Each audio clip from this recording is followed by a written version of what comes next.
Summer's End, Chapter 1. Diana Duras opened one eye to look at the clock as the first light stole in beneath the shades. It was 6:45. If she got up now, she would still have almost an hour to herself, perhaps more. Quiet moments in which Pilar could not attack or harass, when there would be no phone calls for Marc-Edouard from Brussels or London or Rome. Moments in which she could breathe and think and be alone. She slipped out quietly from beneath the sheets, glancing at Marc-Edouard, still asleep on the far side of the bed, the very far side. For years now their bed could have slept 3 or 4, the way she and Marc kept to their sides. It wasn't that they never joined in the middle any more. They still did, sometimes. When he was in town, when he wasn't tired, or didn't come home so very, very late. They still did, once in a while. Silently she reached into the closet for the long ivory silk robe. She looked young and delicate in the early morning light, her dark hair falling softly over her shoulders like a sable shawl. She stooped for a moment, looking for her slippers. Gone. Pilar must have them again. Nothing was sacred, not even slippers, least of all Diana. She smiled to herself as she padded barefoot and silent across the thick carpeting, and stole another glance at Marc, still asleep, so peaceful there. When he slept, he still looked terribly young, almost like the man she had met 19 years before. She watched him as she stood in the doorway, wanting him to stir, to wake, to hold his arms out to her sleepily with a smile, whispering the words of so long ago, "Reviens, ma chérie. Come back to bed, ma Diane, la belle Diane." She hadn't been that to him in 1,000 years or more. She was simply Diana to him now, as to everyone else. "Diana, can you come to dinner on Tuesday? Diana, did you know that the garage door isn't properly closed? Diana, the cashmere jacket I just bought in London got badly mauled at the cleaner. Diana, I'm leaving for Lisbon tonight." Or Paris, or Rome. She sometimes wondered if he even remembered the days of Diane, the days of late rising and laughter and coffee in her garret, or on her roof, as they soaked up the sun in the months before they were married. They had been months of golden dreams, golden hours, the stolen weekends in Acapulco, the 4 days in Madrid when they had pretended that she was his secretary. Her mind drifted back often to those long-ago times. Early mornings had a way of reminding her of the past. "Diane, mon amour, are you coming back to bed?" Her eyes shone at the remembered words. She had been just 18, and always anxious to come back to bed. She had been shy, but so in love with him. Every hour, every moment had been filled with what she felt. Her paintings had shown it too. They glowed with the luster of her love. She remembered his eyes as he sat in the studio, watching her, a pile of his own work on his knees, making notes, frowning now and then as he read, then smiling in his irresistible way when he looked up. "Hello, Madame Picasso. Ready to stop for lunch?" "In a minute. I'm almost through." "May I have a look?" He would make as though to peek around the easel, waiting for her to jump up and protest, as she always did, until she saw the teasing in his eyes. "Stop that! You know you can't see it till I'm through." "Why not? Are you painting a shocking nude?" Laughter lighting those dazzling blue eyes. "Perhaps I am, monsieur. Would that upset you very much?" "Absolutely. You're much too young to paint shocking nudes." "Am I?" Her big green eyes would open wide, sometimes taken in by the seeming seriousness of his words. He had replaced her father in so many ways. Marc had become the voice of authority, the strength on which she relied. She had been so overwhelmed when her father had died, it had been a godsend when suddenly Marc-Edouard Duras had appeared. She had lived with a series of aunts and uncles after her father's death, none of whom had welcomed Diana's presence in their midst. And then finally, at the age of 18, after a year of vagabonding among her mother's relatives, she had gone off on her own, working in a boutique in the daytime, going to art school at night. It was the art classes that kept her spirit alive. She lived only for that. She had been 17 when her father had died. He had died instantly, crashing in the plane he loved to fly. No plans had ever been made for her future. Her father was convinced he was not only invincible, but immortal. Deanna's mother had died when she was 12, and for years there had been no one in her life except Papa. Her mother's relatives in San Francisco were forgotten, shut out, generally ignored by the extravagant and selfish man whom they held responsible for her death. Deanna knew little of what had happened, only that Mommy died. Mommy died. Her father's words on that bleak morning would ring in her ears for a lifetime. The Mommy who had shut herself away from the world, who had hidden in her bedroom with a bottle, promising always, "In a minute, dear," when Deanna knocked on her door. The "in a minute, dears" had lasted for 10 of her 12 years, leaving Deanna to play alone in corridors or her room, while her father flew his plane or went off suddenly on business trips with friends. For a long time it had been difficult to decide if he had disappeared on trips because her mother drank, or if she drank because Papa was always gone. Whatever the reason, Deanna was alone, until her mother died. After that there had been considerable discussion about what in hell to do. "For God's sake, I don't know a damn thing about kids, least of all little girls." He had wanted to send her away, to a school, to a wonderful place where there will be horses and pretty country and lots of new friends. But she had been so distraught that at last he had relented. She didn't want to go to a wonderful place. She wanted to be with him. He was a wonderful place, the magic father with the plane, the man who brought her marvelous gifts from faraway places, the man she had bragged about for years and never understood. Now he was all she had left, now that the woman behind the bedroom door was gone. So he kept her. He took her with him when he could, left her with friends when he couldn't, and taught her to enjoy the finer things in life. The Imperial Hotel in Tokyo, the Georges V in Paris, and the Stork Club in New York, where she had perched on a stool at the bar and not only drank a Shirley Temple, but met her as a grown woman. Papa had led a fabulous life, and so had Deanna for a while, watching everything, taking it all in, the sleek women, the interesting men, the dancing at El Morocco, the weekend trips to Beverly Hills. He had been a movie star once, a long time ago, a race driver, a pilot during the war, a gambler, a lover, a man with a passion for life and women and anything he could fly. He wanted Deanna to fly too, wanted her to know what it was to watch over the world at 10,000 feet, sailing through clouds and living on dreams. But she had had her own dreams that were nothing like his. A quiet life, a house where they stayed all the time, a stepmother who did not hide behind "in a minute" or an always locked door. At 14 she was tired of El Morocco, and at 15 she was tired of dancing with his friends.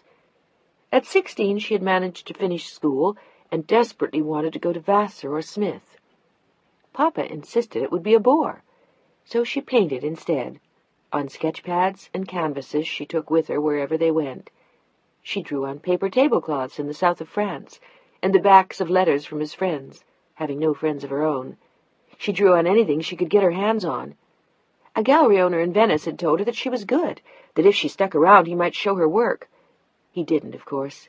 They left Venice after a month, and Florence after 2, Rome after 6, and Paris after 1. Then finally came back to the States, where Papa promised her a home, a real one this time, and maybe even a real live stepmother to go with it. He had met an American actress in Rome, "Someone you'll love," he had promised, as he packed a bag for the weekend at her ranch somewhere near L.A. This time he didn't ask Deanna to come along. This time he wanted to be alone. He left Deanna at the Fairmont in San Francisco with $400 in cash and a promise to be back in 3 days. Instead, he was dead in 3 hours, and Deanna was alone, forever this time, and back where she had started, with the threat of a wonderful school.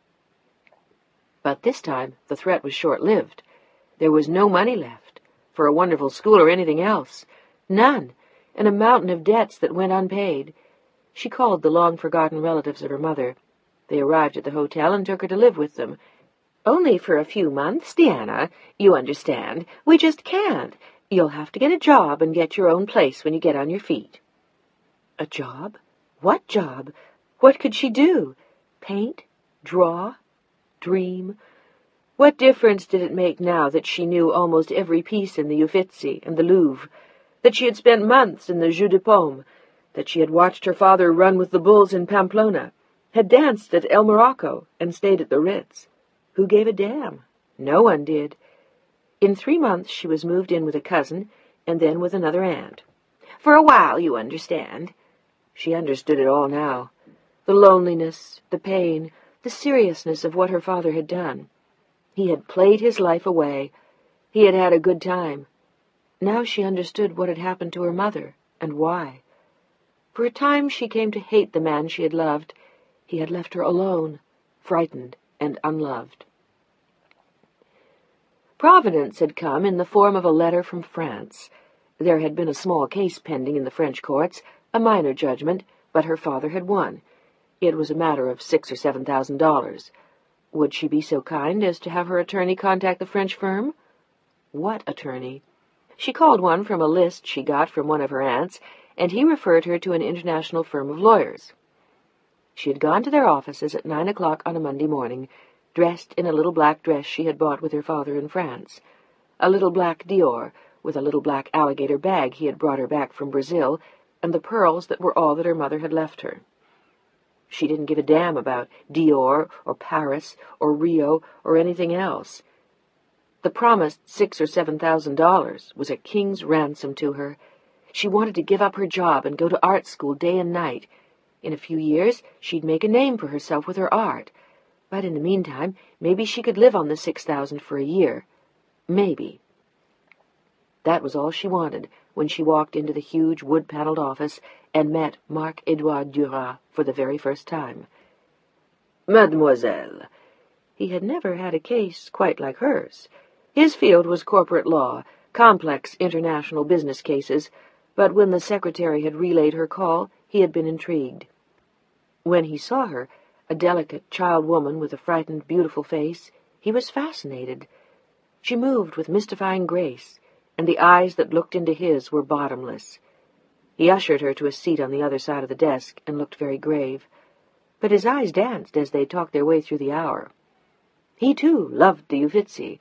He, too, had once spent days at a time in the Louvre. He had also been to Sao Paulo and Caracas and Deauville. She found herself sharing her world with him and opening windows and doors that she had thought were sealed forever. And she had explained about her father. She told him the whole dreadful tale as she sat across from him, with the largest green eyes he had ever seen, and a fragility that tore at his heart. He had been almost 32 at the time, certainly not old enough to be her father, and his feelings were certainly not paternal. But nonetheless he took her under his wing. 3 months later she was his wife. The ceremony was small and held at City Hall. The honeymoon was spent at his mother's house in Antibes, followed by 2 weeks in Paris. And by then she understood what she had done. She had married a country as well as a man, a way of life. She would have to be perfect, understanding, and silent. She would have to be charming and entertain his clients and friends. She would have to be lonely while he traveled, and she would have to give up the dream of making a name for herself with her art. Mark didn't really approve. In the days when he courted her he had been amused, but it was not a career he encouraged for his wife. She had become Madame Duras, and to Mark that meant a great deal. Over the years she gave up a number of dreams, but she had Mark, the man who had saved her from solitude and starvation, the man who had won her gratitude and her heart, the man of impeccable manners and exquisite taste, who rewarded her with security and sable, the man who always wore a mask. She knew that he loved her, but now he rarely expressed it, as he had done before. "Shows of affection are for children," he explained. But that would come too. They conceived their first child in less than a year. How Mark had wanted that baby, enough to show her once more how much he loved her. A boy. It would be a boy, because Mark said so. He was certain, and so was Diana. She wanted only that, His son. It had to be. It was the one thing that would win her his respect and maybe even his passion for a lifetime. A son. And it was. A tiny baby boy, with a whisper in his lungs. The priest was called only moments after the birth, and christened him Philippe Edouard. In 4 hours, the baby was dead. Mark took her to France for the summer and left her in the care of his mother and aunts. He spent the summer working in London, but he came back on weekends, holding her close and drying her tears, until at last she conceived again. The second baby died too, another boy. And having Mark's child became her obsession. She dreamed only of their son. She even stopped painting. The doctor put her to bed when she became pregnant for the 3rd time. Mark had cases in Milan and Morocco that year, but he called and sent flowers, and when he was at home, sat at her bedside. Once more he promised that she would have his son. This time he was wrong. The long-awaited heir was a girl, but a healthy baby, with a halo of blonde hair and her father's blue eyes, the child of Diana's dreams. Even Mark resigned himself and quickly fell in love with the tiny blonde girl. They named her Pilar and flew to France to show her to his mother. Madame Duras bemoaned Diana's failure to produce a son, but Mark didn't care. The baby was his child, his flesh. She would speak only French. She would spend every summer in Antibes. Diana had felt feeble flutterings of fear, but she reveled in the joy of motherhood at last. Mark spent every spare moment with Pilar, showing her off to his friends. She was always a child of laughter and smiles. Her first words were in French. By the time she was 10, she was more at home in Paris than the States. The books she read, the clothes she wore, the games she played, had all been carefully imported by Mark. She knew who she was, a Duras, and where she belonged, in France. At 12, she went to boarding school in Grenoble. By then, the damage was done. Diana had lost a daughter. Diana was a foreigner to her now, an object of anger and resentment. It was her fault they didn't live in France. Her fault Pilar couldn't be with her friends. Her fault Papa couldn't be in Paris with Grand-mère, who missed him so much. In the end, they had won. Again. Diana walked softly down the steps, her bare feet a whisper on the Persian runner Mark had brought back from Iran. Out of habit, she glanced into the living room. Nothing was out of place. It never was. The delicate green silk of the couch was smoothed to perfection. The Louis XV chairs stood at attention like soldiers at their posts. The Aubusson rug was as exquisite as ever, in its soft celadon greens and faded raspberry-colored flowers. The silver shone. The ashtrays were immaculate.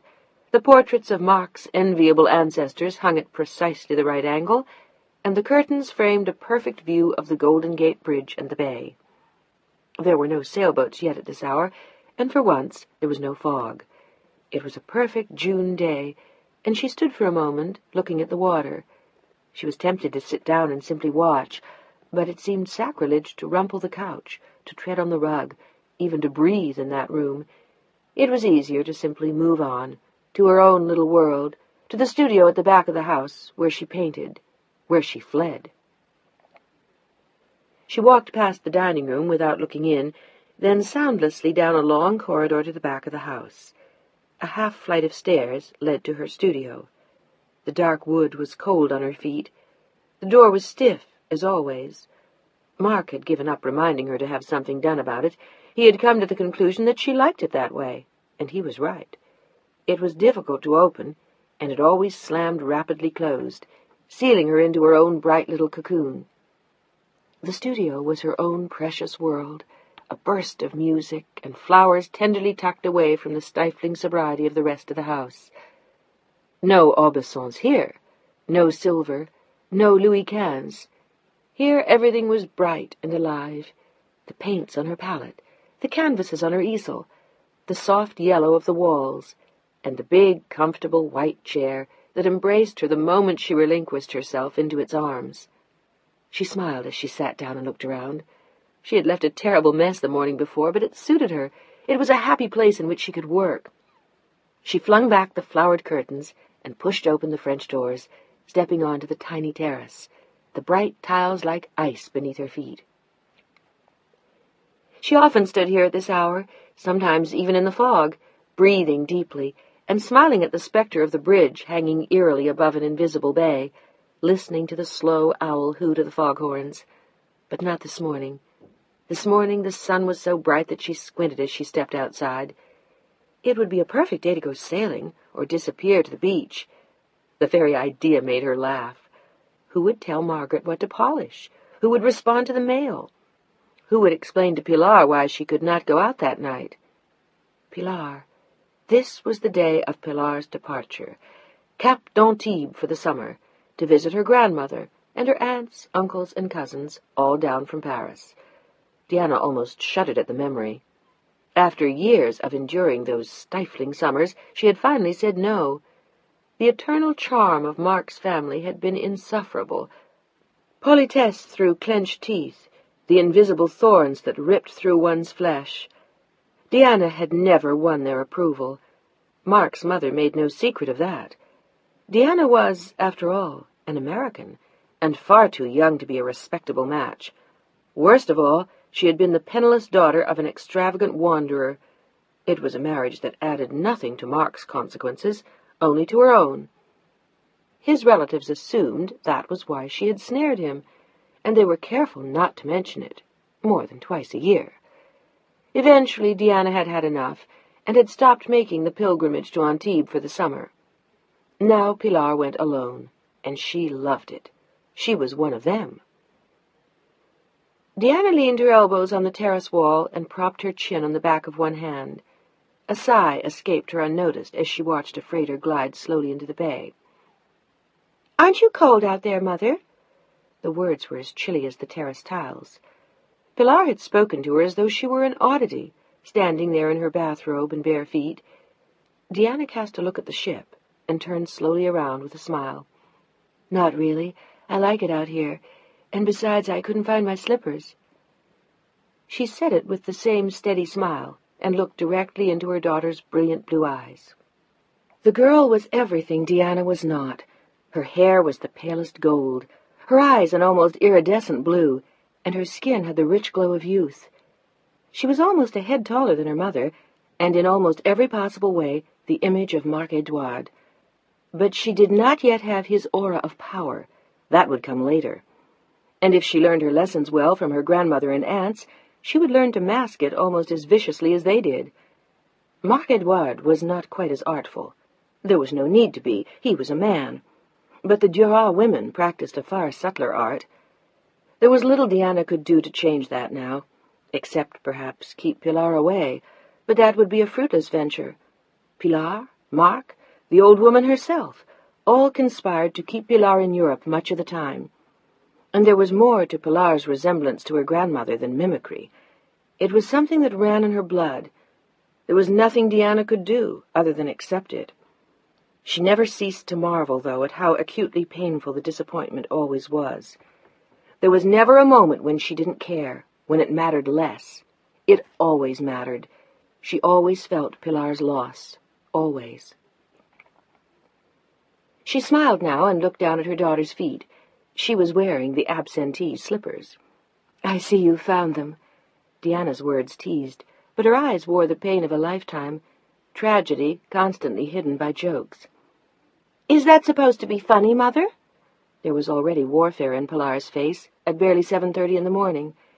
"I can't find any of my good sweaters, and my black skirt isn't back from your dressmaker." It was an accusation of major importance.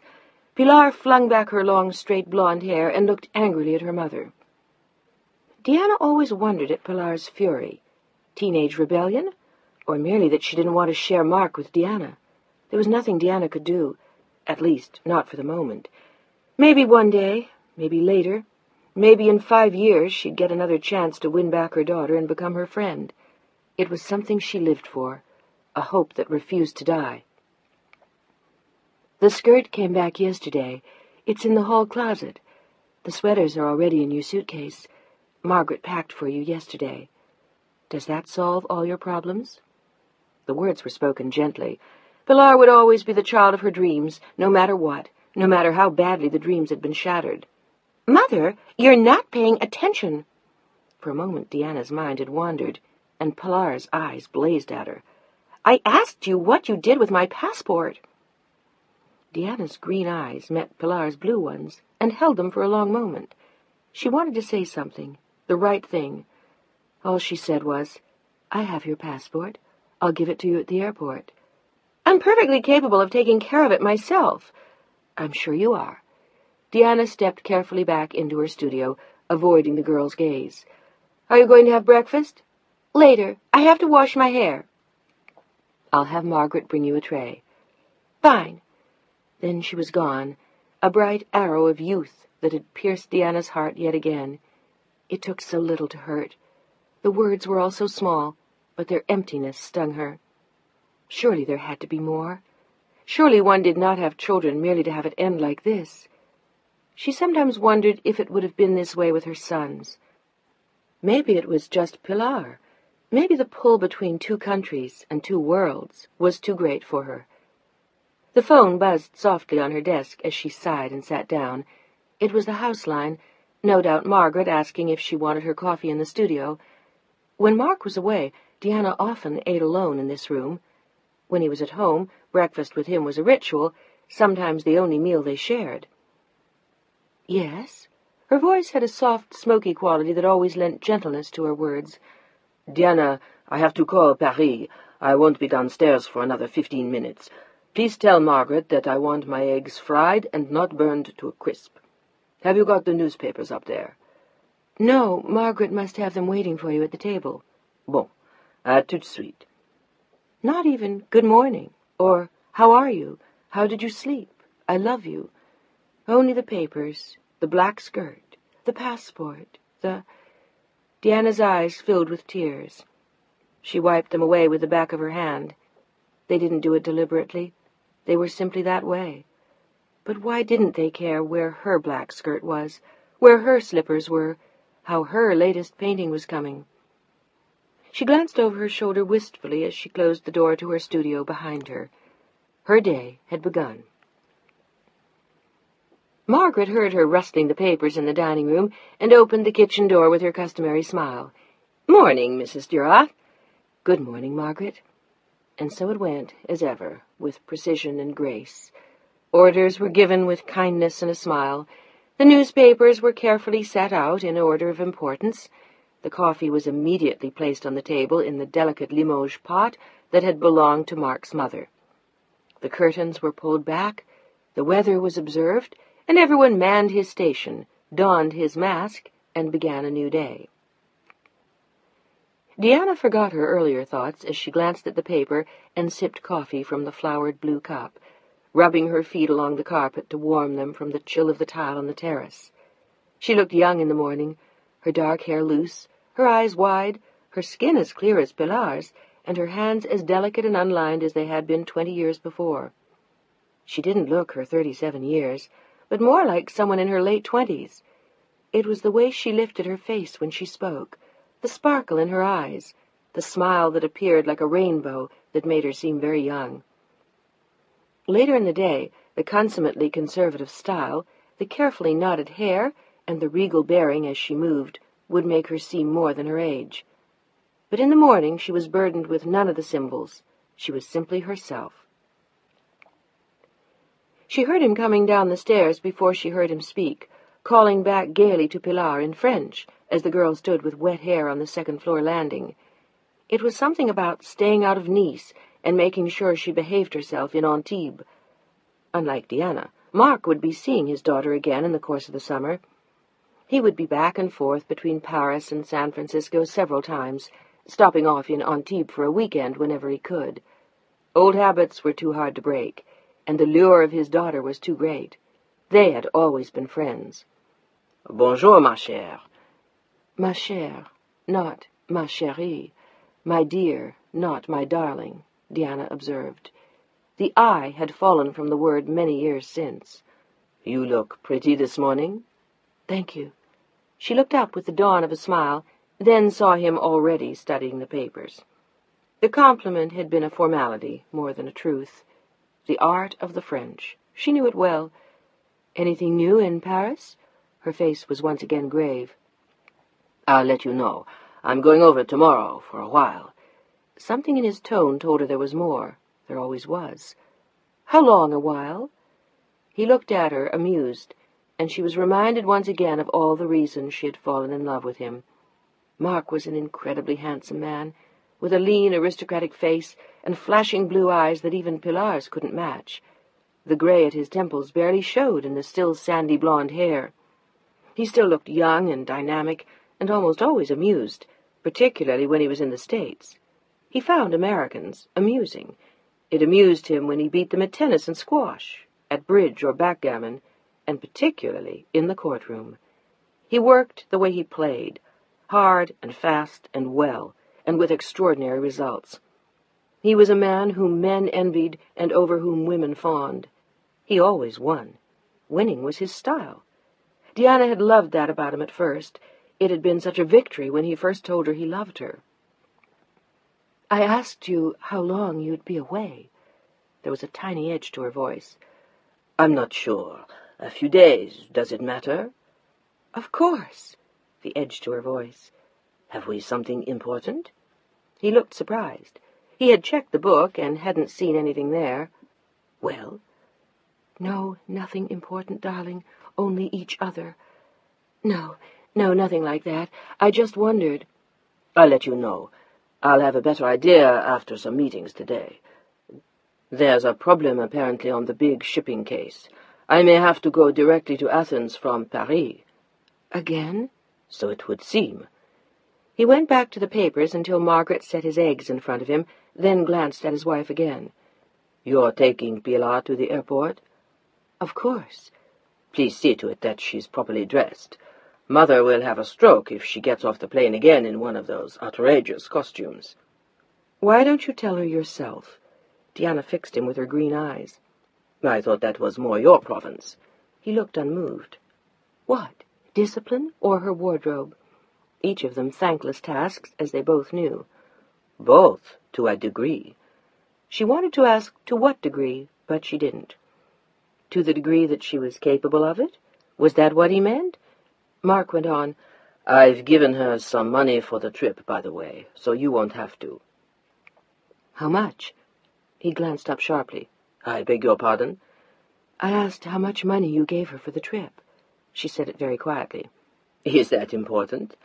"I think so. Or are discipline and wardrobe my only departments?" The edge of 18 years of marriage colored her tone now. "Not necessarily. Don't worry, she has enough." "That's not what I'm worried about." "What are you worried about?" His tone was suddenly not pleasant, and her eyes were like steel. "I don't think she should have too much money for the summer. She doesn't need it." "She's a very responsible girl." "But she is not quite 16 years old, Mark. How much did you give her?" 1,000. He said it very quietly, as though he were closing a deal. "Dollars?" Her eyes flew wide. "That's outrageous." "Is it?" "You know perfectly well it is, and you also know what she'll do with it." "Amuse herself, I assume. Harmlessly." "No, she'll buy one of those damn motorcycles she wants so much, and I absolutely refuse to allow that to happen." But Diana's fury was matched only by her impotence, and she knew it. Pilar was going to them now, out of Diana's control. "I don't want her to have that much money."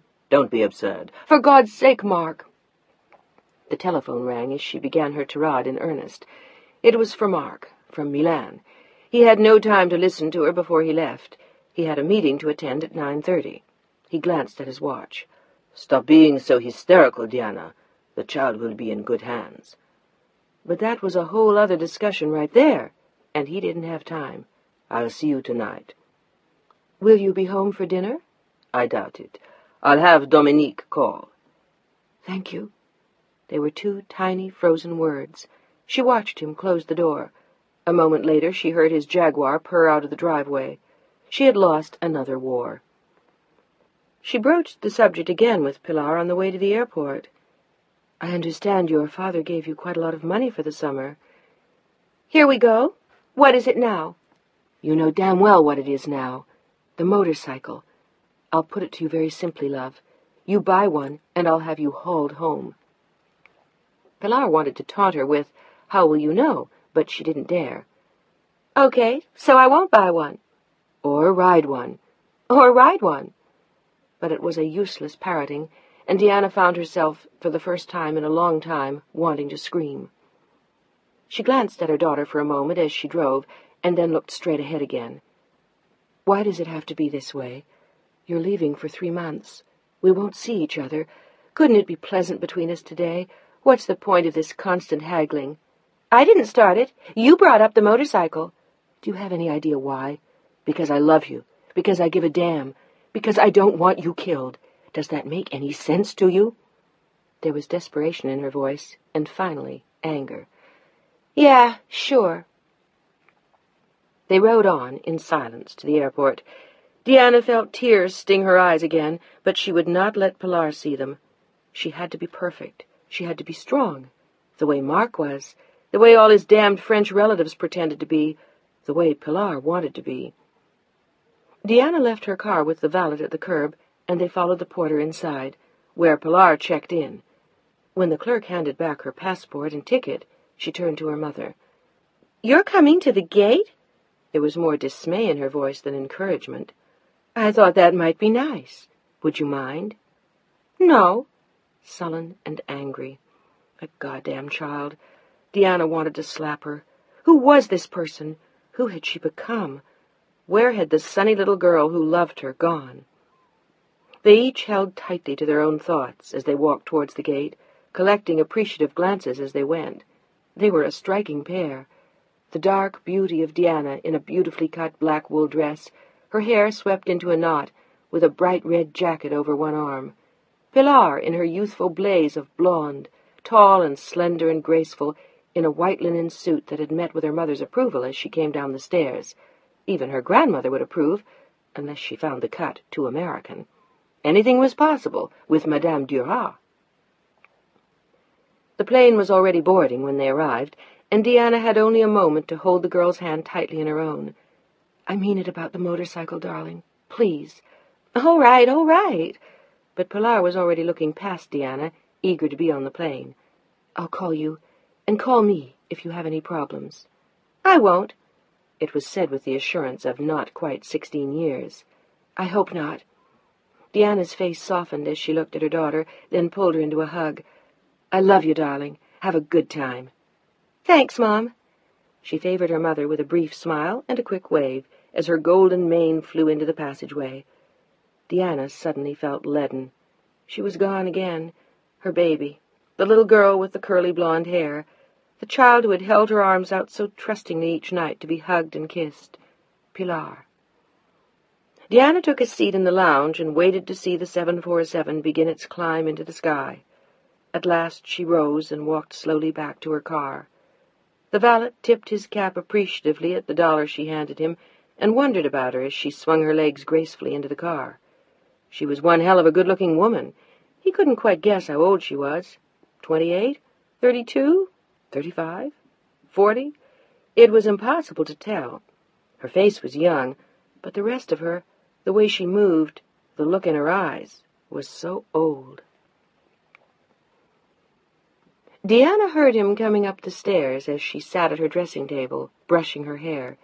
It was 20 after 10, and he hadn't called her all day. Dominique, his secretary, had left a message with Margaret at noon. Monsieur Duras would not be home for dinner. Deanna had eaten in the studio while she sketched, but her mind had not been on her work. She had been thinking of Pilar. She turned and smiled at him as he came into the room. She had actually missed him. The house had been strangely quiet all day. "Hello, darling. That was a long day." "Very long. And yours?" "Peaceful. It's too quiet here without Pilar." "I never thought I'd hear you say that." Marc-Edouard smiled at his wife as he slid into a large blue velvet chair near the fireplace. "Neither did I. How were your meetings?" "Tiresome." He was not very expansive. She turned in her seat to look at him. "You're still going to Paris tomorrow?" He nodded, and she continued to watch him as he stretched his long legs. He looked no different than he had that morning, and seemed almost ready to take on another day. He thrived on the meetings he called tiresome. He stood up and walked towards her with a smile in his eyes. Yes, I'm going to Paris tomorrow. Are you quite sure you don't want to join Pilar and my mother in Cap d'Antibes? Quite sure. Her look was determined. Why would I want to do that? You said yourself that it was too quiet here. I thought perhaps... He put his hands on her shoulders as he went to stand behind her for a moment. I'm going to be gone all summer, Diana. Her shoulders stiffened in his hands. All summer? More or less. The Salco shipping case is too important to leave in anyone else's hands. I'll be commuting back and forth between Paris and Athens all summer. I just can't be here. His accent seemed stronger now when he spoke to her, as though he had already left the States. It will give me plenty of opportunity to check up on Pilar, which should please you, but not any opportunity to be with you. She wanted to ask him if he really cared, but she didn't ask. I think the case will take the better part of the summer, about 3 months. It sounded like a death sentence to her. 3 months? Her voice was very small. Now you see why I asked if you'd like to go to Cap d'Antibes. Does this change your mind? She shook her head slowly. No, it doesn't. You won't be there either, and I think Pilar needs a break from me. Not to mention... Her voice drifted off. My mother? Mark asked. She nodded. I see. Well then, ma chère, you will be here all alone. Damn it, why didn't he ask her to go with him, to commute between Athens and Paris? For a wild moment Diana thought of suggesting it to him, but she knew he wouldn't let her go. He liked to be free when he worked. He would never take her along. Can you manage alone? He said now. Do I have a choice? Do you mean I could say no and you wouldn't go? She turned her face up to his. You know that's not possible. Yes, I do. She was silent for a time and then shrugged with a small smile. I'll manage. I know you will. How do you know, damn it? How do you know? What if I can't? What if I need you? What if... You're a very good wife, Diana. For a brief second, she didn't know whether to thank him or slap him. What does that mean? That I don't complain very much? Maybe I should. Her smile hid what she felt, and allowed him to dodge what he chose not to answer. No, you shouldn't. You are perfect the way you are. Merci, monsieur. She stood up then and turned away so he would not see her face. Will you pack yourself, or do you want me to pack for you? I'll do it myself. You go to bed. I'll be there in a while. Diana watched him dart around his dressing room, then disappear downstairs, to his study, she assumed. She had turned off the lights in the bedroom and was lying very still on her side of the bed when he returned. Tu dors? Are you asleep? No. Her voice was husky in the dark. Bon. Good. Why? What did it matter if she were asleep or not? Would he talk to her, tell her that he loved her, that he was sorry he was going? He wasn't sorry, and they both knew it. This was what he loved to do, gad about the world, plying his trade, enjoying his work and his reputation. He adored it. He slid into bed, and they lay there for a while, awake, pensive, silent. Are you angry that I'm going away for so long? She shook her head. No, not angry. Sorry. I'll miss you very much. It will pass quickly. She didn't answer, and he propped himself up on one elbow to study her face in the dark room. I'm sorry, Diana. So am I. He ran a hand gently across her hair and smiled at her, and she turned her head slowly to look at him. You're still very pretty, Diana. Do you know that? You're even prettier than you were as a girl. Very handsome, in fact. But she didn't want to be handsome. She wanted to be his, as she had been so long ago. His Diane. Pilar will be beautiful one day, too. He said it with pride. She already is. Diana said it dispassionately, without anger. Are you jealous of her? He almost seemed to like the idea, and Diana wondered. Maybe it made him feel important, or young. But she answered him anyway. Why not?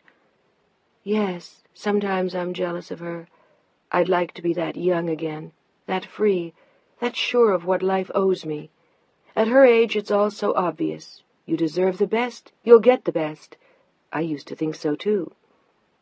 And now, Diana, has life paid you its debt? In some ways. Her eyes held a certain sadness as they met his. For the first time in years he was reminded of the 18-year-old orphan who had sat across from him in his office, wearing the little black Dior dress. He wondered if he had truly made her unhappy, if she really wanted more. But he had given her so much. Jewels, cars, furs, a home, all the things most women wanted. What more could she possibly want? He looked at her for a very long time, his eyes questioning, his face creased with a sudden thought. Was it possible that he really did not understand? Diana, he didn't want to ask, but suddenly he had to. There was too much in her eyes. Are you unhappy? She looked at him squarely and wanted to say yes, but she was afraid. She would lose him. He would leave her. And then what? She didn't want to lose Mark. She wanted more of him. Are you unhappy? He repeated the question and looked pained to realize what the answer was. She didn't have to say the words. Suddenly it was clear, even to him. Sometimes I am, and sometimes not. Much of the time I don't give it much thought. I miss the old days, though, when we first met, when we were very young.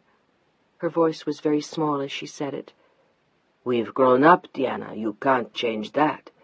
He leaned towards her and touched her chin with his hand, as though perhaps he might kiss her. But the hand fell away, as did the thought. You were such a charming child. He smiled at the memory of what he had felt. I hated your father for leaving you in that mess. So did I, but that was just the way he was. I've made peace with all that. Have you? She nodded. Are you quite sure? Why shouldn't I? Because I sometimes think you still resent him. I think that's why you continue to paint, just to prove to yourself that you can still do something on your own, if you ever have to. He looked at her more closely then, his forehead wrinkling into a frown. You won't ever have to, you know. I'll never leave you in the condition that your father did. I'm not worried about that. And you're wrong. I paint because I love it, because it's part of me. He had never wanted to believe that her artwork was part of her soul. He didn't answer for a time, but lay looking up at the ceiling, turning things around in his mind. Are you terribly cross that I'm going away for the summer? I told you I'm not. I'll simply paint, relax, read, see some of my friends. Will you go out a great deal? He sounded worried, and she was amused. He was a fine one to ask about that. I don't know, silly. I'll let you know if I'm asked. I'm sure there'll be the usual dinner parties, benefits, concerts, that sort of thing. He nodded again, saying nothing. Marc-Edouard, are you jealous? There was laughter in her eyes, and then she laughed aloud as he turned to look into her face. Oh, you are. Don't be silly. After all these years? What better time? Don't be absurd, darling. That's not my style. He knew that was true. I know that, but on ne sait jamais. One never knows. How can you say something like that? Because I have a beautiful wife, with whom any man in his right mind would be crazy not to fall in love. It was the most elaborate speech he had made to her in years. She showed her surprise. What? You think I haven't noticed? Diana, now you are being absurd. You are a young and beautiful woman. Good. Then don't go to Greece. She was smiling up at him again like a very young girl, but he didn't look amused now. I have to. You know that. All right. Then take me with you. There was an unaccustomed note in her voice, half teasing, half serious. He didn't answer for a long time. Well, can I go? He shook his head. No, you can't. Well, then I guess you'll just have to be jealous. They hadn't teased like this in years and years. His going away for 3 months had produced an assortment of very odd feelings.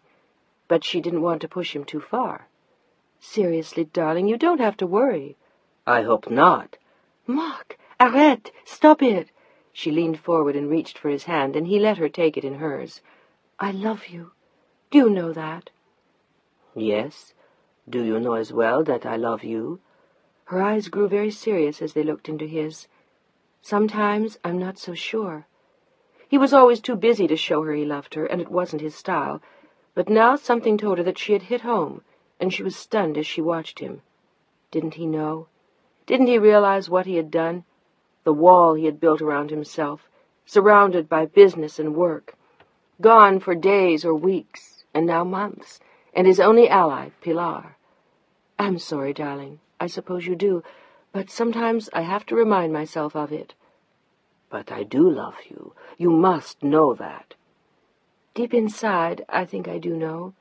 She knew it when she recalled the moments they had shared, the landmarks in a lifetime which tell the tale. Those were the reasons why she still loved him. He sighed. But you need a great deal more, don't you, my dear? She nodded, feeling at once young and brave. You need my time as well as my affection.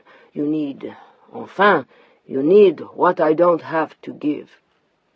That's not true. You could have the time. We could do some of the things we used to. We could. She sounded like a plaintive child and hated herself for it. She sounded like the child who had hounded her father to take her along. And she hated needing anyone that much. She had sworn long ago that she never would again. I'm sorry. I understand. Her eyes lowered, and she withdrew. Do you understand? He was watching her very closely. Of course. Ah, ma Diane. His eyes were troubled as he took her in his arms. She didn't notice. Her own were too filled with tears. He had said it at last. Ma Diane. Chapter 2. You have enough money in the bank for the entire time I'll be gone, but if you need more, call Dominique at the office, and she'll transfer it. I told Sullivan I want him to look in on you at least twice a week, and— Diana looked at her husband in surprise. You told Jim to look in on me? Why? Jim Sullivan was Marc Edouard's American partner, and one of the few Americans he truly liked. Because I want to make sure that you're well, happy, and have everything you need. Thank you, but it seems silly to bother Jim. He'll enjoy it. Show him your latest paintings. Have him for dinner. I trust him. He looked at his wife with a smile, and she smiled back. You can trust me, too. In the 18 years of her marriage, she had never cheated on Mark. She wasn't going to start now.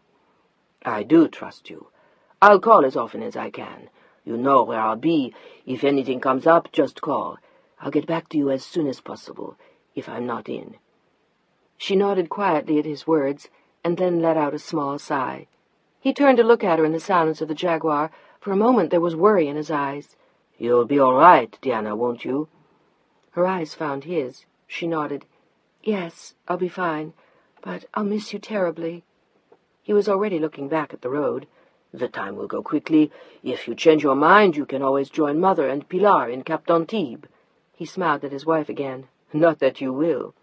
No, I won't, she smiled back. Têtu va, stubborn one. Perhaps that's why I love you.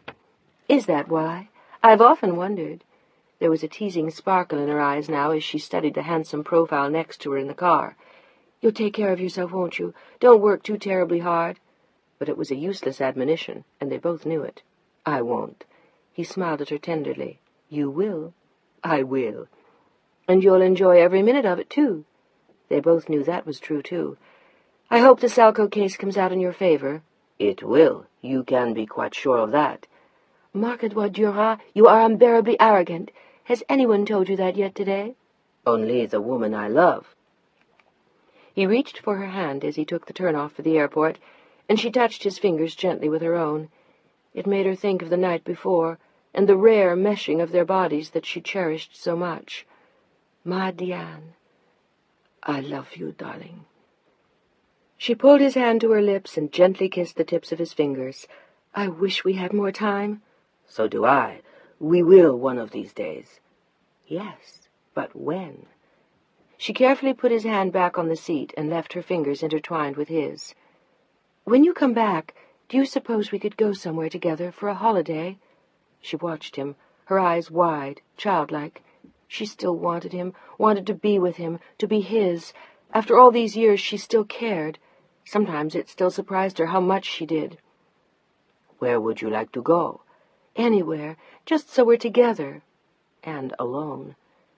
He looked at her for a long moment as they pulled up outside the terminal, and for an instant Diana thought she saw regret in his eyes.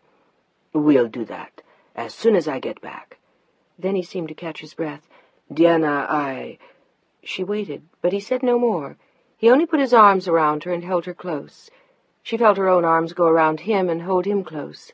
She squeezed her eyes tightly shut. She needed him more than he knew. There were tears sliding slowly down her face. He felt her trembling in his arms and pulled away to look at her with surprise. "Tu pleures? You're crying?" "Un peu. A little."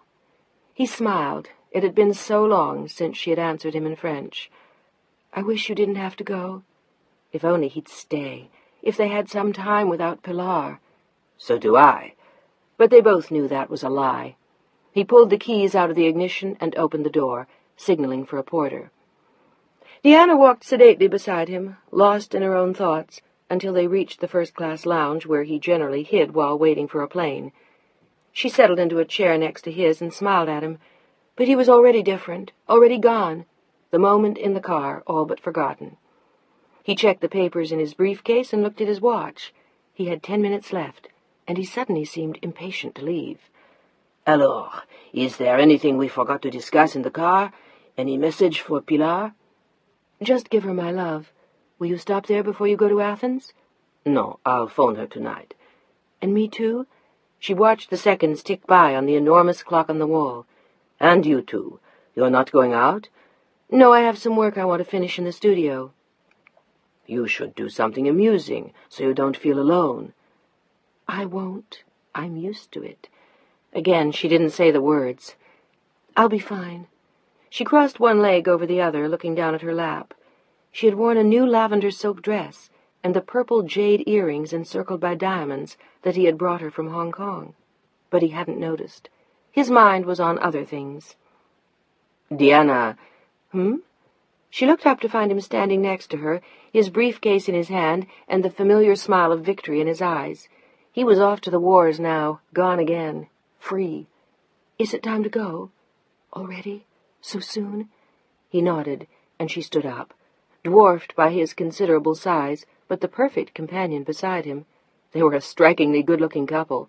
They always had been. Even Madame Duras, his cold-eyed mother, had acknowledged it, once. "You needn't walk me to the gate." He already seemed distracted. "No, but I'd like to. Is that all right?" "Of course."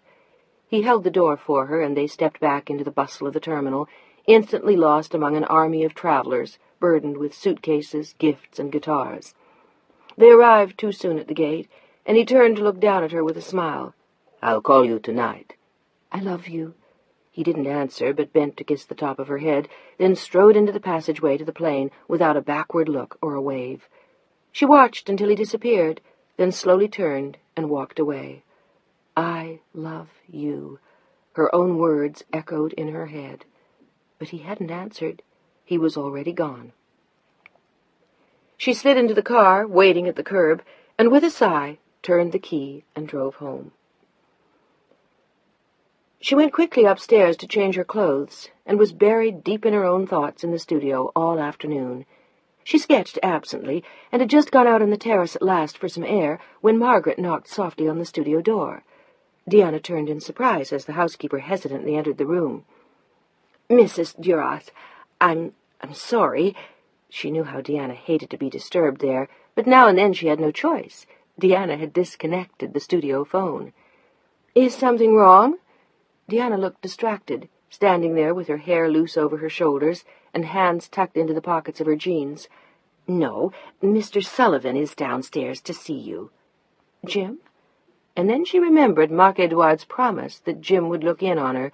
He certainly hadn't lost any time, always devoted to his associate's subtle commands. "I'll be right down." Margaret nodded. She had done the right thing. She knew that Deanna wouldn't have wanted him upstairs in the studio. She had shown him into the ice-like green living room and offered him a cup of tea, which he'd declined with a grin. He was as different from Marc Edouard as two men could be, and Margaret had always liked him. He was rugged, American, and easy-going, and somewhere in his eyes was always the promise of a rich Irish smile. Deanna found him standing at the window, looking out at the summer fog drifting in slowly over the bay. It looked like puffs of white cotton being pulled by an invisible string, floating between the spars of the bridge and hanging in mid-air over the sailboats. "Hello, Jim." "Madam?"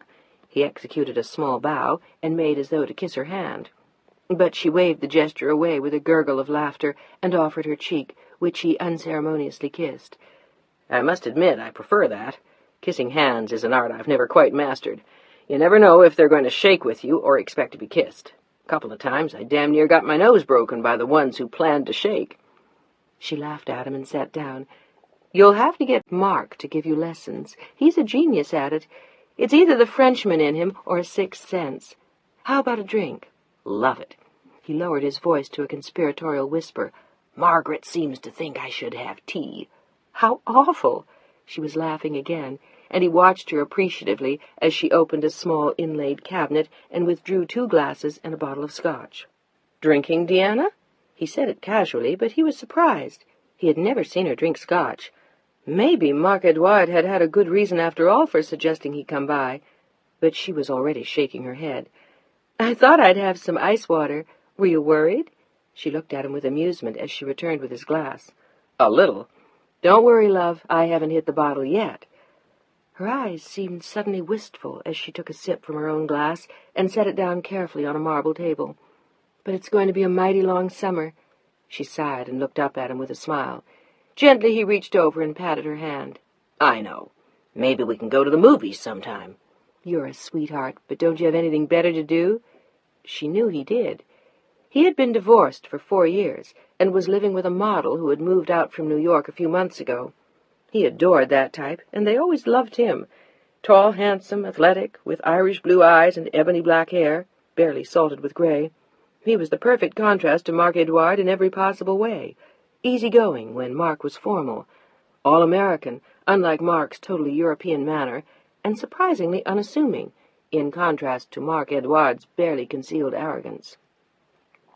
It had always struck Deanna as odd that Mark had chosen Jim as his partner, but it had been a wise choice. Mark's own special brilliance was matched by Jim's. Their stars just shone differently, and they moved in their own very separate orbits. The Durasses rarely saw Jim socially. He was busy with his own life, and his collection of models now dwindled to 1 for the moment. Jim never stayed with one woman long. What are you up to these days? He smiled at her. Work, play, the usual. You? Fiddling around in my studio, also the usual.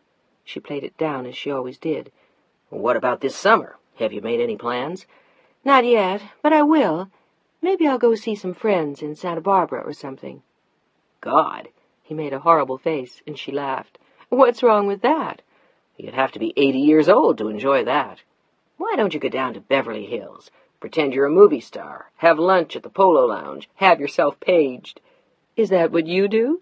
She laughed at the idea. Of course, every weekend. He chuckled and set down his empty glass, glancing at his watch. Never mind. I'll get you organized in no time. But now, he looked regretful, I have to run. Thank you for stopping by. It was kind of a long afternoon. It's strange with both of them gone. He nodded appreciatively, suddenly sobered. He remembered the feeling from the time when his wife and their 2 boys had first moved out. He had thought he'd go nuts, just from the silence. I'll call you. Good. And Jim, she looked at him for a long moment. Thanks. He rumpled her long dark hair, kissed her forehead, and departed, waving at her as he slid into his black Porsche, thinking that Mark was crazy. Deanna Duras was one woman he'd have given almost anything to get his hands on. Of course, he was too smart to play with that kind of fire, but he still thought Duras was nuts. Christ, he never even realized what a little beauty she was. Or did he? Jim Sullivan wondered to himself as he drove away, and Deanna softly closed the door. She glanced at her watch, thinking that it was nice of Jim to come by, and wondering how soon Mark would call her. He had promised to call her that night, but he never did. Instead, there was a telegram in the morning. Off to Athens, wrong time to call. All well, Pilar fine. Mark. Brief and to the point. But why hadn't he called? Wrong time to call, she read again. Wrong time. Wrong time. The telephone broke into Deanna's thoughts as she read Mark's telegram again. She already knew it by heart. Deanna? The bright voice jarred her out of her reverie. It was Kim Houghton.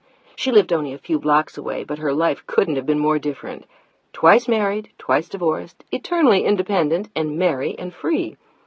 She'd gone to art school with Deanna, but she was a major creative force in advertising now, because she had never been a very good artist, and she was Deanna's only close woman friend. "Hi, Kim. What's new in your life?" "Not much. I was in L.A. being nice to one of our new clients. The bastard is already talking about pulling the account, and it's one of mine." She mentioned the name of a national chain of hotels for which she handled the advertising. "Want to have lunch?" "I can't. I'm tied up." "Doing what?" Suspicion crept into her voice. She always knew when Deanna was lying. "A charity luncheon. I have to go." "Dump it. I'll be your charity. I need some advice. I'm depressed." Deanna laughed. Kimberly Houghton was never depressed. Even her divorces, 2 of them, hadn't depressed her. She had rapidly moved on to more fertile terrain, usually in less than a week. "Come on, love. Let's go somewhere for lunch. I need a breather from this place." "So do I." Deanna looked around the blue silk and velvet splendor of her bedroom, trying to fight off a feeling of gloom. For an unguarded moment, her voice sagged into the phone. "What does that mean?" Kim asked. "It means, you nosy pain in the ass, that Mark is away. Pilar left 2 days ago, and Mark left yesterday morning." "Jesus, can't you enjoy it? You don't often get a breather like that with both of them gone. If I were you, I'd run around the living room stark naked and call in all my friends."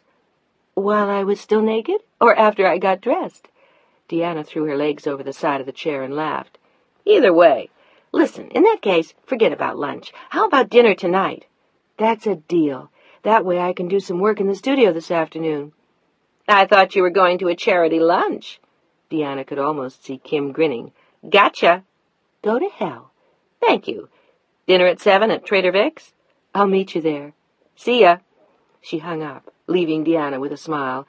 Thank God for Kim. "You look gorgeous. New dress?" Kimberly Houghton looked up from her drink when Deanna arrived, and the 2 women exchanged the smile of old friends. Deanna was indeed looking lovely in a white cashmere dress that clung to all the right places and set off her dark hair and enormous green eyes. "You don't look so bad either." Kim had the kind of body men loved, rich and generous and full of promise. Her blue eyes danced, and her smile dazzled everyone it took in. She still wore her hair in the short cap of blonde curls she had worn for the last 20 years. She didn't have the startling elegance of Deanna, but she had irresistible warmth and a certain way with clothes. She always looked as though she ought to have 10 men at her heels, and she usually did, or at least 1 or 2. Tonight she was wearing a blue velvet blazer and slacks with red silk shirt, unbuttoned dangerously low to reveal ample cleavage, and a single diamond dangling enticingly on a narrow gold chain that fell neatly between her full breasts, an eye-catcher, as though she needed any help. Deanna ordered a drink and settled onto the seat, dropping her mink coat on a chair. Kim was neither interested in it nor impressed. She had grown up in that world and had no desires for money or mink, only for independence and good times. She always made sure she had a great deal of both. "So, what's new? Enjoying your freedom?" "More or less. Actually, this time I'm finding it a little hard to get used to." Deanna sighed and took a sip of her drink. "Jesus, as much as Mark travels, I'd think you'd be used to it by now. Besides, a little independence is good for you." "Probably, but he'll be gone for 3 months. That seems like forever." 3 months? How did that happen?" Kim's voice suddenly lost its champagne brightness, and a question appeared in her eyes. "He has a big case going between Paris and Athens. It doesn't make sense for him to come home in between." "Or for you to go over?" "Apparently not." "What does that mean? Did you ask?" It was like answering to a mother. Deanna smiled as she looked at her friend. "More or less. He's going to be busy, and if I go over, I'll be stuck with Madame Duras." "Screw that." Kim had heard all the early stories of Marc Edouard's indomitable mother. "Precisely, though I didn't put it quite that way to Mark. So, voila, I'm by myself for the summer." "And hating every minute of it after only 2 days. Right?" "Right," she answered her own question. "Why don't you go somewhere?" "Where?" "Jesus, Deanna, anywhere. I'm sure Mark wouldn't mind." "Probably not, but I don't like to travel alone." She had never had to. She had always traveled with her father, and then with Pilar and Mark. Besides, where would I go? Jim Sullivan said Santa Barbara would be a bore. She looked forlorn as she said it, and Kimberly laughed. He's right. Poor little rich girl. How about Carmel with me tomorrow? I have to go down to meet with a client over the weekend. You could come along for the ride. That's silly, Kim. I'd be in your way.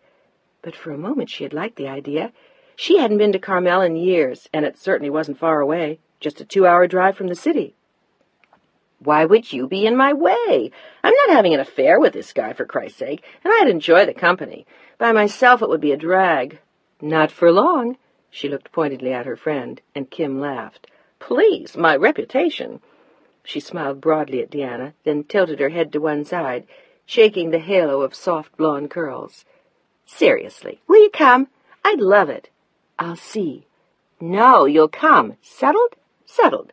Kimberly, Deanna was starting to laugh. I'll pick you up at 5:30. Kim grinned a victorious grin. Chapter 3. Kim honked twice as she pulled up in front of the house, and Deanna glanced through her bedroom window before picking up her bag and running down the stairs. She felt like a girl again, off on a weekend adventure with a friend. Even Kim's car didn't look like something a grown-up would drive. It was an ancient MG, painted bright red. Deanna appeared in the doorway a moment later, wearing gray slacks and a gray turtleneck sweater, and carrying a large brown leather bag. Right on time. How was your day? Ghastly, don't ask. All right, I won't. Instead, they spoke of everything else. Carmel, Deanna's latest painting, Pilar and her friends. Finally, they lapsed into comfortable silence. They were almost in Carmel when Kimberly glanced over at her friend and saw the wistful look in her eyes. Penny for your thoughts. Is that all? Hell, they ought to be worth at least 5 or 10 cents. She tried to laugh away her own thoughts, but Kim wasn't fooled. All right, I'll give you a dime. But let me guess. Thinking about Mark? Yes. Deanna's voice was quiet as she looked out at the sea. Do you really miss him that much? Their relationship had always puzzled Kim. It had seemed to her at first like a marriage of convenience, yet she knew it was not. Deanna loved him, maybe too much. Deanna looked away.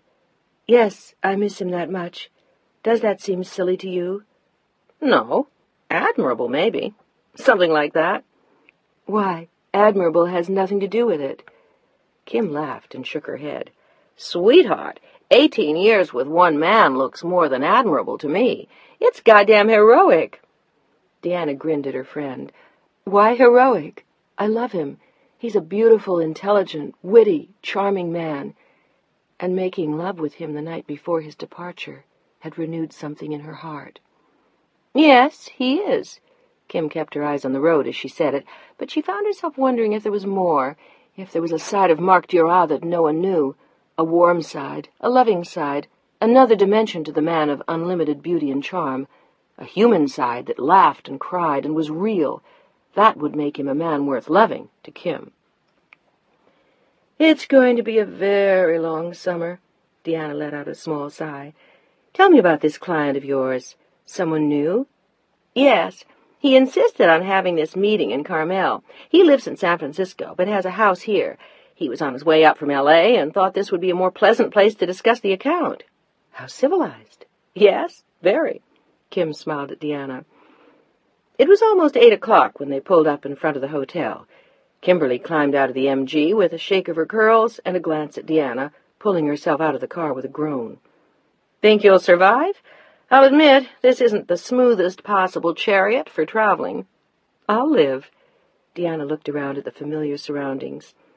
In the early days of their marriage, she and Mark had often come down to Carmel on weekends.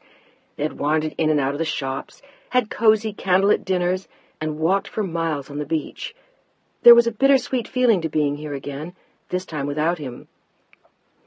The hotel was tiny and quaint, with a French provincial facade and gaily painted window boxes filled with bright flowers. Inside there were low wooden beams, a large fireplace framed by copper pots, and Wedgwood blue wallpaper with a tiny white design. It was the kind of hotel Mark would have enjoyed. It looked very French.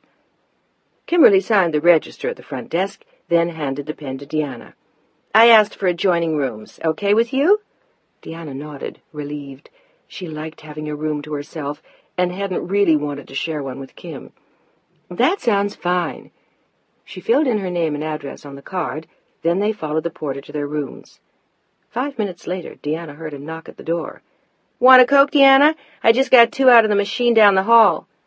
Kim sprawled her long, generous frame across Deanna's bed and held out an icy-cold can. Deanna took a long sip and then let herself into a chair with a smile and a sigh. "It feels so good to be here. I'm glad I came." "So am I. It would have been boring without you. Maybe we can even find time for the shops tomorrow when I'm through with business. Or would you rather go back to the city tomorrow afternoon? Do you have plans?" "Absolutely none. And this is heaven. I may never go back. The house is like a tomb without Mark and Pilar." Kimberly thought it equally tomb-like with them, but she didn't say anything to her friend. She knew that Deanna loved the house, and that the security of her family meant a great deal. She had met Deanna at art school, shortly after the death of Deanna's father had left her penniless and alone. She had seen her struggle to make it on the little money she earned at her job. She had been there, too, when Mark began to court Deanna, and she had seen Deanna come to rely on him more and more until she felt helpless without him. She had watched Mark sweep her friend under his wing, tenderly, irresistibly, and with the determination of a man who refused to lose. And she had seen Deanna nestle there for almost 2 decades, safe, protected, hidden, and insistent that she was happy. Perhaps she was, but Kim was never sure. "Any place special you want to go for dinner?" Kim drained the last of her Coke as she asked. "The beach." Deanna looked longingly through the window at the sea. "The beach? I don't know it." Kim looked vague, and Deanna laughed. No, it's not a restaurant. I meant I wanted to go for a walk on the beach." "Now? At this hour?" It was only 8:30, and just barely dusk, but Kim was hungry to begin her evening and have a look around. "Why don't you save that until tomorrow after my meeting with the new client?" It was obvious that Kim was not lured by surf and white sands, but Deanna was. She shook her head resolutely and put down her Coke. "Nope, I can't wait that long. Are you going to change before we go out?" Kim nodded. "Good. Then I'll go for a walk while you dress. I'll just wear what I have on." The cashmere sweater and gray slacks still looked impeccable after the drive. "Don't get lost on the beach." "I won't." Deanna smiled sheepishly at Kim. "I feel like a kid. I can't wait to get out and play. And look at the sunset, and take a deep breath of the sea air, and remember the days when Mark and I walked down that beach hand in hand." "I'll be back in half an hour." "Don't rush. I'm going to take a nice hot bath. We're in no hurry. We can have dinner at 9:30 or 10. Kim would make reservations in the staid Victorian dining room of the Pine Inn. "See you." Deanna disappeared with a wave and a smile, pulling on her jacket and carrying a scarf in her hand. She knew it would be windy on the beach. When she stepped outside, the fog was already rolling in.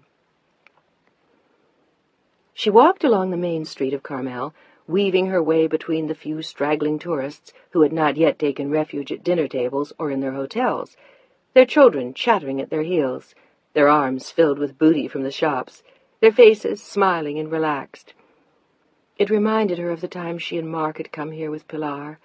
Pilar had been an exuberant 9, and she had joined them on one of their sunset strolls on the beach, collecting bits of driftwood and shells, running ahead of them and then back to report her discoveries as Deanna and Mark talked. It seemed an eon ago. She reached the end of the street and suddenly stopped to look down the endless expanse of Alabaster Beach.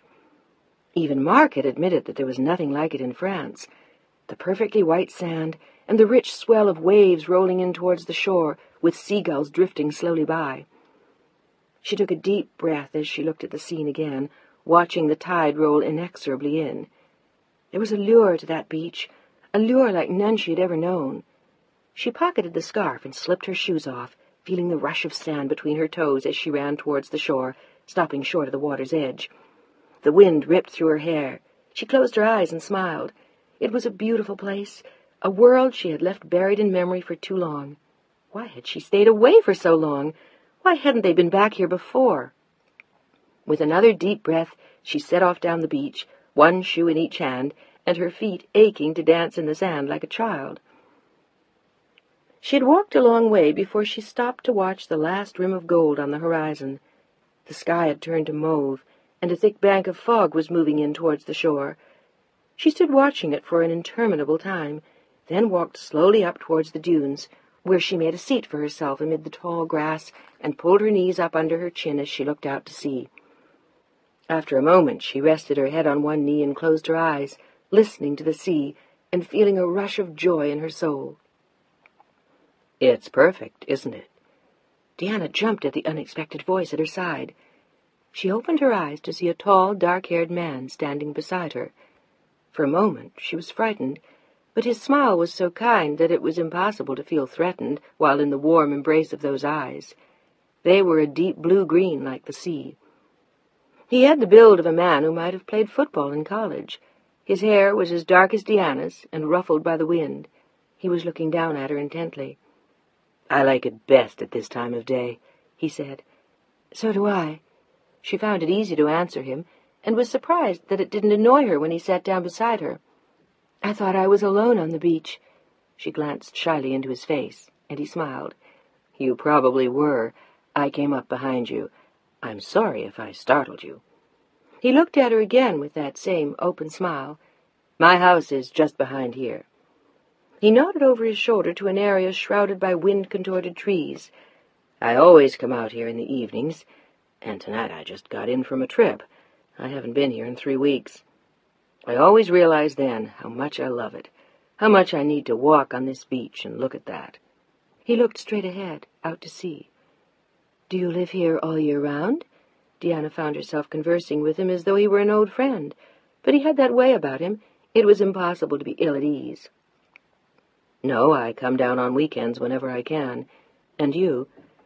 "I haven't been here in a long time. I came down with a friend." "Staying in town?" She nodded, and then remembering, looked at her watch. "That reminds me I have to get back.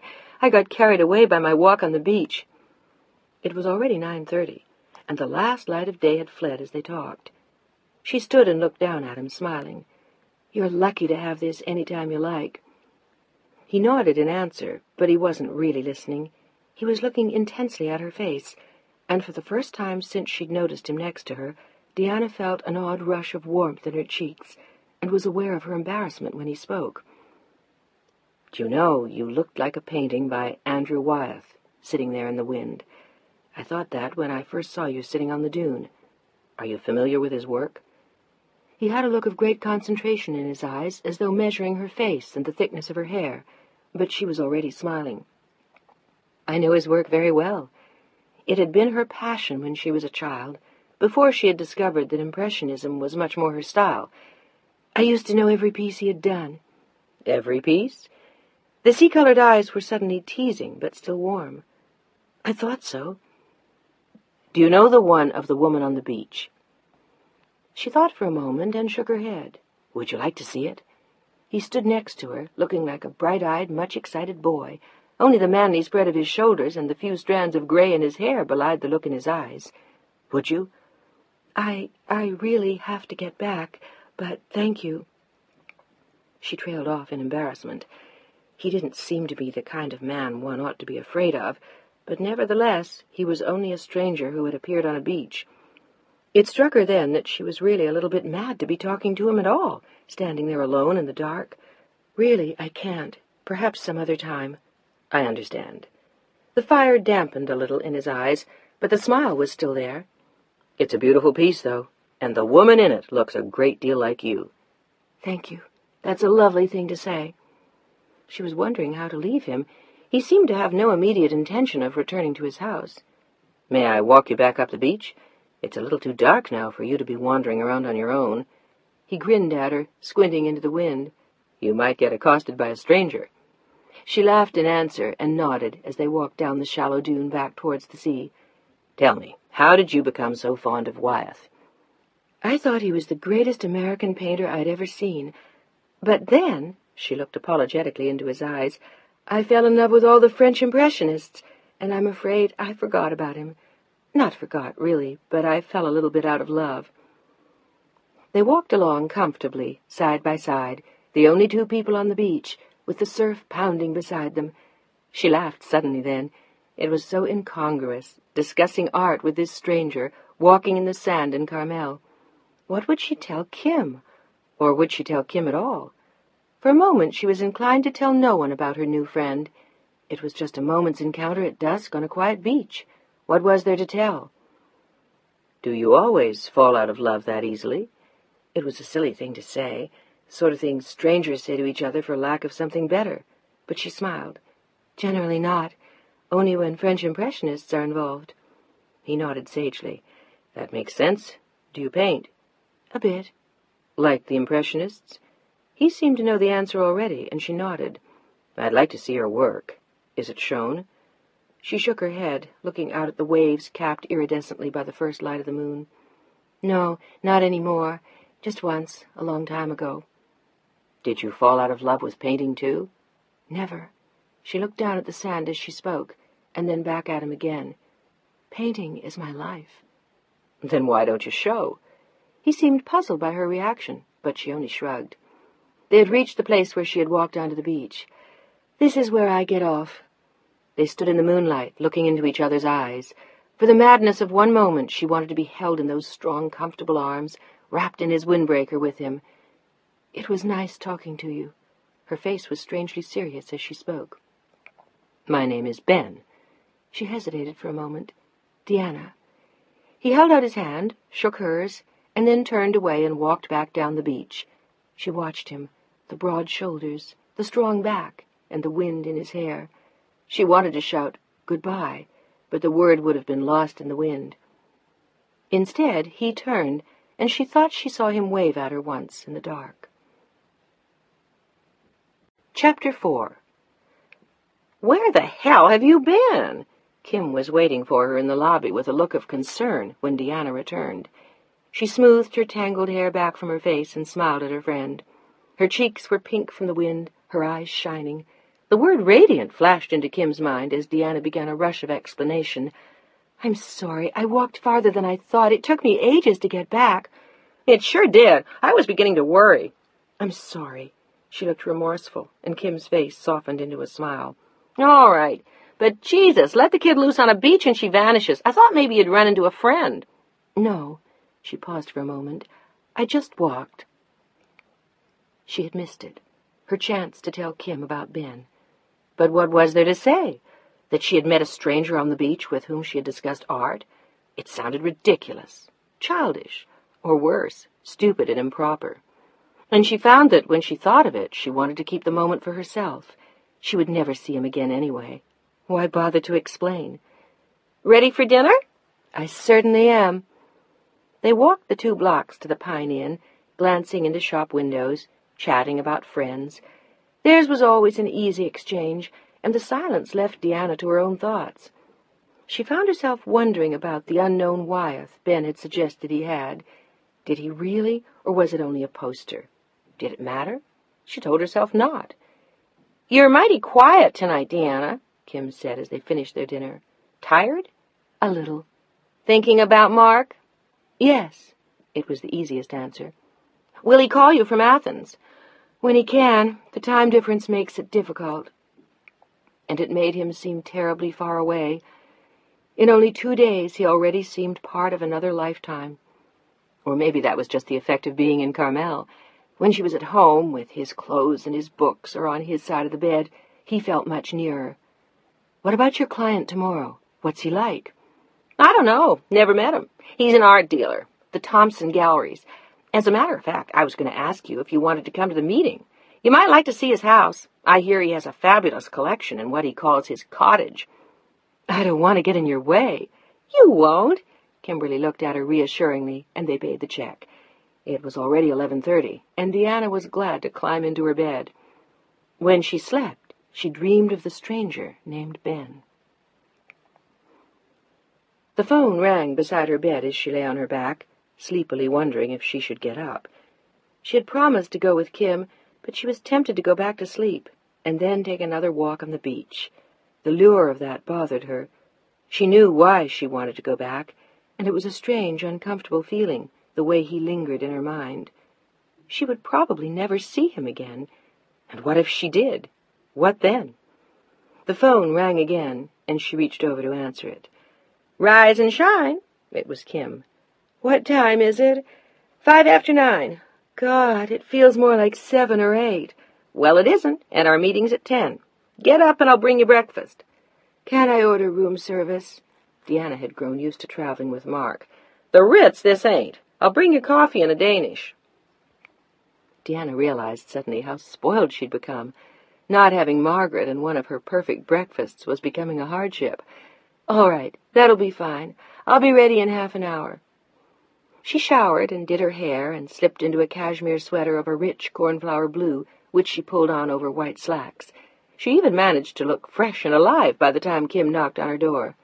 Jesus, you look gorgeous. Kim handed her a steaming cup of coffee and a plate. So do you. Should I wear something more businesslike? You look awfully grown up. Kim was wearing a beige gabardine suit with a persimmon silk blouse and a very pretty straw hat, and a little straw bag clutched under her arm. You look very chic. Don't look so surprised. Kim smiled and collapsed in a chair. I hope this guy is easy. I don't feel like arguing business on a Saturday morning. She yawned and watched Deanna finish the coffee in her cup. Who am I supposed to be, by the way? Your secretary or your chaperone? Deanna's eyes sparkled over her cup. Neither, you jerk. Just my friend. Won't he think it a little strange that you bring along your friends? Too bad if he does. Kim yawned again and stood up. We'd better go. Yes, ma'am. The drive took only 5 minutes, with Deanna reading the instructions to Kim. The address was on a pretty street, the houses all set back from the road and hidden by trees. But she saw when they got out of the car that it was a small, pleasant house, not elaborate and far from pretentious. It had a windswept, natural look to it. A small black foreign car was parked outside, something convenient, not handsome. None of the evidence suggested that the promised art collection would be impressive or rare, but the inside of the house told a different tale, as a small, tidy woman in a housekeeper's apron opened the door. She had the look of someone who came once or twice a week, efficient rather than warm. Mr. Thompson said to wait for him in his den. He's upstairs on the phone. To London. She added the last words with disapproval, as though she thought it was a shocking expense. But not nearly as great an expense, Deanna thought, as the paintings on the walls. She looked at them with awe as they followed the housekeeper to the den. The man had a magnificent collection of English and early American paintings. None of them were what Deanna would have collected herself, but they were a joy to behold. She wanted to linger so she could study each piece, but the woman in the apron marched them quickly and firmly into the den, glared at them long and hard, muttered, "Sit down," then disappeared back to her chores. "My God, Kim, did you see what he has on his walls?" Kimberly grinned, readjusting her hat.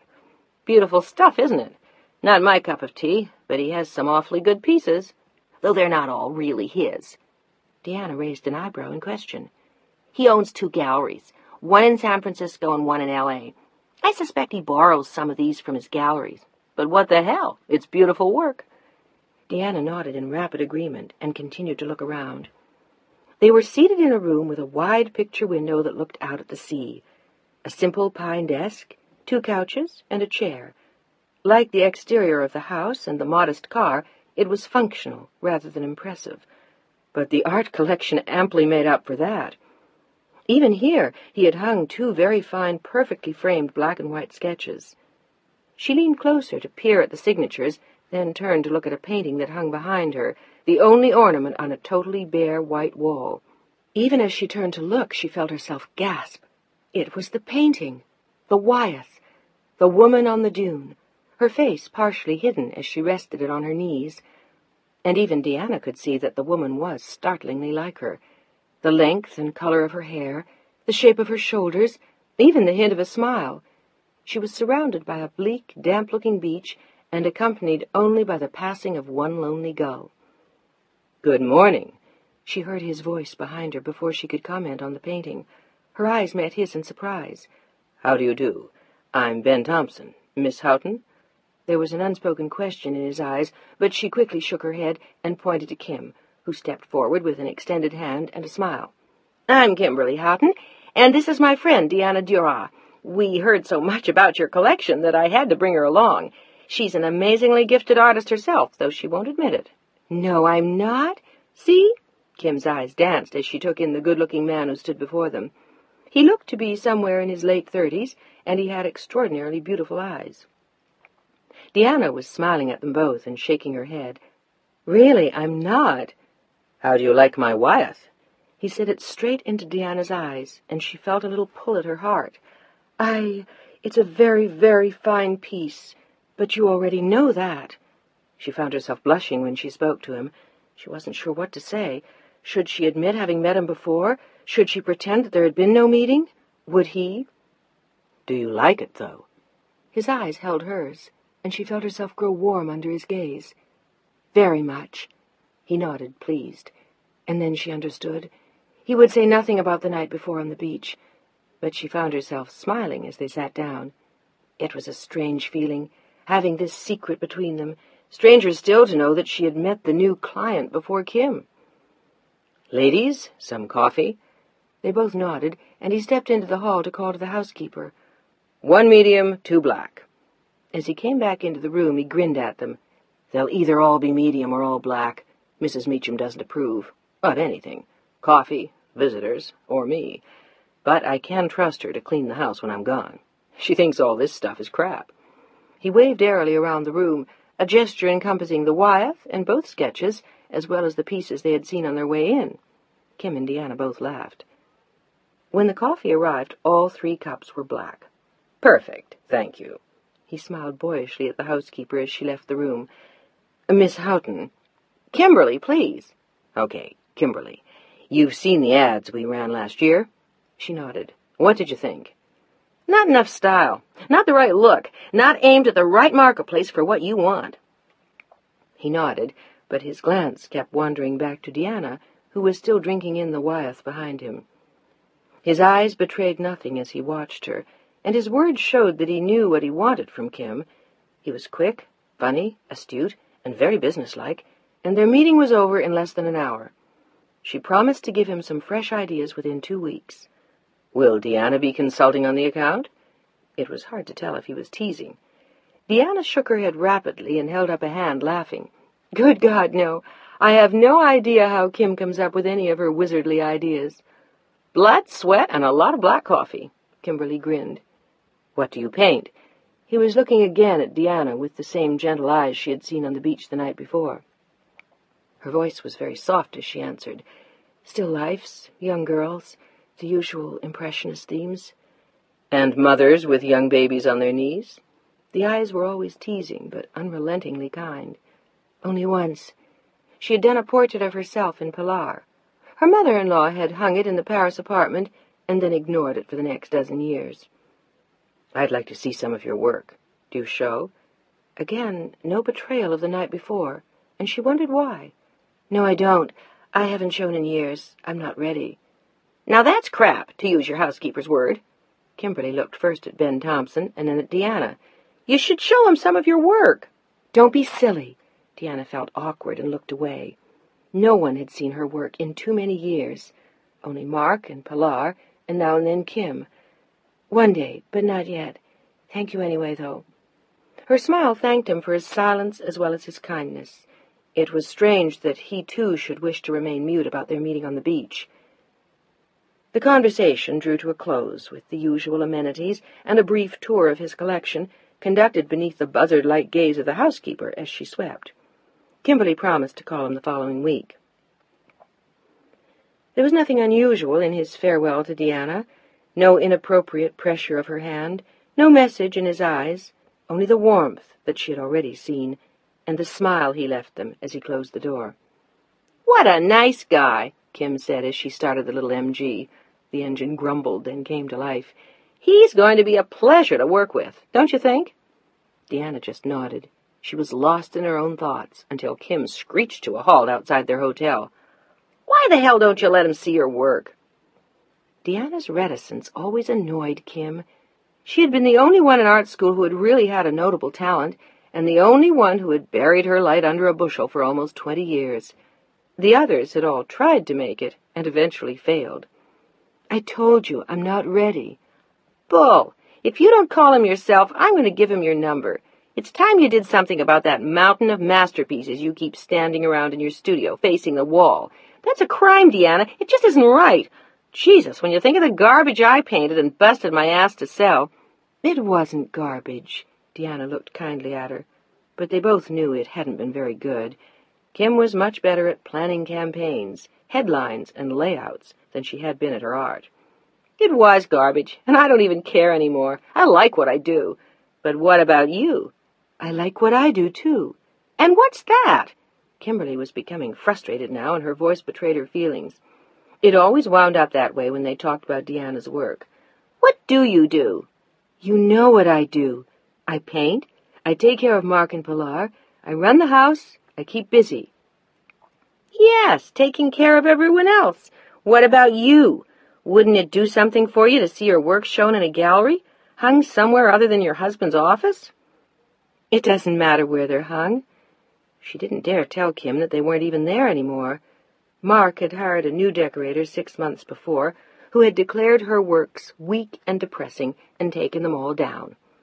Mark had brought the canvases home, including a small portrait of Pilar, which now hung in the hall. "What matters to me is painting it, not showing it." "That's like playing a violin with no strings, for Christ's sake. It doesn't make sense." "It does to me." She was gentle but firm, and Kim shook her head as they got out of the car. "Well, I think you're crazy, but I love you anyway." Deanna smiled as they walked back inside the hotel. The rest of their stay went by too quickly. They browsed in the shops, had dinner once more at the Pine Inn. On Sunday afternoon, Deanna took one more walk on the beach. She knew where he lived now, knew it when she glimpsed the house hidden behind the trees. She knew how near she was to the Wyeth. She walked on. She did not see him again, and she was annoyed at herself for even wondering if he'd be on the beach. Why should he be? And what would she say if he were? Thank him for not letting Kimberly know they had met? So what? What did it matter? She knew she'd never see him again. Chapter 5. When the phone rang, she was already in her studio, sitting back from the canvas, trying to evaluate her morning's work.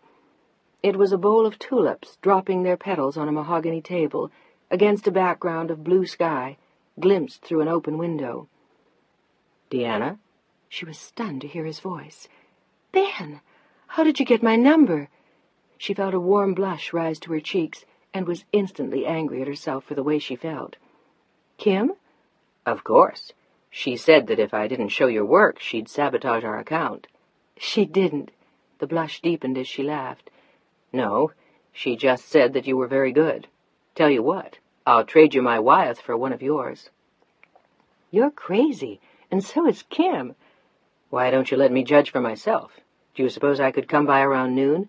"Today? Now?" She glanced at the clock and shook her head. It was already after 11. "No." "I know. You're not ready. Artists never are." The voice was as gentle as it had been on the beach. She stared into the phone.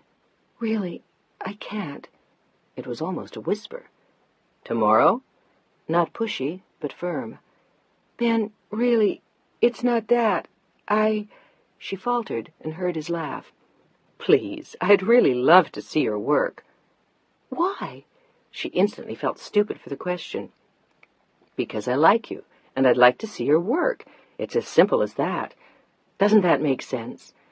"More or less." She didn't know what more to say. "Are you busy for lunch?" "No, I'm not." She sighed sadly again. "Don't sound so forlorn. I promise not to throw darts at your canvases. Honest. Trust me." Oddly, she did. She trusted him. It was something about the way he spoke, and the look she remembered in his eyes. "I think I do. All right, then. Noon." No one going to the guillotine had ever spoken as resolutely. Ben Thompson smiled to himself as he hung up. He was there promptly at noon, with a bag of French rolls, a sizable wedge of brie, and half a dozen peaches, as well as a bottle of white wine. "Will this do?" he asked as he spread his riches out on her desk. "Very nicely, but you really shouldn't have come." She looked dismayed as she eyed him over the table. She was wearing jeans and a paint-splattered shirt, her hair tied in a loosely woven knot. "I really hate being put on the spot." Her expression was troubled as she watched him, and for a moment he stopped arranging the fruit. "You're not on the spot, Deanna. I really did want to see your work. But it doesn't matter a damn what I think. Kim says you're good. You know you're good. You told me on the beach that painting was your life. No one can ever play with that. I wouldn't try to." He paused, then went on more softly. "You saw some of the pieces I love in the cottage in Carmel. That's something I care about. This is something you care about. If you like my Wyeth, it makes me happy. But if you don't, it doesn't change a bit of its beauty for me. Nothing I see will change what you do or how much it matters. No one can ever touch that." She nodded silently, then walked towards the wall where 20 paintings were propped, hidden and ignored. One by one she turned them around, saying nothing, and looking only at the oils as she turned them. She did not look at him until at last he said, "Stop." She glanced up in surprise and saw him leaning against her desk with a look in his eyes she didn't understand. "Did you feel anything when you saw the Wyeth?" He was searching her face and holding her eyes. She nodded. "I felt a great deal." "What?" She smiled. "First, surprise, to realize that I was in your house, but then a kind of awe, a joy at seeing the painting. I felt pulled by the woman, as though she were someone I knew. I felt everything I think Wyeth wanted to tell me. For a moment I felt spellbound by his words." "As I do by yours. Do you have any idea how much you've put in those paintings, or how really beautiful they are? Do you know what it means to be reached out to and pulled at time after time after time as you turn them around? They're incredible, Deanna. Don't you know how good they are?" He was smiling at her. She felt her heart pound in her chest. "I love them, but that's because they're mine." She was glowing now.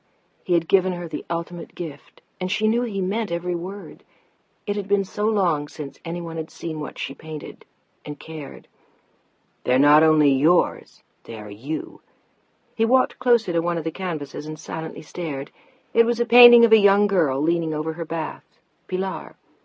"That one is my daughter." She was enjoying it now. She wanted to share more. "It's a beautiful piece of work. Show me more." She showed him all of them. When it was over, she almost crowed with pleasure. He liked them. He loved them. He understood her work. She wanted to throw her arms around his neck and laugh. He was opening the bottle of wine. "You realize what this means, don't you?" "What?" She was suddenly wary, but not very. "That I will hound you until you sign with the gallery. How about that?" She smiled broadly at him, but she shook her head. "I can't." "Why not?" "That's not for me, and Mark would have a fit. He would think it commercial and vulgar, though the Thompson Gallery had a reputation for anything but vulgarity, and Ben's family had been reputable in the art world for years. She had looked him up when she got back from Carmel. His grandfather had had one of the finest galleries in London, and his father in New York. Ben Thompson had carte blanche in the art world, even at 38 years of age. She had read that, too. "Really, Ben, I can't." "The hell you can't. Listen, don't be stubborn. Come to the gallery and look around. You'll feel a lot better when you see what's there." He suddenly looked very young as he said it, and she laughed. She knew what was there. She had researched that as well. Pissarro, Chagall, Cassatt, a very small Renoir, a splendid Monet, some Corot, also a few carefully hidden Polacks, a Dali, and a de Kooning that he seldom showed. He had the best, as well as a few well-chosen, unknown young artists of whom he wanted her to be one. What more could she ask? But what would she tell Mark? "I had to. He asked me. I wanted—" No, he just wouldn't understand. And neither would Pilar. She would think it an obnoxious, show-offy thing to do. "You don't understand," said Deanna. "You're right there." Ben held out a piece of French bread and brie. 22 paintings spread around the room, and he had loved them all. She beamed as she took the bread from him. "I've got 30 more in the attic, and 5 over at Kim's." "You're nuts." "No, I'm not." He handed her a peach. "Yes, you are, but I won't hold it against you. How about coming to an opening we're having tomorrow night? That won't do any harm, will it? Or are you even afraid to do that?" He was goading her now, and she wasn't sure she liked it. Who said I was afraid? She looked very young as she bit into the juicy peach, then smiled. Who had to? Why else would you not want a show? Because it doesn't make sense. You don't make sense. But by then they were both laughing and into their third glass of wine. I like you anyway, he announced. I'm used to dealing with crazies like you. I'm not crazy, just stubborn. And you look exactly like my Wyeth. Did you notice it too? His eyes pulled at her again. He put down his glass. She hesitated for a moment, then nodded. I did. Only I can see your eyes. He held them for a long moment, then glanced away.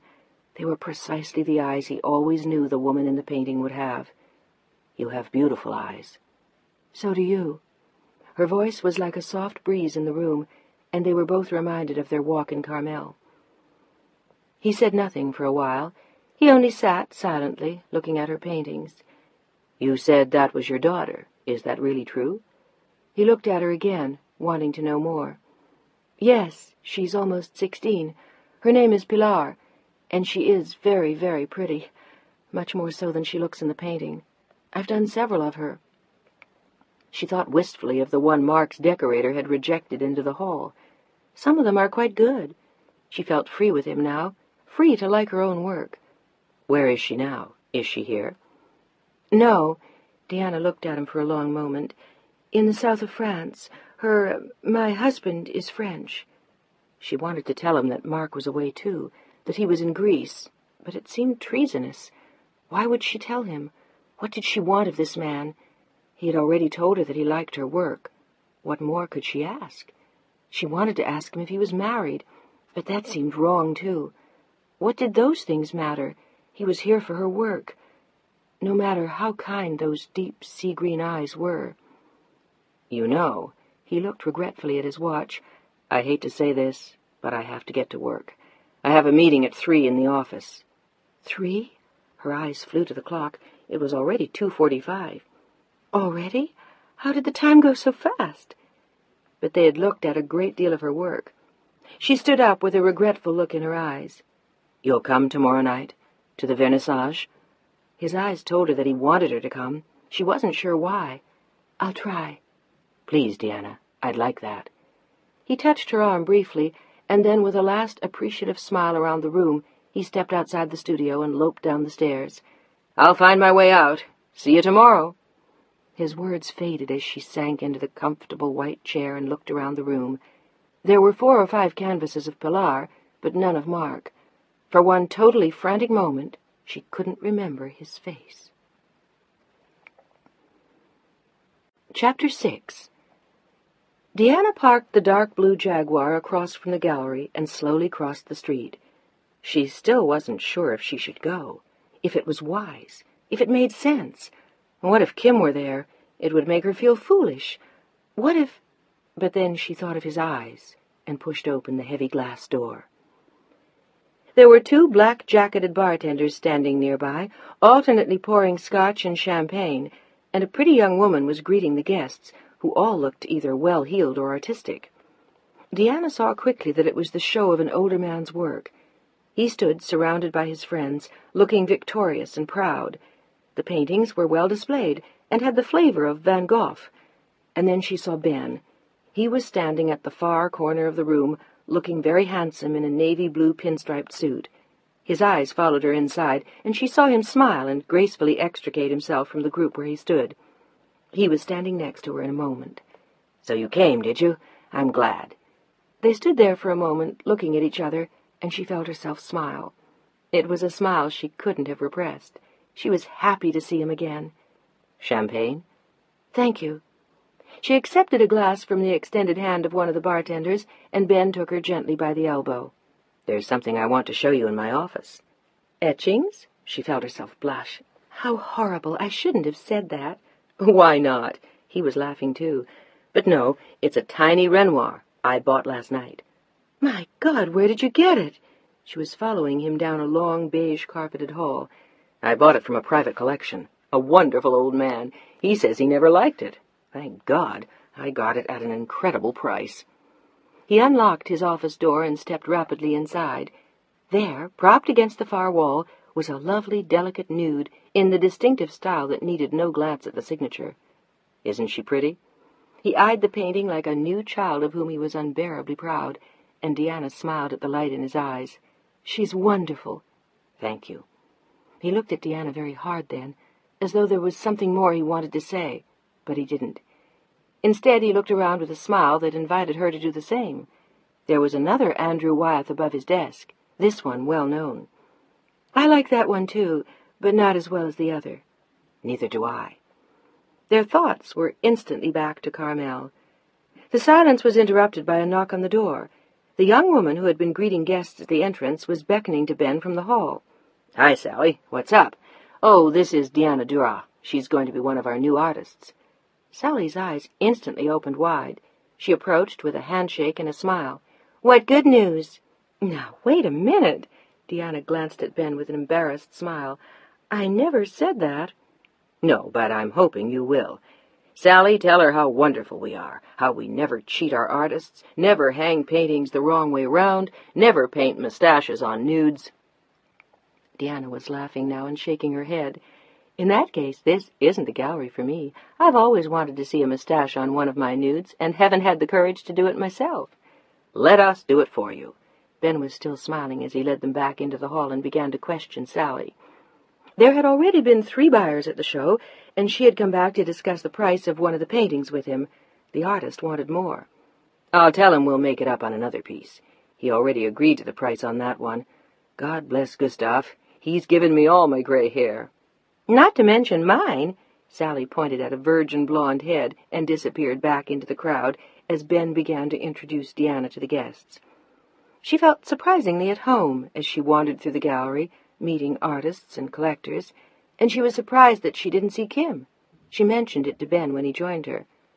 "Isn't she here? I thought she would be." "No, apparently she's tearing her hair out over a new ad for yogurt. Frankly, I'd just as soon she not get us confused.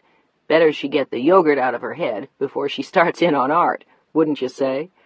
Deanna laughed as he handed her another glass of champagne. "You know," he continued, "I enjoyed yesterday enormously. Your work is extraordinarily good, and I'm not going to stop badgering you until you say yes." Deanna smiled at him over the champagne.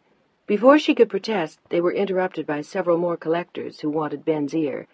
He had his hands full with them until almost 9 o'clock. Deanna drifted slowly around the gallery, watching prospective buyers and admiring Gustav's work. She had stopped before one of his paintings when she heard a familiar voice just behind her. She turned in surprise. "Studying the technique, Deanna?" "Jim!" She looked into the laughing Irish eyes. "What are you doing here?" "Don't ask. Collecting culture, I guess." He waved vaguely towards a group of people at the door. "They dragged me here, but only after several stiff drinks." An art lover to the core. She wore her usual warm smile, but somewhere within her was an uncomfortable stirring. She hadn't wanted to see Jim Sullivan here. She had come to see Ben. Or had she? Was she here only to see the gallery? She wasn't really sure, and perhaps Jim would know. Perhaps he'd see something different in her face, in her eyes, in her soul. Almost defensively, she reached for a familiar subject. "Have you heard from Mark?" He eyed her warily for a moment. "Have you?" She shook her head. "I got a telegram the day after he left that he hadn't been able to call because it was the wrong time, and then I went to Carmel for the weekend, with Kim," she added quickly and unnecessarily. "He might have tried to call me then.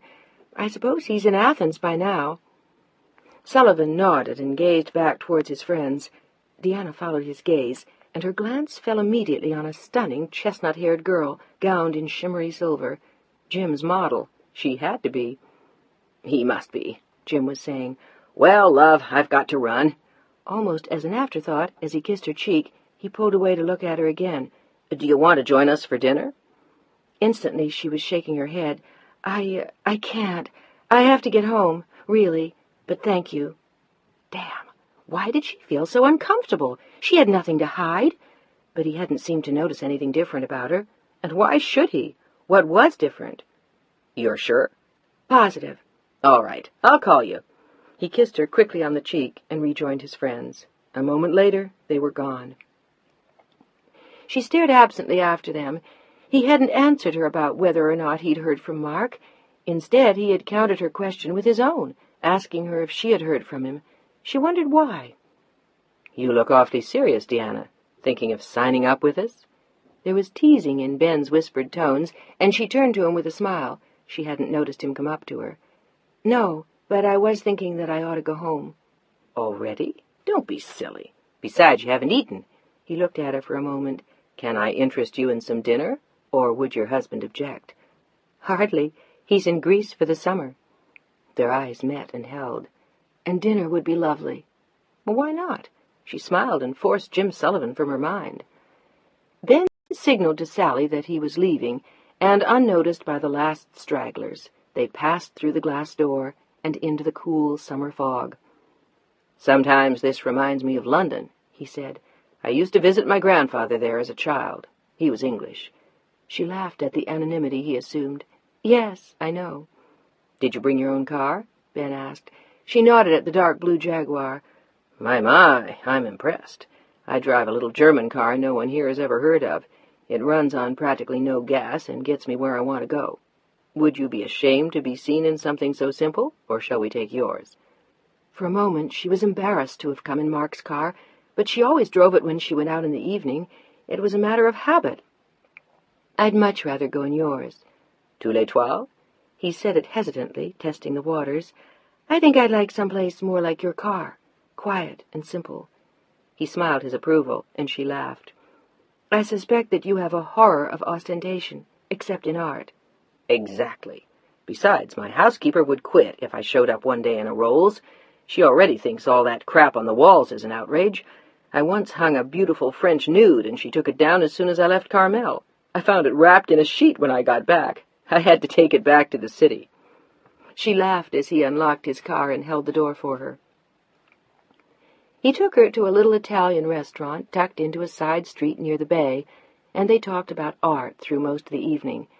She told him of her years of floating around Europe and the States with her father, devouring the museums wherever they went, and he told her of learning about art from his grandfather and then his father, watching great auctions in London and Paris and New York. "But I never thought I'd go into the business." "Why not?" "I wanted to do something more interesting, like ride in rodeos or be a spy. I planned to be a spy at least until I was 9, but my grandfather insisted it wasn't respectable. Sometimes I'm not so sure our business is either. Actually, when I went to college, I wanted to be one of those men who detect fakes in art. I studied for a while, but the forgeries always fooled me. I hope I do better now." Deanna smiled. From the look of the gallery and the house in Carmel, she felt sure he did. "Tell me," he said abruptly, "how long have you been married?" She was surprised at the suddenly personal question. He had asked her none so far. 18 years. I was 19. "That makes you—" He went through the ritual on his fingers, and she laughed. 103 in November. "No," he frowned. "Isn't it 102? "At least. What about you? Have you ever been married?" "Once, briefly." His eyes retreated from hers for a moment. I'm afraid I wasn't very good at detecting fakes there either. She took me for a beautiful ride, and I had a wonderful time, and then it was over. He smiled and met her glance again. "No children?" "None. That's the only thing I've regretted. I would have liked to have had a son." "So would I." There was a hint of wistfulness in her voice that made him watch her as he said, "But you have a lovely daughter." "I also had 2 boys. They both died right after they were born." It was a weighty piece of information to pass across a dinner table to a relative stranger, but he only watched her eyes. He saw there what he needed to know. "I'm sorry." "So was I." And then, stupidly, it was a sort of blow when Pilar was born. In French families, baby girls are not greeted with applause. "You wanted applause?" He looked amused. "At least," she smiled back at last, "and a brass band, and a parade." "One can hardly blame you." "She was the 3rd?" he asked. Deanna nodded. "Are you very close?" He imagined they would be, and was surprised to hear they were not. "Not just now, but we will be again. For the moment, she is terribly torn between being American and French. That kind of thing can be hard." "So can being 15. He remembered with horror his sister at the same age. Does she look like you? He hadn't been able to tell from the distant glimpses in Deanna's paintings. Not at all. She is the image of her father. She's a very pretty girl. So is her mother. For a moment, Deanna said nothing. Then she smiled. Thank you, sir. The conversation drifted back then to art. He stayed away from painful and personal subjects, but sometimes she wondered if he was even listening. He seemed to be watching her all the time, and saying other things with his eyes. It was midnight when at last they were encouraged to leave. I had a marvelous evening. She smiled at him happily as he drew up alongside the parked Jaguar. So did I. He said nothing more. As she started her car, he backed away with a wave. She saw him in her rearview mirror, walking back to his own car, his hands in his pockets, and his head pensively bowed. She was already in bed, with the lights out, when the telephone rang, but the rapid whir of the lines told her it was long distance. Deanna? It was Mark. Hello, darling. Where are you? In Rome, at the Hassler if you need me. Are you all right? But the connection was poor. It was very hard to hear. I'm fine. Why are you in Rome? What? I can't hear you. I said, why are you in Rome? I'm here on business, for Salco, but I'll see Pilar this weekend. Give her my love. She was sitting up in the dark and shouting to make herself heard. I can't hear you. I said, give her my love. Good. Fine, I will. Do you need money? No, I'm fine. For a moment, all she heard was static and gibberish again. I love you. For some reason, she needed to tell him that, and to hear him say the same. She needed a bond to him, but he seemed an interminable distance away. I love you, Mark. And for no reason she could understand, she found that there were tears in her eyes. She wanted him to hear her. She wanted to hear herself. I love you. What? And then they were cut off. She quickly dialed the overseas operator and asked her for Rome, but it took another 25 minutes to put through her call. The operator at the Hassler answered with a rapid "Pronto?" and Deanna asked for Signore Duras. They rang his room. No answer. In Rome it was already 10 o'clock in the morning. We are sorry. Signore Duras has gone out. She lay back in the dark and thought of her evening with Ben. Chapter 7. Marc-Edouard Duras walked along the Via Veneto in Rome, glancing into shop windows and occasionally casting an admiring glance at a pretty girl wandering past.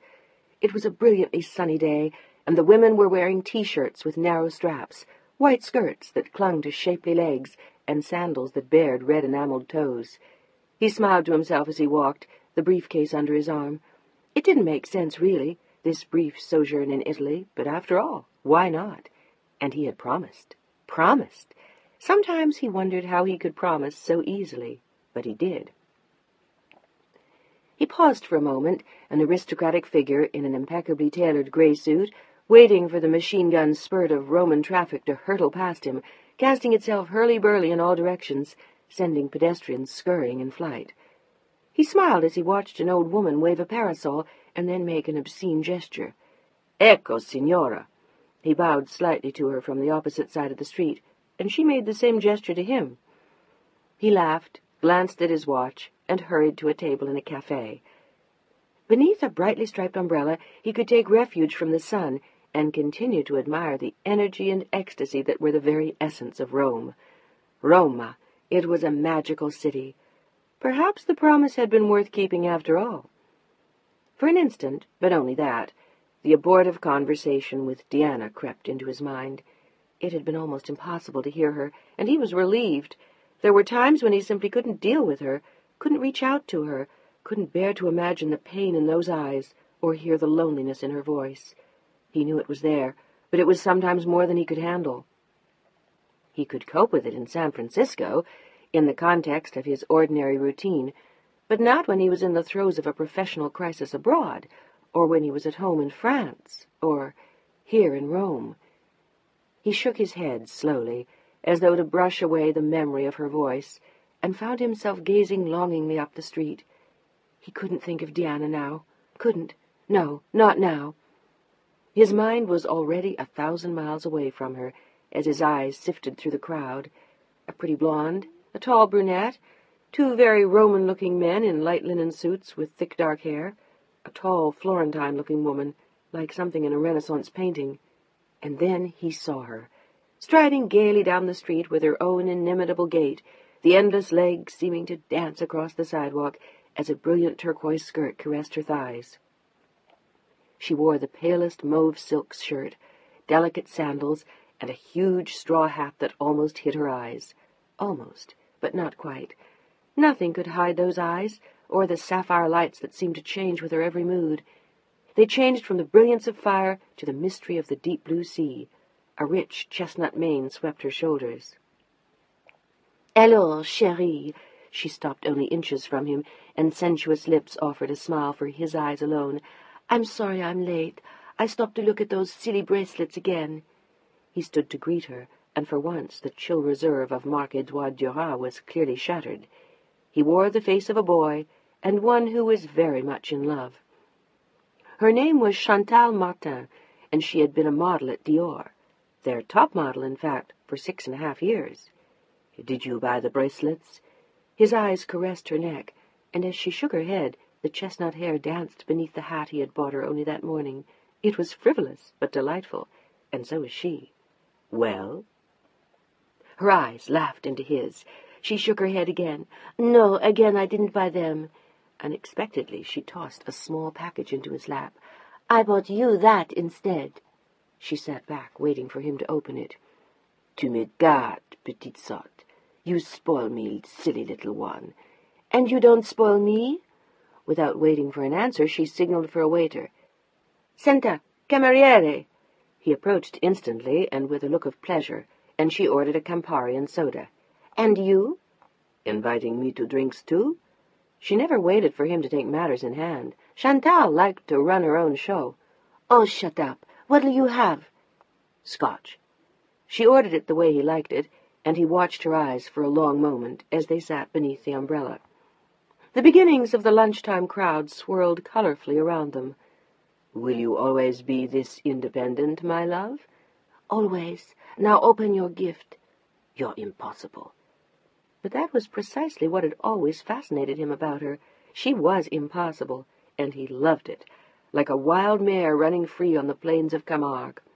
They had gone there together once, the land of the French cowboys and the beautiful wild white horses. He had always thought of her that way after that, untamed, just a fraction out of reach, yet more or less his. More or less. He liked to think it was more rather than less, and it had been that way between them for 5 years. She was 29 now. She had been 24 when they met. It was the first summer that Diana had refused to join him in France. He had felt odd to spend a summer without her. It had been awkward to explain to his family, insisting that she hadn't felt well enough to travel that year. No one believed it, but they had only said so behind his back, wondering if she were leaving Marc-Edouard or merely had a lover in the States. They would never have understood the truth, that she hated them, that she felt ill at ease, that she had wanted to stay at home, to be alone, to paint, because she detested sharing Marc with them, detested the way he was when he was with them, and detested even more watching the way Pilar became like them. It had been a shock for Marc-Edouard when she refused to come, a shock that left him wondering what it would mean now that she would no longer spend the summers with his family in France. He had decided to send her something beautiful, along with a letter asking her to change her mind. Remembering the 18-year-old wistful beauty who had sat in his office that day so long ago, he had gone to Dior. He sat through the entire collection, making notes, watching the models, carefully studying the clothes, trying to decide which ones were most her style. But his attention had incessantly wandered from the outfits to the models, and in particular one spectacular girl. She had been dazzling, and she had moved in a way that spoke only to him. She was a genius at what she did, whirling, turning, beckoning. To him alone, it seemed, and he had sat breathless in his seat. At the end of the show he had asked to see her, feeling uncomfortable for a moment, but barely longer. When she walked out to meet him in a starkly narrow black jersey dress, her auburn hair swept up on her lovely head, those remarkable blue eyes alternately clawing and caressing, he had wanted to seize her and watch her melt in his embrace. He was a rational man, a man of power and control, and he had never felt that way before. It frightened him and fascinated him, and Chantal seemed very much aware of the power she had. She wielded it gracefully, but with crushing force. And instead of buying Diana a dress, Mark had bought Chantal a drink, and another, and another. They had finished with champagne at the bar of the Hotel Georges V, and then, much to his own astonishment, he heard himself ask her if she would let him take a room. But she had only giggled, and gently touched his face with one long, delicate hand. "Ah, non, mon amour, pas encore. Not yet." Then when? He had wanted to shout the words at her, but he hadn't. Instead, he had courted her, cajoled her, showered her with gifts, until at last she acquiesced, demurely, shyly, in just the way that turned his heart and soul and flesh to fire beneath her touch. They had spent the weekend in an apartment he had borrowed from a friend, in the posh surroundings of the Avenue Foch, with a miraculously romantic bedroom and a balcony looking out on gently whispering trees. He would remember for a lifetime every sound and smell and moment of that weekend. He had known then that he would never have enough of Mademoiselle Chantal Martin. She had woven herself like thread beneath his skin, and he would never be quite comfortable again, except with her. She drained him and enchanted him, and made him almost mad with a desire he had never felt before. Elusive, exotic, exquisite Chantal. It had gone on for 5 years, in Paris and Athens and Rome. Wherever he went in Europe, he took her, and of course presented her in hotels and restaurants and shops as Madame Duras. They had both grown used to it over the years. It was simply a part of his life now, and hers. A part of which his partner, Jim Sullivan, was acutely aware, and his wife, thank heaven, was not. Diana would never know. There was no reason to tell her. It took nothing away from her, he told himself. She had San Francisco and her own little world. He had Chantal, and a much wider one. He had everything he wanted, as long as he had Chantal. He only prayed that it would go on for a lifetime, but that was a promise Chantal would never make. "Alors, mon amour, your present, open it." Her eyes teased, and his heart soared. He pulled open the box. It was the diver's watch he had admired that morning, saying it would be fun to have for their trips to the beach and his stays in Cap d'Antibes. "My God, you're mad! Chantal!" It had been monstrously expensive, but she waved his objections away with a disinterested hand. She could afford it now that she was no longer at Dior. 3 years before, she had retired from the runway and opened her own modeling agency. She wouldn't let him set her up in an apartment in Paris to do nothing except her hair and nails and wait for him. She refused to be dependent on anyone, least of all him. It irritated him sometimes, and frightened him as well. She didn't need him. She only loved him, but at least of that he was sure. No matter what she did when he was in the States, she loved him. He was certain of it, and the perfection of their time together cemented that belief. "Do you like it?" She eyed him coyly over her Campari. "I adore it." He dropped his voice. "But I love you more." "Do you, my lord?" She arched an eyebrow, and he felt her rising at his crotch. "Do you require proof?" "Perhaps. What did you have in mind?" She eyed him evilly from beneath her hat. "I was planning to suggest lunch out in the country somewhere, but perhaps—" His smile matched hers. "Room service, darling." "An excellent idea." He waved to the cameriere and quickly paid their bill. She stood up languidly, letting her body sway gently against his for a tantalizing instant, then began to weave her way through the crowded tables, casting a glance at him over her shoulder now and then. He could hardly wait to get her home. He wanted to run back to the hotel, holding fast to her hand, but she walked at her own pace, in her own style, knowing that she had Marc-Edouard Duras precisely where she wanted him. He watched her, amused. In a very few moments he would have her precisely where he wanted her, in his arms, in bed. In their room he began unbuttoning her blouse with alarming speed, and she brushed him away playfully, making him wait before she'd let him reveal what he was so hungry for. She fondled him with one hand and nipped gently at his neck, until at last he found the button to her skirt, and it dropped to the floor, leaving her in transparent pink lace. He almost tore at the blouse now. In a moment she stood naked in front of him as he softly moaned. She undressed him, quickly and expertly, and they fell together on the bed. Each time they made love was better than the time before, and ever reminiscent of the first. It left him sated, yet still hungry, eager to know that they would soon be joined again. She rolled over in bed, lying on one elbow, her hair tousled but still beautiful. She watched him silently, smiling. Her voice was a husky whisper near his ear, as her fingers played slowly across his chest and down towards his stomach. "I love you, you know." He looked at her intently, his eyes searching hers. "I love you too, Chantal. Too much, perhaps, but I do."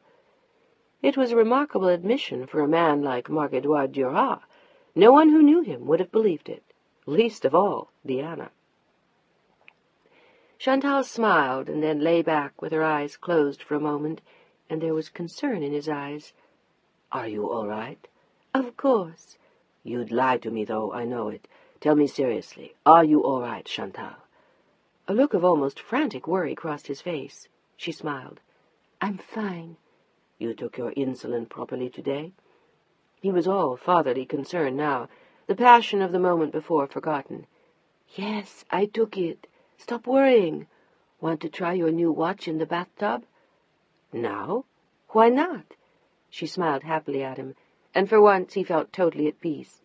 "Or did you have something else in mind?" "I always have something else in mind. But you're tired." "Never too tired for you, mon amour."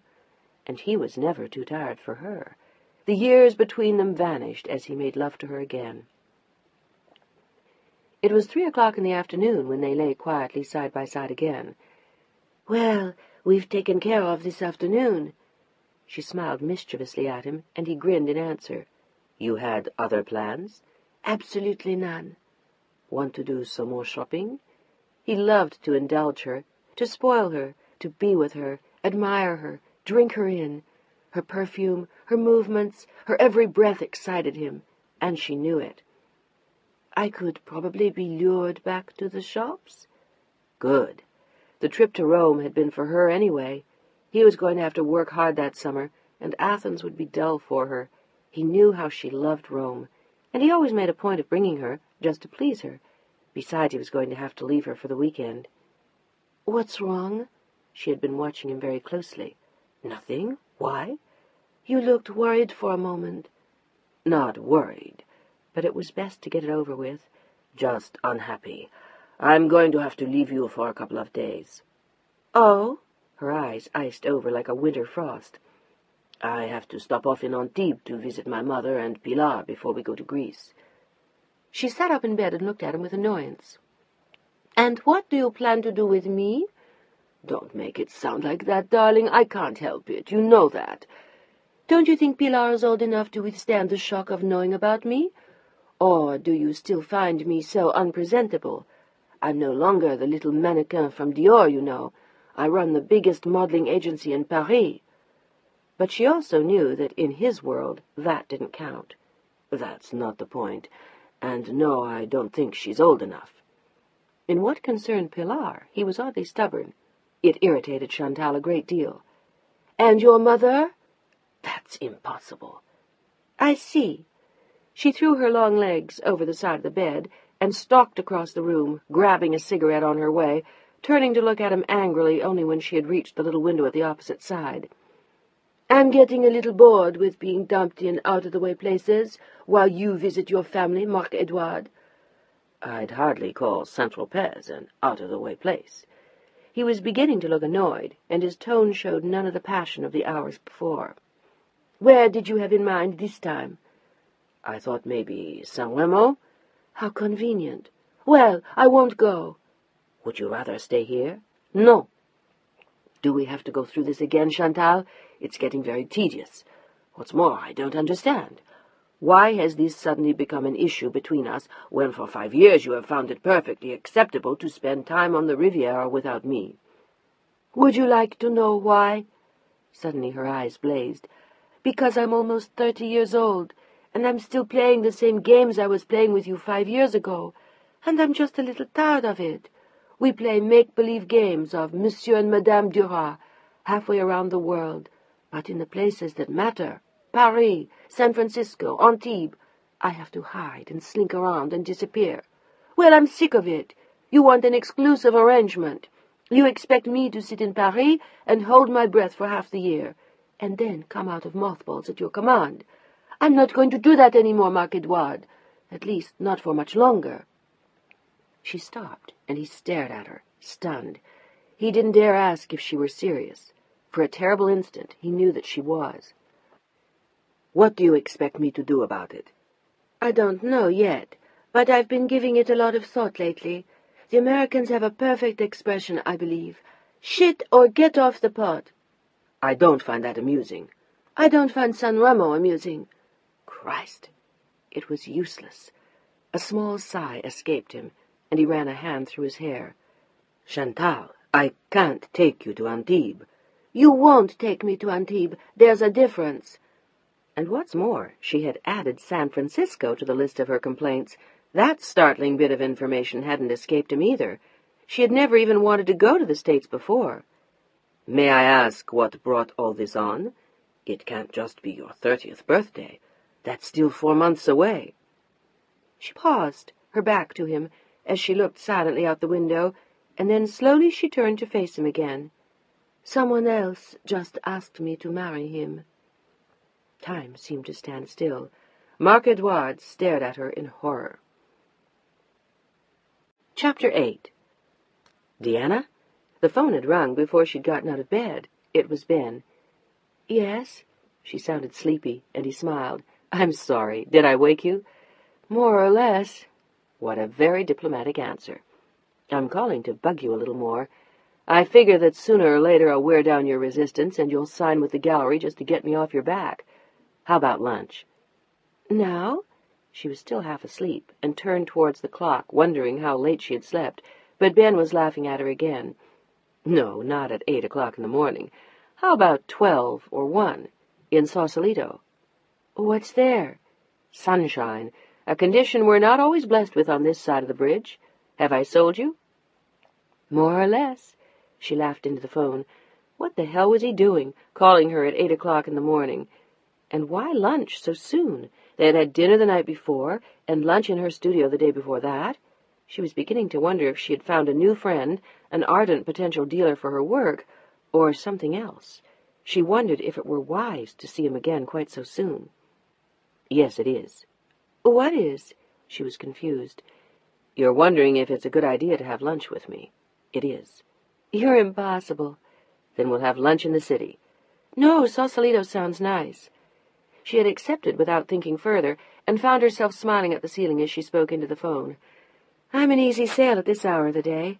No defenses yet. No coffee. Good. Then how about signing with the gallery before coffee tomorrow? I may hang up on you, Ben. She was laughing, and it felt wonderful to start the day off with laughter. She hadn't done that in years. Don't hang up on me till we settle lunch. Do you want me to pick you up around noon? That'll do. What'll do? What was she doing having lunch with this man? But she liked him, and lunch in Sausalito sounded like fun. Wear your jeans. Okay, see you at noon. He pulled up in front of her house at exactly 12:02. He was wearing a turtleneck sweater and jeans, and when she climbed into the car, she saw that there was a basket on the seat draped in a red and white cloth. The neck of a bottle poked its way out at one side. Ben opened the door for her and put the basket on the back seat. Good morning, madam. He smiled broadly as she slid in beside him. I thought maybe we'd have a picnic instead. Okay? Very much so. Or was it? Should she be having a picnic with this man? The head of Madame Duras told her no, while the heart that was Deanna's wanted an afternoon in the sun. But surely there were other things she could do, and she had the terrace outside her studio if she really wanted sun. Ben glanced at her as he started the car and saw the faint pucker between her brows. Do we have a problem? No. She said it softly as he pulled away from the curb. She found herself wondering if Margaret had seen them. He amused her with stories about some of the gallery's more colorful artists as they drove across the splendor of the Golden Gate Bridge. He fell silent then for a moment. They were both looking out at the view. "Pretty, isn't it?" he asked. She nodded with a smile. "May I ask you an odd sort of question?" She looked surprised for a moment. "Why not?" "How is it that you and your husband live here instead of France? From what I know of the French, they don't, as a rule, like living very far from home, except under duress." She laughed. What he had said was true. "There's a lot of business to be done here, and Mark isn't here that much anyway. He travels most of the time." "Lonely for you?" It was a statement, not a question. "I'm used to it." He wasn't quite sure he believed her. "What do you do when you're alone?" They spoke in unison with a burst of laughter.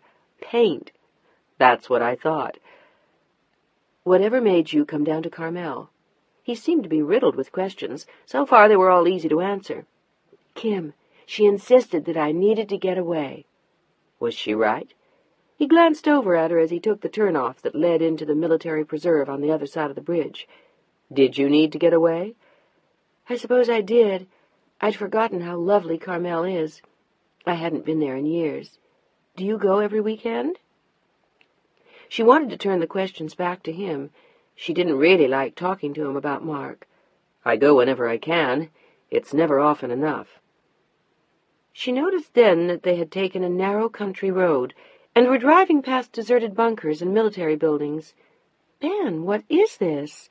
She looked around herself with curiosity.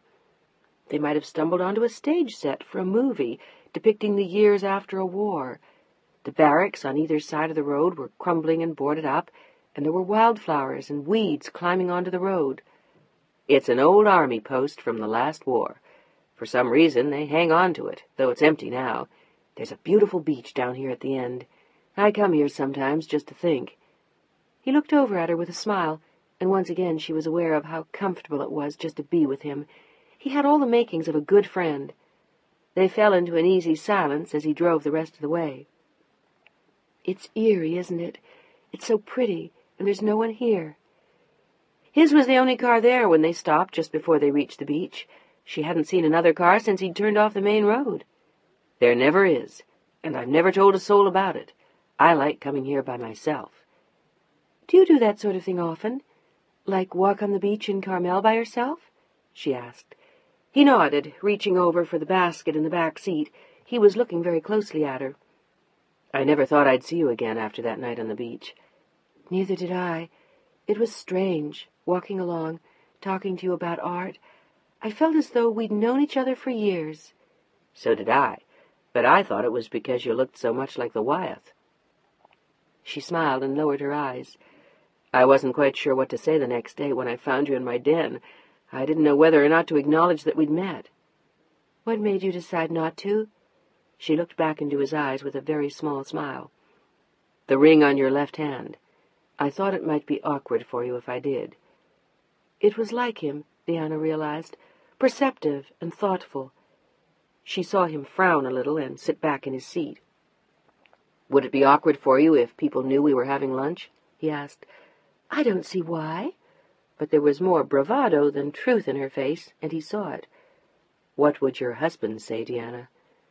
The words were unbearably soft, and she wanted to tell him that she didn't give a damn, but she did. The bitch of it was that she did care, a lot. "I don't know. The question has never come up. I don't have lunch with men very often." "What about art dealers who want to show your work?" Ben smiled at her. They had not moved from the car. "No, least of all with art dealers. I never have lunch with them." "Why not?"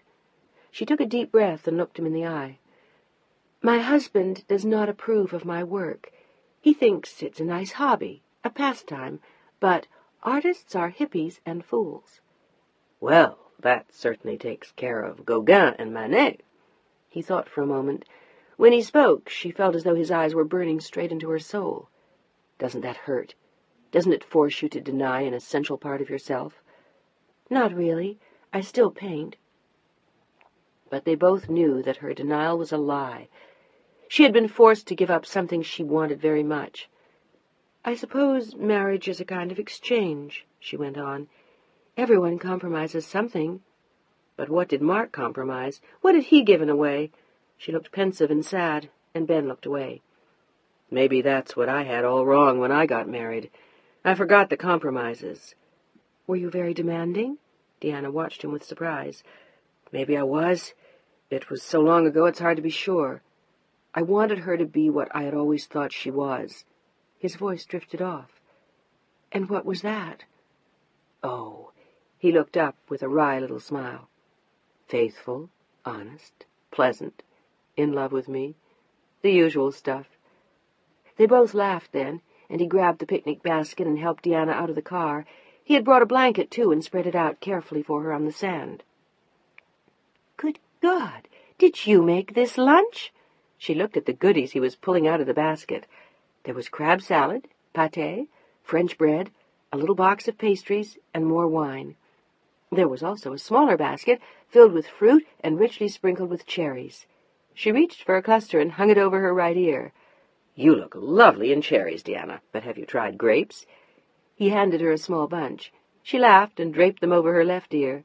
You look as though you should be climbing out of a horn of plenty. It's all very fête champêtre. Isn't it, though? She leaned back, looking up at the sky with a broad smile. She felt terribly young and irrepressibly happy. It was easy being with him. Ready to eat? He looked down at her, a bowl of crab salad in one hand. She looked startlingly beautiful, reclining easily on the blanket with the fruit peeking through her dark hair. Seeing his smile, she remembered the cherries and the grapes. She pulled them away from her ears and sat up on one elbow. To tell you the truth, I'm ravenous. Good. I like women with healthy appetites. And what else? What else do you like? It wasn't an appropriate question, but she didn't care. She wanted to be his friend. She wanted to know more and to share. Oh, let's see. I like women who dance, women who type, women who can read and write, women who paint, women with green eyes. He stopped, staring down at her again. And you? His voice was barely audible. What kind of women do I like? She laughed at him. Oh, shut up. Here, have something to eat. He handed her the loaf of French bread and the pâté, and she broke off the heel and slathered it handsomely with the delicate meat. It was a perfect afternoon. The sun was high in the sky, and there was a gentle breeze as the water lapped softly at the beach. Now and then a bird would fly by. Behind them the deserted buildings stood staring sightlessly. It was a world of their own. You know, she glanced around and then back at him, sometimes I wish I painted things like this. Why don't you? You mean like Wyeth? She smiled at him. It's not me. We each do what we do, very differently. He nodded, waiting for her to say more. Ben, do you paint? He shook his head with a rueful grin. Not really. I used to try, but I'm afraid it's my lot in life to sell art and not to make it. I did create one piece of art, though. He looked dreamy again as he stared out at the bay. The summer wind played with his hair. What was it? I built a house. A small one, but it was damn pretty. I built it myself with a friend. How amazing! She was impressed. Where? In New England. I was living in New York then. It was a surprise for my wife. Did she love it? He shook his head and turned to look at the bay again. No, she never saw it. She left 3 days before I was going to take her up to see it for the first time. Deanna sat in silence for a moment, stunned. They had both had their disappointments in life. What did you do with it? Sold it. I hung on to it for a while, but it was never much fun. It always hurt a little too much. And then I moved out here and bought the house in Carmel. He looked over at Deanna, his eyes soft and sad. But it was nice to know I could do it. I don't think I ever felt as good as the day I finished that house. What a feeling! It really was an accomplishment. She smiled softly, listening. I know, she said after a moment. I felt that way when I had Pilar, even though she wasn't a son. Does that really matter so much? He seemed annoyed. It did then. It meant a great deal to Mark to have a boy, but I don't think he really cares any more. He adores her. I think I'd rather have a daughter than a son, Ben said. Deanna looked surprised. Why? They're easier to love. You don't have to get hung up with images and macho and all that crap that doesn't mean anything. You can just love them. He looked as though he regretted not having a child, and she found herself wondering if he'd ever remarry. No, I won't. He wasn't looking at her when he said it. "Won't what?" She was confused. He had a way of answering questions she hadn't asked, except in her own head. "Get married again." "You're incredible. Why not?" She was still amazed that he had known what she was thinking. "There's no point. I have what I need. And now I'm too busy with the galleries. It wouldn't be fair, unless it were someone as involved in them as I. I was less entranced by my business 10 years ago. Now I'm in it up to my neck." "But you want children, don't you?" She had understood that much. "I also want an estate outside Vienna. I can live without that, too." "And what about you?" "I already have a child. Oh, do you mean, do I want more?" She didn't understand. "No, or maybe that, too. But do you think you'll ever remarry?" He looked at her openly, with his deep green eyes. "But I am. Married, I mean." "Happily, Deanna?" The question was painful and direct. She started to say yes, then stopped. "Sometimes. I accept what I've got." "Why?" "Because he and I have a history behind us." She found herself not wanting to say Mark's name to Ben. "You can't replace that, or deny it, or run out on it. We have a past." "A good one?" "At times, once I understood the rules of the game." She was being brutally honest, even with herself.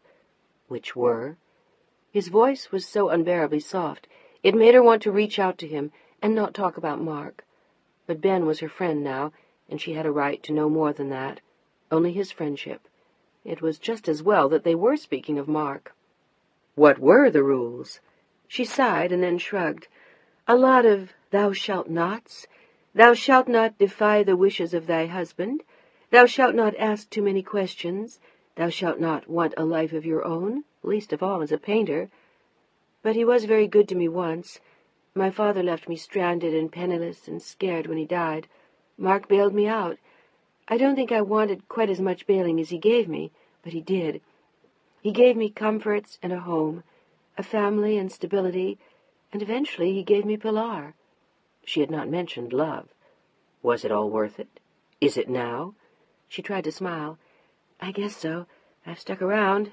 I like what I've got." "Do you love him?" The smile faded slowly. She nodded. "I'm sorry, Deanna. I shouldn't have asked." "Why not? We're friends." "Yes." He smiled at her again. "We are. Want to go for a walk on the beach?" He was on his feet, his arm extended to help her up. Their hands touched briefly before he turned and made rapid strides towards the shore, beckoning to her to catch up. She walked slowly, thinking of what they had said. At least everything was clear, and she did love Mark. At least now she wouldn't get into trouble with Ben. For a moment or two she had feared it. There was something about him that she liked very much. He handed her seashells and walked in the water up to his knees, having discarded his sandals hours before. He looked like a tall, happy boy playing in the surf, and she smiled as she watched him. "Want to race?" He looked at her mischievously as he came back to her side, and she accepted the challenge with amusement.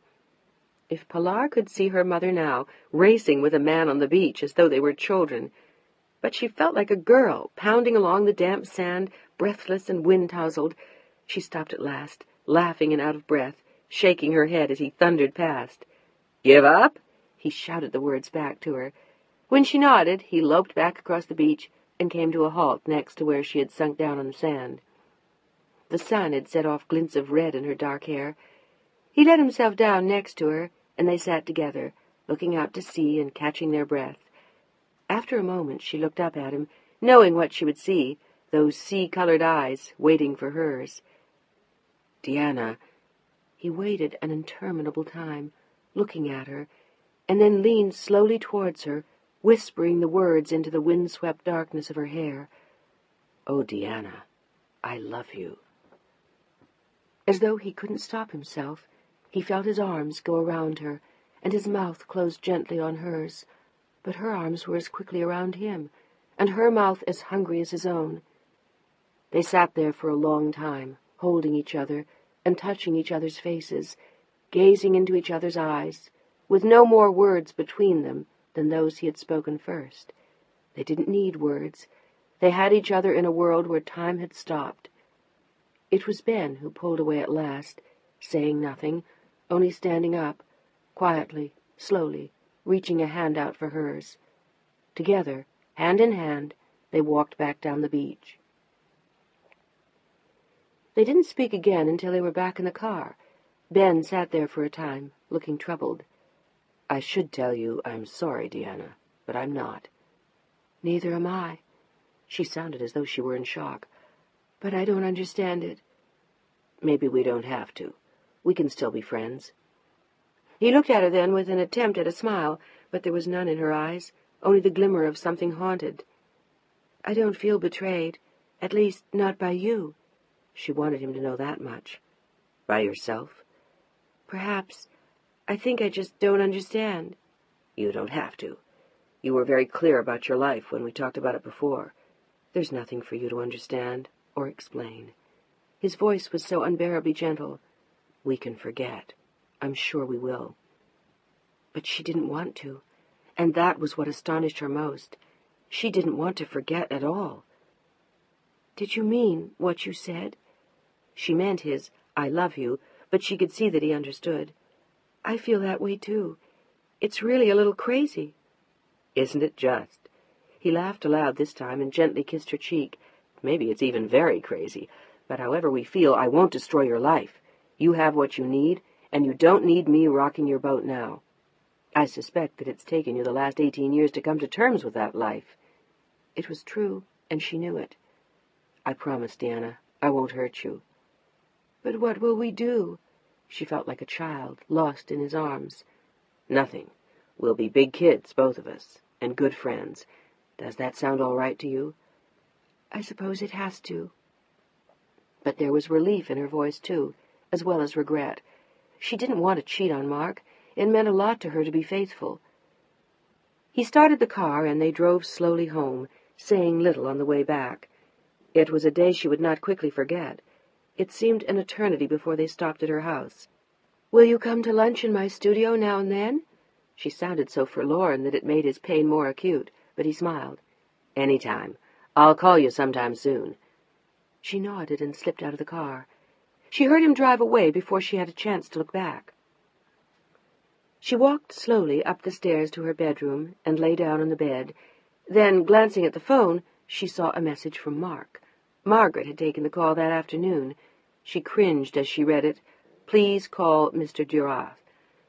She didn't want to call now, didn't want to hear him, not now, but she knew she had to. She had to force herself back to her life and away from the dream on the beach. It took her half an hour to steel herself to make the call. At last she dialed the overseas operator for Rome and asked for Mark's room at the Hassler. This time he was in. "Mark, it's me." "Yes? Hello?" He sounded strange and cold. "Deanna."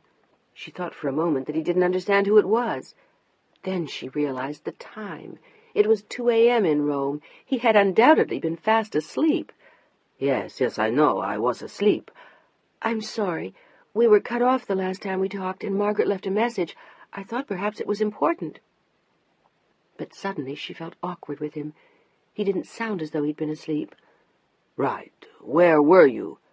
God, why did he sound so cold? Why now? She needed a reason to hang on, a reason not to fall in love with Ben, a reason to stay faithful. "I was out, shopping." She hated the lie, but what could she tell him? I was kissing Ben Thompson on the beach? "Is everything all right in Rome?" "Fine. Look." He seemed to hesitate for a moment. "I'll call you back." "When?" She had to know. She needed to hear him, needed to keep his voice in her head. Surely that would dull the pain of what she couldn't have. "When will you call me?" "Tomorrow. This weekend. I'll call, don't worry. D'accord?" "Yes, all right, fine." But she was cut to the quick by his tone. "I love you." The words were a tentative plea. He didn't seem to hear it. "So do I. Ciao." And then, without saying more, he hung up, as Deanna sat staring blindly at the phone. Deanna ate alone in her studio that night, then stood for half an hour on the little tiled terrace, watching the sun set over the bay. She could have seen it with Ben if she hadn't sent him away. Why had she? So she could feel virtuous when she called Mark halfway around the world? She felt tears slide down her cheeks. When she heard the doorbell ring, she jumped. She decided not to answer, and then wondered if it might be Kim, coming to see how she was. Kim would have recognized the lights in the studio and known she was hiding. She wiped the tears away with the tail of her shirt and ran barefoot down the back stairs. She didn't even think to ask who it was. She simply opened the door, looking like a tired, rumpled little girl, in jeans and bare feet, with her hair falling into her eyes. She looked up, expecting to see Kim, and stood back in surprise when she saw who it was. It was Ben. "Is this a bad time?" he asked. She shook her head. "Can we talk?" He looked as troubled as she felt, and he was quick to come inside when she nodded yes. "Come up to the studio. I was up there." "Working?" He searched her eyes, and she shook her head. "Thinking." "Me too." She closed the door softly behind them. He followed her up the stairs, and she motioned him to her favorite chair. "Coffee or wine?" "Neither, thanks." He looked suddenly very nervous, as though he wondered why he had come. Then he sat back in the chair, closed his eyes, and ran a hand through his hair. "This is crazy. I shouldn't have come." "I'm glad you did." "In that case," he opened his eyes and smiled tentatively at her. "So am I. Deanna, I know this is crazy, but damn it, I love you, and I feel like an irrational kid. I shouldn't even be here. I have absolutely nothing intelligent to say except what I told you today on the beach." His voice dropped to a whisper, and he lowered his eyes. "Just that I love you." The room was very still for a long moment, as she watched him, her eyes filling with tears. He heard her sigh, "I love you, too." "You know what I came here to tell you?" he asked. "That I'll accept anything. A moment, an evening, a summer. I won't stand in your way after that. I'll let go. But I can't bear to see us lose what we might have." He looked at her then. Her face was wet with tears that dripped slowly onto her paint-spattered shirt, but she was smiling at him and holding out a hand. He took it firmly in his and pulled her towards him. "Doesn't that sound crazy to you?" "Yes, very. And at the end of the summer?" "We let go." "And what if we can't?" "We'll just have to. I will, because I know it will be for your peace of mind. What about you?" "I suppose I could, too." Her arms went around him. "I don't care what happens then. I just love you." He was smiling broadly as he held her close. It was what he had wanted to hear. He felt suddenly free and excited and alive. "Will you come home with me, Deanna? My place is a mess, but I want to share it with you, show you my treasures. I want to show you the things I care about, give you my life, show you my galleries and how they work. I want to walk on the beach in Carmel with you. I want to... Oh, Deanna, darling, darling, I love you." They were both laughing now as he swept her into his arms and carried her down the stairs. For a moment Deanna was grateful that it was Margaret's night off, but she didn't dare think for longer than that. Only a moment, which was more thought than she spent on Mark. She was Ben's now, Ben's for the summer. Chapter 9. "Good morning." She heard Ben's voice softly in her ear. She opened one eye. The room was unfamiliar. She was staring at a pale yellow wall. Someone had thrown wide the shutters on the large windows that looked out at the bay, and sun streamed into the room. There were trees just outside his window, and she could hear birds singing. It was a splendid, hot summer day, more like September than June. Deanna let her eyes wander across the pale yellow wall, and quickly she was entranced by a watercolor of a beach, and then by a smaller pastel and an oil. The artwork was all very subtle and sunny, not unlike Ben himself. She propped herself up on one elbow with a yawn and a stretch and a smile. He was looking down at her with the face of new love. "I've been waiting for you for an hour. I thought you'd never get up." He suddenly sounded less like a lover than a small boy, and she smiled. "I think I was a trifle tired." She smiled again and slid back into the sheets, with one hand on his thigh. It had been a long, delicious night in his arms, and they hadn't fallen asleep until dawn. "Is that a complaint?" She let her lips drift up his leg and then stop at his hip, where she kissed the pale, tender white skin where a small vein throbbed. "Good morning, my love." She smiled at the life she saw stirring, and Ben pulled her gently back into his arms. "Have I told you yet this morning how much I love you?"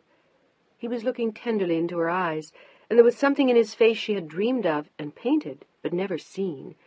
It was a kind of passion, a kind of unfettered love. It was something that she had long ago longed for and ceased to believe could exist. "I love you, Diana. I love you." His words melted away on her lips as he kissed her for the first time that morning and let his body slide slowly over hers. She protested faintly, but with laughter and squirms, as he pressed her close to him. "You have an objection?" He looked amused and surprised. He didn't look as though he would be swayed by whatever she said. "I haven't even brushed my teeth or combed my hair or—" Her words kept fading away, swept away by his kisses, as she giggled and ran her hands through his uncombed hair. "Ben, I have to—" "No, you don't. I love you like this." He seemed sure. "But Shh, Ben." But this time she forgot about her teeth and her hair. She was too happy right where she was, swept away, adrift on a sea of delight as his whole body seemed to enter her soul. "Sleepy, darling?"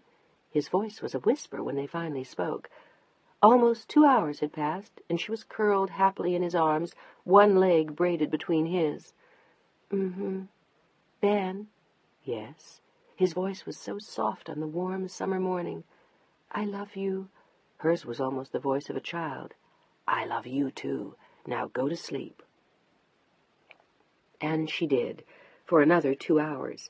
When she opened her eyes, he was standing at the foot of the bed, dressed and holding a tray. She woke up in surprise. He was wearing a businesslike striped blue suit. "What are you doing?" Confused, she sat up in bed and ran a hand through her hair. Suddenly she felt very naked and unkempt, as the sweet smell of their love-making drifted up from the bed. "How long have I slept?" "Not very long. I'd look like that, too, except I have a luncheon at the gallery. I canceled one yesterday, and if I cancel this one, too, Sally will quit. But I won't be gone long." He placed the tray on her knees as she sat back against the pillows in the large double bed. "I hope that'll do." There were croissants, fruit, café au lait, and one carefully poached egg. "I wasn't sure what you like for breakfast." He looked very young again as he smiled. Diana looked at the breakfast in astonishment, and then at him. What could she say? He had appeared in her life on a beach in Carmel, and now he was making her poached eggs and croissants for breakfast and apologizing for not knowing what she liked. They had made love all through the night, and for most of the morning. He had told her he loved her, and she him. She didn't even feel guilty for waking up in his bed and not her own, the bed she had shared for 18 years with Mark. She didn't even give a damn about Mark this morning. She felt happy and young and in love, and all she wanted was what she had with Ben. She looked up at him with a rapturous smile and a sigh as she picked up a croissant. "I warn you, sir, if you spoil me rotten, I will be unbearable in less than a week." "No, you won't." He said it with certainty and amusement. Suddenly he seemed very grown up once again. "Yes, I will." She closed her eyes blissfully as she ate the roll. "I'll come to expect croissants every morning, and poached eggs, and café au lait." She opened her eyes again. They were very bright and very full of mischief. "I'll even expect you to stay home from the office every day, just so we can make love." "No, you won't."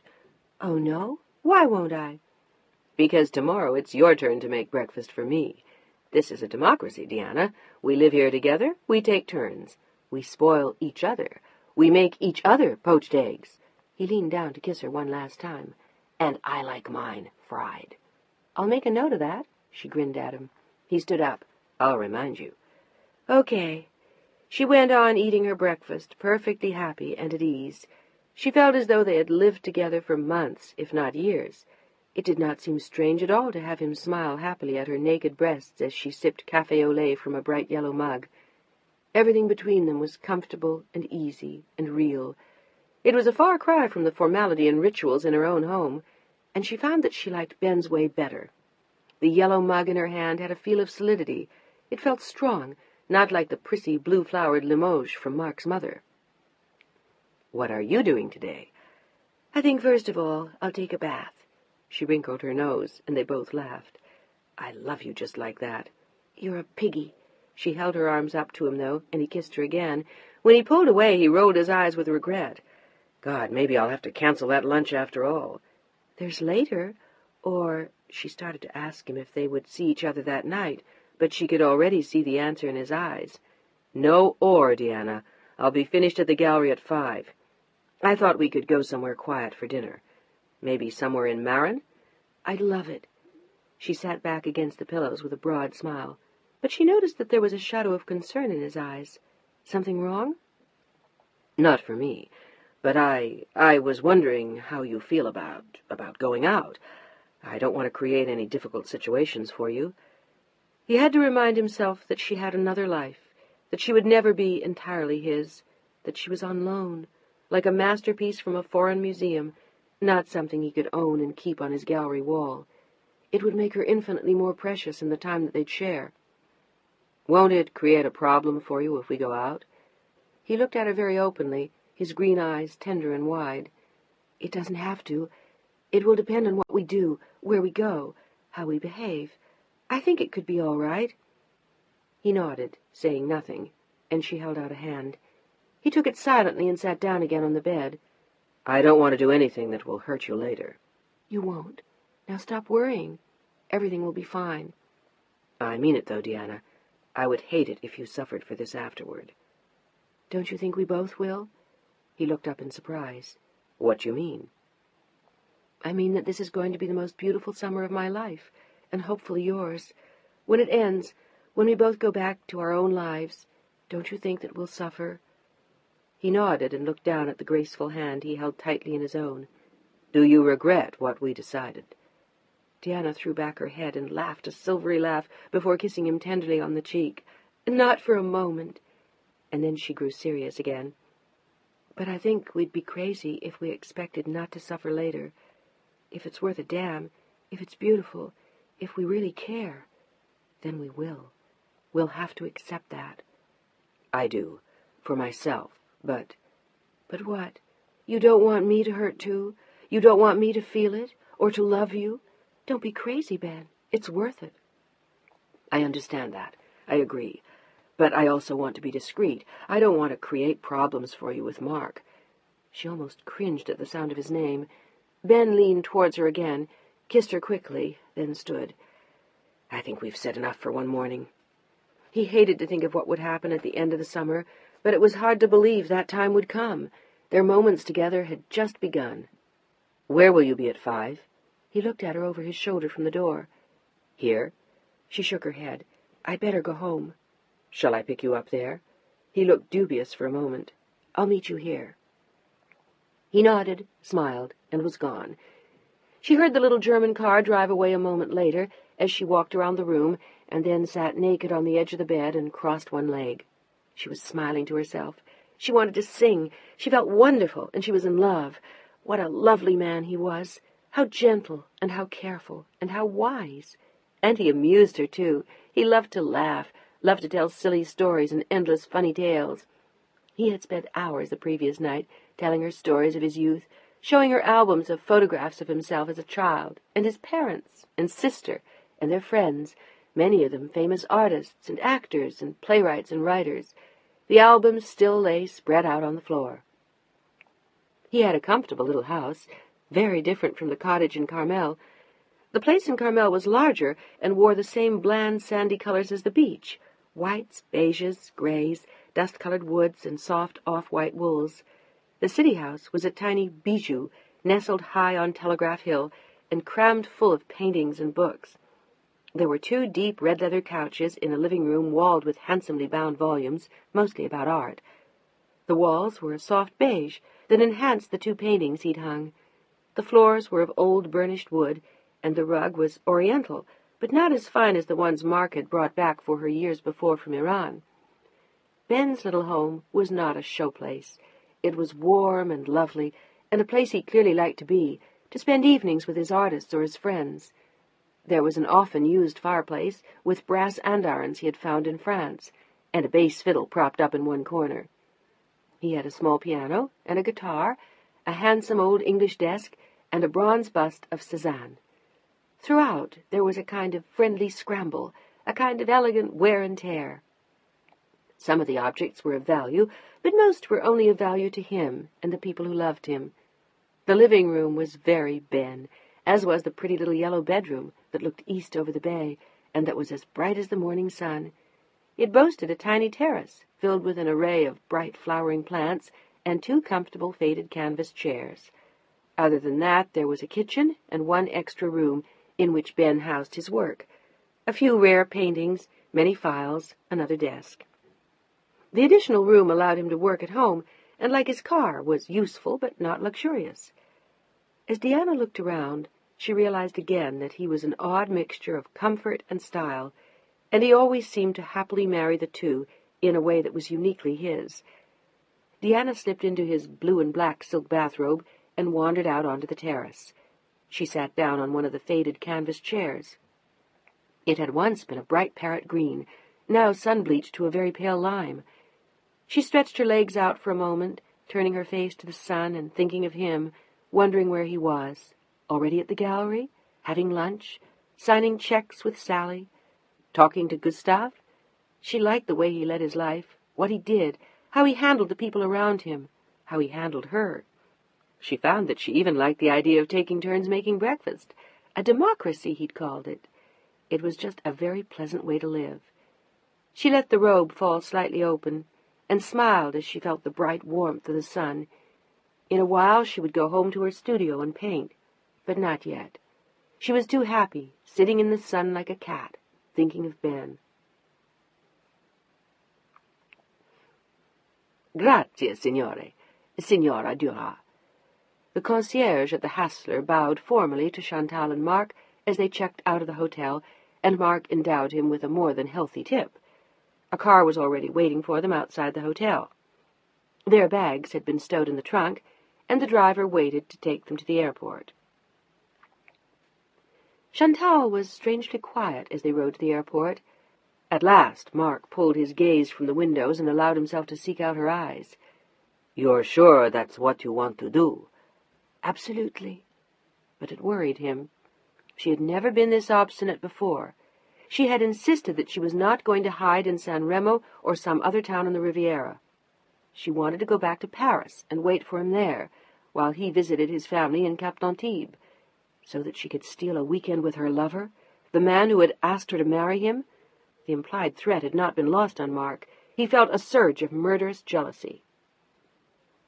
"Just what exactly are you planning to do with yourself all weekend?" There was a decided edge to his voice, but she returned his gaze evenly as the car raced through the traffic. "I'll go into the office. I can't leave everything on Marie-Ange's shoulders. It's bad enough that whenever we travel I have to dump everything in her lap. As long as I have the time, I might as well go in and see what's happening there." "I'm impressed by your devotion to your business. That's new, isn't it?" It was rare for him to be sarcastic with Chantal, but her tone matched his. "No, it's not. You're just not around to see it very often. What exactly did you think I was going to do?" "Your bit of news yesterday did not go unnoticed, Chantal." "I said someone asked me. I did not say I accepted." "How comforting. One would assume, however, that he didn't ask you on the basis of 2 luncheons and a tea party. I would assume that you know each other rather well." Chantal didn't answer. She merely looked out the window, as secretly Marc-Edouard raged. Damn it, what did she expect of him? He couldn't be with her more than he already was, and he could hardly propose marriage. He had Diana. But Chantal's voice was oddly soft as she answered him. "Don't worry about it." "Thank you."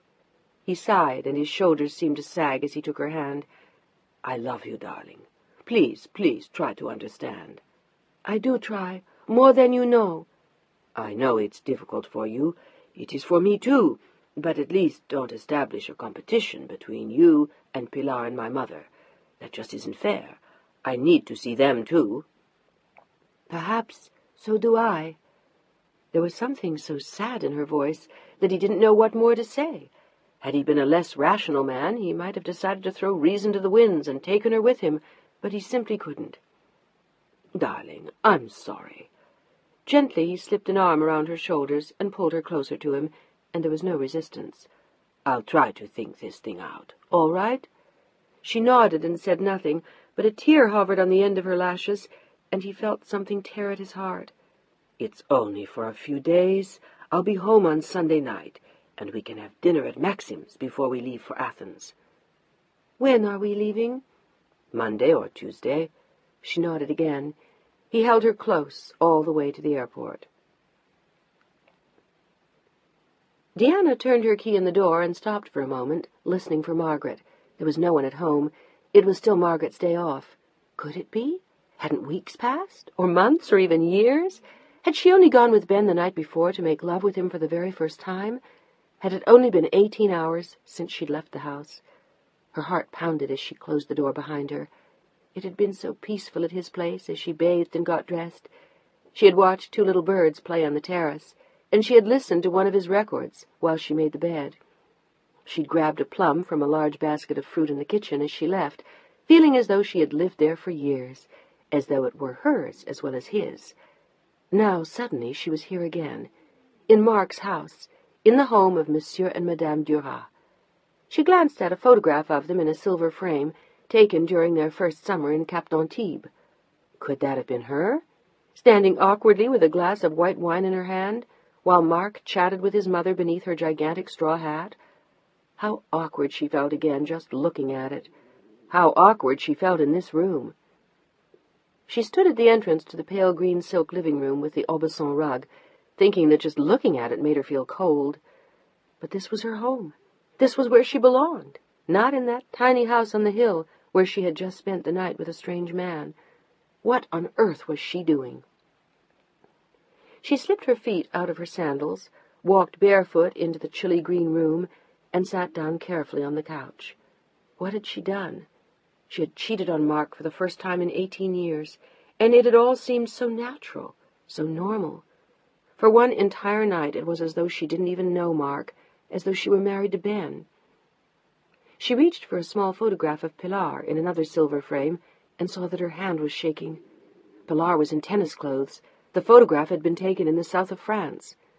Deanna stared at it almost blindly. She didn't even hear the persistent ringing of the bell. It was 2 or 3 minutes before she realized that there was someone at the door. She jumped up, startled, and put down the photograph of Pilar. Her mind raced as she walked to the door. Who was it? Who knew? And what if it was Ben? She didn't feel ready to see him now. It was wrong what they had done. She had to tell him. She had to stop, now before it was too late, before her orderly life came apart at the seams, before... "Who is it?"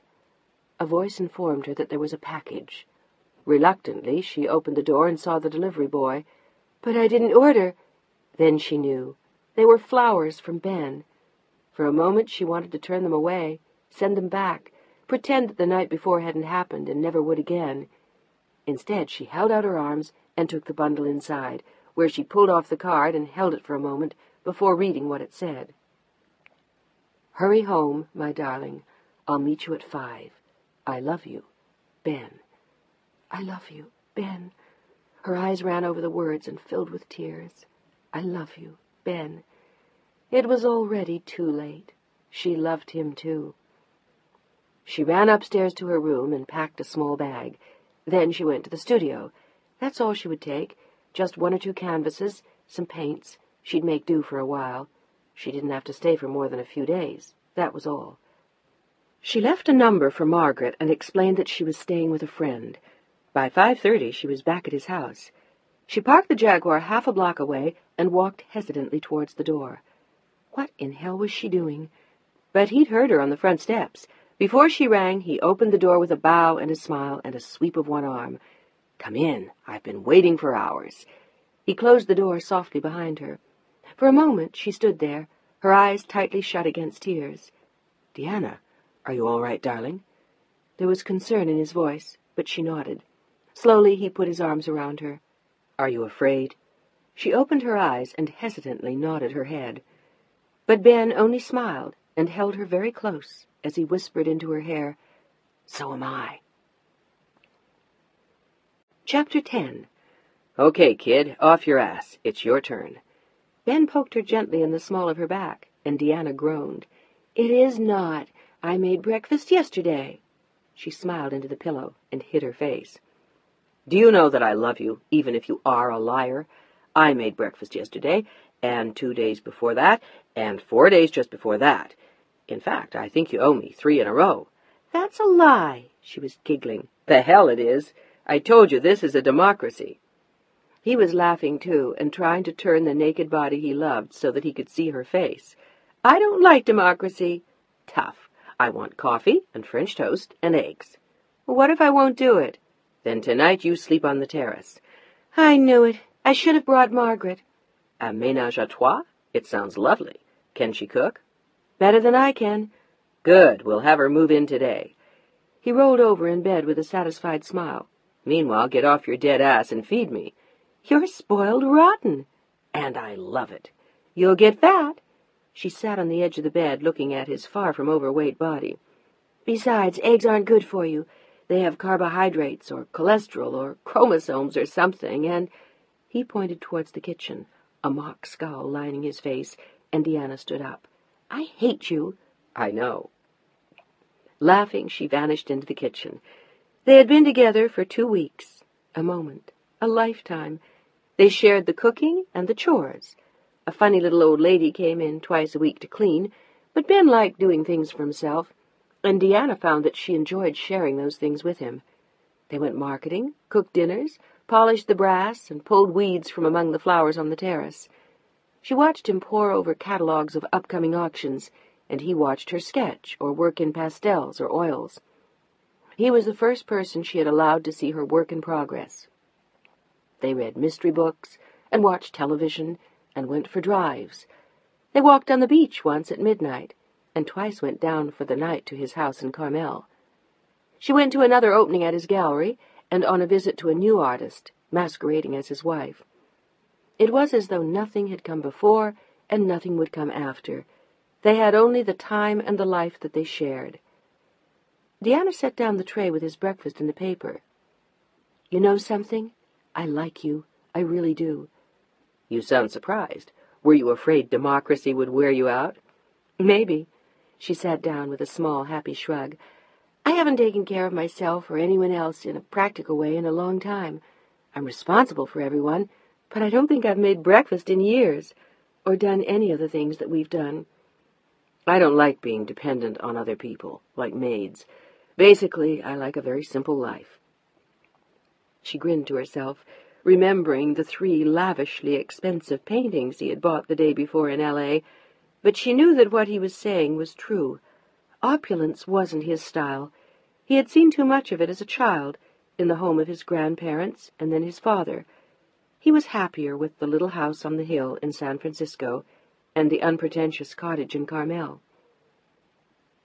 He leaned over to kiss the tip of her nose, then sat back against his pillows again with the breakfast she had made still waiting on the tray. "I love you, Deanna." He was smiling wickedly. "Now, when are you going to sign with the gallery?" "Are you back at that again? That is what this is all about. You just want me to sign with the gallery. I knew it! I knew it!" She laughed as he ducked the pillow she aimed at his head. "The things some people will do to sign new artists." "Well, did it work?" "Of course not. You'll have to do better than that." "Better?" He looked at her ominously and put aside the breakfast tray. "What exactly do you mean by better? Why, He closed his mouth over hers and reached for her body with his hands. "Better?" They were both laughing now. It was half an hour later before they had untangled themselves and caught their breath. "Well, was that better?" Ben asked. "Much." "Good." He looked up at her happily from where he lay on the bed. "Now, will you sign?" "Well," she lay her head on his chest and looked at him with a small yawn, "maybe if you'd just run through that again." "Deanna!" He rolled over and covered her body with his own, holding her throat menacingly in both hands. "I want you to sign with me." His voice boomed. She smiled sweetly. "Okay." "What?" He sat up, a look of astonishment on his face. "I said okay. Okay?" "Did you mean it?" "Yes. Do you still want me? For the gallery, I mean." She grinned and looked at him questioningly. Maybe it had been only a game all along. But he was looking at her as though she were crazy. "Of course I still want you, you lunatic. You're the best new artist I've gotten my hands on in 15 years. She rolled over again and looked at him with a feline little smile. "And just whom have you gotten your hands on in the last 15 years?" "You know what I mean. I mean like Gustav." They both laughed at the thought. "Are you serious, Deanna? Will you sign?" She nodded. "You don't have to, you know. I love you even if you never let me show your work." I know, but I've been watching you work for weeks, and I can't stand it. I want to be part of it, too. I want my own show." He laughed. "Your own, eh? No other artists. All right, you've got it. When?" "Whenever it works for you." "I'll check the calendar with Sally. Maybe in a few weeks." He dug into his breakfast with a broad smile. He looked as though she had just given birth to his son. "Should I make you something else?" She was watching him devour the ice-cold French toast. "All you have to do is bring me your paintings and let me show them. From now on, I'll make breakfast. Every day. No, 5 times a week. You do weekends. How's that?" "Wonderful. I knew there were benefits to giving in." She pulled the covers back to her chin. "Ben, do you think I'm doing the right thing?" He knew what was coming. The doubts were written all over her face. But he was not going to let her back away. "Shut up. If you start that, we'll do the show next week. You're good enough. You're terrific. You're fabulous. For God's sake, Deanna, you're the best young artist in this town. Probably in L.A., too. Just shut up and let me do the show, all right?" "All right." For a time she was very quiet, thinking about Mark. How could she tell him she had finally decided to show? Or did he even have to know? He had told her years ago to put her dreams about art away, that Madame Duras could not be some kind of hippie painter. But she wasn't, damn it, and what right did he have to— "What are you thinking?" Ben was still watching her. "Nothing much," she smiled. "I was just thinking about the show." "Are you sure? You looked as though you were about to be beaten up."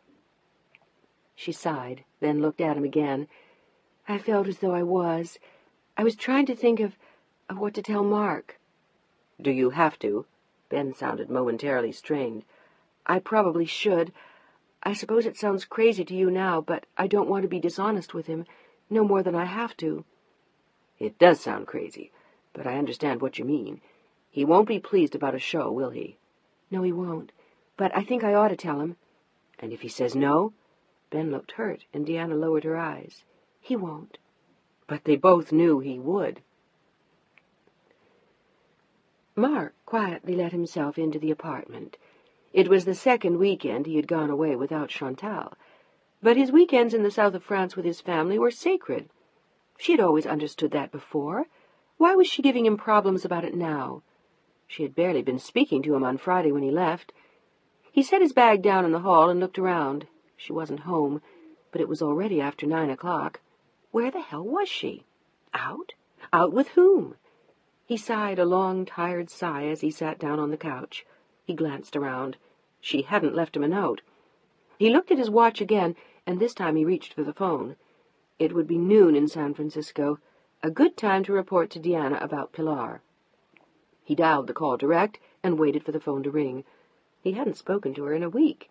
He had been too busy to call, and the one time he had, Margaret had told him she was out. "Hello?" Deanna answered the phone breathlessly as she came up the studio stairs. Ben had just dropped her off. She had promised to come home and pick out 25 of her favorite paintings. That would keep her busy for days. "Yes?" She still hadn't caught her breath, and at first she hadn't even noticed the whir of a long-distance call. "Deanna?" "Mark!" She stared at the phone in astonishment, as though he were a ghost from the past. "You needn't sound that surprised. It hasn't been that long since we've spoken." No, I'm sorry. I was thinking of something else." "Is anything wrong?" "No, of course not. How's Pilar?" She sounded vague to him, as though she were at a loss for what to say. "Have you seen her lately?" "Just today. I just got back from Antibes. She's fine. She sends you her love." It was a lie, but one he told often. "And my mother sends her love, too." Deanna smiled at this last. "Pilar's all right?" Suddenly, speaking to Mark again reminded her of her duties. With Ben, she only thought of him and herself. She thought of her paintings and his galleries, their nights together, their good times. She was a woman again, a girl. But Mark's voice returned her to her role as a mother. It was as though for a time she had forgotten. "Yes, Pilar is fine." "She didn't buy the motorcycle, did she?" There was a long moment of silence, too long. "Deanna—" "Mark, did she?" Deanna's voice rose. "Damn it, she did. I know it." "It's not really a motorcycle, Deanna. It's more... He looked for the words, but he was tired, and where the hell was Chantal? It was 9:45. Really, you have no need to worry. She'll be fine. I saw her drive it. She is extremely careful. Mother wouldn't allow her to ride it if she were not." "Your mother doesn't see her drive it away from the house. She has no more control over her than I do, or you, Mark. I told you explicitly—" Tears began to sting her eyes. She had lost to them again. She always lost. And this time it was something dangerous, something that might— "God damn it, Mark, why don't you ever listen to me?" "Calm yourself. She'll be fine. What have you been up to?" There wasn't a damn thing she could do, and she knew it. The subject of Pilar and the motorcycle was closed. "Not much?" Deanna's voice was like ice. "I called once. You were out." "I've started painting in a studio." "Can't you work at home?" Mark sounded irritated and confused. Deanna closed her eyes. "I found a place where it's easier for me to work." Her heart started to race as she thought of Ben. What if Mark could read her mind? What if he knew? What if someone had seen them together? What if— "With both of us gone, I can't imagine why you don't paint at home. And what is this sudden new frenzy for your work?" "What frenzy? I'm painting as much as ever." "Diana, I really don't understand." But the tone in which he said the words suddenly hit her like a slap in the face. "I enjoy my work." She was goading him, and she knew it. "I don't really think you need call it work." He sighed into the phone and looked at his watch. "I call it work because it is. I'm having a show at a gallery next month." Her voice rang with defiance, and she felt her heart race faster and faster. He didn't answer. Then— "You're what?" "Having a show at a gallery." "I see." There was a nasty tone of amusement in his voice, and for a moment she hated him. "We're having a bohemian summer, are we? Well, maybe it will do you good." "Maybe it will." Bastard! He never understood. "Is it necessary to prove your point by having a show? Why not dispense with that? You can work in your other studio and let it go at that." "Thank you, Daddy. The show is important to me." "Then it can wait. We'll discuss it when I get back." "Mark, I'm in love with another man. I'm going to do the show." "Fine. Just let it wait till the fall." "Why? So you can talk me out of it when you come home?" "I won't do that. We'll talk about it then." "It won't wait. I've already waited too long." "You know, darling, you're too old for tantrums and too young for menopause. I think you're being very unreasonable." She wanted to hit him, except that for a moment she also wanted to laugh. It was a ridiculous conversation, and she realized that she sounded a great deal like Pilar. She laughed and shook her head. "Maybe you're right. Tell you what, you win your case in Athens, I'll do what I need to do with my art, and I'll see you in the fall." "Is that your way of telling me to mind my own business?" "Maybe so." She was suddenly braver than she had been in years. "Maybe we both just have to do what we need to do right now." "Oh, God, what are you doing? You're telling him." She held her breath. "Well, in any case, you need to listen to your husband, and your husband needs to go to bed. So why don't we just relax about all this for a while? We'll talk again in a few days, all right? Meanwhile, no art show. C'est compris? Capisce? Understood?" She wanted to grit her teeth. She wasn't a child, and he was always the same. Pilar got the motorcycle. Diana did not get the art show, and we'll all discuss it when I have time. His way, always his way, but not any more. "I understand, Mark, but I don't agree." "You don't have a choice." It wasn't like him to be so obvious. Diana realized that he must be very tired. He must have noticed it, too. "Never mind," he said. "I'm sorry. We'll talk another time." "Fine." She stood silently in her studio, waiting, wondering what he would say. He said, "Bonsoir." And he was gone. Good night. And this time she hadn't bothered to tell him she loved him. No art show. The words rang in her head. No art show. She sighed heavily and sank into her chair. What if she defied him? What if she had the show anyway? Could she do that to him? To herself? Was she brave enough to just go ahead and do what she wanted? Why not? He was away, and she had Ben. But it wasn't for Ben. It was for herself. She looked around the room for a long moment, knowing that her lifetime was facing those walls, hidden on canvases no one had seen and would never see, unless she did what she knew she had to do now. Mark couldn't stop her. And Ben couldn't make her do it. She had to do it, now. Had to. For herself. As Mark set down the phone, he looked at his watch again. It was almost 10, and the call to Deanna had done nothing to soothe his nerves. Damn it. He had told her about the motorcycle, and he hadn't meant to.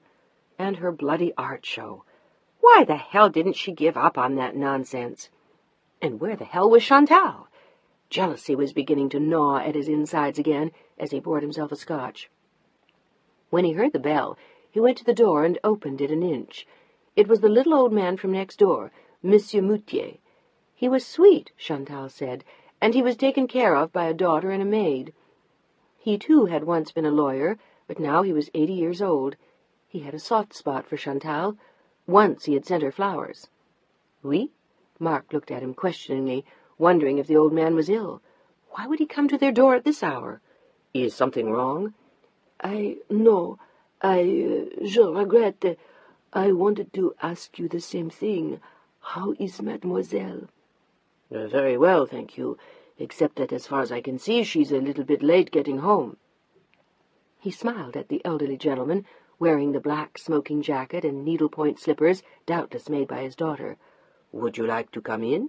Mark stepped aside, wanting to get back to his scotch, but the old man shook his head. No. He looked sorrowfully at Mark. He understood only too well. The man who always travelled, who was never there. He had been that way, too. His wife had died, and he had learned too late. She is not late, monsieur. They took her to the hospital last night. He gazed at Mark as the shock registered on his face. Chantal? My God! Where? The American hospital, monsieur. She was in some kind of shock. The ambulance driver said... Oh, my God! Mark glanced at the old man in terror, and then ran inside to grab his jacket from a chair. He returned instantly and slammed the door to the apartment as the old man stepped aside. I have to go. Oh, my God. Oh, Chantal. Oh, no. Then she wasn't out with another man. Having raced down the stairs, his heart hammering in his chest, Mark ran into the street and hailed a cab. Chapter 11. The taxi pulled up at 92 Boulevard Victor Hugo in Neuilly, in the quiet outskirts of Paris. Mark thrust some franc notes into the driver's hand and raced inside. It was well past visiting hours, but he walked purposefully towards the information desk and inquired for Mademoiselle Chantal Martin, room 401, admitted with insulin shock, present condition satisfactory. She can go home in 2 days. Mark stared at the nurse, dismayed. Without discussing the matter further, he took the elevator to the 4th floor. A nurse sat sternly at her station and observed him as he disembarked from the elevator. Oui, monsieur? Mademoiselle Martin. He tried to sound commanding, but he felt suddenly frightened. How had it happened, and why? He felt a sudden surge of guilt for having gone to Antibes. I must see her.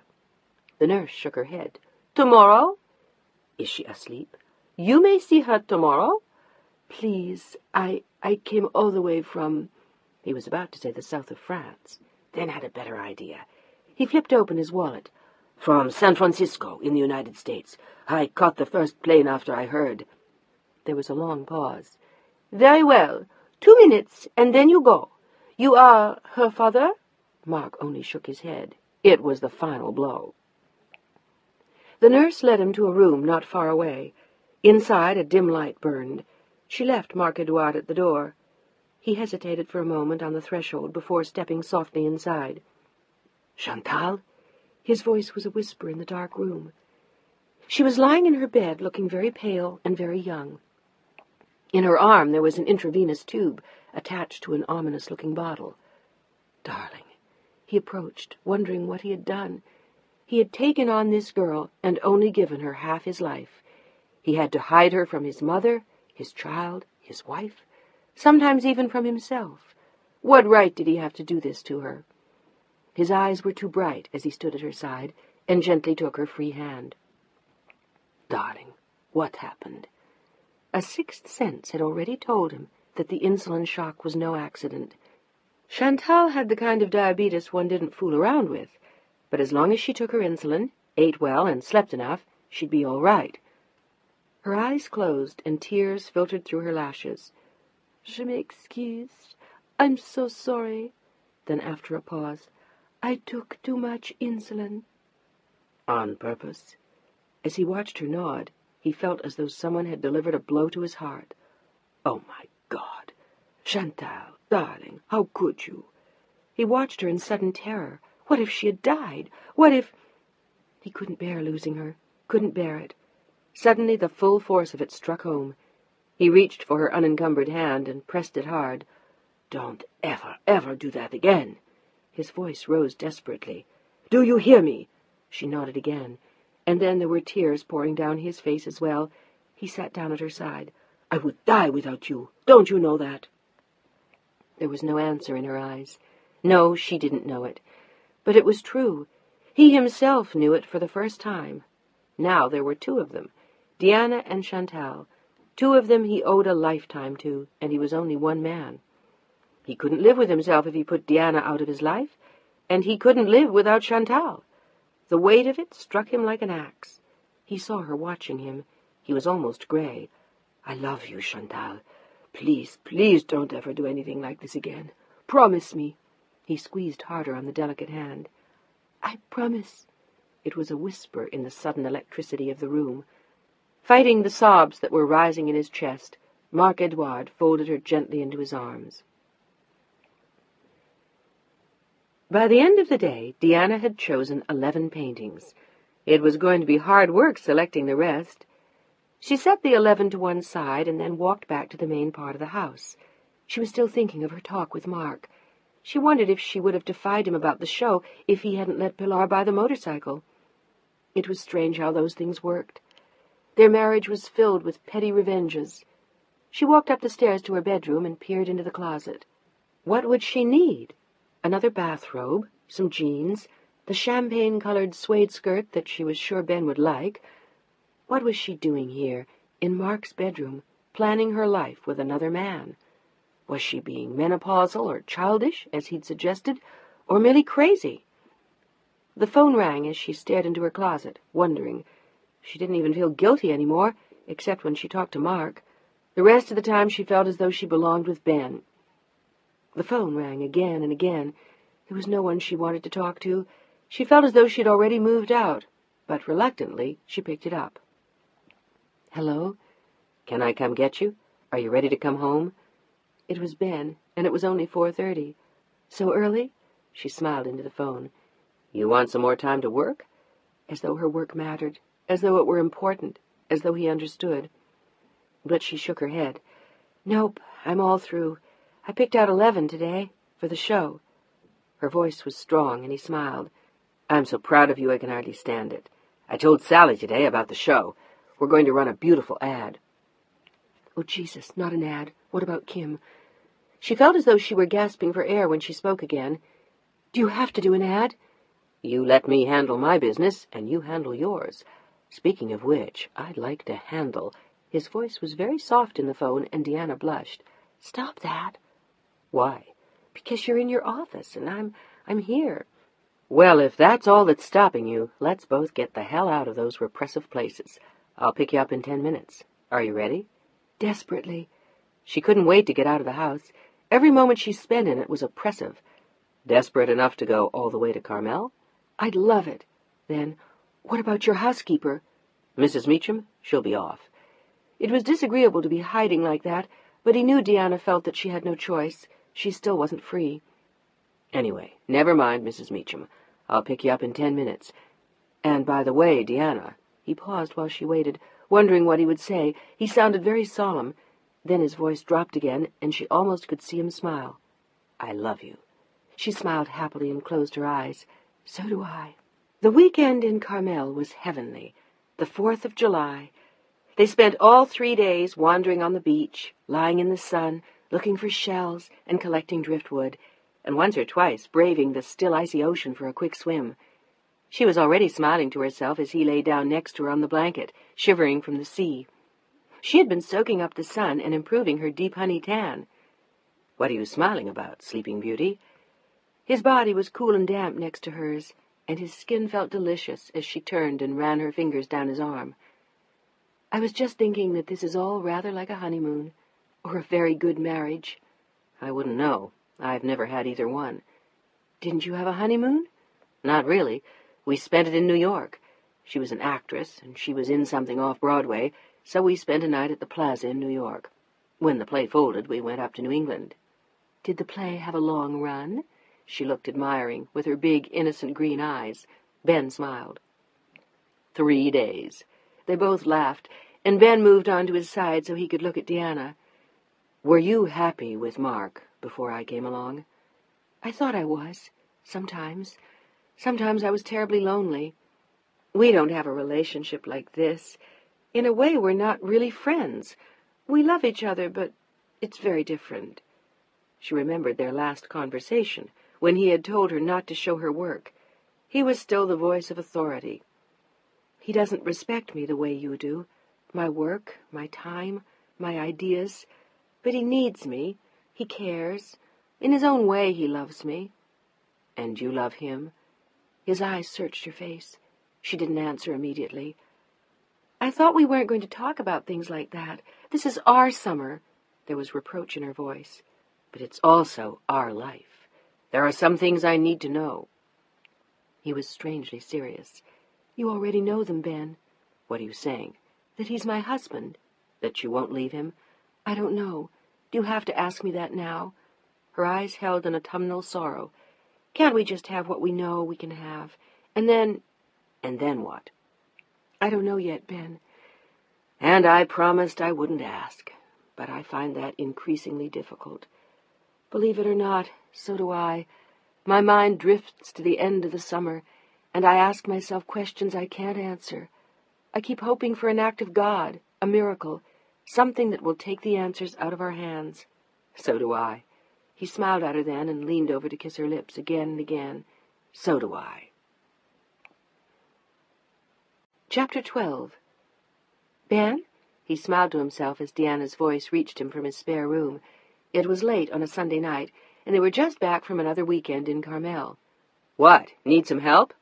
All he heard was a shout and a gurgle of laughter. She had been in there for over an hour. He climbed out of bed and went to see what was going on.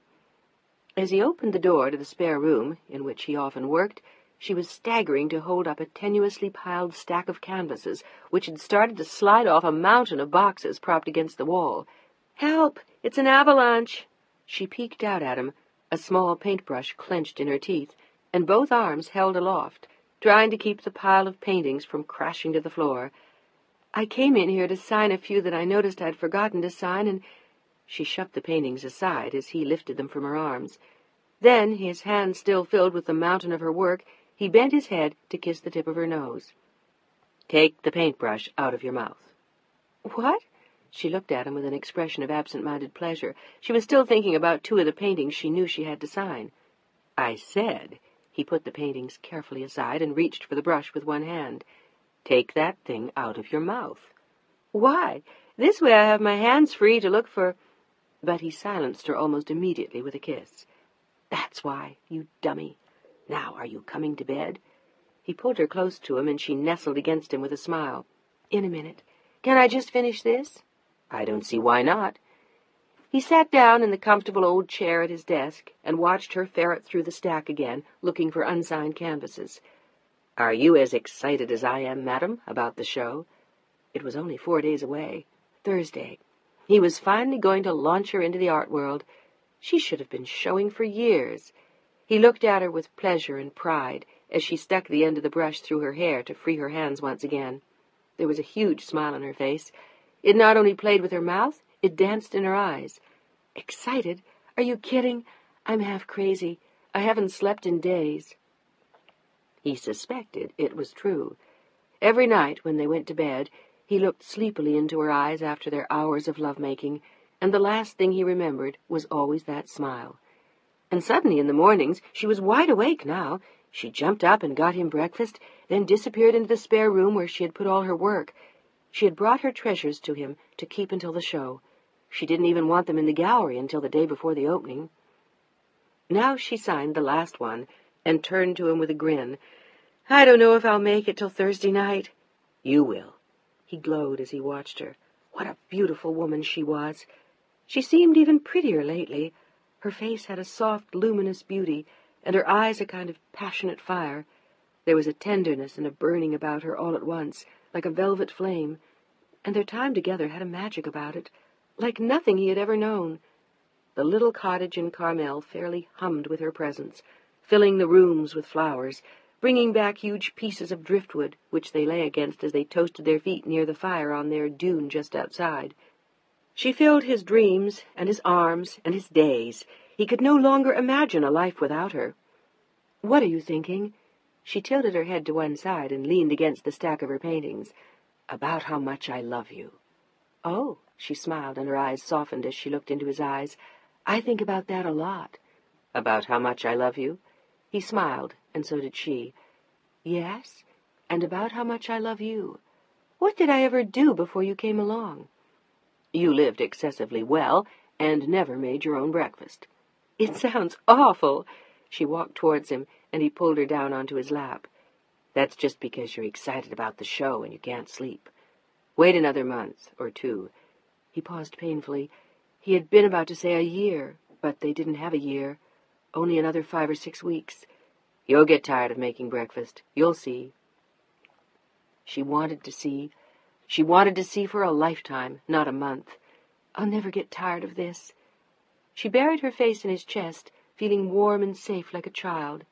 They were both brown from their weekend in Carmel, and her feet were still sandy as they brushed along the floor. "You know what I think?" "What?" He closed his eyes and smelled the fresh scent of her hair. "That we're very lucky. What more could we have?" A future, but he didn't say it. He opened his eyes and looked at her as she sat in his lap. "Don't you ever want another child?" "At my age?" She looked stunned. "Good Lord, Pilar is almost 16 years old." "What does that have to do with anything? And what do you mean, at your age? Lots of women have babies in their 30s. "But I'm 37. That's crazy." He shook his head. Deanna was looking somewhat stunned. "It's not too old for a man. Why should it be too old for a woman?" "That, my darling, is very different indeed, and you know it yourself." "I do not. I'd love to have our child, or even 2, and I don't think you're too old." "A baby? Now?" She looked at him in astonishment, but he was perfectly serious. His arms were still around her. "Do you mean it?" "I do." For a long moment he watched her eyes and wasn't sure what he saw. Confusion, amazement, and also sorrow and pain. "Or are you not supposed to have any more children, Deanna?" He had never asked. There was no reason to. She shook her head. "No, there's no reason why I can't, but I don't think I could go through it again. Pilar was a gift after the 2 boys. I don't think I'd want to do it again." "Do they know why those things happened?" "Just flukes, they said. 2 inexplicable tragedies. The odds of that happening twice in one family are minute, but it did." "Then it wouldn't happen again?" He sounded determined, and Deanna pulled away. "Are you trying to talk me into having a baby?" Her eyes were very large, and her face very still. "I don't know. Maybe I am. It sounds like it, doesn't it?" He smiled and hung his head. Then he looked up. "Do you think that's what I was doing?" She nodded, suddenly very serious. "Don't." "Why not?" "I'm too old, and I already have a child and a husband." "That is the only reason I categorically will not accept. That's nonsense." He sounded almost angry this time, and she wondered why. What did it matter whether or not she was too old for a child? "Yes, I am. I'm almost 40 years old, and even this is pretty crazy. I feel like a kid again. I'm acting like I'm 17, not 37. "And what's wrong with that?" He searched her eyes, and she surrendered. "Absolutely nothing. I love it." "Good. Then come to bed." He picked her up in his arms and deposited her in the next room, on his large, comfortable bed. The quilt was rumpled from where they had lain when they came back from Carmel, and there was only one small light on in the room. The soft colors looked warm and pretty, and the big vase of daisies she had picked Friday afternoon on the terrace gave the bedroom a country air. She did something special to his house. She gave it a flavor that he had longed for years. He had never really known what was missing, but now that he had her, he knew. What had been missing was Deanna, with her green eyes and dark hair piled onto her head, with her bare legs peeking out of his bed, or sitting cross-legged with her sketch pads on his desk, surrounded by the flowers. Deanna, with her stack of paintings, and her paintbrushes stuck into all his coffee cups, with the shirts that she borrowed and splattered with paint, and with the countless thoughtful gestures, the ties she had cleaned, the suits she put away, the little presents she bought, the books she brought him that she knew he would love, the laughter and the teasing, and the soft eyes that always understood. She had drifted into his life like a dream, and he never wanted to wake up, not without Deanna at his side. "Ben," her voice was very small next to him in the dark. "What, love?" "What if I get bad reviews?" She sounded like a frightened child, and he wanted to laugh, but he didn't. He knew how great her fear was. "You won't." He put his arms around her again beneath the quilt. It had been a present from an artist's wife to his mother, years ago in New York. "The reviews will be wonderful, I promise." "How do you know?" "I know because you're very, very good." He kissed her neck and trembled at the feel of her naked flesh against his legs. "And because I love you so much." "You're silly." "I beg your pardon?" He looked at her with a grin. "I tell you I love you, and you think I'm silly? Listen here, you." He pulled her closer and covered her mouth with his as they disappeared in unison beneath the quilt. She woke at 6 the next morning and instantly disappeared into the spare room. She had remembered a painting that shouldn't be there. Then she thought of another that was probably not in the right frame. After coffee, she remembered 2 more without signatures, and so it went for the remaining 4 days. She was in a frenzy of nervousness over the show. Through it all, Ben smiled and loved and cajoled. He took her to dinner, dragged her to a movie, made her join him at the beach. He forced her to go swimming, kept her up late at night making love. On Thursday, he took her out to lunch. "I don't want to hear it." He held up a hand. "But, Ben, what if—" "No, not a word about the show until tomorrow." "But—" "No." He put his finger to her lips, and she moved it aside with a fresh burst of worry. But he only laughed. "How was the wine?"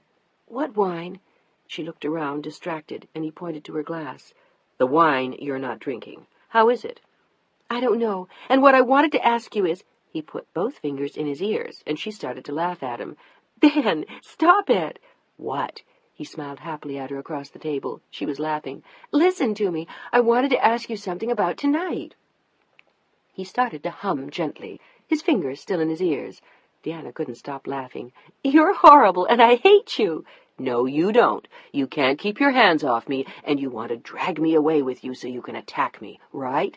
"Actually, now that you mention it—" She grinned and took a sip of her wine, and they teased throughout lunch. He had taken the afternoon off. The paintings were all hung to perfection for Deanna's show. Sally was in control at the gallery, and he thought it a good idea to stay with Deanna before she changed her mind or came apart at the seams. And he had a surprise for her that afternoon. He looked at his watch as they walked back to the car after lunch. "Deanna, do you mind if I stop at Saks?" "Now?" She looked surprised. "No, that's all right." "It won't take me long." He parked in front of the store with an abstracted smile. "Want to come in?" "No, I'll wait." "Sure?" He didn't push. He knew she didn't want to be alone today, not even for a short time. "All right, I'll come." It had been an easy sale, and he walked happily beside her into the store. "What'd you have to do?" "Pick up a dress." He said it with absolute self-confidence and complete nonchalance. "A dress?" "For Sally. She said she wouldn't have time, so I told her I'd get it and bring it to the gallery tonight in time for her to change. By the way, what are you wearing?" She had been so busy with her signatures and her frames that he wasn't even sure she'd given it any thought. "I don't know. I thought I'd wear my black dress." She had brought 2 or 3 dinner dresses from the house. They were hanging in his closet, along with her jeans, her paint-splattered shirts, several pairs of gabardine slacks, and 6 turtleneck cashmere sweaters. He liked the way her clothes looked next to his. "Why don't you wear the green dress?" "Too dressy." She was 10,000 miles away when she spoke. "Listen, do you know which critics are coming?" Her eyes rushed into his. "I don't think it's too dressy." He looked amused. "Did you hear what I asked you?" Distress was creeping into her voice. "No. Now what about the green dress?" "Screw the green dress. I wanted to ask you—" He kissed her hard on the mouth and left her breathless as they got off the elevator on the 2nd floor. "Ben, but there had been no one around to see what he'd done. "Will you listen to me?" No. He was already greeting the saleswoman. She brought the dress out. "Perfect." He smiled at her again and looked at Deanna. "What do you think?" She was hopelessly vague, but her attention was suddenly arrested by the dress. It was an almost mauve, heather-blue wool, with a high neck, long sleeves, and no back, and it had a perfectly cut matching coat. "That's pretty, isn't it? Is that Sally's dress?" She took a step forward to touch the thin wool. It was a French fabric and French design, and must have cost her a fortune. "That's a beauty." The saleswoman and Ben exchanged a smile of the eyes. "Maybe I should wear the green after all." "I don't think so. Why don't you just wear that?" He had a look of innocence which totally confused Deanna. "Wear Sally's dress? Don't be silly." "You could lend her your green." "Darling, I love you, but I think you're quite mad." She smiled at the saleswoman and started to walk away, but Ben gently took her arm and whispered in her ear, "I think you're crazy, too. Now go try on your new dress." She looked at him in astonishment. "Are you kidding?" He shook his head. "It's for me?" He nodded with a satisfied smile. "Do you like it?" Oh, Ben, I can't. It's gorgeous." She turned to look at it again, and her eyes grew wide. It was exquisite, but probably also monstrously expensive. And Ben had done that for her? The man who drove an anonymous German car and would rather eat spaghetti than caviar? The man who took pride in not having a maid, but only a cleaning lady once or twice a week, when his grandfather had lived surrounded by an army of servants, and his father had retired to a palazzo near Rome. This man had bought her that dress? It was the sort of thing she would have hesitated even to charge to Mark. Good Lord! "Shut up and go try it. I want to see." She did, and he saw. It was perfect. The cut, the style, the color. She looked regal coming towards him, the coat draped over her arm. Her tan set off the rich heather blue, and her bare back and shoulders were perfectly sculpted into the dress. "What'll you wear with it?" "Diamond earrings and black silk sandals, and my hair up." "Oh, God, I can't stand it." He grinned with such pleasure that even the saleswoman laughed. When she put it on that night, he was sitting on the bed. They smiled at each other, and he zipped up what there was to zip in the back. She clipped the diamond earrings on her ears and smoothed her hair up high on her head. She looked perfect, and for a moment it took his breath away. Then, with a smile, he gently took off the diamond earrings. "What are you doing?" "Taking these off." She looked puzzled. "Why, don't you like them?" Maybe it was because they'd been a present from Mark. "I don't have any others here that would do." "Never mind." He reached into his pocket and took out a little blue silk bag. He opened it and took out 2 large and very beautiful pearls. There was a tiny diamond beneath each pearl, and the earrings looked very old and fine. "I want you to wear these." "Oh, Ben!" Deanna looked at them with astonishment, then raised her eyes to his. "What have you done?" The dress, the earrings, the show. He was giving her so much, everything. "The earrings were my grandmother's. I want you to have them, Deanna. This is a very special night." There were tears in her eyes when she looked up at him again. Tenderly he took her face in his. "I want this to be the most beautiful night of your life. This is the beginning of your life in the art world, Deanna, and I want everyone to know just how good you are." There was more love welling up in his eyes than she had ever seen, and her heart trembled as she put her arms around him. "You are so good to me." "We're good to each other, and that's a very special gift." "I can't keep the earrings." She couldn't, not unless she stayed with Ben. But in another month she would have to go back to Mark. "Yes, you can keep the earrings. I want you to have them, no matter what." He understood. He always understood. And somehow it made things worse. The tears spilled over and ran sadly down her face. Sobs began to shake her shoulders. "Darling, don't." "Oh, Ben, I can't leave you." "You don't have to. Not yet. Let's just enjoy what we have." He hadn't sounded that philosophical since the beginning, and she wondered if finally he had accepted what would have to be. "I love you." Her voice was strained. She clung to him, and he closed his eyes. "I love you, too. Now, how about going to this opening of yours?" He pulled away to look at her, and she nodded. Gently he took one of the earrings and clipped it to her ear, and then, stopping at her mouth for a kiss, he clipped on the other. "You look exquisite, and I'm so proud that this opening is yours. I keep thinking I'm going to wake up, and it all will have been a dream. I'll wake up on the beach in Carmel, feeling like Rip Van Winkle, and Kim will still be waiting for me at the hotel. But every time I feel that way, I look around, and you're real." She looked at him in astonished delight, and he laughed. "Very much so." He laughed again as he slipped a hand into her dress. "And I would very much like to prove it to you, my darling, but I'm afraid we don't have time." He held out an arm to her with a small bow. "Shall we?" She took his arm. "But of course." "Are you ready?" They had just pulled up in front of the gallery. "Oh, God, no!" Her arms went out to him, and her eyes were wide, but he held her close for only a moment, then swept her inside. There was a photographer waiting, and there were already a considerable number of guests. The art critics were there in force, and she even saw Kim, developing a cozy relationship with one of the gentlemen of the press. Sally hovered near, agog at the beautiful heather blue dress. All in all, the evening was a smash. The gallery sold 7 of her paintings. For a moment she felt as though she were parting with old friends. She didn't want to give up her paintings, but Ben teased her about it as he introduced her to the admirers of her work. Ben was wonderful with her. He was always nearby, yet never too close. Supportive, but not obvious. He was Benjamin Thompson III, gallery owner extraordinaire. No one would have known about their affair. He was as discreet as he had been that first morning with Kim, and Deanna knew she had nothing to fear. For a moment that day she had been afraid of what Mark might hear. One never knew who came to these shows, who would see, or what they would guess. But no one guessed anything that night, not even Kim, who had sent a huge bouquet of flowers to the house. She felt personally responsible for the match between Deanna and Ben, from a professional standpoint, of course, as she was not aware of any other. She had wondered, though, if Deanna had told Mark of the opening, but later in the evening Deanna told Kim that she had. "What did he say?" "Not very much, but he wasn't pleased." "He'll get over it." "I suppose he will." But Deanna had not said more on the subject. She didn't tell Kim that Mark had forbidden her to have the show, and hung up on her in the end. He had told her it was vulgar and pushy, but for the first time in their marriage she had stood her ground. It was too important to her for her to give in this time. He hadn't given in to her wishes about Pilar and the motorcycle. Why should she give in about her art?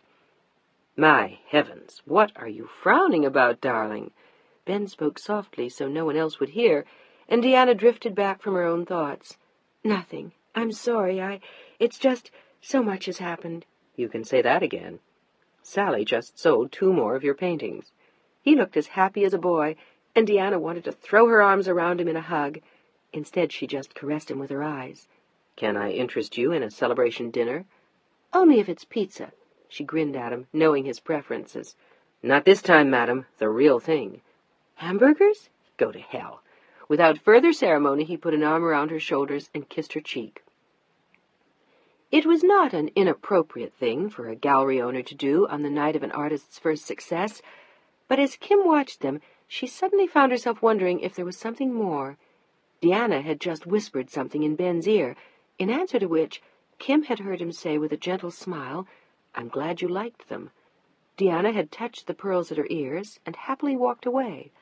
As Kim watched, an idea came to her for the very first time. Chapter 13. "Okay, I'm ready. Tell me the truth." Deanna sat in the bed in the yellow bedroom with her eyes closed, her hands clenched, a pillow held over her head. "You look like you're waiting for the earthquake." Ben looked at her and laughed. He was perched on the bed next to her, the paper in his hand. "What would you like me to read to you, darling? The stock market? The comics? Oh, I know. Will you read it to me, damn it? I can't stand it another minute more." She gritted her teeth, and he laughed again, turning to the reviews of the show. But he already knew what he would read. He had been in the business for too long to be very surprised.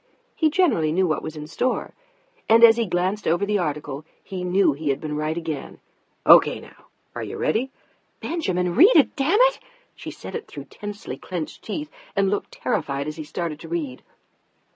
A luminous, delicate style that shows not only years of study and devotion to her work, but the kind of talent we too seldom see. His voice droned on, as her eyes flew wide and she pulled the pillow away from her head. "You made that up!" She grabbed for the paper. He held it out of her reach and went on reading until he had come to the end of the piece. "I don't believe it." She looked as though she were in shock. "It can't be." "Why not? You're good. I told you that. I know it. They know it. The people who bought your paintings know it. Everybody knows it except you, you big silly. Dopey. Humble." He had reached out for her and was tickling her. "Stop it! I'm famous. You can't tickle me now." But she was giggling too hard to stop him. "Stop it! I'm a star." "Yeah? And who made you a star? Who told you that you had to have a show? Who begged you? Who wanted to show your work the first time he saw it? Huh? Tell me, tell me." They were both laughing now, and she was tangled into his arms, her pale pink silk nightgown creeping up towards her waist. He stopped for a moment and looked at her, lying in his arms. She had never looked as beautiful, as delicate, and he wanted to hold her that way forever. He wanted to stop time. "What's the matter, darling?" She had seen the look in his eyes and was watching him warily. "Is something wrong?" "On the contrary, you are incredibly beautiful."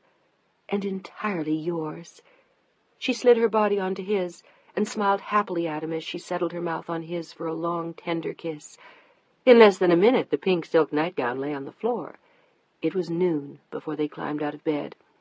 Deanna yawned sleepily as she stood at the door to the terrace, still naked, with her hair falling down her back like an ebony stream.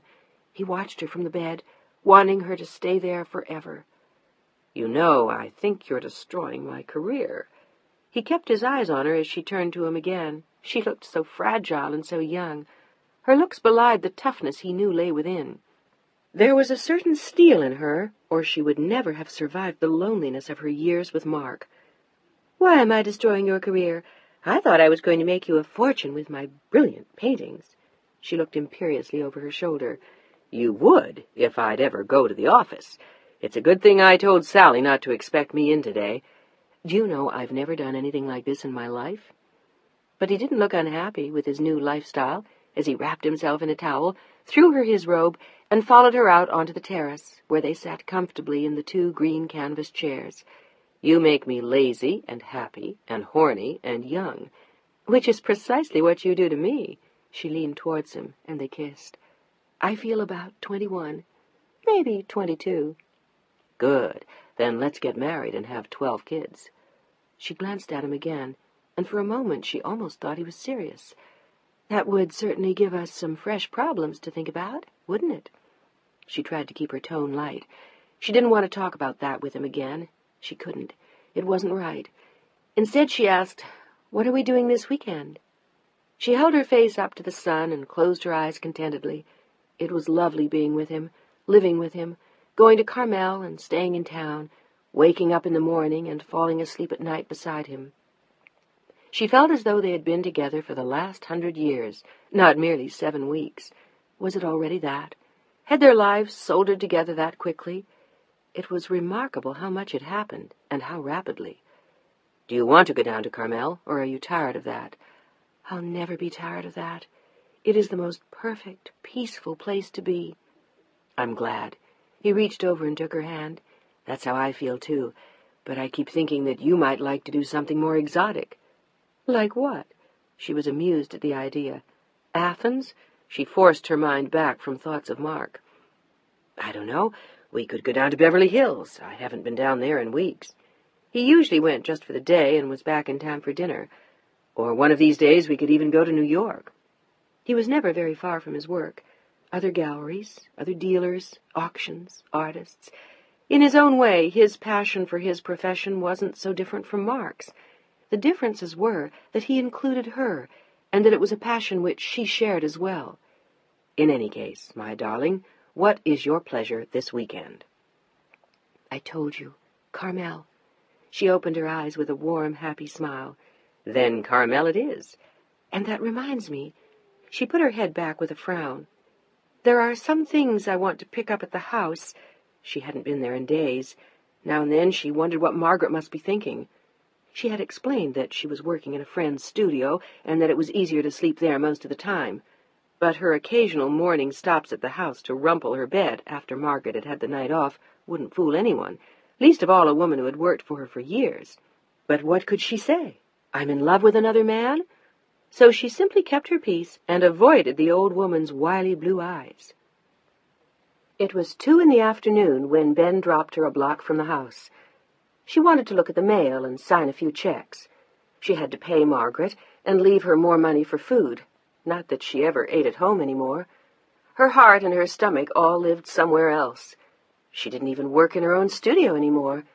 She did all her painting at Ben's, including the paintings she had been working on secretly, whenever he wasn't at home.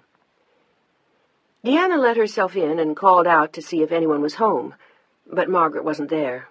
Why should she be? Deanna never was, and there was little to do. There was the usual stack of bills and uninteresting invitations, no letter from Pilar, and nothing from Mark. He didn't write to her. He called. There was no mail for him either. Whenever he was away, Dominique came to the house 3 times a week and collected his mail to send by pouch, along with official papers. She walked slowly up to her room, the mail in one hand, and the other holding the banister, and stopped at the head of the stairs. It was depressing to be back here. It was like being forced to give up a dream, to grow old again, away from the man who talked about marriage and 12 kids. She smiled to herself at the thought, and sighed when she heard the phone. She decided not to answer it, but then wondered if it might be Ben, stopping at a payphone while he waited. It was as though no one else existed anymore, only the 2 of them. She couldn't imagine that it would be anyone but him. Yes, there was a smile in her voice when she answered. Hello? Oh, Jesus, it was Mark. Hello? Mark? She was buying time. Obviously. And I'd like you to explain this nonsense about the show. Dominique just called me. How convenient. I told you what I thought, and what you've done is in very poor taste. He sounded livid. On the contrary, I can assure you it was all in very good taste. That, my dear, is debatable. You know perfectly well I forbade you to have the show. And the publicity. For God's sake, Deanna, it makes you sound like some sort of hippie. It most certainly does not. Her back stiffened at the thought. The reviews made me sound like a serious artist, and it could just be that I am. I thought we had resolved that quite a while ago. Maybe you did, but I didn't. Damn him. He didn't understand. He never had. I see. In any case, I hope this gala new you isn't planning to indulge in conspicuous events like this every day. Hardly. I'll be lucky if I show every 5 years. In that case, I'm sorry I missed this one. No, you're not. She was furious now, and she would not play his game. I beg your pardon? I said you're not sorry you weren't here. I'm sick and tired of your hypocrisy. How dare you belittle my work? Deanna? He was shocked. I'm sorry, God, what was happening? She couldn't keep her stuffing inside anymore. It was as though she had to let everything out. I don't know, Mark. I think I'm tired. I think you must be. Was this a bad time to call? His voice dripped sarcasm and ice. He didn't like her attitude at all. She should have been made to go to Cap d'Antibes for the summer. No, I was just leaving for Carmel. Again? Yes, with Kim. Oh, God, not again. She hated lying to him. It's not as though I have a lot to do, you know, when you're gone. She knew that would keep him at bay. Well, it won't be for much longer. How long? She closed her eyes and held her breath. Make it long. Oh, please don't let him come home. About a month. Deanna nodded silently. She and Ben had 1 month left. That was all. They sped off on the familiar road to Carmel half an hour later. Deanna was unusually quiet as they drove. Ben glanced at her, beautiful and troubled, with the breeze whipping through her hair. Anything wrong? He asked. She shook her head. Bad news at home just now? No. After a long hesitation, she looked at the countryside speeding past and spoke again. He called. How was it? Did you ask for a divorce? As usual, it made me angry. He was furious about the show. His secretary called Paris especially to tell him. Does it matter? He asked. She shrugged. "Do you still care so much if you make him angry?" She turned to look at him then. "In some ways, he's like my father. Mark has been my authority figure for years." "Are you afraid of him?" "I never thought so, but perhaps I am. I just thought I respected him. But, oh, who knows?" "What's the worst thing he could do to you?" "Leave me, or that's what I used to think." "And you don't feel that way any more?" She shook her head. No. In an odd way, she almost wished he would leave her. It would make everything so simple. But then, of course, there would be Pilar. Pilar would never forgive her. Deanna's brows knit, and Ben touched her hand. "Don't worry so much. It'll all work out." "I wish I knew how. Ben, I don't know what to do." She did, but she didn't want to do it. Lose him or leave Mark. "And I also have an obligation to Pilar." "Yes, and an obligation to yourself. Your first obligation is to yourself, your second to your child. After that, it's all up to you." Deanna nodded, saying nothing for a while. She looked less troubled than she had at first. "It's strange. I forget he exists most of the time. For 18 years he has been the hub of my life, and suddenly, in a month and a half, it's as though he's gone, and I've never known him. I feel like someone new, but he does exist, Ben. He calls, and he's real, and he expects me to talk to him, and somehow I can't." "Then don't talk to him for now." "Jesus, he doesn't understand, and God, don't let him get possessive. Please, not yet." But Ben went on. "Why don't you just relax and enjoy what is? Later you can worry about what will be." "And that's what you do, is it?" She slid a hand onto his neck and kissed his cheek. She had seen the worry in his face, the fear in his eyes, the concern when he thought she wasn't looking. "You don't worry at all, do you?" "Me?" He shook his head with a look of such assurance that she laughed. "You're lying. You're as worried as I am. So don't make me any speeches. I used to think you were so cool that it never got to you. Well, I know better now." "Oh, yeah?" He looked at her. Laughter and bravado mingled in his eyes. But he was terrified about what would happen in the fall. It was the one thing he could not bring himself to face.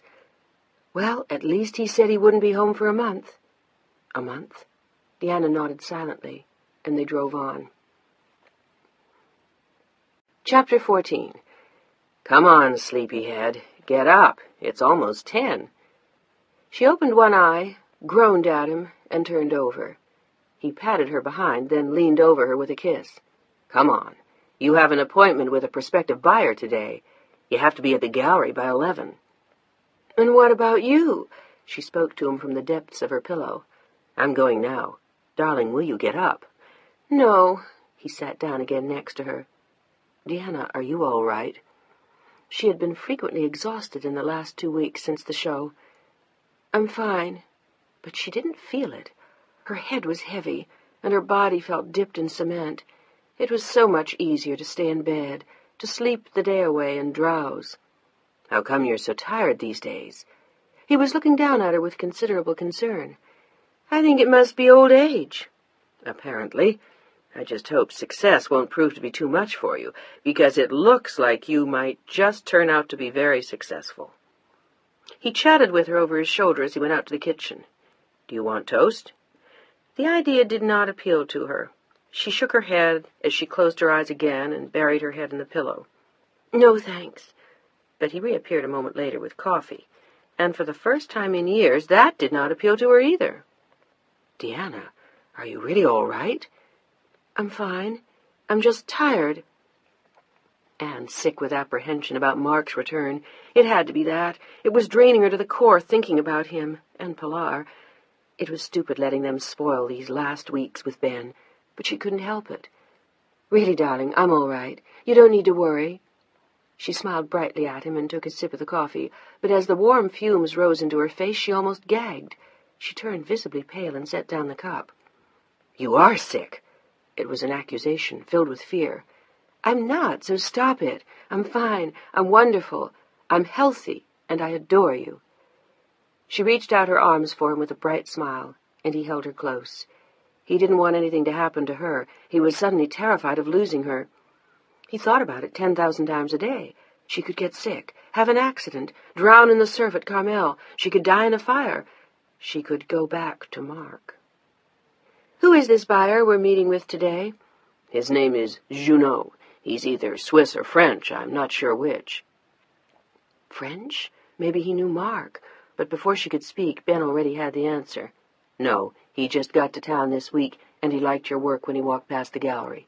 Nice and simple, okay?" "Perfect, you mind reader." "Good. Then I'll see you there at 11. He looked at her again, forcing a smile. He waved as he closed the door. They both had it now, and he knew it. The clutches. She had nightmares, and held him desperately tight as they fell asleep, and now this exhaustion and malaise. They were both suffering the same terrors, wondering what the end of the summer would bring, and already fearing their loss. They had 2 more weeks, maybe even 3 if Mark were delayed. He was bringing Pilar home with him. But what then? Neither of them had any of the answers, not yet, and the miracle they both wanted had not yet occurred. Deanna was at the gallery promptly at 11, wearing a cream-colored silk suit with an ivory silk blouse. Her shoes and bag were in the same vanilla colors. She wore her mother's pearls and the earrings Ben had given her just before the show. The prospective buyer, Monsieur Junot, looked awed. He made all the appropriate gestures, offers, and radiated charm. He bought not 1 of her paintings, but 2 of her best. She and Ben shook hands gleefully after he left. The sale had totaled almost $8,000, nearly half of which would, of course, go to Ben. He took the standard dealer's 40%. Some dealers even took 50%. But she had still done handsomely in the past weeks. Since the show, she had made almost $12,000. "What'll you do with it all?" Ben watched her in amusement. She was gazing happily at the check. "Be independent," she said suddenly, remembering what Mark had said before he left. That was why she still painted, so she could be independent if she ever had to be again. Maybe he was right. It wasn't the only reason, certainly, but the feeling that she now had something of her own made her feel brand new. "Want to prove your independence and take me to lunch?" Ben was looking at her with an admiring gaze, but though she looked remarkably pretty, he could still see in her eyes that she was not quite herself. "How about it? Lunch?" He was dying to go out with her, to be with her, to take her home, to be alone with her, to enjoy every minute they still had. It was becoming an obsession. But she was shaking her head.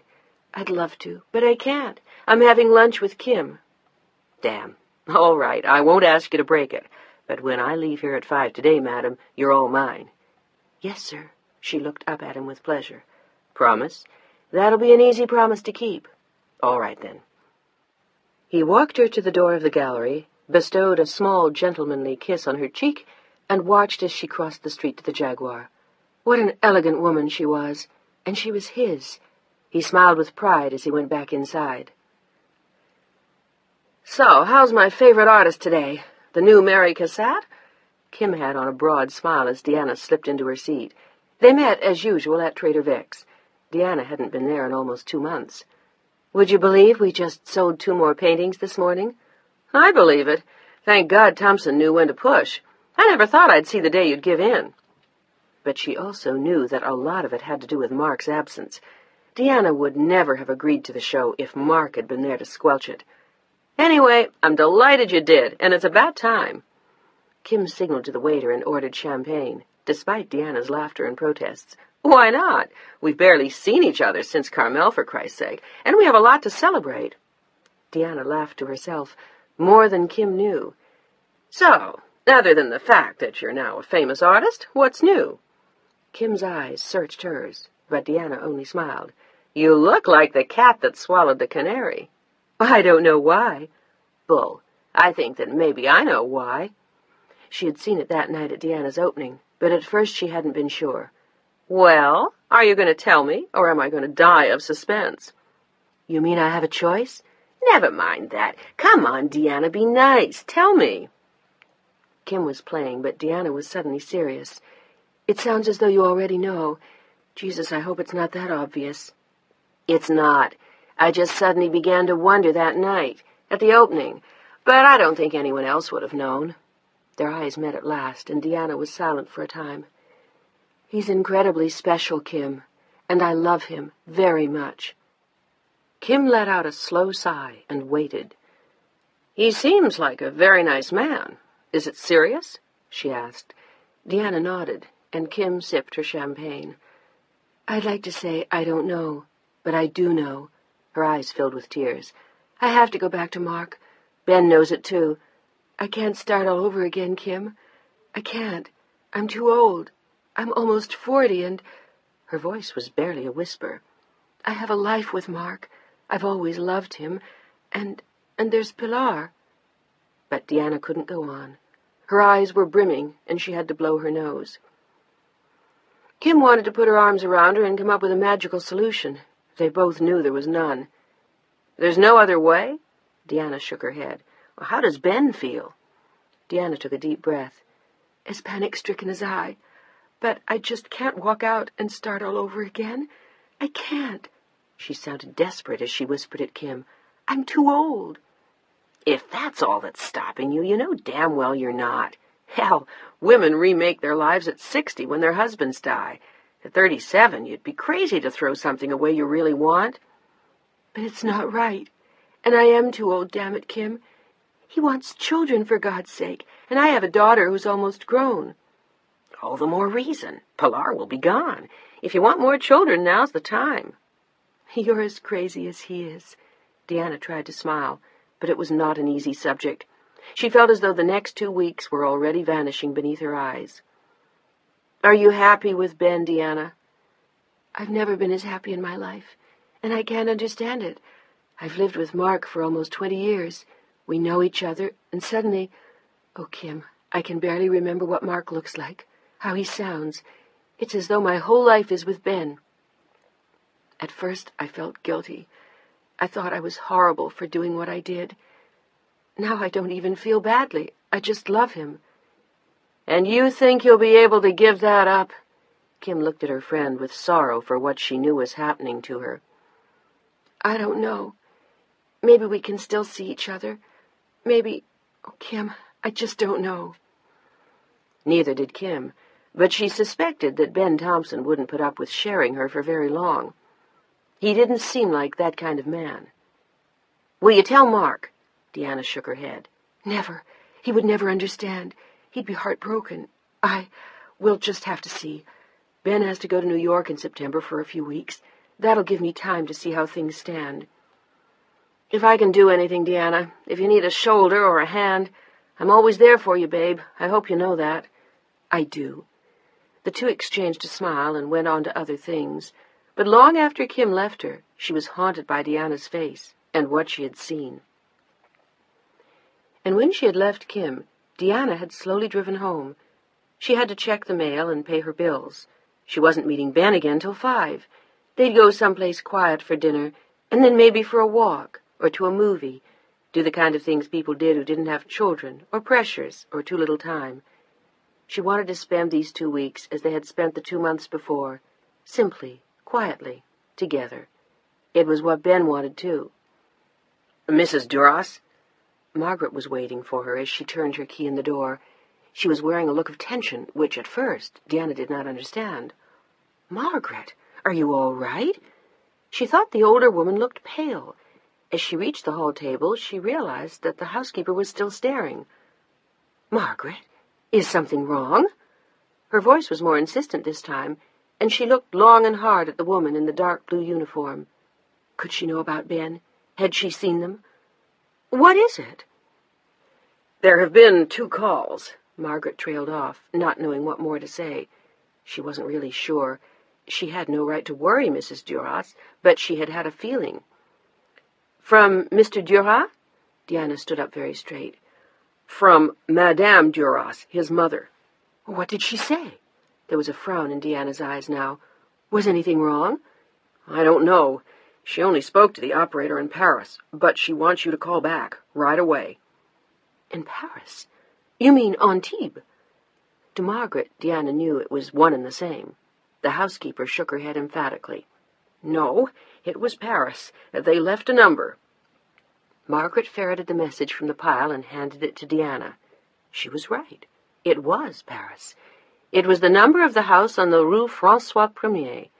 Something was wrong. Perhaps the old lady was ill and wanted Pilar sent home early. Mark. Something had happened to Mark. 1,000 catastrophes leapt into her head as she ran up the stairs to the bedroom phone. It would be just after midnight in Paris. Too late? Should she wait until morning? The overseas operator put the call through quickly, and the familiar purring of the French phone was instantly in her ears. For years it had sounded to her like a busy signal, but now she was used to it, and she knew. "It may take them a minute to answer. I'm awfully sorry." "That's quite all right." The operator sounded Californian and unhurried, and Deanna smiled. Then she heard her mother-in-law's voice on the line. "Allô? Oui?" "Mummy?" The term of affection had never come easily to Deanna. After nearly 20 years, she was still tempted to call her mother-in-law Madame Duras. "Mummy?" It was not a very good connection, but Deanna could hear, and she raised her own voice to make herself heard. Madame Duras sounded neither sleepy nor pleasant. She never did. "It's Deanna. I'm awfully sorry to call so late, but I thought that—" "Deanna, il faut que tu viennes." Oh, Jesus, not in French, with a connection like that. But the older woman went on in a rush of French. Deanna could barely hear. Wait, I can't hear you. I don't understand. Please say it in English. Is something wrong?" "Yes." The word was a long, mournful wail, and then there was silence while Deanna waited. What had happened? It was Mark. She knew it. "Pilar, she had an accident on the moto." Deanna felt her heart stop. "Pilar?" She was shouting into the phone now, and she didn't hear Margaret come into the room. "Pilar?" The connection was fading, and she shouted louder. "Mamie, can you hear me? What happened?" "Her head, her legs."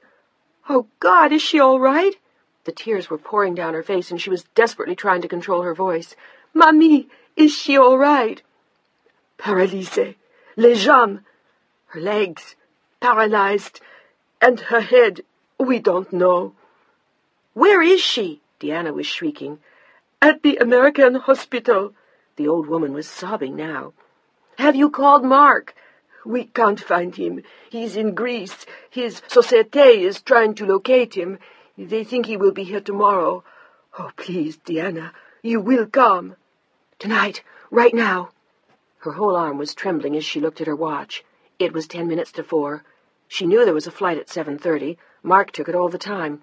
With the time difference, she would be there at 4:30 Paris time the next day. "I'll be there. In the afternoon. I'll go directly to the hospital. Who is her doctor?"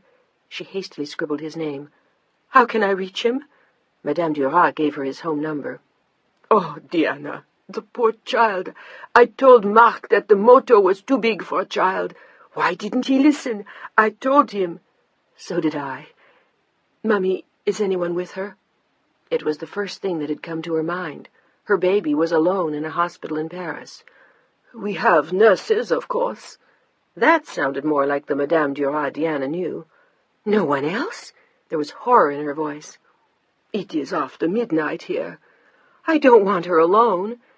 "Very well. I'll send Angeline down now, and I shall go in the morning." Angeline, the oldest maid on the face of the earth. Angeline, how could she? "I'll be there as soon as I can. Tell her I love her. Goodbye, Mummy. I'll see you tomorrow." Desperate, Deanna flashed the operator. "Dr. Hubert Kirschmann, person to person. It's an emergency." But Dr. Kirschmann was not answering his calls, and a call to the American hospital did not yield a great deal more. Although still critical, Mademoiselle Duras was resting comfortably. She was conscious, and there was a possibility that they might operate in the morning. It was too soon to tell. She had been flown in from Cannes only that evening, and if Madame would be good enough to call the docteur in the morning— Oh, go to hell.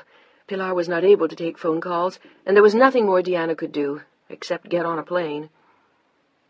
She sat very still for a moment, fighting back tears, holding her head in her hands, until a sudden sob escaped her, wrenching its way free from her heart. "Pilar, my baby. Oh, my God."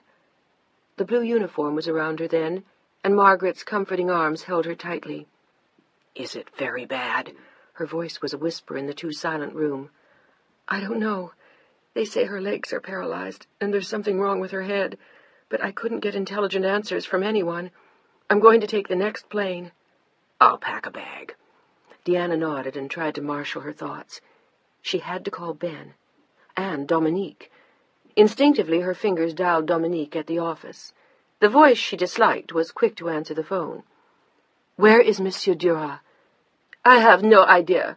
"The hell you don't. Our daughter just had an accident, and they can't find him. Where is he?" Madame Duras, I'm very sorry. I'll do my best to locate him by morning and have him call you."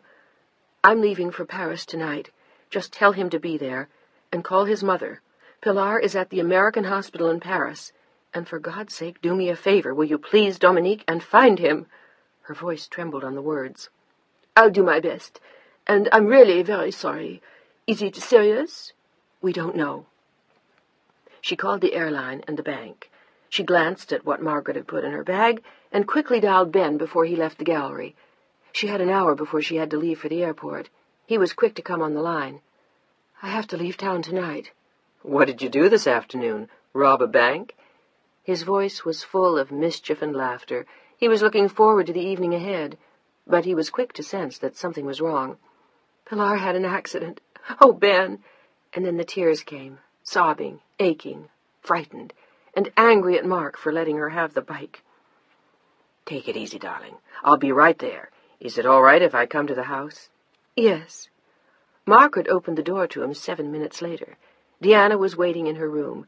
She was still wearing the suit she had worn at lunch and the earrings Ben had given her. She was wearing those to France. He looked at her quickly as he walked in and took her into his arms. "It's all right, baby. It's all right. She'll be all right." She told him then about the paralyzed legs.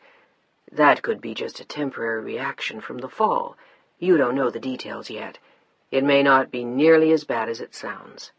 Do you want something to drink?" She was dangerously pale, but she shook her head. All he saw was her face and the heartbreak written there. She began to cry again and took refuge once more in his arms. "I've been thinking such awful things." "Don't. You don't know. You just have to hang in till you get there." He looked at her again with a question. "Do you want me to come?" She sighed and gave him a glimmer of a smile. "Yes, but you can't. I love you for asking, though. Thank you." "If you need me, call and I'll come. Promise?" he asked. She nodded. "Will you call Kim and tell her where I've gone? I just tried to reach her and she's out." "She won't find it suspicious if I tell her?" He looked worried, but he was worried about Deanna, not Kim. "No," Deanna smiled. "I told her about us today at lunch. She had already guessed, don't ask me how, at the opening. But she thinks you're a very special man. I think she's right." She reached out to him again and held him close. It would be the last time for a while that she could do that, hold him and be his. "I wanted a chance to go home again, just to be there. It gives me so much peace." She meant his house, not her own, but he understood. "You'll be home again soon." "Promise?" Her eyes found his. "Promise. Now come on, we'd better go. Do you have everything you need?" he asked. She nodded and closed her eyes again. For just a fraction of a moment she had been dizzy. "Are you all right?" "I'm fine." She followed him down the stairs and hugged Margaret as she left. They had an hour to get to the airport. 45 minutes later she would be on the plane. 12 hours after that she'd be in Paris, with her baby, Pilar. During the drive to the airport, Deanna found herself silently praying that she'd find her alive. Chapter 15. "Quoi? Oh, mon Dieu! Dominique, are you sure?" "Absolutely. I also spoke to your mother, and the doctor." What's his name?" She passed the information on to Mark as he gestured frantically for a pen. Chantal handed him hers. "When did they operate?" "This morning, Paris time. 3 hours ago, I believe. She's a little better, they think, but she hadn't yet regained consciousness. They're mainly worried about her skull and her legs." The tears had started to pour slowly down Mark Edouard's cheeks as he listened to Dominique. "I'll send a wire. I'll be there tonight." He flashed the concierge. His orders were terse. "This is Duras. Get me on a plane." Paris, immediately." He hung up and wiped his face, looking strangely at Chantal. "It's Pilar?" she asked. He nodded. "Is it very bad?" She sat down on the couch next to him and took his hands. "They don't know. They don't know." He couldn't bring himself to say the words, or to tell her that the motorcycle had been a gift from him, as the sobs began to convulse him. Diana got off the plane at Charles de Gaulle Airport in a cloud of exhaustion, terror, and nausea. She had spent the night staring straight ahead and clenching her hands. She called the hospital from the airport, but there was no news. Diana hailed a taxi just outside the airport and sat silently as they sped along. She had given the driver the address of the American hospital and told him only, "Aussi vite que possible." In true Gallic style, he took her at her word. The trees at the roadside were barely more than a green blur in the corners of Diana's eyes as she stared straight ahead of her, watching the driver's maneuvers as he lunged and careened past every obstacle in sight. She could feel every pulse in her body, every throb of her heart. Hurry, hurry, vite! It seemed hours before they reached the Boulevard Victor Hugo and screeched to a halt in front of the big double doors. Diana reached quickly into her wallet for the francs she had exchanged from dollars at the airport. Without thinking, she handed him 100 francs and flung open the door. "Votre monnaie?" He looked at her questioningly, and she shook her head. She didn't give a damn about the change. Her lips were a tight, narrow line, lost somewhere in the ivory agony of her face. He had understood from the first, when she had given him the address of the American hospital. He had known. "Your husband?" "Non, ma fille." Once again her eyes filled with tears. The driver nodded in sympathetic chagrin. "Désolé." He picked her small brown leather valise off the seat and opened his door. He stood there for a moment, holding it, looking at her, wanting to say something more. He had a daughter, too, and he could see the pain in Diana's eyes. His wife had looked like that once, when they had almost lost their son. He silently handed the bag to Diana. Her eyes held his for only a fraction of a second, then she turned and strode rapidly into the hospital. There was a sour-looking matron sitting at a desk. "Oui, madame." "Pilar Duras. Her room number?" "Oh, God, just her room number, please. Don't let them tell me. Don't—" 425. Diana wanted to let out a long, anguished sigh. Instead, she only nodded curtly and followed the sign. There were 2 men and a woman on the elevator, going to other floors. They had the look of business-like Europeans. Maybe they were friends of patients, maybe husbands or wives, but none of them looked particularly shaken or upset. Diana watched them enviously as she waited for her floor. The long, fear-filled plane ride was taking its toll. It had been a long, sleepless night, and her thoughts had ricocheted from Pilar to Ben. What if she had let him come with her? She found herself longing for his arms, his warmth, his comfort, his support, and the gentleness of his words. The elevator doors opened on 4, and hesitantly she stepped out. There was a bustle of nurses, and in a few sedate little cliques she noticed elderly distinguished men, doctors. But suddenly Diana felt lost. She was 6,000 miles from home, looking for a daughter who could even be dead. Suddenly she wasn't even sure if she could speak French anymore, or if she would ever find Pilar in that maze. Tears stung her eyes. She fought off a wave of dizziness and nausea, then slowly made her way to the desk. "I'm looking for Pilar Duras. I'm her mother."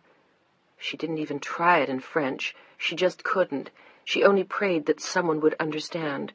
Most of the nurses were French, but someone would speak English. Someone would know. Someone would make it all better, would take her to Pilar, would show her that she wasn't really that badly hurt. "Duras?" The nurse seemed troubled as she looked up at Diana, and then frowned at a chart. Everything inside Diana turned first to jelly, then to stone. "Oh, yes." She met Diana's eyes and nodded, wondering suddenly if the desperately pale woman trembling in front of her was ill. "Madame Duras?" "Yes." Diana couldn't manage more than a whisper. Suddenly every moment of the trip had caught up with her.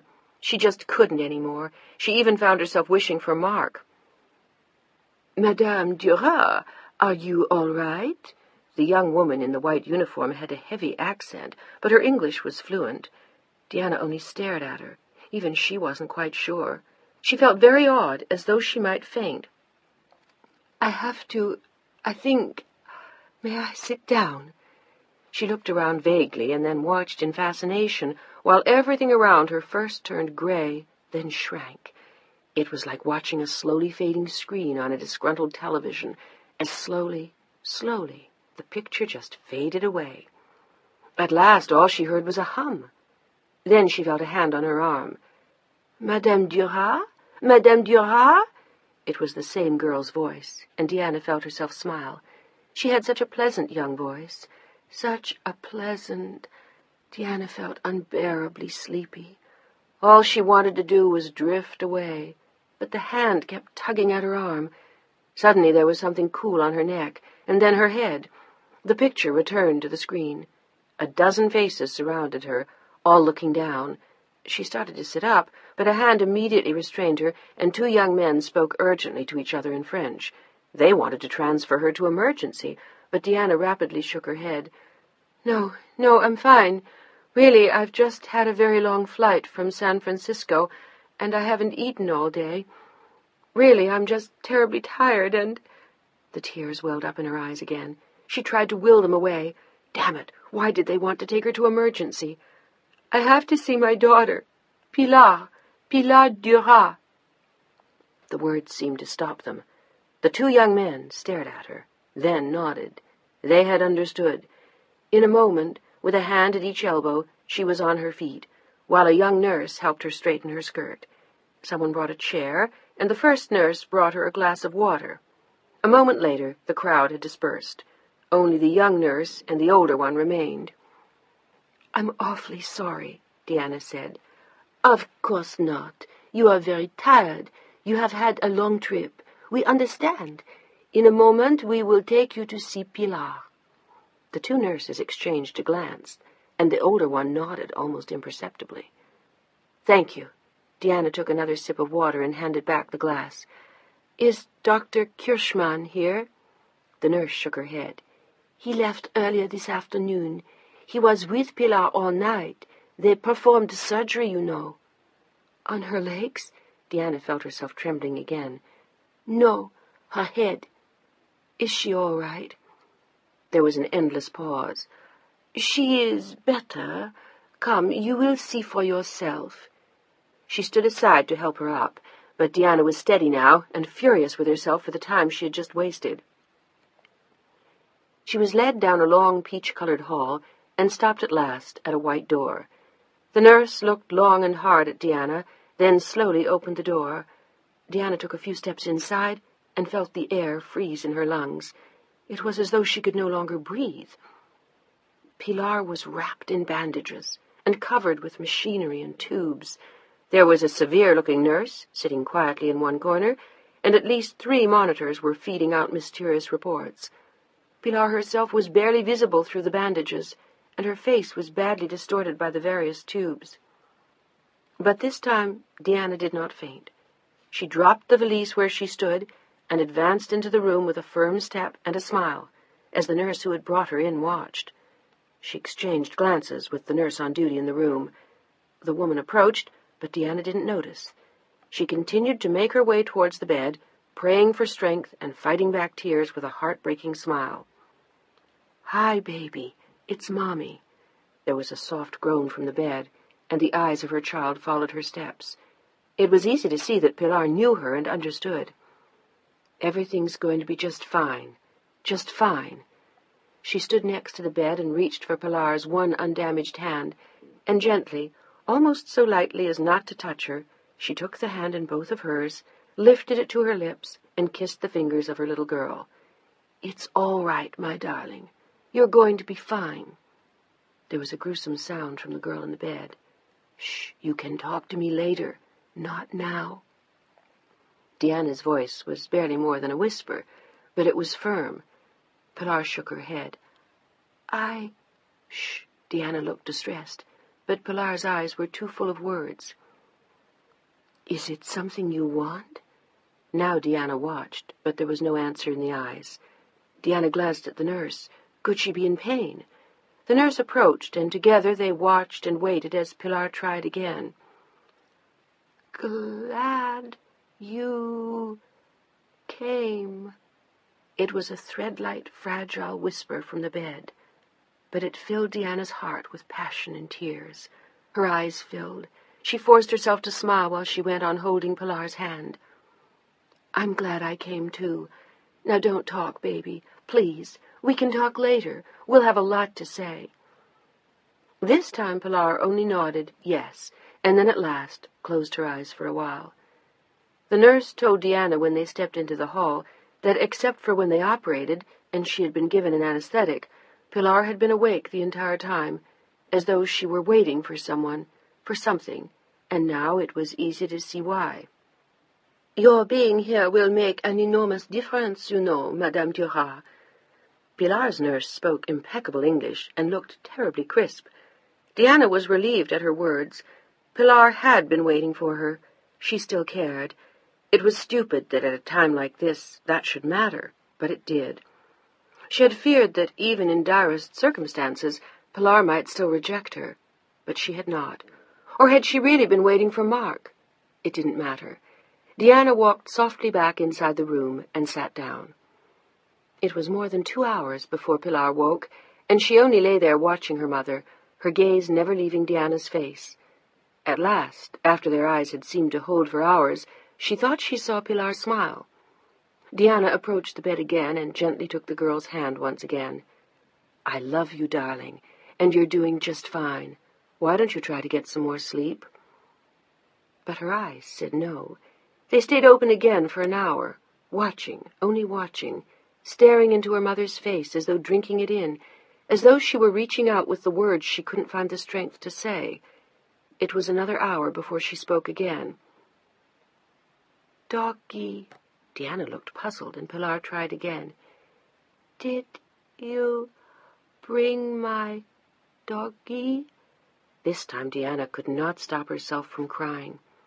Doggy, the treasure of the years when she'd still been a child. Doggy, so old and dirty and bedraggled, and finally retired to a remote shelf somewhere in the house. Deanna had never been able to throw it out.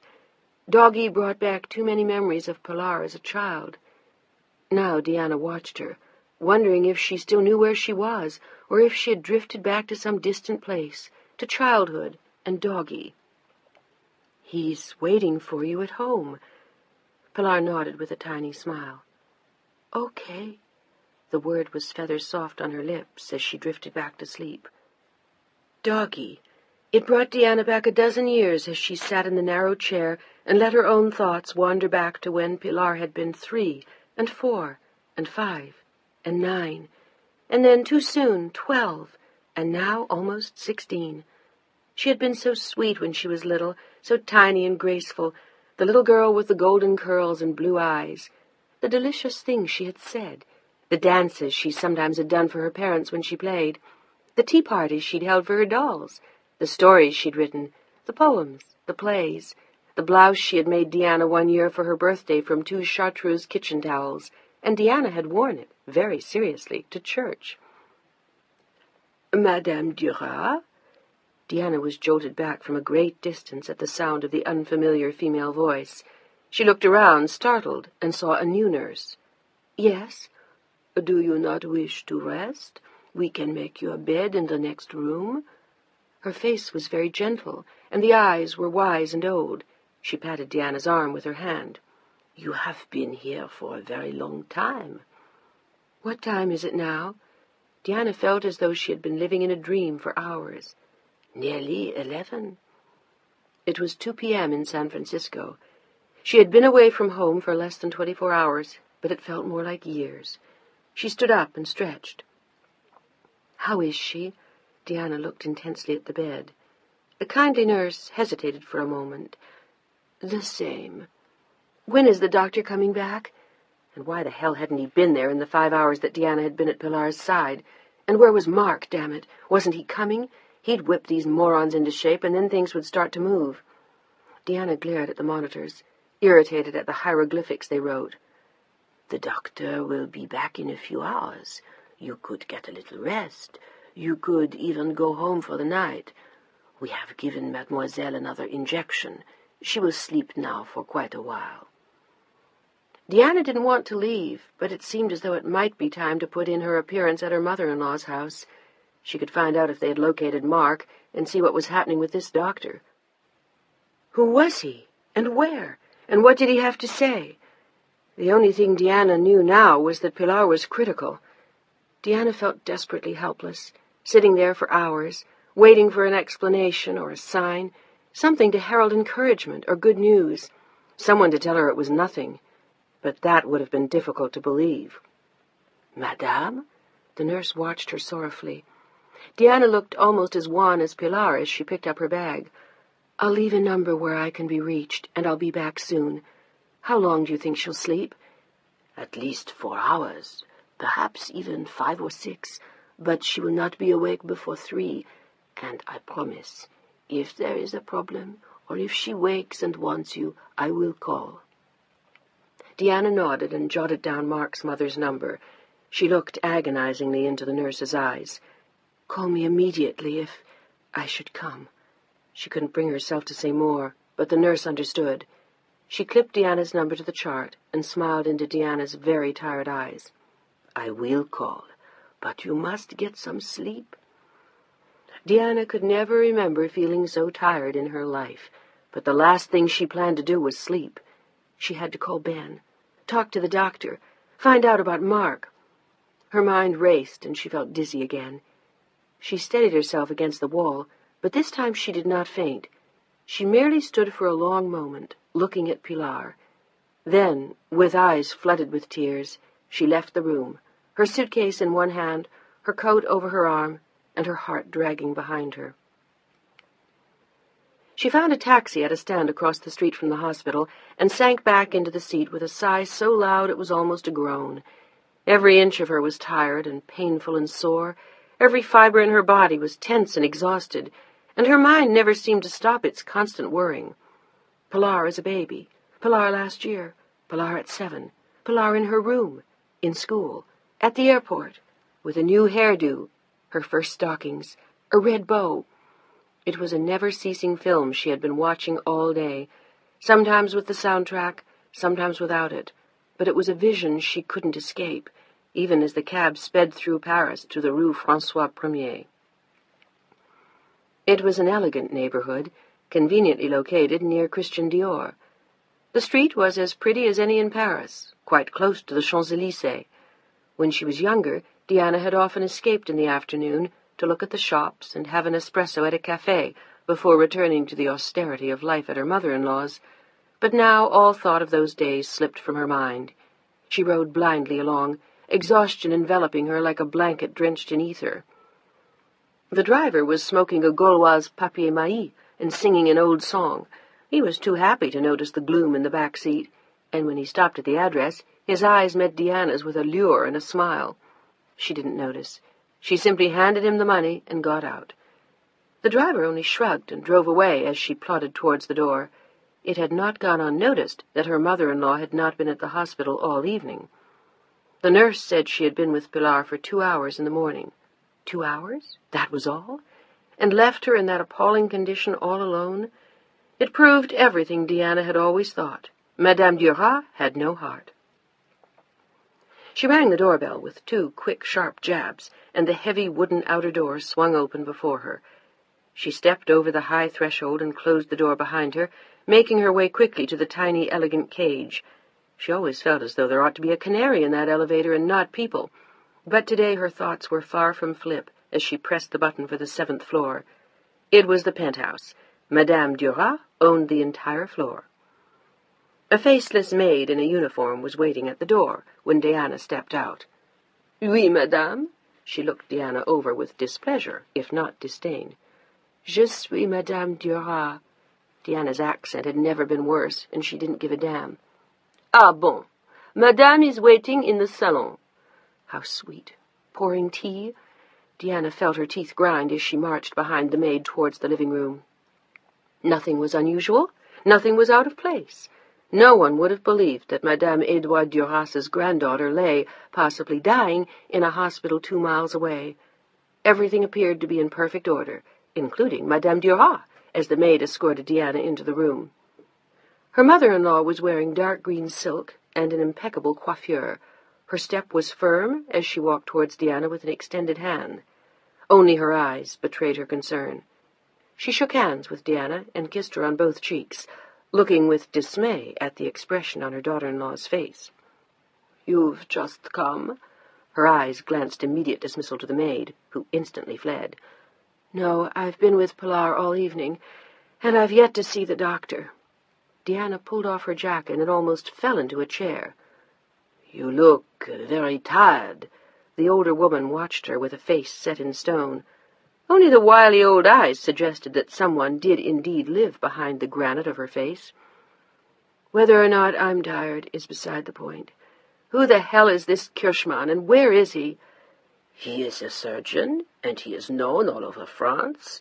He was with Pilar until late this afternoon, and he will see her again in a few hours." "Diana," she hesitated, then said more gently, "there is simply nothing more he can do, at least not for the moment." "Why not?" "Now we must wait. She must get her strength. She must live." Her expression showed pain at the word, and Diana ran a hand across her eyes. "Would you like something to eat?" Diana shook her head. "Just a shower and a little rest, and—" She looked up with an expression of agony in her face. "I'm sorry to just march in like this. I haven't said any of the appropriate things like, 'Good to see you. How are you?' But, Mamie, I'm sorry. I just can't." "I understand." Did she? Diana wondered. But what did it matter now if she did or not? "I do think you should eat, my dear," Madame Duras was saying. "You look very pale." She felt very pale, too, but she simply wasn't hungry. She couldn't have eaten, no matter what. Not tonight. Not after seeing Pilar limp and broken in that bed, asking for Doggy, and too weak to hold her mother's hand. "I'll just shower and change and get back. It's liable to be a long night.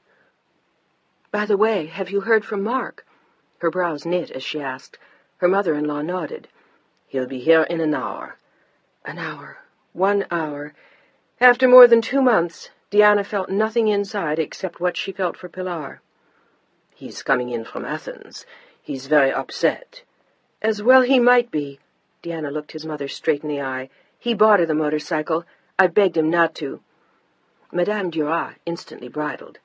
"Diana, he cannot be blamed. I'm sure he feels quite badly enough." "I'm sure he does." She looked away, then stood up.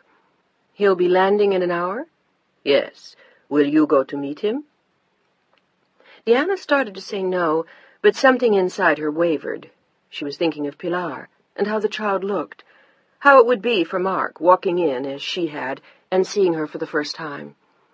It seemed cruel to let him walk into that alone. Pilar was his baby, his treasure, his child. She was also Diana's, but to Mark, Pilar was almost a goddess. She couldn't let him face it as she had. She had to meet him at the plane. "Do you have his flight number?" His mother nodded. "Then I'll go. I'll just wash my face. I won't bother to change. Can you call a taxi?" "Certainly." The elder Madame Duras looked pleased. "I'll be more than happy to. Fleurette will make a sandwich for you." Fleurette, Little Flower. The name of the immensely rotund cook Madame Duras employed had always struck Diana funny, but not tonight. Nothing was funny any more. She nodded curtly at her mother-in-law and hurried down the hall. She was just about to turn into the guest room when she noticed the painting in a dark passage, left there, unwanted, unloved, unadmired, forgotten. It was the portrait of herself and Pilar. Madame Duras had never been very fond of it. Now, without thinking further, Diana decided that this time she'd take it home, where it belonged. In the familiar guest room, she looked around. Everything was a polite shade of sandy beige, in damask or silk, and the furniture was all Louis XV. It was a room that had always seemed cold to Diana, even when she had slept in it on her honeymoon with Mark. She ran a comb through her hair and tried to make herself think of Mark. What would it be like to see him again, to see his face, touch his hand, after Ben? Why was it that Ben seemed more real to her now, or was he only a dream? Had she once more been swallowed alive by this beige silk world, never to return? She wanted desperately to call Ben, but she didn't have time. She had to get to the airport in time to catch Mark as he left the gate from the plane, or she'd miss him entirely. She wondered if there were any way to leave a message that she was coming, but she knew from experience that such messages always went astray. A man with a thin, thready voice would stand in a corner of the airport, whispering to himself, "Monsieur Duras, Monsieur Duras," as Mark marched unknowingly by. And if he did get it, it might frighten him too badly about Pilar. She could at least spare him that. The maid knocked on the guest-room door and told her the taxi was waiting. As she spoke the words, she handed Diana a small package, 2 ham sandwiches and part of a chicken. Perhaps Monsieur would be hungry too. Hungry? Jesus, who could eat? Unlike the earlier ride from the airport, which had seemed interminable, this one seemed much too short. She found herself nodding slowly off to sleep in the back seat as they raced along into the night, her thoughts jumping in disjointed confusion from Pilar to Ben to Mark. It seemed only moments later that the cab screeched to a halt. "Voilà!" She muttered an absent-minded merci to the driver, paid the fare and a handsome tip, and hurried inside, smoothing her skirt again as she ran. She was beginning to feel as though she hadn't changed her clothes in a week, but she didn't really care how she looked. She had too many other things on her mind. She glanced at the big board that listed the flight numbers and the gates, and started out at a run in the direction of the gate from which she knew he'd come. The flight had just landed. It would be only a minute or two before the passengers would deplane. She had just enough time to make it. First-class passengers always debarked first, and Mark always traveled first class. She darted in and out between other travelers, almost stumbling over someone's bags, but she reached the area just as the first passengers were coming through customs, and with a sigh backed off into a corner to watch. For a mad moment she wanted to surprise him, to show him that she cared, despite her betrayal of the summer. But even in this ghastly time of agony over Pilar, she wanted to hold out something to Mark, to make it easier for him. She would simply walk up beside him with a touch of the hand and a smile. She could still do that for him. She could give him a moment of pleasure in the midst of so much pain. She pulled her jacket closer around her and looked down at the cravat on her ivory silk shirt. 7 or 8 people had already walked past her, but there was still no sign of Mark. Then suddenly she saw him, tall and thin and narrow and neat, impeccably orderly and well-tailored, even after the flight. She noticed with surprise that he looked less distraught than she had feared. Obviously he did not yet understand how serious things were, or maybe... And then, as she took a step from her hiding place, Diana felt her heart stop. He was turning, with a slow, soft smile, the smile that called her Diane and not Diana. She saw him reach out and take a young woman's hand. She was yawning sleepily, and he let his hand drift to her shoulder as he pulled her close. The woman said something and patted his arm. Diana watched them in speechless stupefaction, wondering who the girl was, but not even really caring. What she had seen was the missing piece in the puzzle, the answer to so many years of questions in her life. This was no casual acquaintance, no girl he had picked up on the flight.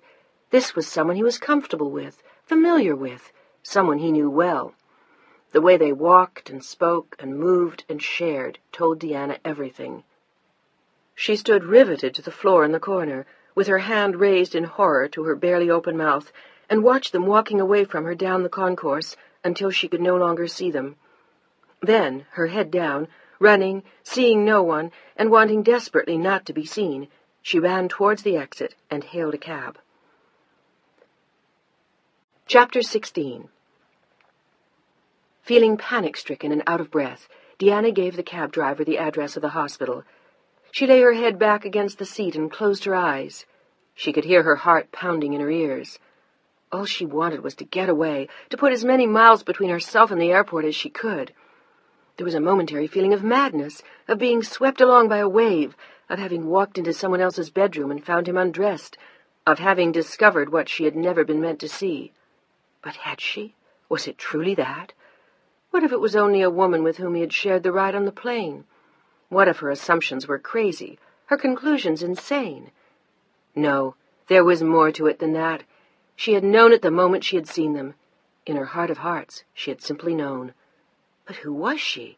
And how long had it been happening? A week? A month? A year? Was that what had happened this summer? Or was it something more?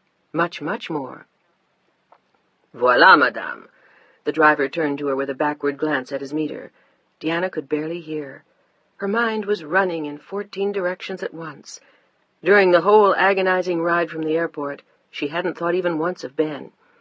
It didn't occur to her that she had done the same. All she knew was that she had seen her husband with another woman, and she still cared, very much. She was blinded by the surprise and the pain. Madame? The driver stared at her as she looked again at the meter, glassy-eyed, vague. Je m'excuse. She quickly handed him the money and got out, looking around. She was back at the hospital, but how had she gotten there? When had she told him that address? She had planned to go back to the apartment to collect her wits, but instead she had come here. It was just as well. Mark would be going home to drop off his things and see his mother, and then would finally come to Pilar. Diana had bought a little more time. She was not yet ready to see him. Every time she thought of him, standing there, she saw the pretty young head leaning close to his, her hand on his arm, their eyes linked as he slipped an arm around her shoulders. And she looked so damn young. Diana's eyes filled with tears as she pushed her way through the heavy glass doors and back into the hospital lobby. She took a deep breath. It already had a familiar smell. Without thinking, she felt her hand push the elevator button for the 4th floor. She had become a robot, an automated body without a mind. She could feel herself functioning, but she couldn't understand it. All she could think of was that face, next to Mark's, and he had looked so happy, so young. You'll be all right. Mark looked at her with tired eyes as he picked up his coat. Chantal was lying on the bed. I will be fine. You have enough to think about without worrying about me. But she knew that he hated it when she was tired.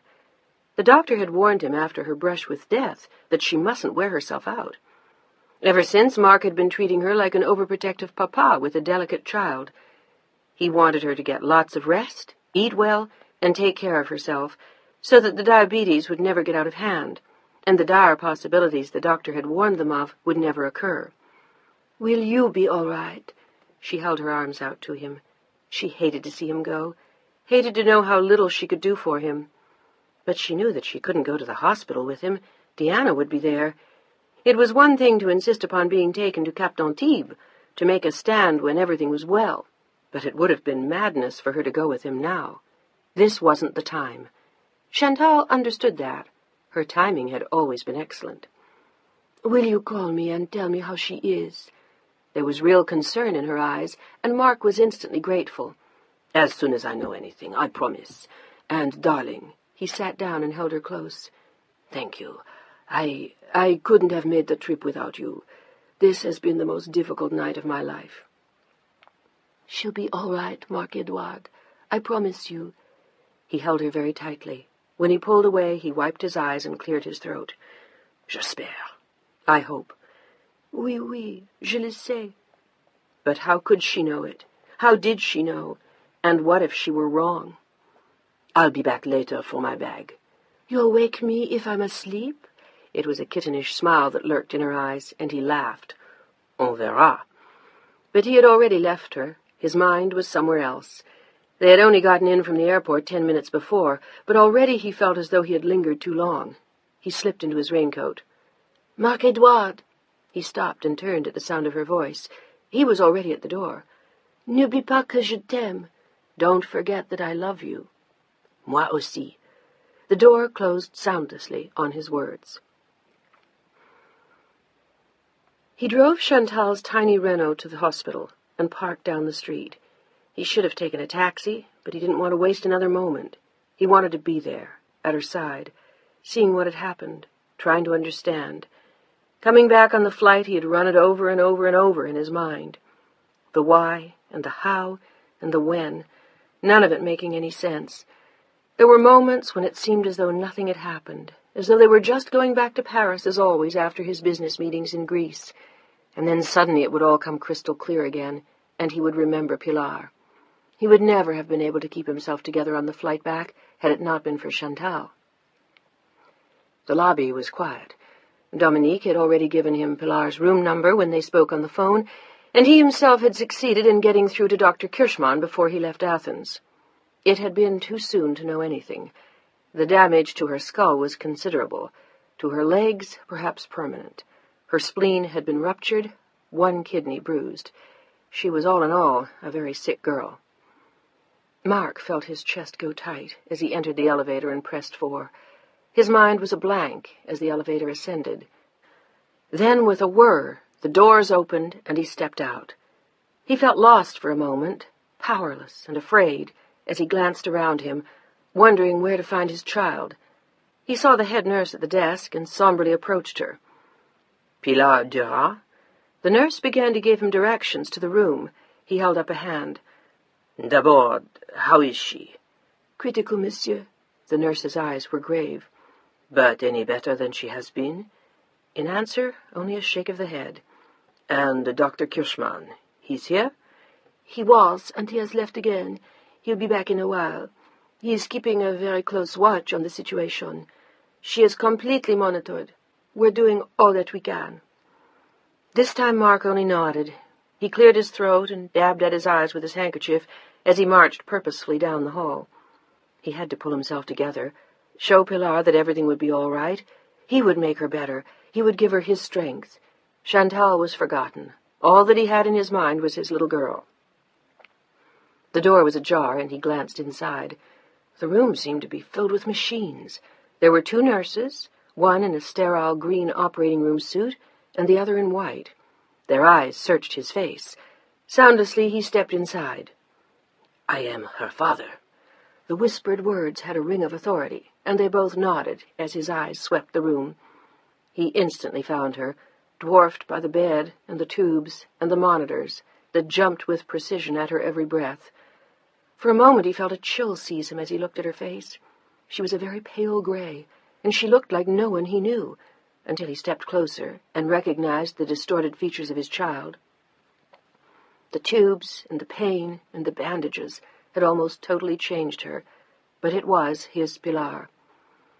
He watched her for a long moment as she lay there with her eyes closed, and on silent feet he came nearer and ever so delicately reached out and touched her hand. The hand stirred only slightly. She opened her eyes, but there was no smile, and only the faintest look of recognition. "Pilar, ma chérie, c'est papa." He had to fight back tears. He said nothing more. He only stood there, staring at her, holding her hand, and watching until once again she closed the brilliant blue eyes. He felt as though all the air in the room had been sucked away. It was so difficult to think and see and breathe. How could this happen? How? And to his child? He felt his knees tremble, and for a moment he thought he would be sick, but he went on standing, watching, and touching the pale little hand. Even her nails were a strange mottled color. She was barely getting enough air. But he stood there, and he stood there, never moving, never speaking, only watching his child. Silently, from her seat in the corner, Deanna watched him.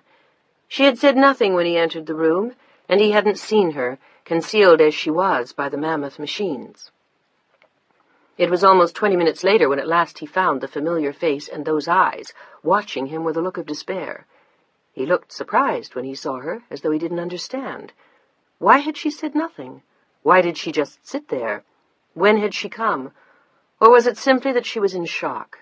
She looked ravaged, almost as pale as Pilar. "Diana." It was the merest whisper. Her eyes never left his face. "Hello, Mark." He nodded and let his gaze drift back to Pilar. "When did you get here?" "At 5 o'clock. "You've been here all night?" "Yes." "Any change?" There was silence. Mark looked at her again, the question repeated in his eyes. "She seems to be a little worse. I went out for a little while earlier. I had to. I went to your mother's house to drop off my bag. I was only gone for about 2 hours, and when I came back, she seemed to be having a great deal of trouble breathing. Kirschmann was here then. He said that if she's not better in a few hours, they'll want to operate again." She sighed and lowered her eyes. It was as though she had lost them both in those 2 hours. Pilar and Mark. I just got in. Liar, you didn't. You got in 2 hours ago. Where did you go? But Deanna said nothing at all. They stayed that way for almost an hour, until finally the nurse asked them to step outside, just for a few minutes. There were some dressings that had to be changed. Slowly Deanna stood up and left the room. Mark had hung back for a moment, reluctant to leave his child. Deanna's mind wandered back to the scene at the airport. It was suddenly all so strange. She hadn't seen him in 2 months, yet they had barely said hello. She couldn't play the game of the happy reunion. Suddenly it was too late. But he wasn't playing it either, or perhaps he was just too distraught over Pilar. She wandered down the hall, solemnly, her head bowed, thinking of bits of prayers she had known as a child. She had no time now to waste on Mark. All her energies had to be spent on Pilar. She heard his steps just behind her, but she didn't turn. She merely kept walking, foot after foot after foot, down the hall, until she reached the end, and stood staring blankly out a window with only a view of a nearby wall. She could see him standing behind her as she gazed at the reflection in the glass. Deanna, can I help? He sounded tired, subdued. She shook her head slowly. I don't know what to say. His voice caught as he began to cry. I was wrong to give her It doesn't matter now. You did it. It's done. It could have happened in any of 10,000 ways. She had an accident, Mark. What difference does it make now whose fault the accident was? Who gave her the motorcycle? Who... Deanna's own voice was shaky. Mon Dieu. She watched him drop his face into his hands, and then she saw him straighten and heard him take a deep breath. My God, if only she'll come out of it all right. What if she can't walk? Then we'll teach her to live the best way she can. That's what we owe her now. Our love, our help, our support in whatever she has to face. If only we get that chance. For the first time in almost 20 years, Deanna felt a hideous wave of terror. What if... Deanna felt his hands on her shoulders, then he turned her slowly around. His eyes were the eyes of Pilar, and his face was that of a very old, tired man. Will you ever forgive me? For what? Her voice was distant and cold. For this. For what I've done to our child. For not listening to you when I should have. For... I came to pick you up at the airport tonight, Mark. Something in her eyes told him that she had died, and he felt something inside him freeze. You must have just missed me. But there was a question in his voice. He searched her face. No, I left. It explained a great deal to me, Mark. I should have known, a long time ago. But I didn't. She smiled a tiny smile, then shrugged. I suppose I've been a fool, and may I congratulate you. She looks not only pretty, but young. There was bitterness as well as sorrow in her voice. Deanna, the hands on her shoulders tightened. You're coming to some very strange conclusions. I don't think you understand. But it all sounded lame. He was too tired and upset to come up with a worthwhile story. He felt his life coming down around his ears. It was a nerve-wracking flight, and this has been an incredible day, you know that yourself. The young lady and I began to talk, and really... Mark, stop. I don't want to hear it. She simply knew, that was all, and she didn't want reassurances in the form of lies. Please, not tonight. Deanna... But he couldn't go on. Another time he might have been able to, but not then. He simply couldn't concoct an appropriate tale. Please... He turned away then. He couldn't look at the pain in her eyes. It really isn't what you think. But he hated himself for the words. It was what she thought, every bit of it. And now he felt traitorous, denying Chantal. Whichever way he turned, he was damned now. It isn't. It is, Mark. It was as clear as day. Nothing you could tell me now would change that. Nothing would take away what I saw, what I felt, what I knew. It had been like an arrow, straight to her heart. You must have thought me very stupid for all these years. What makes you think it has been years? Damn it, how did she know? The way you moved together, the way you walked, the way she looked at you. It's difficult to achieve that kind of ease in a very short time. You looked more married with her than you ever did with me. But suddenly she wondered, hadn't she looked just as married with Ben, and in a very short time? Still, as she had ridden back from the airport that evening, she had known. The absences, the distance, the constant trips, the phone number in Paris that appeared too often on their bill, the few odd stories that had never quite fit. And tonight, the look in his eyes. If it hadn't been that girl, it had been someone. For years. She was sure.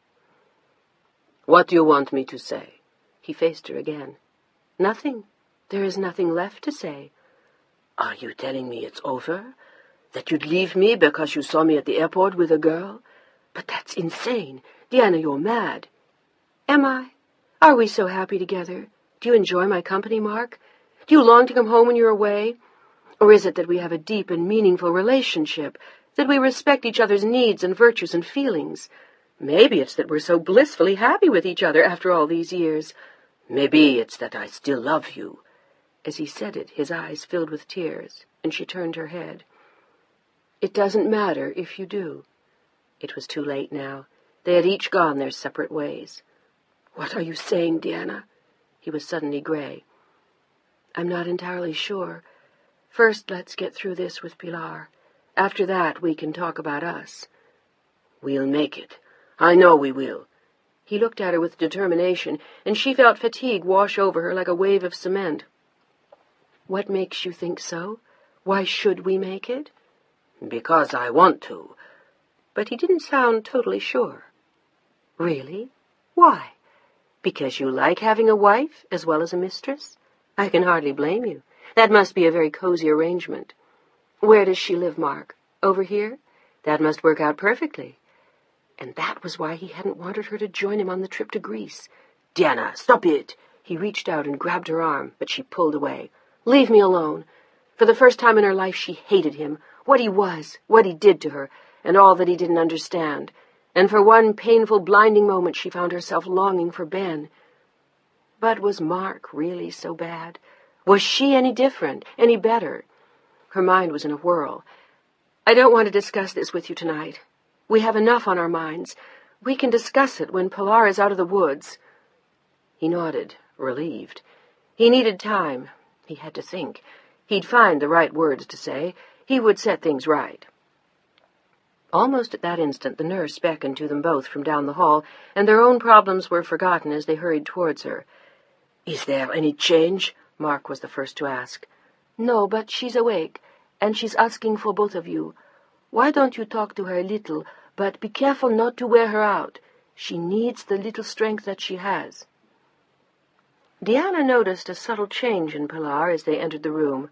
Her color was no better, but her eyes seemed more alive. They seemed to wander nervously from one face to another, looking for someone, searching, darting here and there. Hello, sweetheart. We're right here. Papa's here now, too. Diana stood very close to her and ever so gently stroked her hand. When she closed her eyes, she could imagine that Pilar was still a very small child. That feels nice. Pilar's gaze drifted to her father, and she tried to smile, but her breathing was labored, and she closed her eyes from time to time. Hi, Papa. How was Greece? She seemed much more aware of current events than she had been earlier, and suddenly she also seemed more restless. I'm thirsty. Diana glanced at the nurse, who shook her head and made a sign with her finger. No. Water? In a little while, sweetheart. Diana went on talking in a soothing voice, while Mark stood near her, agonized. He seemed to have lost his power to speak, and Diana could see from his full eyes and trembling lip that he was waging a constant battle with tears. Ça va? At last Mark had spoken, and again Pilar tried to smile. She nodded gently. Ça va. But how could anything be okay in the condition she was in? Then, as though she understood what he was going through, she looked pointedly at him and fought to find the words. I was going much too fast. My fault, Papa. not yours." She closed her eyes and squeezed Deanna's hand. "I'm sorry." The tears now ran freely down Mark's face. Quietly he turned away. Pilar's eyes remained closed. "Don't worry, darling. It doesn't matter whose fault. But your mother was right." He glanced at Deanna. "Mommy?" Her voice seemed to be growing weaker. "Shh, don't talk." "Remember the little playhouse I used to have in the garden? I keep dreaming of that and my little dog, Augustin." He had been a funny little terrier, Deanna remembered, who had been replaced by a pug, and then a cat, and then a bird, until finally there were no more pets. Marc Edouard did not like animals in his house. "Where did you send Augustin?" They had given him to a family in the country. "He went to the country. I think he was very happy." Deanna pattered on, but now her eyes sought Mark's. What did this mean? Was she better or worse? She was reminded suddenly of the tiny baby boy who had moved so much in her arms in the few hours before he died. Philippe Edouard. Was this the same, or was this a sign that she was improving? Neither of them knew. "Mommy, could I have Augustin back? You ask Papa." It was the voice of the child now. Deanna closed her eyes and took a quick breath. "I'll talk to Papa." Mark's eyes were suddenly filled with fear. He looked at Pilar, and then Deanna. "We'll get you a dog, chérie. You'll see, a wonderful little dog with floppy ears and a very waggly tail." He was looking for anything he could find in his head, just to find the words to put in his mouth. "But I want Augustin." The voice was plaintive now, and the nurse signaled them away. Pilar had drifted off again, and she didn't notice them leaving the room. This time they paced up and down the hall, at first saying nothing. Without thinking, Deanna reached for Mark's hand. "When the hell is Kirschmann coming back?" "They said soon. Do you think she's worse?" Deanna nodded. "She seems nervous, fidgety, anxious." "But she's talking. That might be a hopeful sign." "Maybe it is," Deanna said, but there was terror in both their hearts. As they paced the hall, his arm slipped around her shoulders, and she didn't fight him away. Suddenly she needed him there, as he needed her. He was the only person who understood, who could share what she felt, who knew. "Mark," he looked at her with anguished eyes, but she only shook her head. Tears poured down her face, and silently he took her into his arms. He had nothing to say, no words of comfort, only his tears to add to hers. They walked the long hall again, end to end, 7 or 8 more times, and finally sat down on 2 straight-backed chairs. Deanna's eyes were glazed with fatigue. She stared at the hem of her much-creased cream skirt. "Do you remember when she was 5 and we got her that dog?" She smiled to herself as she remembered. They had hidden the little puppy in a boot and left him in Pilar's closet, ordering her to immediately open the door and pick up her clothes. And there he had been, peeking out of the boot. Pilar had squealed with delight. Mark smiled to himself, too, with the memory. "I will always remember her face." "So will I." Deanna looked up at him, smiling through her tears, and reached for his handkerchief to blow her nose. It was strange. Only an hour before they'd been fighting, and she'd been hinting at divorce. But it didn't matter now. Their marriage was no longer what mattered, only their child. Whatever pain had passed between them, they still shared Pilar. At that precise moment, Mark was the only person who had any idea what she felt, and she was the only living soul who shared his terror with him. It was as if they held each other very tightly and didn't let go, and kept moving and kept talking and hoping and praying. Then Pilar would still be there.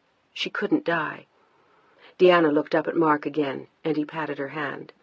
"Try to relax." She sighed again and put a hand over her eyes, but before she could speak, the nurse was at their side. "Dr. Kirschmann would like to see you. He's in with her now." They leapt to their feet and almost ran to the room where he stood at the foot of the bed, alternately watching the girl and the machines. It seemed hours before they walked out to the hall. "Doctor?" Mark was the first to speak. He looked grieved. I want to give her a little more time. If things aren't looking better in an hour, we'll take her back to the operating room and see what we can do." "What do you think?" Mark wanted words from him, promises, guarantees. "I don't know. She's holding on. I can't tell you more than that." He could have told them how good her chances were, but they weren't, so he didn't volunteer the odds. "Do you want to sit with her for a while?" "Yes." Deanna spoke first, and reclaimed her post near Pilar's head. Mark joined her. They stood there like that for almost an hour, while Pilar slept, making strange sounds, now and then stirring, and seeming to fight for breath. Mark rested one hand on the bed, feeling the little frail body near him, his eyes never leaving her face.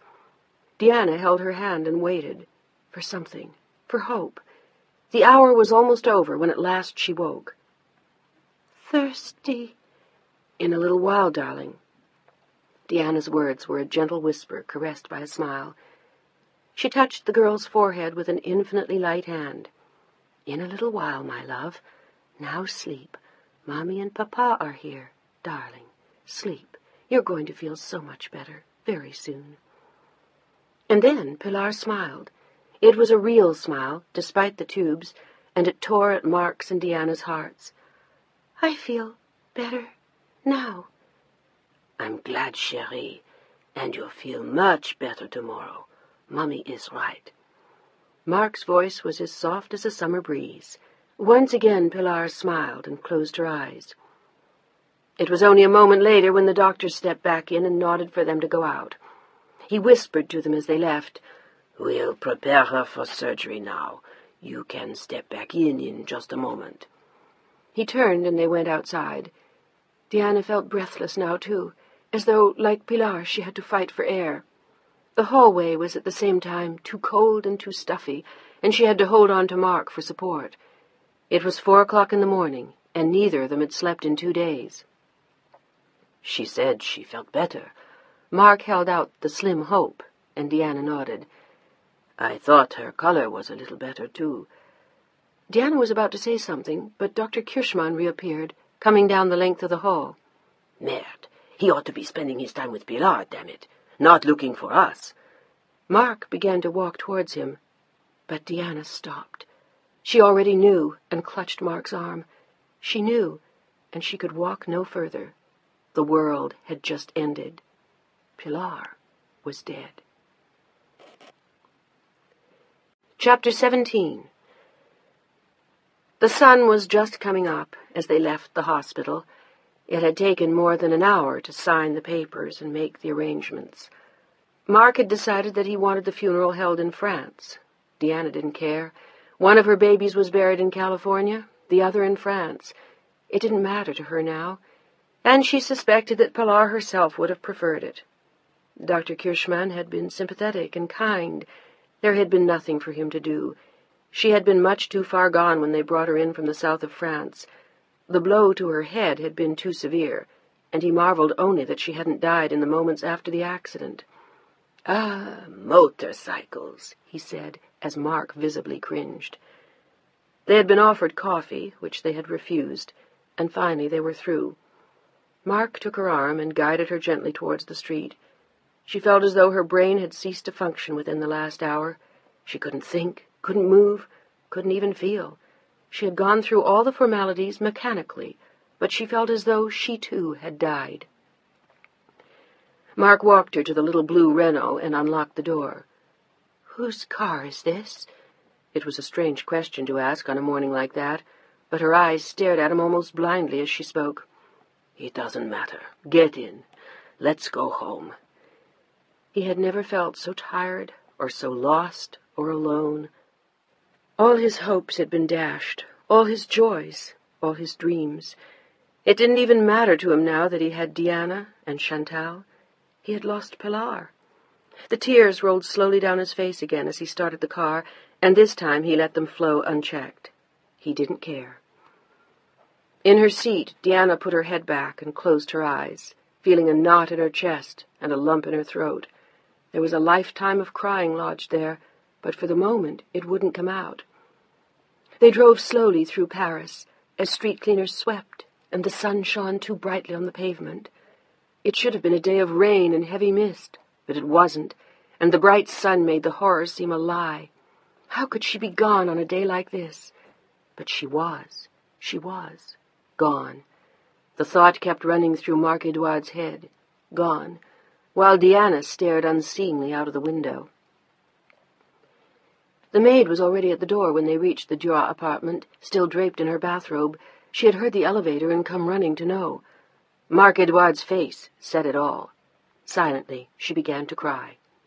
"Shall I wake, madame?" Mark shook his head. There was no point waking her now. The bad news could wait. "Some coffee, monsieur?" This time he nodded and softly closed the door, as Diana stood by, feeling lost. He looked at her for a moment, wiped his eyes, and held out a hand. Without saying more, she took it, and they walked slowly to their room.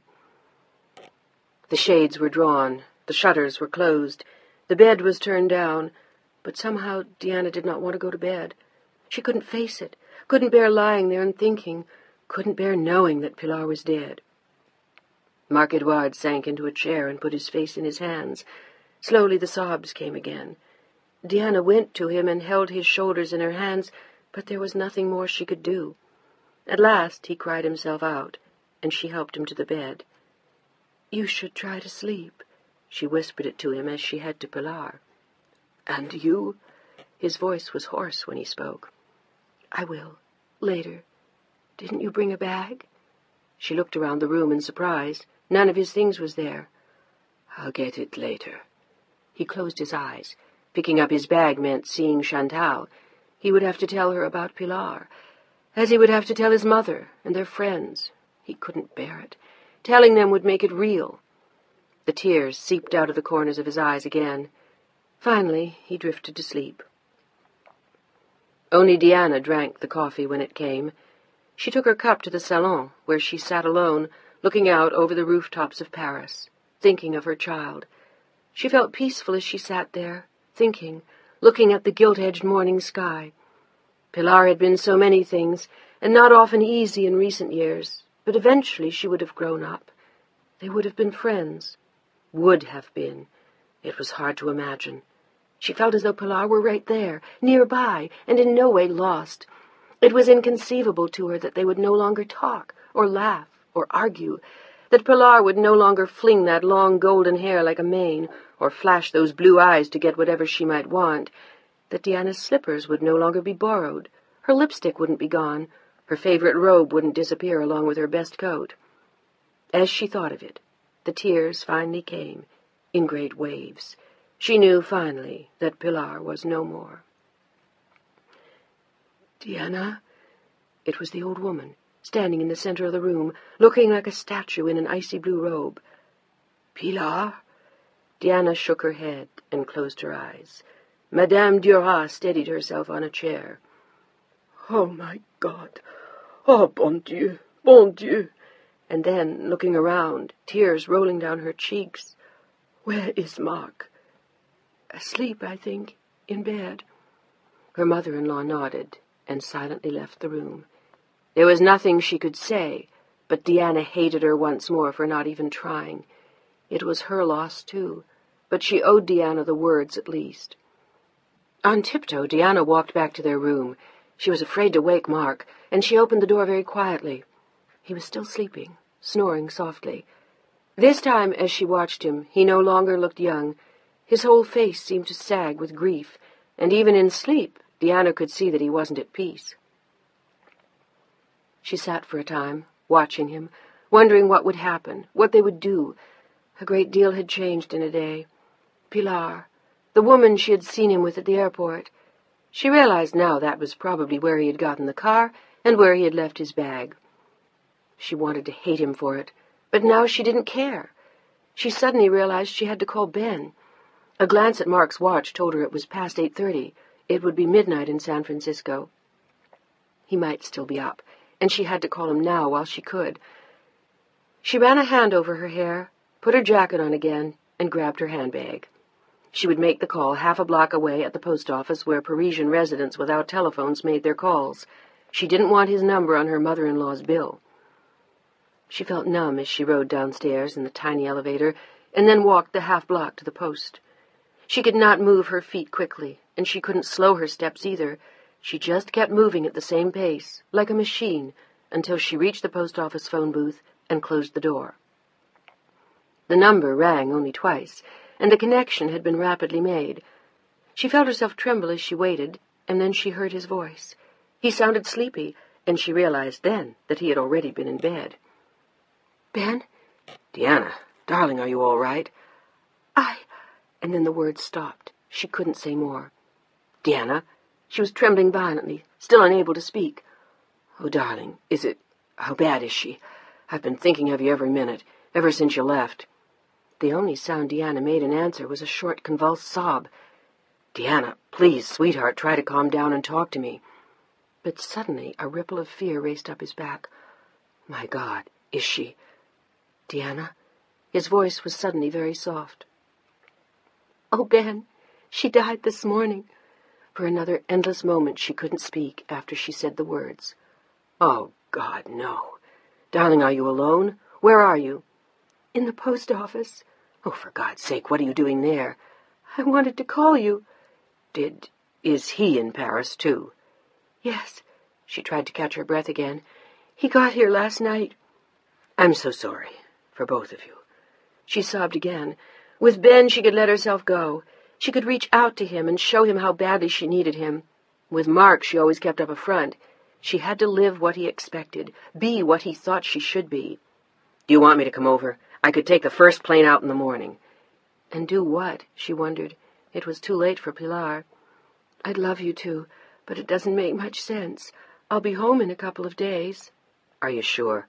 I don't want to be a problem, but I'll come over right away if it'll help. Would it? Very much. She smiled through her tears.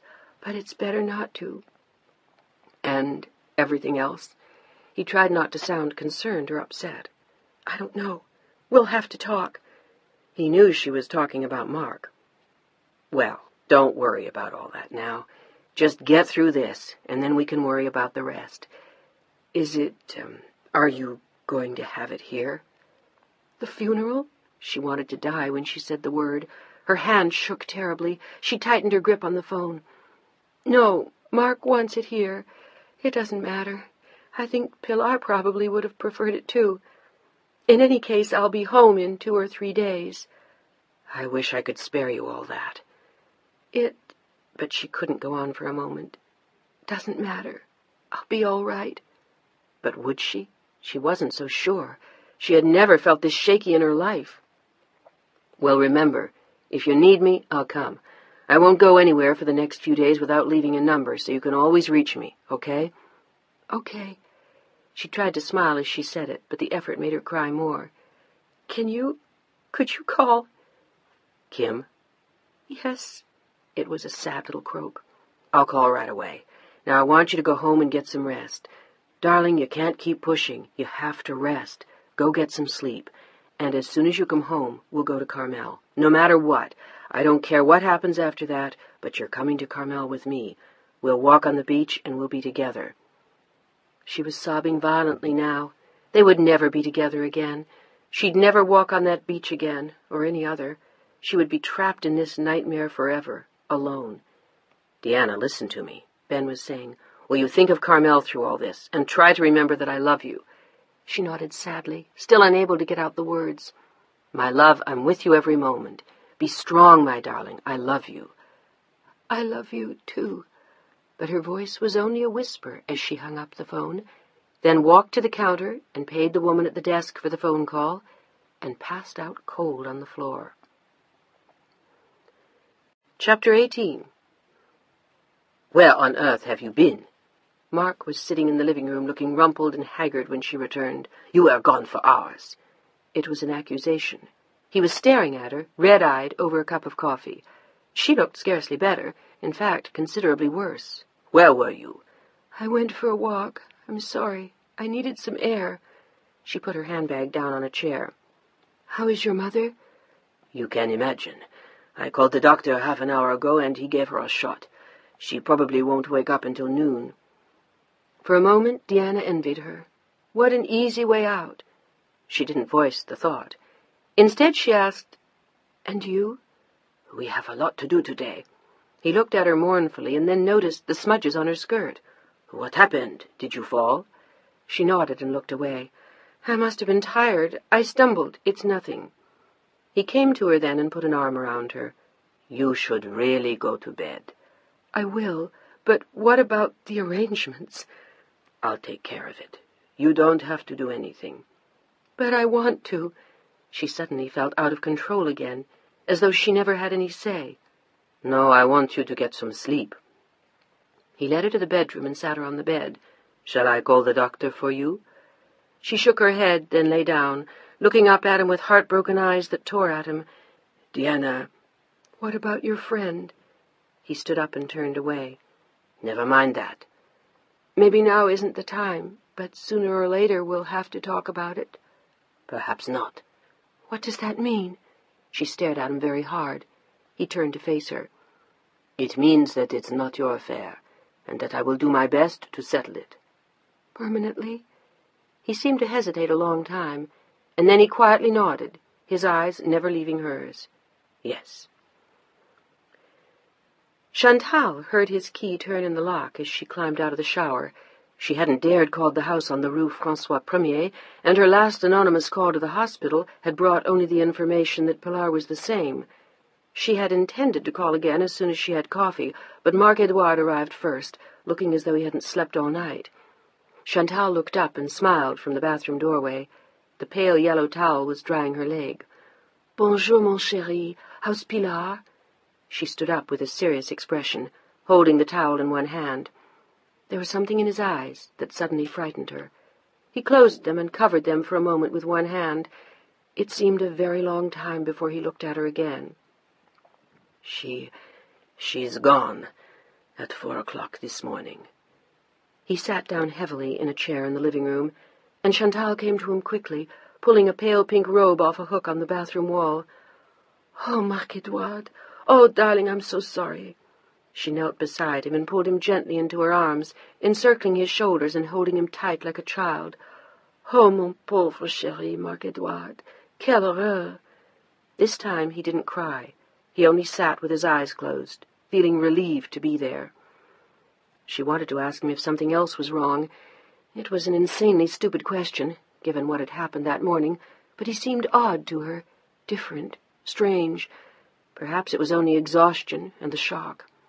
She let go of him only long enough to pour him a cup of coffee, and then sat down again at his feet, her body curled on the white rug, the pink bathrobe concealing only the essentials and leaving long, silky legs bare. He was staring at her as she lit a cigarette. "Is there anything I can do?" He shook his head. "Chantal, Diana saw us last night. She came to the airport to pick me up, and she saw us both get off the plane. And she knew. Everything. Women are uncanny that way. She said she knew by the way we moved that we had known each other for a long time." "She must be a very intelligent woman." Chantal studied him, wondering what he would say next. "She is, in her own quiet way." "And what did she say?" "Not too much, yet. Too much has been happening, but she's an American. She doesn't take this kind of thing well. None of them do. They believe in eternal fidelity, the perfect marriage, the husbands who wash the dishes, children who wash the car, and everyone goes to church together on Sunday and lives happily ever after until they're all 109. He sounded bitter and tired. "And you? Do you believe that?" "It's a nice dream anyway, but not very real. You know that as well as I do." "Alors, what do we do? Or more exactly, what do you do?" She didn't want to ask, her or me, but it amounted to that, and they both knew it. "It's too soon to know, Chantal. Look at what has just happened. And she is in terrible condition. It's all bottled up inside." "It's still fresh." He nodded agreement and looked away. He had come here to say goodbye to Chantal, to end it, to explain that he couldn't do this to Diana. They had just lost their only child. But as he looked at her, as he sat next to her, all he wanted was to reach out and pull her into his arms, to run his hands over her body, to hold her close, now and forever, again and again. How could he let go of what he loved and needed so much? "What are you thinking about, Marc-Edouard?" She could see the look of torment on his face. "About you." He said it very softly, looking down at his hands. "In what way?" "I was thinking," he looked up into her eyes again, "that I love you, and that right now I want more than anything to make love to you." She sat watching him for a long moment. Then she stood up and held out a hand. He took it and followed her silently into the bedroom. She smiled as he slipped the pink robe off her shoulders. "Chantal, you will never know how much I love you." For the next 2 hours, he showed her in every way he knew how. Chapter 19. The funeral was brief and formal and agonizing. Diana wore a plain black woolen dress and a little black hat with a veil. Mark's mother was dressed all in black with black stockings. Mark himself wore a dark suit and black tie. It was all done in the most formal of French traditions, in a pretty little church in the 16e arrondissement, and the Ave Maria was sung by the parish school choir. It was heartbreaking, as the children's voices soared over the notes, and Diana desperately tried not to hear. But there was no avoiding any of it. Mark had done it all à la française. The service, the music, the eulogy, the little country cemetery with yet another priest, and then the gathering of friends and relatives at the house. It was an all-day enterprise, with endless rounds of handshaking and regrets, explanations and shared sorrows. To some it was undoubtedly a relief to mourn that way. To Diana it was not. Once more she felt that Pilar had been stolen from her, only now it really didn't matter any more. This was the very last time. She even called Ben collect from the house. "I'm sorry, I won't stay on long. I just needed to talk to you. I'm at the house." "Are you holding up?" "I don't know. I think I'm numb. It's all like a circus. I even had to fight them about an open coffin. Thank God, at least that battle I won." He didn't like the sound of her voice. She sounded nervous, tired and strained, but it was hardly surprising under the circumstances. "When are you coming back?" "Sometime in the next 2 days, I hope, but I'm not sure. We'll discuss it tonight." "Just send me a wire when you know." She heaved a small sigh. "I will. I guess I'd better get back to the ghoulish festivities now." "I love you, Diana." "So do I." She was afraid to say the words, lest someone walk into the room, but she knew he'd understand. She went back to the 50 or 60 guests who were milling around her mother-in-law's rooms, chatting, gossiping, discussing Pilar, consoling Mark. Diana had never felt as much a stranger as now. It seemed hours since she had seen Mark. He found her at last in the kitchen, staring out a window at a wall. "Diana, what are you doing out here?" "Nothing." Her big, sorrowful eyes looked into his. He was actually looking better, and day by day she seemed to look worse. She wasn't feeling well either, but she hadn't mentioned that to Mark, or the fact that she had fainted twice in the past 4 days. "I'm just out here catching my breath." "I'm sorry it's been such a long day. My mother wouldn't have understood if we'd done it any differently." "I know.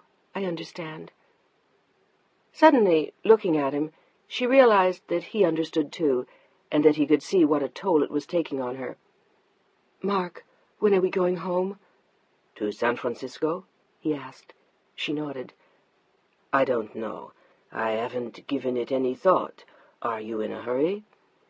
"I just want to get back. It's harder for me here." "Bon. But I have work I must complete here. I need at least another 2 weeks. Oh, God, no. She couldn't survive 2 more weeks there under her mother-in-law's roof, and without Ben. "There's no reason why I should stay, is there?" "What do you mean? You want to go home alone?" He looked distressed. "I don't want you to do that. I want you to go home with me." He had already thought about it. It would be too hard for her to face the house alone. Pilar's room, all her things. He didn't want that. She'd have to wait for him. "I can't wait 2 weeks." She looked frantic at the idea, and he noticed again how exhausted and overwrought she was. "Let's just see." "Mark, I have to go home." Her voice trembled as it rose. All right. But first, would you do something for me?" "What?" She looked at him strangely. What did he want? All she wanted was to get away. "Will you go away with me for 2 days? Anywhere, for a weekend. Someplace quiet, where we both can rest. We need to talk. We haven't been able to here, and I don't want you to go back until we do talk. Quietly. Alone. Will you do that for me?" She waited for a long moment and looked at him. "I don't know."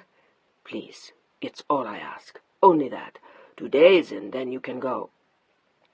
She turned away to stare out at the rooftops again. She was thinking of Ben and Carmel, but she had no right to rush home to him just to make herself feel better. She owed something to their marriage, even if it was only 2 days. She turned to look at Mark and slowly nodded. "All right, I'll go." Chapter 20. "Merde, alors, what do you expect of me? My daughter dies 3 days ago, and you want me to announce to Diana that I want a divorce? Doesn't that seem a little hasty to you, Chantal? And has it occurred to you that you're taking unfair advantage of this situation?" He felt torn between two women, two worlds. Once again he felt an odd kind of pressure from Chantal, a kind of emotional blackmail that told him there would be tragedy if Chantal suffered a loss. Both women wanted him to make a choice, a painful choice. He'd realized that all the more this week. Diana seemed as though she would be only too happy to leave him right now. She had yet to forgive him for what she had seen at the airport the night of Pilar's death. But he didn't want to lose Diana. She was his wife. He needed her. He respected her. He was used to her. And she was his last link to Pilar. Leaving Diana would be like leaving home. But he couldn't give up Chantal either. She was his excitement, his passion, his joy. He looked at Chantal now with exasperation and ran a hand through his hair. "Can't you understand? It's too soon." "It's been 5 years, and now she knows. And maybe it isn't too soon. Maybe it's the best time right now." "For whom? For you? Damn it, Chantal, just be a little patient. Let me sort things out." "And how long will that take? Another 5 years, while you live there and I live here? You were supposed to go back in 2 weeks, and then what? What about me? I sit here waiting for 2 months until you return? Et alors? I was 25 when we met. Now I'm nearly 30. And then I'll be 35, and 37, and 45. Time passes quickly, especially like this. It goes much, much too fast." He knew that was true, but he was simply not in the mood. "Look, could we just put this away for a while? Out of simple decency, I'd like to let the woman recover from the loss of her daughter before I destroy her life." For a moment he hated Chantal, because he did care, because he didn't want to lose her, and because that gave her the upper hand. And she knew it. "What makes you think your leaving her would destroy her life? Maybe she has a lover." "Diana, don't be ridiculous. In fact, I think you're being absurd about this whole thing. I'm going away for the weekend. We have a lot of things to discuss. I'll talk to her. I'll see how things are. And in a while I'll make the right move." "What move is that?" He sighed imperceptibly, and suddenly felt very old. It had come to this. "The one you want." But as he hailed a cab 2 hours later to go back to his mother's apartment where Diana was waiting, he found himself wondering, why did Chantal have to pull this on him? First the arguments over Cap d'Antibes, then that terrible night he had returned to find her gone, perhaps forever, when she had stopped taking her insulin. And now this. But why? Why now? For an odd reason he did not understand, it made him want to rush back to Diana and protect her from a world that was about to be very cruel. They left for the country in the morning. Diana was strangely quiet as they drove out of town. She sat lost in her own thoughts. He had wanted to take her someplace neutral, where there wouldn't be a cascade of memories of Pilar. They both had enough of that to deal with at his mother's house. A friend had offered his country house, near Dreux. He glanced over at Diana distractedly, and then shifted his concentration back to the road, but he found himself thinking of Chantal again. He had spoken to her that morning before they left.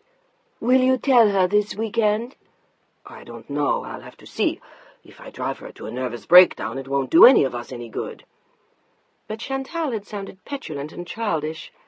Suddenly, after so many years of patience, she was getting out of hand. Still, she had been the mainstay of his life for the past 5 years. He couldn't give her up.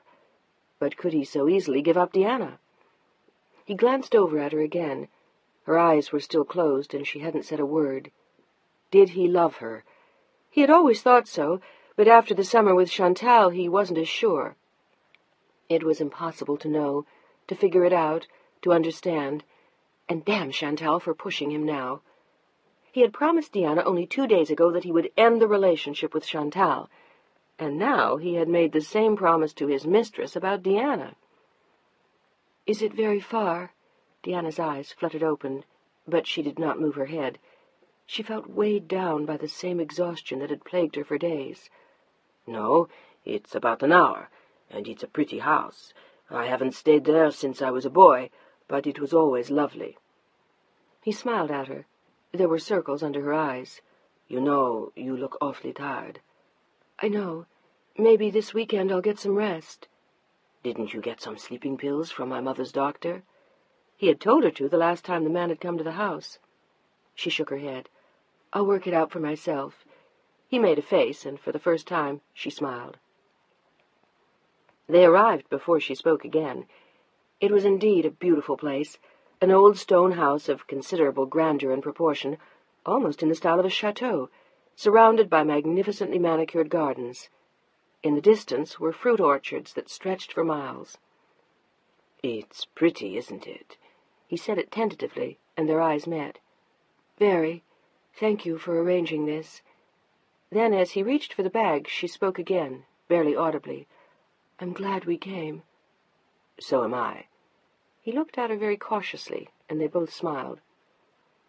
He carried the bags into the house and set them down in the main hall. The furniture was mostly English and French provincial, and everything in the rooms was faithful to the 17th century when the house had been built.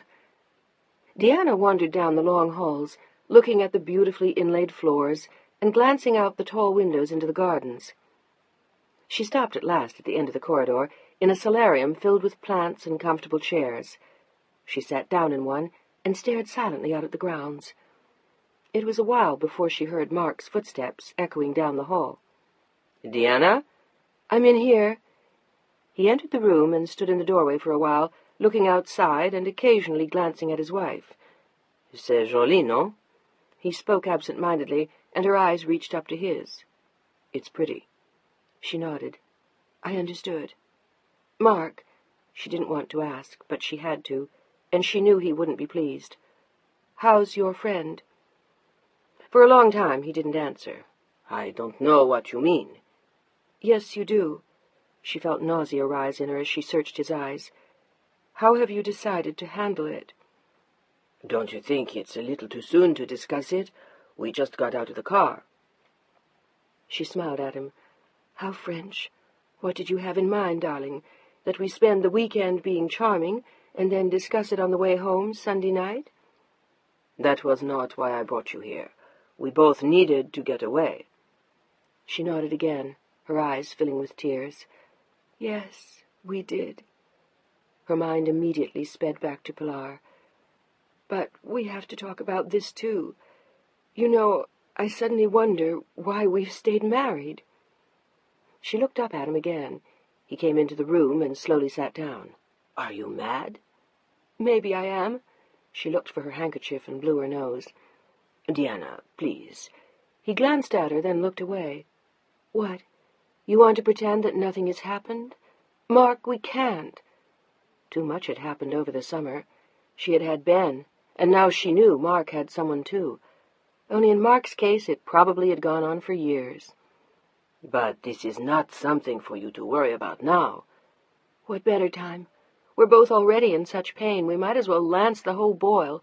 If we don't, it'll go on throbbing and hurting forever, while we try to make believe it's not there." "Have you been so unhappy for so long?" She nodded slowly, turning to look outside. She was thinking of Ben. "I never realized until this summer how terribly lonely I've been, how constantly alone, how little we do together, how little we've shared, how little you understand what I want." "And what is it you want?" His voice was very low and soft. "Your time, your affection, laughter, walks on the beach."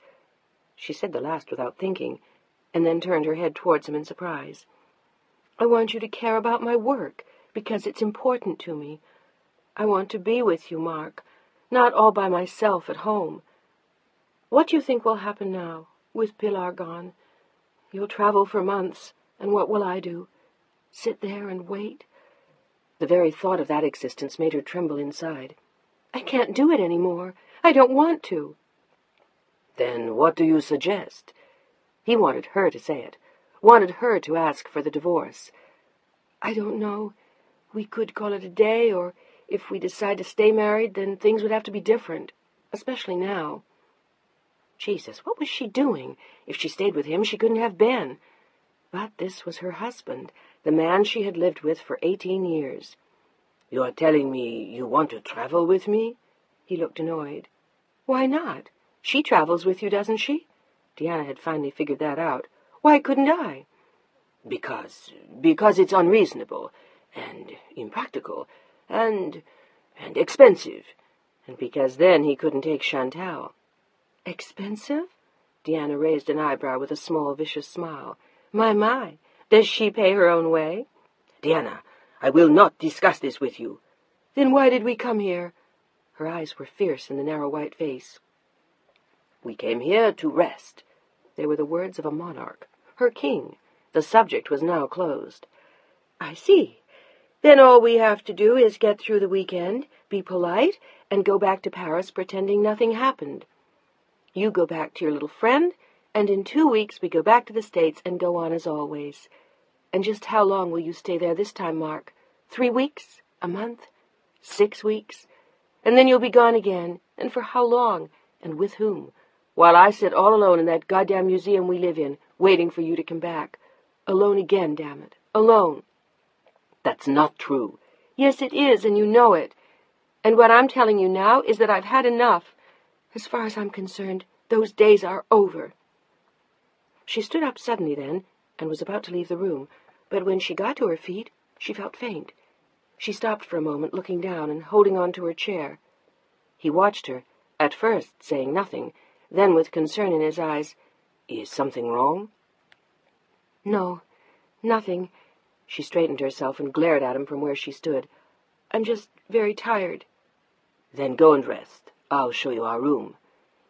He gently took her elbow until he was sure that she was steady on her feet, then led the way down the long hall to the other end of the house. They had taken over the master bedroom, a splendid suite, done in silks the color of raspberries and cream. "Why don't you lie down for a while, Deanna?" She was looking steadily worse. "I'll take a walk." "And then what?" She looked up at him miserably from the bed. "Then what do we do? I can't do this any more, Mark. I can't play the game." He was tempted to say, "What game?" to deny it all. He said nothing, and Deanna went on, looking directly into his eyes as she spoke. They looked troubled and a little too full. "I want to know what you feel, what you think, what you're going to do, what's going to be different for me, other than the fact that we no longer have Pilar. I want to know if you're going to go on seeing your mistress. I want to know all the things you think it's rude to say. Say them now, Mark. I need to know." He nodded silently and walked to the other side of the room, looking out the window towards the gently rolling hills. "It's not easy for me to talk about those kinds of things." "I know." Her voice was very soft. "Half the time we've been married, I've never been sure if you loved me." "I always did." He spoke without turning around, and all she could see was his back. "I always will love you, Deanna." She felt tears sting her eyes. "Why?" She could barely say the word. "Why do you love me? Because I'm your wife? Out of habit? Or because you really care?" But he didn't answer. He only turned to her with a look of intense pain on his face. "Must we do this? Now? So soon after Pilar's death?"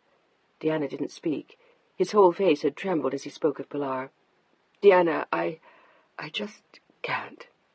Without another word he strode out of the room, and she next saw him, with his head bent, walking in the garden. Her eyes filled with tears again as she watched him. The past few days felt like the end of her life.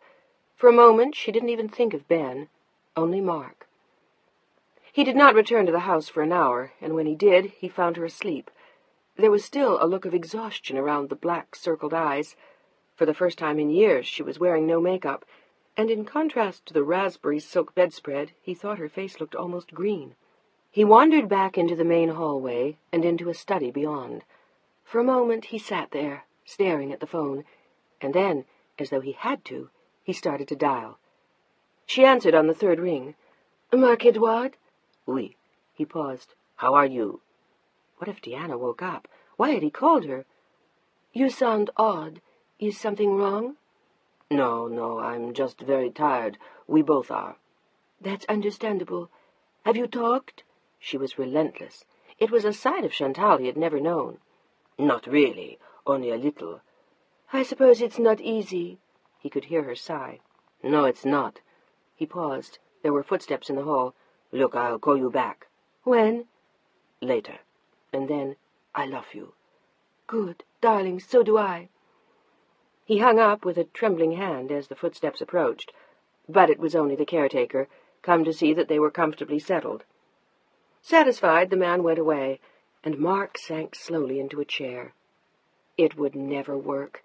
He couldn't keep up the charade forever, calling Chantal, pacifying Deanna, flying back and forth between California and France, hiding and excusing, and showering them both with guilt-inspired gifts. Deanna was right. It had been almost impossible for years. Of course, Deanna hadn't known then, but now that she did, it made everything different. It made him feel so much worse. He closed his eyes, and his mind went immediately back to Pilar, to the last time he had seen her. They had walked on the beach. She had teased him, and he had laughed, and he had made her promise to be careful with the motorcycle. Again she had laughed. The tears flooded his throat again, and suddenly the room was filled with the sound of his sobs. He didn't even hear Deanna come in, cat-like, on stockinged feet. She went to him slowly and held his shivering shoulders in her arms. "It's all right, Mark. I'm here."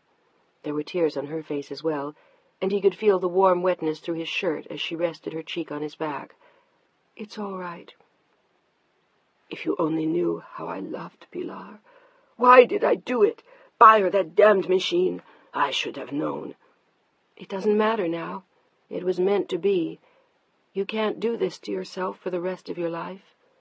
"But why?" His words shook with pain as he turned to look at his wife. "Why her? Why us? We already lost 2 boys, and now the only child we had. Deanna, how can you bear it?" She squeezed her eyes shut. "We don't have any choice. I thought I would die myself when the 2 babies died. I thought I couldn't go on another day. Each day I just wanted to give up, to hide in a corner. But I didn't. I went on, somehow. In part because of you. In part because of myself. And then we had Pilar, and I forgot that kind of pain. I thought I'd never feel that way again. But now I remember what it's like. Only this time it's so much worse." She lowered her head, and he reached out and took her in his arms. "I know. If you knew how I wish now that we had had those sons. We have no more children." Deanna nodded silently, feeling more than ever the pain of his words. "I would do anything to have her back." They sat there for a long time, holding each other. At last they went outside for a walk. It was dinner time when they came back. "Do you want to go into the village to eat?" He looked at her with an expression of grief and fatigue, but she shook her head. "Why don't I make something here? Is there any food?" "The caretaker said his wife left us some bread and cheese and eggs." "How about that?" He nodded indifferently. She took off the sweater she had worn on their walk, set it on a large Louis XIV chair, and headed for the kitchen. She was back in 20 minutes with scrambled eggs, toast, and brie, and 2 cups of steaming black coffee. She wondered if they'd feel better after they ate, if it really made any difference. All week long people had told them to eat, as though that would help, but she didn't care any more if she ever ate. She had made the dinner for Mark, and because it gave them something to do. Neither of them seemed to want to talk, although there should have been a great deal to say. They ate in silence. After the meal, they drifted apart. She to the long halls and galleries to study the collection of paintings, Mark to the library. At 11 o'clock, they went to bed in silence, and in the morning he got out of bed as soon as she stirred. It was 11 before either of them spoke. Deanna had just gotten up and was feeling queasy as she sat on a dressing-room chair. Ça ne va pas? He looked at her with a frown of worry. No, I'm fine. You don't look it. Should I get you some coffee? The very idea made her sick. She shook her head almost in desperation. No, really, thanks. Do you think something is wrong? You haven't looked well in days. She tried to smile, but it was a futile attempt. I hate to say this, darling, but neither have you. He only shrugged. You don't suppose you have an ulcer, Deanna? She had had one after the death of their first little boy, but it had never recurred. She shook her head. I don't have any pain. I'm just exhausted all the time, and now and then I feel sick. It's just fatigue, she went on, forcing a smile. It's no wonder. Neither of us has had much sleep. We're both fighting staggering time changes, long trips, the shock. I suppose it's a wonder we're still on our feet. I'm sure it's nothing. But Mark wasn't sure he agreed. He saw her sway for a moment when she stood up. Emotions could do strange things to one. It made him think of Chantal again as Deanna disappeared into the shower. He wanted to call her again, but she wanted reports. She wanted to hear news, and he had none to give her, except that he was spending a weekend with his wife, and they both felt like hell. In the shower, Deanna stood with her face turned up and the water racing down her back. She was thinking of Ben. In San Francisco it was 2 a.m. He would still be asleep. She could see his face so clearly in his bed, the dark hair tousled, one hand on his chest, the other resting somewhere on her. No, he was probably in Carmel, and she found herself thinking of their weekends there. How different it was from these days with Mark. It was as though she and Mark had nothing left to say. All they had was the past. She turned the shower off at last and stood thinking for a moment, looking out the open windows into the garden as she dried herself with thick raspberry-colored towels. This house was a far cry from Carmel, a chateau in France and a cottage in Carmel, raspberry silks and comfortable old wools. She thought of the cozy plaid blanket on Ben's country bed as she caught a glimpse of the ruffled silk bedspread in the other room. It was like the contrast between her two lives. There, the simple, easy reality of life with Ben in his democracy, where they took turns making breakfast and putting the garbage outside the back door. And here, only the eternal empty splendor of her life with Mark. She ran a brush through her hair and let out a long sigh. In the bedroom beyond, Mark was reading the paper with a frown. Will you join me in church? He looked over the paper as she emerged from the bathroom, her robe firmly closed, and stood in front of the wardrobe. She nodded and pulled out a black skirt and a sweater. They were both wearing formal deuil, the solid black mourning still common in France. The only things she omitted were the black stockings which her mother-in-law wore. Deanna looked strangely plain in the unalleviated black, with her dark hair pulled severely into a bun at the nape of her neck. Once again she wore no makeup. It was as though she no longer cared. You look terribly pale. It's just the contrast with all this black. Are you sure? He stared at her for a moment before they left the house, but she only smiled. He acted as though he was afraid she were dying, but maybe he was afraid of that too. They had both lost so much. They drove in silence to the tiny country church of Sainte Isabelle. Deanna slipped quietly into the pew at Mark's side. The church, tiny and pretty and warm, was filled with peasants, and a few weekenders like them, down from Paris. She suddenly remembered that it was still summer, not quite the end of August. In the States it would soon be Labor Day, heralding the fall. Her sense of time had vanished in the past week. She could not keep her mind on the service. She thought of Carmel, and of Ben, of Mark, and then Pilar. She thought of long walks in the country as a child, and then she stared fixedly at the back of someone's head. It was stuffy in the small church, and the sermon droned on and on. Finally, gently, she touched Mark's arm. She began to whisper that she was too warm, but suddenly his face swam before her eyes, and everything went dark. Chapter 21. Mark? She reached out to him as he and another man carried her to the car. Quiet, darling, don't talk. His face was a pale, perspiring gray. Put me down. Really, I'm all right. Never mind that. He thanked the man who had helped him carry her to the car, and once more clarified their directions to the nearest hospital. What? Don't be crazy. I only fainted because it was so hot. It was not hot. It was quite cool, and I won't discuss it. He slammed the door on her side and got in behind the wheel. Mark, I will not go to the hospital. She put a hand on his arm. Her eyes implored him, but he shook his head. She was a pale, opaque kind of gray. He started the car.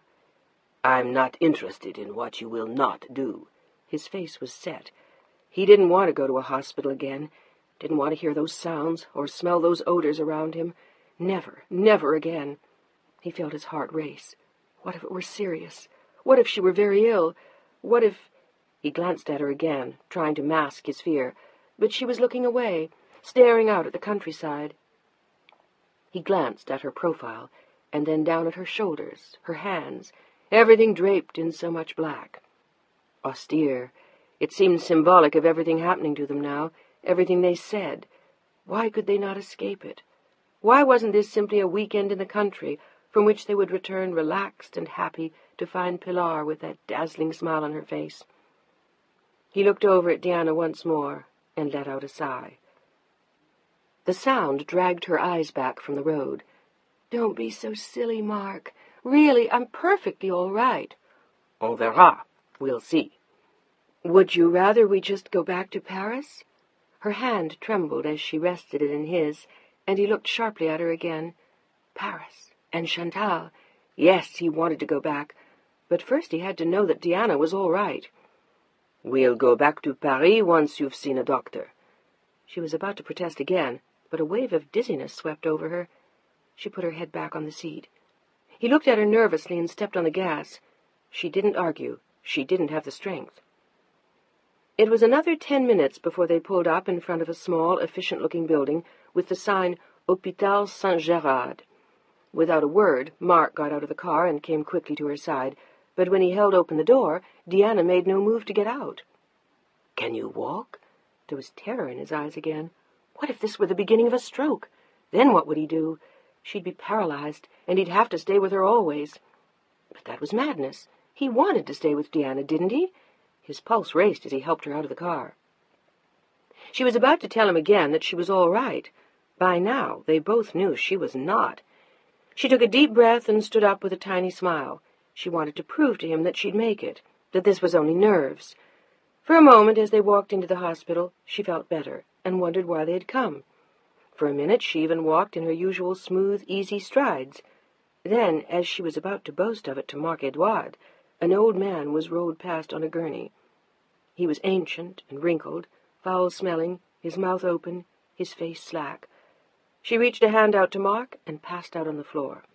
He gave a shout and collected her in his arms. 2 nurses and a man in a white coat came running. In less than a minute they had her on a table in a small, antiseptic-smelling room, and she was awake again.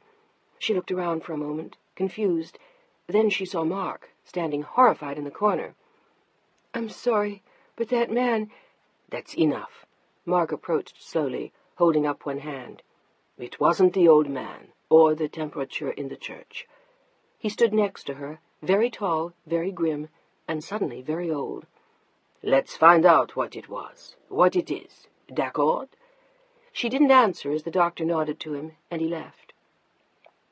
He haunted the corridor, looking strangely out of place and glancing at the phone. Should he call her? Why shouldn't he? What difference did it make? Who would see? But he didn't feel like it now. His thoughts were with Diana. She had been his wife for 18 years. They had just lost their only child. And now, perhaps, he couldn't bear the thought. He passed the phone once more, without even stopping this time. It seemed hours before a young woman doctor came to find him. And then he knew, and knew he could tell Diana the truth. Or he could tell her a lie, a very small lie. He wondered if he owed it to her to tell her that he knew, or if, instead, Diana owed something to him. Chapter 22. Deanna sat up straight in her bed, looking paler than the whitewashed wall behind her head. "You're wrong. It's a lie."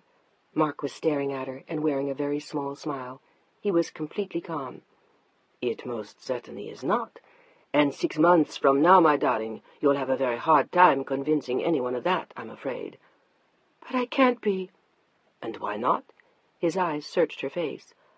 "I'm too old to be pregnant, for Christ's sake." "At 37? Don't be absurd. You will probably be able to have a child any time in the next 15 years. "But I'm too old." She was shrieking it at him, and she looked near tears. Why had they not told her first, given her time to absorb the shock before she had to face Mark? But no, that was not the way of things here, in France, where the patient was always the last to know anything. And she could well imagine the scene Mark would have made. A determined man, an important man, who must be informed of Madame's condition first.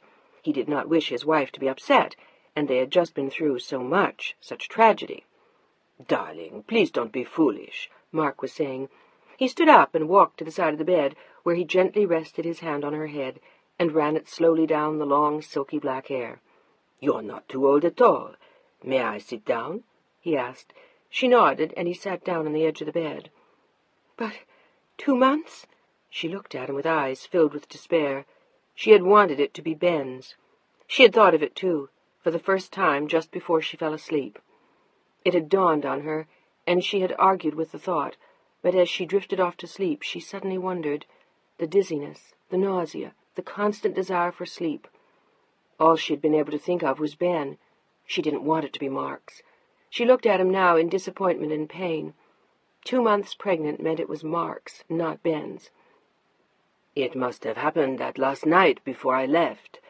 Un petit au revoir." "That is not funny." Tears filled her eyes. She was far from pleased. Now he understood even more than she knew. But now he understood that there was not only another man, but someone she loved. It didn't matter. She would forget him. She had something important to do in the next months. She owed Mark his son. "I don't understand." "Darling, don't be naive."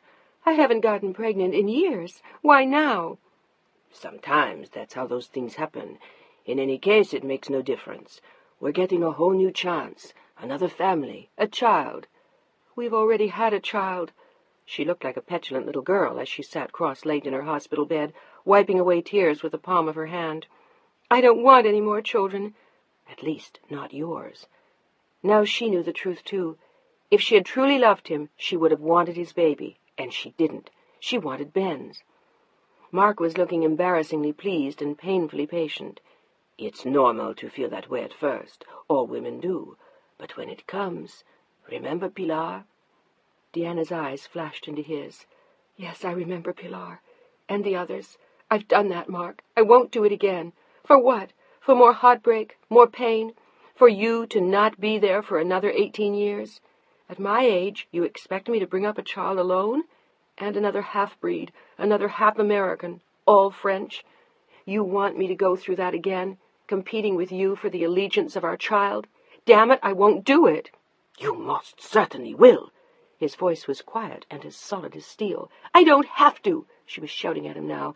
"This isn't the Dark Ages. I can have an abortion if I want to." "No, you cannot." "The hell I can't." "Deanna, I won't discuss this with you. You're upset." She was lying in her bed now, crying into the pillow. Upset was barely adequate for what she felt. "You'll get used to the idea. You'll be pleased." "You mean I don't have a choice? Is that it?" She glared at him. "What'll you do to me if I get rid of it? Divorce me?" "Don't talk nonsense." "Then don't push me around." "I'm not pushing. I'm happy." He looked at her with a smile and held out his arms, but there was something different in his eyes. She didn't come to him. After a moment he took her hands and brought them one after the other to his lips. "I love you, Deanna, and I want our child, our baby, yours and mine." She closed her eyes and almost cringed as he said it. She had been there before. But he said nothing. He only stood up and took her in his arms, then stroked her hair briefly. Then he pulled away. She watched him leave, looking pensive and distracted. Alone in the dark, she cried for a while, wondering what she should do. This changed everything. Why hadn't she known? Why hadn't she guessed? She should have figured it out before, but she'd only missed it once, and she thought that was nerves. There had been the opening of the gallery, her constant love-making with Ben, then the news of Pilar, the trip. She thought it was just a matter of a couple of weeks. But 2 months? How could that be? And Jesus, it meant she had been pregnant by Mark the whole time she had been with Ben. Allowing that baby to stay in her now was like denying everything she'd had with Ben and tearing out her heart. This baby was a confirmation of her marriage to Mark. She lay awake in her bed all night long. The next morning, Marc-Edouard checked her out of the hospital. They were driving straight back to Paris, his mother's, before he left the next day for Athens. "And this is it. I'll be gone for 5 or 6 days. After that, I'll have it all wrapped up in Greece. A week from now, we'll leave Paris, go home, and stay there." "What does that mean? I stay there, and you travel?" "No, it means I stay there as much as I can." 5 days a month? 5 days a year? Something like that?" She stared out the window as she asked. She felt as though she had been condemned to a replay of her first 18 years as his wife. "When will I see you, Mark? Twice a month for dinner, when you're in town and don't have to have dinner somewhere else?" "It won't be like that, Diana, I promise." "Why not? It always has been before." "That was different. I've learned something now." "Really? What?" She looked bitter as she watched him drive, but his voice was soft and sad when he spoke, and he kept his eyes on the road. "I've learned how short life can be, how quickly gone. We had learned that together before, twice, but I had forgotten. Now I know. I have been reminded again." Diana hung her head and said nothing, but he knew he had hit his mark. "After Pilar, after the others, could you really have this one aborted?" She was shocked that he had read her thoughts, and she didn't answer for a long time. "I'm not sure." "I'm quite sure. It would destroy you." The tone of his voice frightened her. Maybe he did know. "The guilt, the emotional pain, you'd be finished. You'd never be able to think or live or love or even paint again. I guarantee it." The very idea terrified her, and he was probably right. "You don't have the temperament to be that cold-blooded." "In other words," she sighed, "I have no choice." He didn't answer. They were in bed at 9:30 that night, and nothing more was said. He kissed her gently on the forehead as he left her in their room. He was taking a taxi to the airport. "I'll call you every night." He looked concerned, but also undeniably pleased, and he no longer had that terrifying worry in his eyes. The only sorrow left there was what he felt for Pilar. "I promise, darling. I'll call every night." He repeated it, but she looked away. "Will she let you?" He tried to ignore the remark, but she looked pointedly at him from the bed. "You heard me, Mark. I assume she's going with you. Am I right?" "Don't be ridiculous. This is a business trip." "And the last time wasn't?" "You're just upset. Why don't we stop? I don't want to fight with you before I leave." "Why not? Afraid I'll lose the baby?"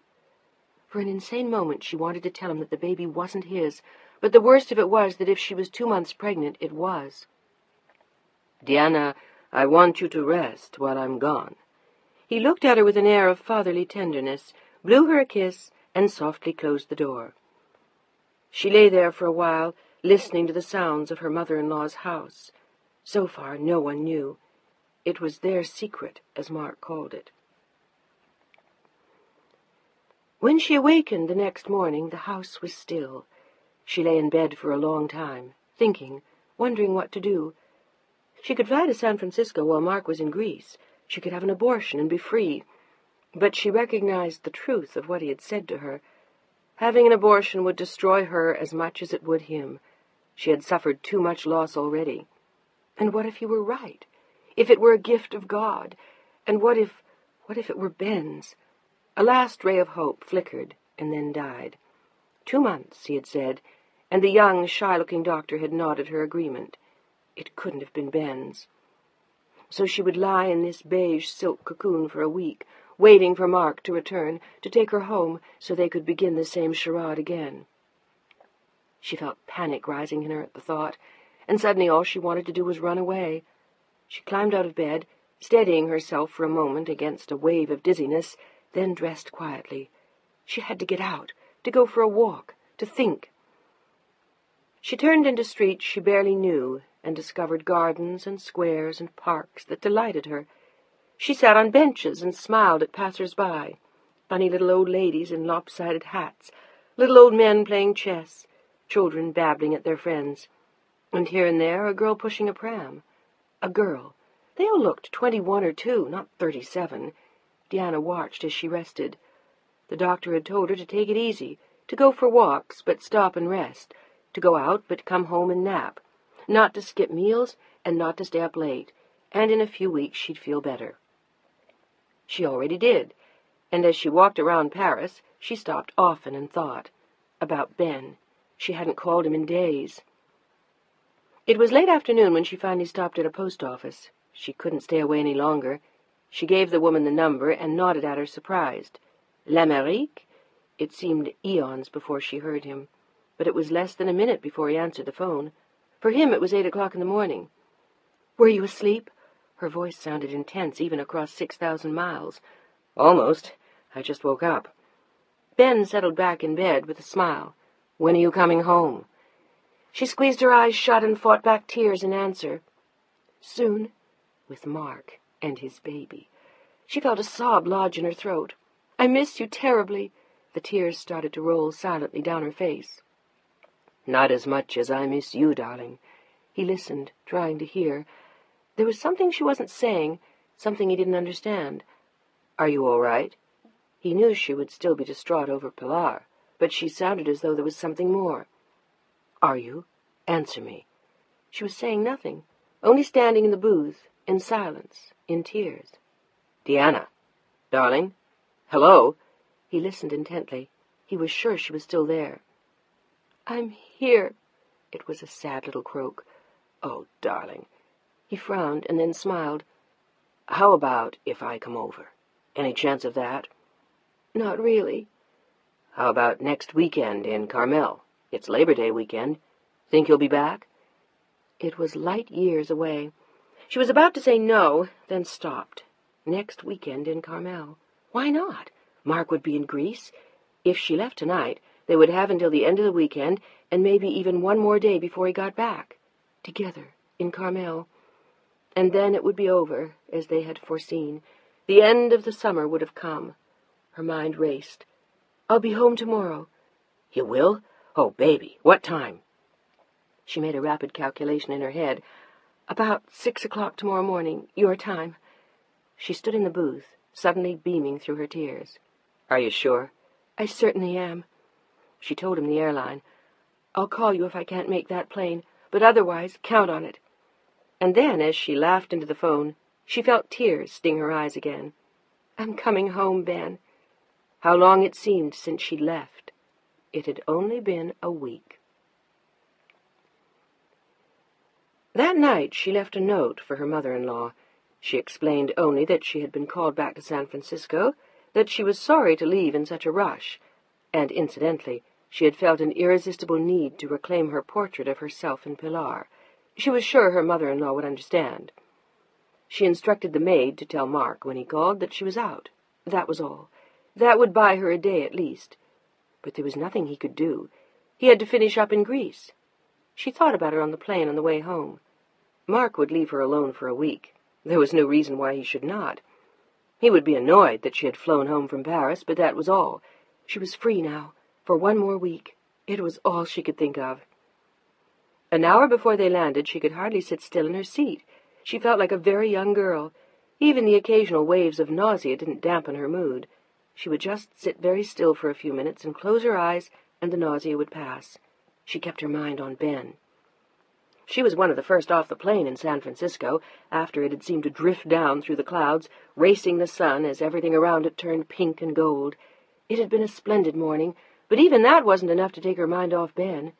He was all she could think of, as the plane finally ground to a halt at the gate, and she waited impatiently to be released from her seat.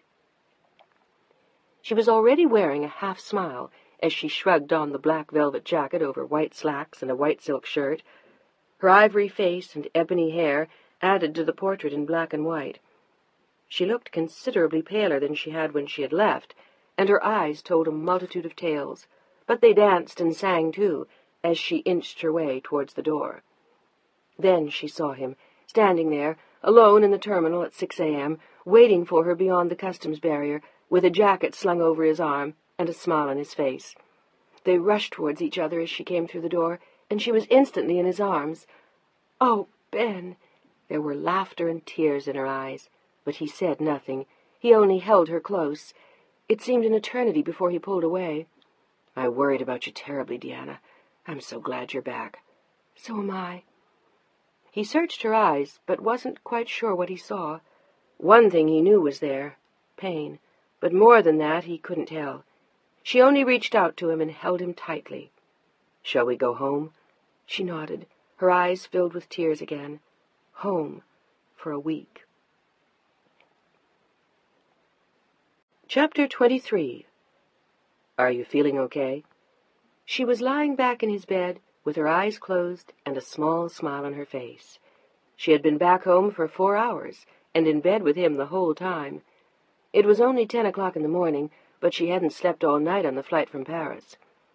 He wasn't quite sure if it was the effect of the long flight that he was seeing, or if the week of Pilar's death had taken an even greater toll than he'd thought.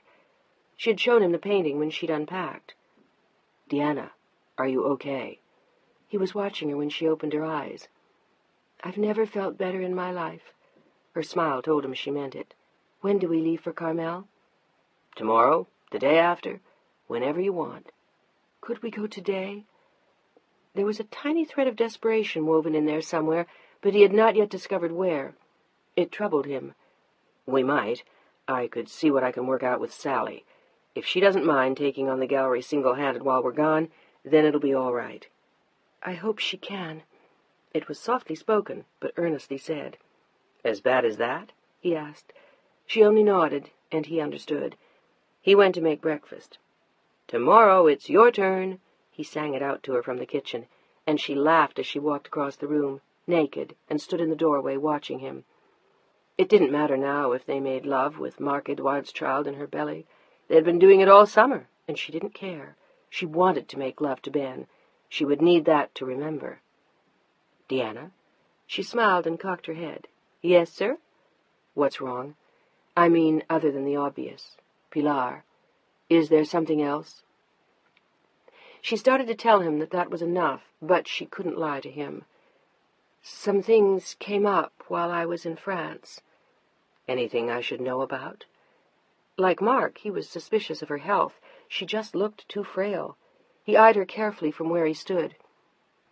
Slowly she shook her head. He didn't need to know about the baby. It would have been different if it had been his. "What kind of things came up?" His eyes smiled a little as he asked, "Fried or scrambled?" "Scrambled would be nice." The thought of fried eggs turned her green, but she could manage scrambled, as long as she didn't get too strong a whiff of his coffee. "No coffee." "How come?" He looked shocked. "I've given it up for Lent." "I think you're 6 or 7 months early." 7 months. 7 months. She pulled her mind away from the thought and smiled at his attempt at a joke. "Maybe so."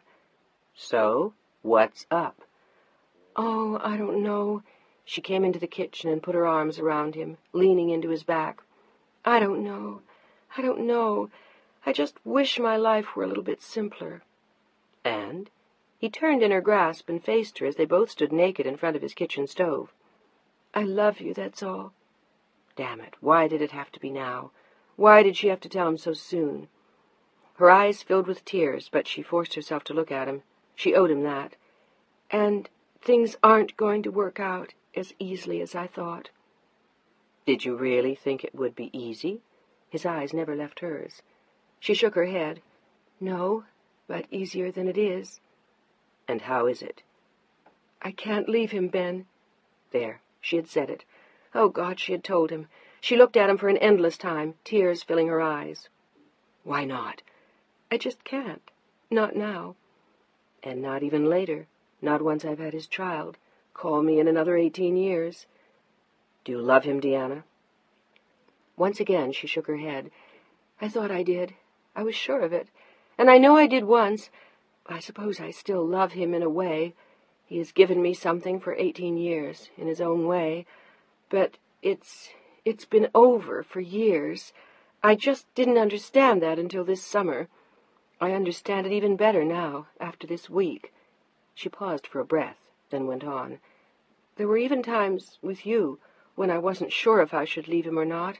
I didn't know. It seemed as though I had no right. And I also thought that maybe I still loved him." "And you don't?" "No."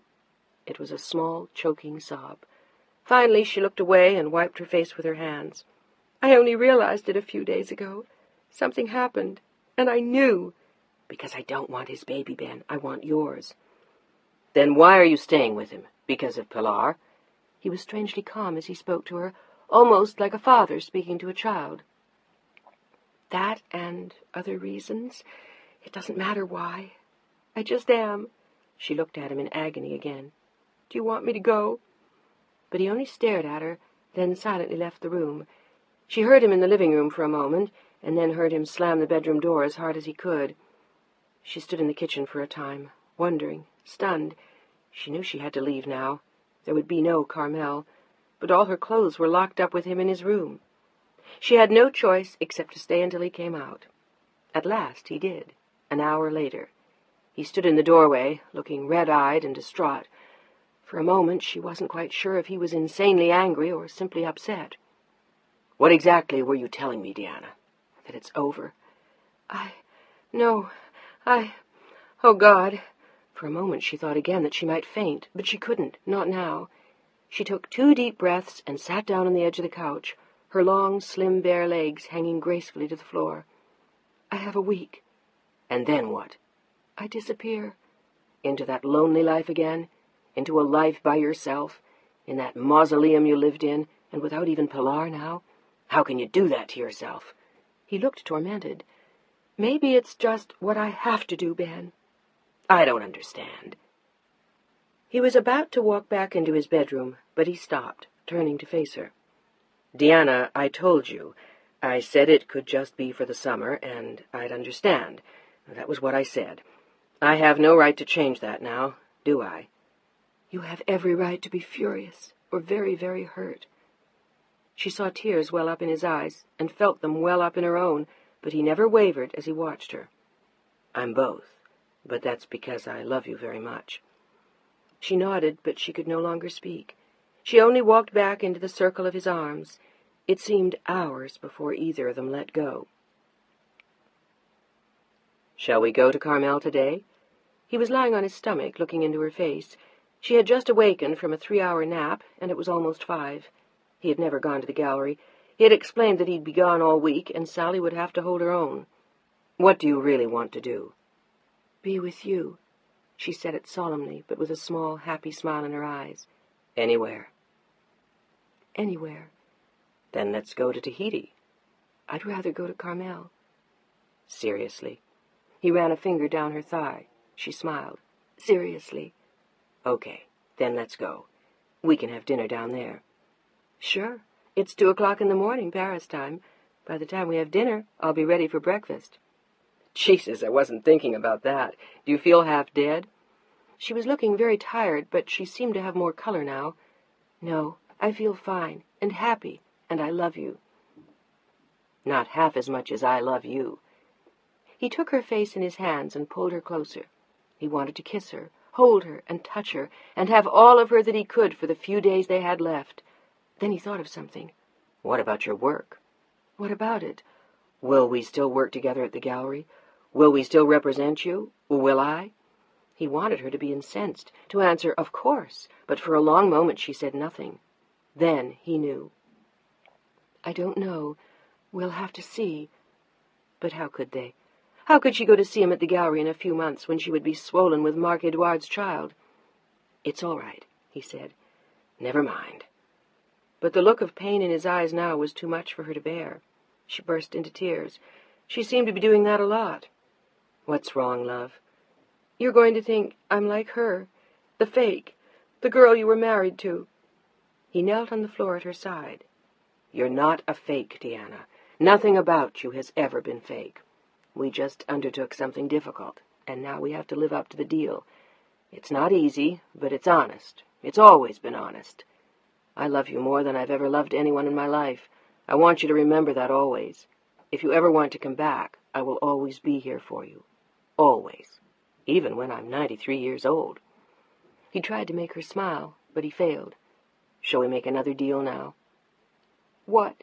She was pouting as she looked up at him. She hated Mark Edouard and hated herself more. She should have an abortion, anything so she could be with Ben. Or maybe he would accept Mark's child if she told him the truth from the start. But she knew that she could never tell him. He would never understand. Come on, I want us to make another deal. I want us both to promise that we won't talk about it being just one more week. Let's just live each day, love each day, enjoy every moment, and face that time when it comes. If we talk about only that, we'll spoil the time that we have. Is it a deal? He took her face in his hands and kissed her gently on the mouth, as her hair fell softly down around her face from the loose knot she had wound it into on the top of her head. Deal? Deal. Okay. He nodded solemnly, kissed her again, and left the room. An hour later, they left for Carmel, but it was difficult not to feel the pall. Things weren't the same as they had been before. It was almost over, and whether they said it or not, they both knew. It was much too near. The summer was coming to a bittersweet end. Chapter 24. Ready, my darling? It was midnight on Monday night, Labor Day. It was over. Time to go home. She looked around the living room for the last time, then silently took his hand. The lights were already out. The woman on the beach in the Wyeth hid her face in the moonlight. For the last time, Deanna glanced at her as she left the house. It was chilly, but there was a bright moon and a sky filled with stars.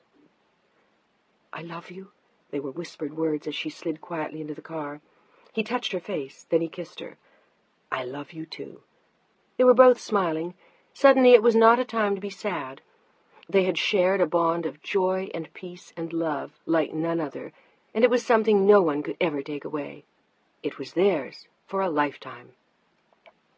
"Are you as happy as I am, Deanna?" he asked. She nodded, smiling. "I don't know why I feel so goddamn good, except that you make me happy, and you always will, no matter what." "You do the same for me." "And you will." She would cling to the memories in the long winter's night of her life with Mark. She would think of him when she held the baby, thinking that it could have been his. She wished that it had been. Suddenly she wished that more than anything in her life. "What are you thinking?" They had started the drive back to San Francisco. They planned to be back by 2 a.m. The next day they'd sleep late, and then after breakfast he'd take her home. Mark was due in that afternoon, Tuesday, at 3. That was all his telegram had said. Margaret had read it to her on the phone when she called to make sure that all was well at the house. Tuesday, at 3. "I asked you what you were thinking." "A minute ago I was thinking that I would have liked to have your son." She smiled into the night. "And my daughter? Wouldn't you want her too?" They both smiled. "How many children do you have in mind?" "A nice even number. Maybe 12. This time she laughed and leaned against his shoulder as he drove. She remembered the first time he had said that, the morning after her show. Would there ever be another morning like that one? "I would have settled for 2. He hated the tenses she used. It told him what he didn't want to know.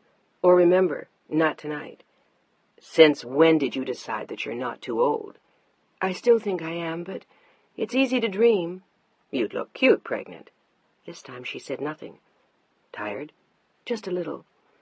She had been tired too often all week long. It was the strain, but still he didn't like the dark circles under her eyes, or the pallor of her face when she got up in the morning. But he was no longer to worry after today. This was his last chance. Miraculously, on the morrow, he was to stop. "Now what are you thinking?" She looked earnestly up at him. "Of you." "That's all?" She tried to tease, but he wouldn't play. "That's all. What about?" "I was thinking how much I wanted our child." She felt a sob make a fist in her throat, and she turned her head away. "Ben, don't." "I'm sorry." He pulled her closer, and they drove on. "And what is that supposed to mean?" Chantal glared at Mark from across the room. He closed his suitcase and swung it to the floor. "It means exactly what it sounds like, Chantal. Come on, don't play games. I've been here for almost 3 months this summer. Now I have to do some work over there." "For how long?" She looked livid, and her eyes showed that she'd been crying. I told you. I don't know. Now be a good girl and let's go. No, tant pis. I don't give a damn if you miss your plane. You're not going to leave me like that. What do you think I am? Stupid? You're just going back to her. Poor, poor little wife, all heartbroken because she lost her daughter, and now little darling husband is going to console her. Alors, non, merde. What about me? She advanced on him menacingly, and a muscle tightened in his jaw. I told you. She's sick. With what? A number of things. It doesn't matter with what, Chantal. She just is. So you can't leave her now? Then when can you leave her? Damn it. We've been over and over this for a week. Why do we have to do this when I have to catch a plane? The hell with your plane. I won't let you leave me. Her voice had risen dangerously, and her eyes were darting around the room. You can't go. No, Marc-Edouard, no. She was in tears again. He sighed as he sat down. Chantal, chérie, please. I told you it won't be for much longer. Please, darling, try to understand. You've never been like this before. Why do you have to be so unreasonable now? Because I've had it. I've had enough. Whatever happens, you stay married to her. Year after year after year after year. Bien, merde, alors, j'en ai marre. I'm fed up. Must you be fed up right now? He looked at his watch with despair. I told you last night. If it looks as though it will be a long time, I'll have you come over. All right? For how long? Oh, Chantal. He had the look of irritation he had previously worn only with Pilar. Voyons, let's see how it goes. You can stay in the States for a while if you come over. How long is a while? But she was beginning to play now, and he saw it, with an exasperated gleam in his eye. As long as my foot. Will that do? Now let's go. I'll call you almost every day. I'll try to be back in a few weeks. And if not, you'll come over. Satisfied? Almost. Almost? He shouted the word, but she tilted her face up for a kiss, and he couldn't resist. Toi alors. He kissed her, and they both laughed as they raced back into the bedroom, teasing and touching and hungry again. I'll miss my plane, you know. So what? And afterwards, let's have dinner at Maxime's. One would have easily thought that she was the pregnant one, but they most emphatically knew she was not. They had once thought she was pregnant, and it had produced such an appalling scare because of her diabetes that they had decided never to take chances again. They couldn't afford to. Her life was at stake. And she didn't really mind not getting pregnant. She had never been particularly anxious to have a child, not even Mark's. Ben stopped the car halfway down the street. "Here?" She nodded, feeling as though the world were going to end, as though someone had announced the apocalypse to them. They knew it was coming. They even knew when. But now what? Where to go? What to do? How would she live every day without him? How could she exist without the moments they shared in Carmel? How could she not wake up in that yellow bedroom, figuring out if it was his turn to make breakfast or hers? She wondered, as she sat there, if it could even be done. She looked at him long and hard, and then held him tightly in her arms. She didn't even care if anyone saw her. Let them. They would never see her hug him again. They would think it had been a mirage. She wondered for a moment if that was what she would think in years to come. Would it all seem like a dream? Her words were a whisper in his ear. "Take good care. I love you." "I love you, too." They clung to each other then, saying nothing. At last he snapped open her door. "I don't want you to go, Deanna, but if you stay any longer, I won't be able to let you go." She saw that his eyes were too bright, and she felt her own fill with tears. She looked down into her lap, and then quickly up at him. She had to see him, had to know he was still there. Instantly her arms were around him again. "Ben, I love you." She held tightly to him, then slowly peeled herself away and looked at him for a long, agonizing moment. "Can I tell you that these months have made my whole lifetime worthwhile?" "You can?" He smiled at her and kissed the tip of her nose. "And can I tell you to get the hell out of my car?" She looked at him in surprise. Then she laughed. "You cannot." "Well, I figure there's not going to be an easy way to do this, so we might as well have a good laugh." And she did, and at the same time started to cry again. "Jesus, I'm a mess." "Yes, you are." He said it with an appreciative nod and a grin that gave way to a slightly sobered look in his eye. "And so am I. But frankly, my dear, I think we've got one hell of a lot of style." And then, with a lopsided grin, he bent to kiss her once more. looked at her very hard, and said, "Go." She nodded, touched his face. With her hands clenched into tight fists, she slid out of the car, looked at him for an interminable moment, turned, and walked away. As soon as she had turned her back, while she still fumbled in her bag for her keys, she heard him drive away. But she never turned, never looked, never saw. She simply buried him in her heart and walked back inside the house she would share for the rest of her life with Mark. Chapter 25. "Good morning, darling. You slept well?" He looked down at her in bed. "Did you miss your plane?" There was no mention of the past week, of the fact that she had literally run away from Paris. "I did, stupidly. I couldn't get a cab. There was a traffic jam, 10,000 tiny incidents, and I had to wait 6 hours for the next flight. How do you feel?" "Decent." "No more than that?" She shrugged in answer. She felt like hell, and she wished she were dead. All she wanted was Ben. But not like this. Not with Mark Edouard's baby. "I want you to see the doctor today," Mark said. "Shall I have Dominique make an appointment for you, or do you want to do it yourself?" "Either way." Why so docile? He didn't like what he saw.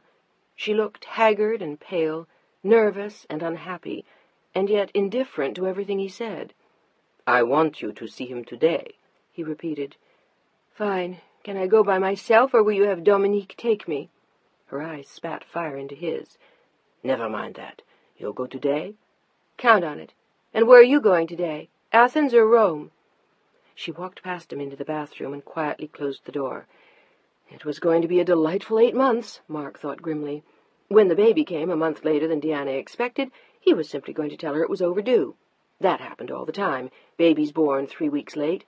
He had thought about it all the way over on the plane. He walked to the bathroom and spoke firmly at the closed door. "I'll be at my office if you need me. And be sure you see the doctor. Today. Understood?" "Yes, perfectly." She kept her voice steady so he wouldn't know she was crying. She couldn't go on like this. She couldn't live with it. It was too much. She had to leave him, to find her way back to Ben, with or without this damn child. But she had an idea. When she heard the front door slam, she emerged and went directly to the phone. The nurse told her he was busy, but when she had the woman explain who was on the phone, he took the call. "Deanna?" He sounded surprised. She rarely called anymore. "Hi, Dr. Jones." Her voice sagged with relief just to hear him. He would help her. He always had before. "I have a problem, a very large problem. Can I come see you?" He could hear the urgency in her voice. "What did you have in mind, Deanna? Today?" "Will you hate me if I say yes?" "I won't hate you, but I may tear out the little hair I've got left. Can it wait?" "No, I'll go crazy." "All right. Be here in an hour." She was, and he settled back in the huge red leather chair that she always thought of when she thought of him. "So?" "I'm pregnant." His eyes didn't waver. Nothing moved in his face. "How do you feel about it?" "Awful. It's the wrong time, and everything about it is wrong." "Mark feels that way, too?" What did he have to do with it? What did it matter? But she had to be honest. "No, he's pleased. But there are 1,000 reasons why I think it's wrong. For one thing, I'm too old." "Technically, you're not. But do you feel too old to cope with a small child?" "It's not so much that, but I'm just too old to go through it again. What if the baby dies? What if something like that happens again?" "If that's what you're worrying about, you don't have to, and you know it. You know as well as I that the 2 incidents were totally unrelated. They were just tragic accidents. It won't happen again. But I think what you're telling me, Deanna, is that you just don't want this baby. Never mind the reasons. Or are there reasons you don't want to tell me?" Yes, I don't want Mark's child." For a moment the good doctor was stunned. "Any special reason, or is that a whim of the moment?" "It's not a whim. I've been thinking of leaving him all summer." "I see. Does he know?" he asked. She shook her head. "That does complicate things, doesn't it? But the baby is his." He would never have asked her that 10 years before, but now things were apparently different, and he asked with such kindness that she didn't mind. "The baby is his." She hesitated and then went on. Because I'm 2 months pregnant. If I were less pregnant, it wouldn't be his. How do you know that you are 2 months pregnant? They told me in France. They could be wrong, but they probably aren't. Why don't you want the baby? Because it's Mark's? Partially. And I don't want to be tied to him any more than I am. If I have the baby, I can't just get up and leave. Not very easily, but you could. But then what would you do? Well, I can hardly go back to the other man with Mark's child. You could. No, Doctor, I couldn't do that. No, but you don't have to stay with Mark because you're having his child. You could get out on your own. How? You'd find a way if that was what you wanted. It isn't. I want something else. And then he knew. Before you tell me, let me ask you how your daughter fits into all of this. How would she feel, one way or the other, if you had another child? But Deanna was looking somberly into her lap. At last she looked up at him. That doesn't matter any more either. She died 2 weeks ago in France. For a moment, everything stopped, and then he leaned forward and took her hand. My God, Deanna, I'm so sorry. So are we. And even given that, you don't want another child? Not like this. Not now. I just can't. I want an abortion. That's why I'm here. Do you think you could live with it? Afterwards, you know, there's no getting it back. It's almost always a situation that creates remorse, guilt, regret. You'll feel it for a very long time. In my body? In your heart, in your mind. You have to want to get rid of it very badly in order to feel comfortable about what you've done. What if there were a mistake in their diagnosis in France, and there was a chance that this were the other man's child? Would you still want the abortion? I can't take the chance. I have to get rid of it in case it's Mark's, and there's no reason to think they made a mistake. People do. I sometimes do myself. He smiled benevolently at her, then frowned as he had another thought. Given what just happened to Pilar, do you feel able to cope with this now? I have to. Will you do it? If it's what you want. But first I want to examine you and make sure I agree. Hell, maybe you're not even pregnant. But she was, and he agreed it was probably 2 months, although it was always difficult to be precise so early in a pregnancy. It was just as well to do the operation quickly. Deanna seemed so determined on it. Tomorrow? He asked her. Come in at 7 in the morning, and you can go home by 5. Will you tell Mark? She shook her head. I'll tell him I lost it. And then? I don't know. I'll have to work that out. What if you decide to stay with Mark and have another child, but after this one you find you can no longer conceive? Then what, Deanna? Will you destroy yourself with guilt? No, I can't imagine that happening, but if it does, I'll just have to live with it. And I will. You're quite sure? Totally.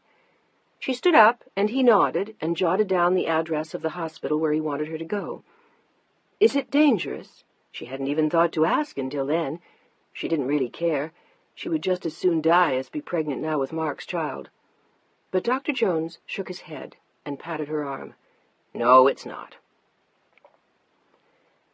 Where are you going at this hour? Mark picked up his head and glanced at her as she slid out of bed, annoyed at herself for having awakened him. To my studio. I can't sleep. You should stay in bed. But his eyes were already closed. I'll spend a lot of time in bed today. At least that much was the truth. All right. But he was sleeping again by the time she was dressed, and he didn't see her go. She left him a note. She had gone out and would be back in the afternoon. He might be annoyed, but he would never know, and when she came home, it would be too late. As she got into her car and started the motor, she looked down at her sandals and jeans. She had last worn them in Carmel with Ben. As she waited for the car to warm up, she found herself thinking of him again and looking up at the pale morning sky. The last time she had seen a sky like that, it had been with him. Then, for no reason at all, she remembered what the doctor had asked her. What if the baby were Ben's? But it couldn't be. How could it? 2 months before, she had made love with Mark. But she had also met Ben at the end of June. It could have been his, too. Why couldn't she be certain? Why couldn't she be only 1 month pregnant instead of 2? Damn! She said the word aloud as she put her foot on the gas and backed out into the street. But what if it were his child? Would she still want the abortion? She suddenly wanted to talk to him, to tell him, to ask him what he thought, but that was insane. She drove straight to the address, her mind beginning to swim. She looked pale and drawn when she got there. Dr. Jones was already waiting. He was quiet and gentle, as always, and he touched Deanna's arm. "You're sure?" he asked. She nodded, but there was something he didn't like in her eyes. "Let's go talk." "No, let's just do it." "All right." He gave instructions to the nurse, and Deanna was led into a small room where she was told to change into a hospital gown. "Where will they take me?" "Down the hall. You'll be gone all day. You won't be back here all day." Suddenly, for the first time, she felt frightened. What if it hurt? If she died? If she hemorrhaged on the way home? If... The nurse proceeded to explain the suction technique to Deanna, and she felt herself grow pale. "Do you understand?" "Yes." It was all Deanna could think to say. She suddenly, desperately wanted Ben. "Are you afraid?" The nurse tried to look gentle, but didn't succeed. "A little." "Don't be. It's nothing. I've had 3. Jesus, Deanna thought. How wonderful. At a discount. Deanna sat in her little room, waiting. At last she was led down the hall and then put in a room where they positioned her on a sterile table, her feet strapped into the stirrups. It was like the delivery room she'd been in when she'd had those 2 baby boys, and then finally Pilar. A delivery room, not an abortion room. She felt herself break into a sweat. They left her alone for almost half an hour. She lay there with her feet up, fighting the urge to cry, and reminding herself that it would be over soon. Over. Gone. They'd pull it out of her with that machine. She looked around her, wondering which piece of ominous-looking machinery was the one, but they all looked equally terrifying. She felt her legs start to shake. It seemed hours before Dr. Jones came into the room, and she felt herself jump. "Deanna, we're going to give you a shot to make you a little woozy and a little more at ease." "I don't want it." She tried to sit bolt upright and struggled with her legs in the air. "The shot. But it will be a great deal easier for you if you take it. Believe me, it's a lot harder like this." He looked immensely sympathetic, but she shook her head. "I don't want it. Not the shot. The abortion. I can't. What if the baby is Ben's?" The thought had gnawed at her for the last hour, or was that only an excuse to keep it? She wasn't sure. "Are you certain, Deanna, or are you just afraid?" "Both. Everything. I don't know." Tears filled her eyes. "What if the baby were just yours and no one else's? If there were no man involved? If you could just have the baby to yourself? Would you want it then?" She raised her eyes to his and silently nodded. He undid her legs. "Then go home, love, and work things out. You can have that baby all by yourself, if that's what you want. No one can take it away from you. It'll be all yours." She found herself smiling at the thought. Mark was in the shower when she got home, and she quietly went up to her studio and locked the door. What had she done?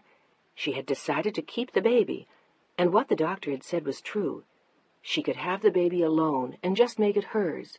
She could, couldn't she? Or would the baby always be Mark's, just as Pilar had been? Suddenly she knew she would never escape. The baby was Mark's. She didn't yet have the courage to have it alone. And what did it matter? She had already lost Ben. Chapter 26. "Good morning, Deanna." Mark glanced at her as he settled himself in his chair. The usual assortment of newspapers was properly displayed, the coffee was hot, and Deanna was eating an egg. "Hungry this morning?" It had been weeks since he'd seen her eat. "Not very. Here, you can have my toast." She pushed the lacy blue Limoges plate towards him on the table. The tablecloth that morning was also a delicate pale blue. It matched her mood. Mark looked at her carefully as she played with her egg. "Are you still feeling ill?" She shrugged, then after a moment looked up. "No." "I think perhaps you ought to call the doctor." "I'm seeing him anyway next week." It had been 3 weeks since she'd seen him last. 3 weeks since she'd run away the morning she could have had the abortion. 3 weeks since she'd seen Ben. And there had been no news. She knew there wouldn't be again. She'd run into him some day, somewhere, someplace. and they'd chat for a moment like old friends, and that would be all. It was over. No matter how much either of them cared, she felt her whole body sag at the thought. The only thing she wanted to do was go back to bed. "What are you doing today?" Mark looked vague but concerned. "Nothing. I'll probably work in the studio for a while." But Deanna wasn't working. She was just sitting, staring at the mountain of paintings that had been sent back from the gallery, despite Ben's initial protests. But she couldn't do it. She couldn't let him sell her work and not see him at all. And she didn't want him to see her pregnant that winter. She had had no choice. She had insisted to Sally that they be returned. Now they leaned against the walls of her studio, bleakly faced away, their mud-colored canvas backs staring at her blindly, except for the one portrait of her and Pilar, which she looked at for hours every day. "Would you like to join me somewhere for lunch?" She heard the words as she walked away, and turned to see him in his seat in the dining room, looking like a king. He was her king now, and she was his slave, all because of this unborn child that she was too cowardly to abort. Again she shook her head. "No, thank you." She attempted a smile, but it was barely a ray of sunshine in winter, less than a glimmer on the snow. She didn't want to go to lunch with him. She didn't want to be with him or be seen with him. What if Ben saw them together? She couldn't bear the thought. She only shook her head once more and walked softly to the little studio, where she hid. She sat huddled there, clutching her knees, with tears pouring down her face. It seemed hours later when she heard the phone. "Hi, kiddo. What are you up to?" It was Kim. Deanna sighed to herself and tried to dredge up a smile. "Not much. I'm sitting here in my studio, thinking I ought to retire." "Like hell. Not after the beautiful reviews for that show you had. How's Ben? Has he sold any more of your work?" "No." Deanna tried not to let her voice betray what she felt. He hasn't really had the chances." "I guess not. But I'm sure that when he gets back from London he will. Sally says he'll be there for another week." "Oh, I didn't know. Mark got home 3 weeks ago, and we've been awfully busy." Kimberly found that hard to believe. With the recent death of Pilar, she knew that they weren't going anywhere. At least, that was what Deanna had told her the last time they spoke. "Can I lure you away from your studio for lunch?" "No, I really can't." Suddenly, Kim didn't like what she heard. She heard a tremor of pain in Deanna's voice that frightened her. It was so raw. "Deanna?" But there was no answer. She had begun to cry. "Can I come by now?" She was going to tell her no. She wanted to stop her, didn't want her to see, but she didn't have the strength. "Deanna, did you hear me? I'm coming over. I'll be there in 2 minutes." Deanna heard Kim on the studio steps before she could come downstairs. She didn't want her to see the rows of paintings lined up against the walls, but it was already too late. Kim knocked once and stepped inside, looking around in astonishment, not understanding what she saw. There must have been 20 or 30 paintings lined up against the walls. "What is all this stuff?" She knew it couldn't be new work. As she pulled the paintings free of the others that hid them and saw familiar themes, she turned to Deanna with surprise in her eyes. "You've withdrawn from the gallery?" she asked. Deanna nodded. "But why? They did a beautiful show for you. The reviews were good. The last time I talked to Ben, he told me he'd sold almost half your canvases. Why?" And then she understood. "Because of Mark?" Deanna sighed and sat down. "I just had to withdraw." Kim sat down across from her, concern furrowing her brow. Deanna looked god-awful, wan and pale and drawn, but worse than that, there was something tragic stamped in her eyes. "Deanna, I know how you must feel about Pilar. Or really, I don't know, but I can imagine. But you can't destroy your whole life. Your career has to be separate from everything else." "But it isn't, because of Ben." The words were muffled by her hands and her tears. Kim moved closer to Deanna and took her firmly in her arms. "Just let yourself go." Without knowing why, Deanna did. She cried in Kim's arms for what felt like days, for the loss of Pilar, of Ben, and maybe even Mark. She knew she had lost him to his mistress. The only thing she had not lost was the baby that she didn't want. Kim said nothing to her, but let her spend her sorrow in her arms. It seemed hours before the sobs finally stopped. and Deanna looked up into Kim's face. "Oh, Kim, I'm so sorry. I don't know what happened. For Christ's sake, don't apologize. You can't hold it all inside. You really can't. Do you want a cup of coffee?" She shook her head, but then brightened a little. "Maybe a cup of tea." Kim picked up the phone and rang the kitchen. "And maybe afterward we could go for a walk. How does that sound?" "What about you? Did you give up your job or just take the day off to play shrink to me?" Deanna smiled through her red, watering eyes. "Hell, if you can withdraw from the gallery, maybe I should just quit. It makes about as much sense." "No, you're wrong. I was right to do what I did." "But why? I just don't understand." Deanna was about to tell her something to put her off. Instead, she simply looked at Kim. "I don't want to see Ben anymore." "You've ended it with Ben?" For a long moment, everything stopped in the room as the two women looked into each other's eyes. Deanna nodded. "You're going to stay with Mark?" "I have to." She sighed and brought in the tray Margaret had left outside the door. She handed Kim her coffee and sat down with her tea, taking a tentative sip before she squeezed her eyes tightly shut and finally spoke again. "Mark and I are having a child." "What? Are you kidding?" Deanna opened her eyes again. "I wish I were. I found out when I was in France. I passed out in some country church a few days after the funeral, and Mark insisted on taking me to the local hospital. He thought I had something terminal, but we were both so hysterical at that point, who knew? All they found out was that I was 2 months pregnant." "That makes you how pregnant now?" "Exactly 3. "You don't look it." Still looking shocked, Kim lowered her gaze to Deanna's still totally flat stomach, zipped into jeans. "I know I don't look it. I guess I'm just small this time, and I've been so nervous that I've been losing a lot of weight." "Jesus, does Ben know?" Deanna shook her head. "I couldn't bring myself to tell him that.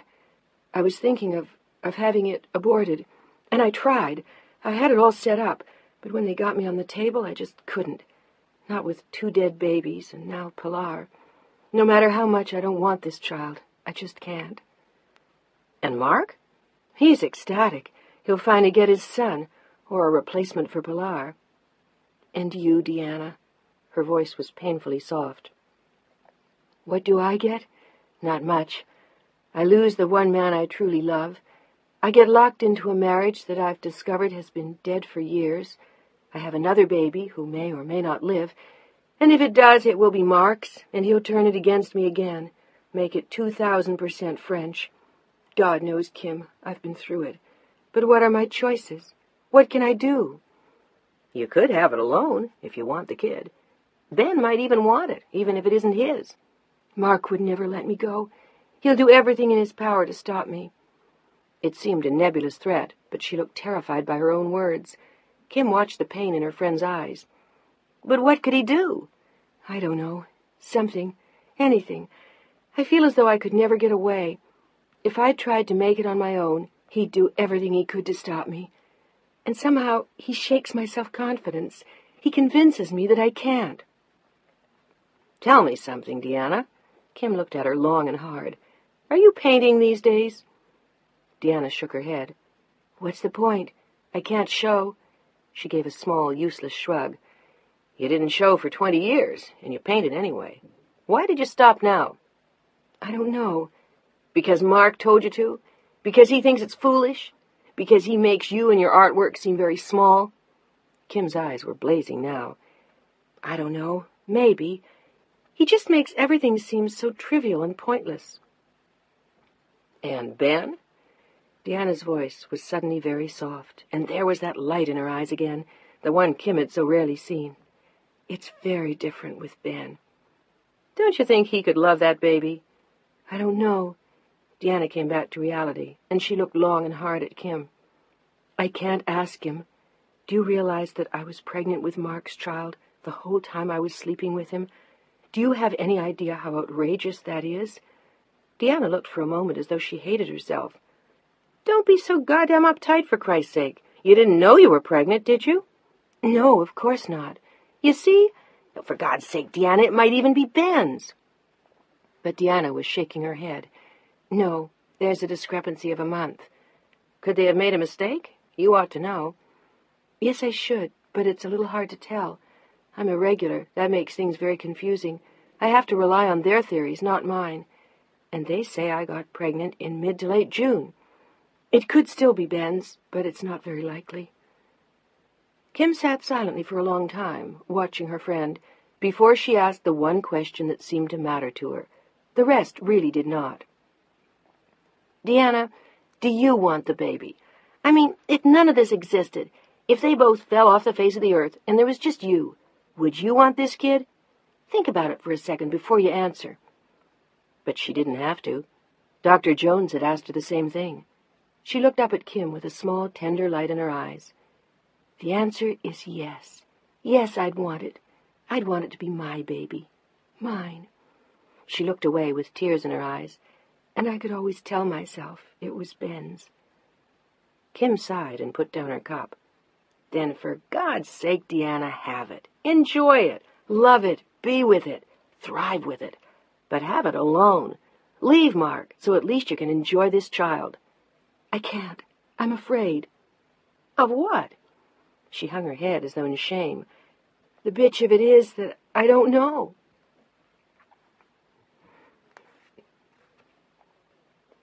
Chapter 27. I don't know, Kim. I don't like the layouts, and the whole look just isn't polished enough. Ben ran a hand through his hair and stared absently at the far wall. He had been impossible to deal with all morning, and Kim knew what was distracting him as she watched him. Maybe if he'd gotten some sleep last night after your flight from London, you'd like them a little better. She tried to tease, but it was useless. He actually looked worse than Deanna had, and that wasn't easy. Don't be a smartass. You know the look I want. All right, we'll try again. Will you be here long enough to check them out in a couple of weeks, or are you running off again? He had been doing a lot of that lately. I'm leaving for Paris next Tuesday, but I'll be back in a couple of weeks. I have to do something about my house. You're redoing it? I'm moving. How come? I thought you liked it. Over the months that Kim had been handling the account, they had become friends, and his relationship with Deanna had forged an extra bond between them. I can't stand the place anymore. Suddenly she found his eyes boring into hers. Have you seen her? Silently Kim nodded. How is she? All right. Heartbroken, lousy, like you are. Good. I wish I could say the same. Kim, I don't know how to say it. I'm going nuts. I can't stand it. I've never felt like this. Not even when my wife left me. But it just doesn't make any sense. We had everything going for us, and I promised that it would be just for the summer, that I wouldn't pressure her. But Jesus, Kim, she's burying herself with that man. I don't think he even loves her. If it's any consolation, I've never thought so either. It's not. She still decided to stay with him, no matter what you or I think. Is she happy? Is she painting? Kim wanted to lie to him, but she couldn't. No, neither one. Then why? Because of Pilar? It just doesn't make any sense to me. She could have asked me to wait. I would have. She could have stayed with him a while. I wouldn't have pushed her. What hold can he possibly have on her? Relationships are funny that way. It's hard for outsiders to see that. I've known people who hated each other and stayed married for 50 years. Sounds delightful. But as he spoke to her, his face looked grim. I'd call her, but I don't think I should. What about you, Ben? How are you doing? Her voice was painfully gentle. I'm keeping busy. I don't have any choice. She didn't leave me any choice. She wanted to tell him that he'd get over it, but it seemed cruel to her to say something like that. Can I do anything to help?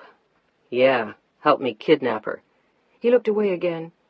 You know, I can't even stand looking at my Wyeth anymore. It looks so much like her. He sighed and stood up, as though to get away from his own thoughts. I don't know what to do, Kim. I don't know what the hell to do. There's nothing you can do. I wish I could help. So do I. But you can't. Come on, I'll buy you lunch.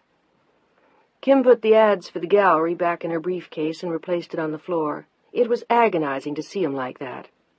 You know, I find myself wishing I'd run into her. Every restaurant I go to, every store, even the post office, I find myself searching as though if I look hard enough, I'll see her face. She doesn't go out much these days. Is she all right? She's not sick, is she? Dumbly, Kim shook her head, and he went on. I suppose the only solution is to keep moving, traveling, running. You can't do that forever. She stood up and followed him to the door, as his eyes looked at her sadly from behind his private prison walls. I can try. Chapter 28. What did the doctor say today? Deanna was already in bed when Mark got home. Everything fine? He said for 4 months I'm awfully small, but he assumes it's just nerves and the weight I've lost. He wants me back in 2 weeks this time, though, to make sure he can hear the baby's heart. He's still too little to hear, and Joan said he should have heard him today, maybe in another 2 weeks. But Mark didn't look worried at any of the news. How was your day? Excessively tiresome, but we got a new case. He looked pleased. Where? In Amsterdam, but I'll share it with Jim Sullivan. He looked down at her with a smile. I told you I wouldn't be going away all the time. Have I been true to my word? Absolutely. This time she smiled, too. He had been home for 2 months, and he hadn't stirred, not so much as a weekend trip to Paris. Not that it really mattered now. In some ways she'd have been relieved, but he had told her that it was over with that girl. There's no reason for you not to take the case, though. When will it go to court? Probably not till June. Well after the baby comes. The baby. It still didn't seem real. Not to her, only to Mark. Do you want something to eat? I'm going downstairs for a snack. He looked back at her from the doorway, again with that tender smile. All he could think of now was their child, and her well-being, as it related to their son. Sometimes it touched her, most of the time it annoyed her.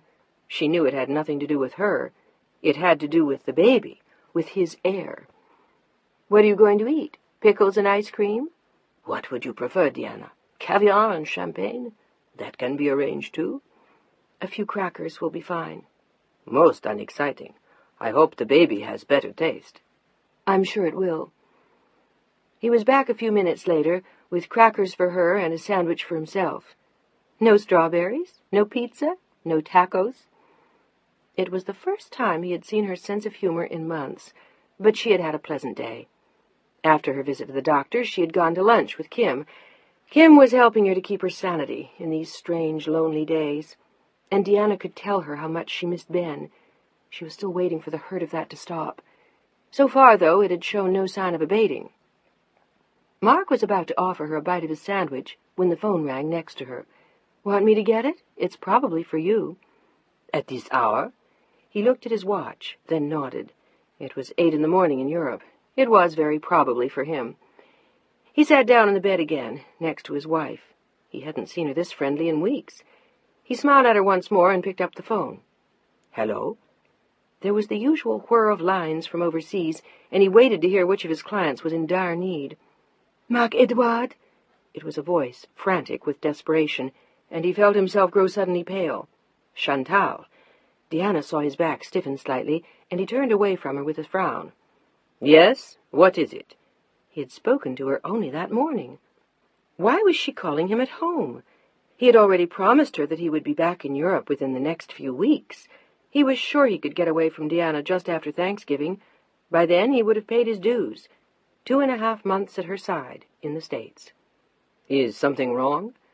Yes. She let out a long, strangled sob, and he felt fear flit through his heart. I'm in the hospital again. Ah, merde. He closed his eyes, and Deanna watched him frown. Why this time? The same thing? No, I got my insulin mixed up. You never mix it up. Except on purpose, he thought, remembering the night in the hospital and the panic he'd felt. After all these years, surely you must know. Shit, it was so awkward sitting there talking to her with Deanna looking on. But you're all right. I don't know. And then, after a pause, Oh, Mark Edouard, I need you. Can't you please come home? Damn. How could he discuss it with her here? I don't have the right papers here to apprise you of that situation. Can we discuss it tomorrow from my office? He picked up the phone and walked across the room to a chair. Deanna had gone back to reading her book. The conversation sounded dull, and Mark looked annoyed. But Mark was finding the exchange anything but dull. Chantal had given a small shriek at his suggestion of discussing it from his office the next day. No, you can't keep putting me off. I'm not putting you off. I simply don't know when I can. Then let me come to you. You promised before you left that if you couldn't get away, I could come there. Why can't I?" "I'll have to discuss it with you tomorrow when I have the files. Can you wait 10 hours and I'll call you back?" There was steel in his voice now. "Where can I reach you?" She gave him the name of a private clinic, and he was grateful that this time at least she was not at the American hospital. He couldn't have borne having to call her there. "I'll get back to you as soon as I reach the office." "If you don't, I'll just get on the next plane." She was behaving like a spoiled child, and a dangerous one. He didn't want any more trouble with Deanna, not until after the child. Then they would just have to see. But because of his own nationality, the child would be legally French as well as American, and when in France, it was under French jurisdiction. It would be his. If he chose to take his child into France, there would be nothing Deanna could do to get him out. Nothing. The thought of that would keep him afloat for the next 7 months. When the baby was a month old, they'd take him to France to see his grandmother for the first time. Deanna would come, of course, but then she could make her own choice. She could go or stay. But the baby would not leave the country again. If necessary, he would live with Mark's mother, and Mark would see to it that he spent more of his time there. That baby was his, as Pilar's should have been totally, would have been if it hadn't been for Deanna. The thought of the new baby kept his mind off Pilar. This was going to be entirely his child. In the meantime, he needed Deanna. He needed her healthy and happy until she delivered the child. And afterwards, he would be perfectly happy to stay married to her if she wanted to stay with the baby in France. He had it all worked out, all of it. And now was not the time for Chantal to rock the boat. "Marc-Edouard, did you hear me? I said that if you didn't come over, I'd just get on the next plane." "To where?" His tone was icy. "San Francisco, of course. Where do you think?" "Let me make that decision, and I'll let you know. Tomorrow. Understood?" "D'accord. And Marc-Edouard." "Yes?" He softened a little at the sound of her voice. "I love you so much." "I'm absolutely certain that is a reciprocal agreement." For a moment he almost smiled. "I'll talk to you in a few hours. Good night." Mark put the phone down with a sigh. He didn't notice that Deanna was watching. "Disgruntled clients?" "Nothing I can't work out." "Is there anything you can't work out?" He smiled, watching her eyes. "I hope not, my dear. I sincerely hope not." He was in bed 30 minutes later. Deanna lay awake at his side. "Mark." "Yes?" The room was dark. "Is something wrong?" "No, of course not. What would be wrong?" "I don't know. That call. Should you be traveling more than you are?" But she knew the answer to that question. "Yes, but I can manage as things are. I don't want to leave you alone." "I'd be fine." "Probably. But as long as I don't have to go anywhere, I won't." "I appreciate it." It was the first kind thought she'd had of him in months, and he closed his eyes for a moment as she touched the back of his hand. He wanted to take her hand, to hold it, to kiss her, to call her ma Diane, but he couldn't any more. Not any more. Not now.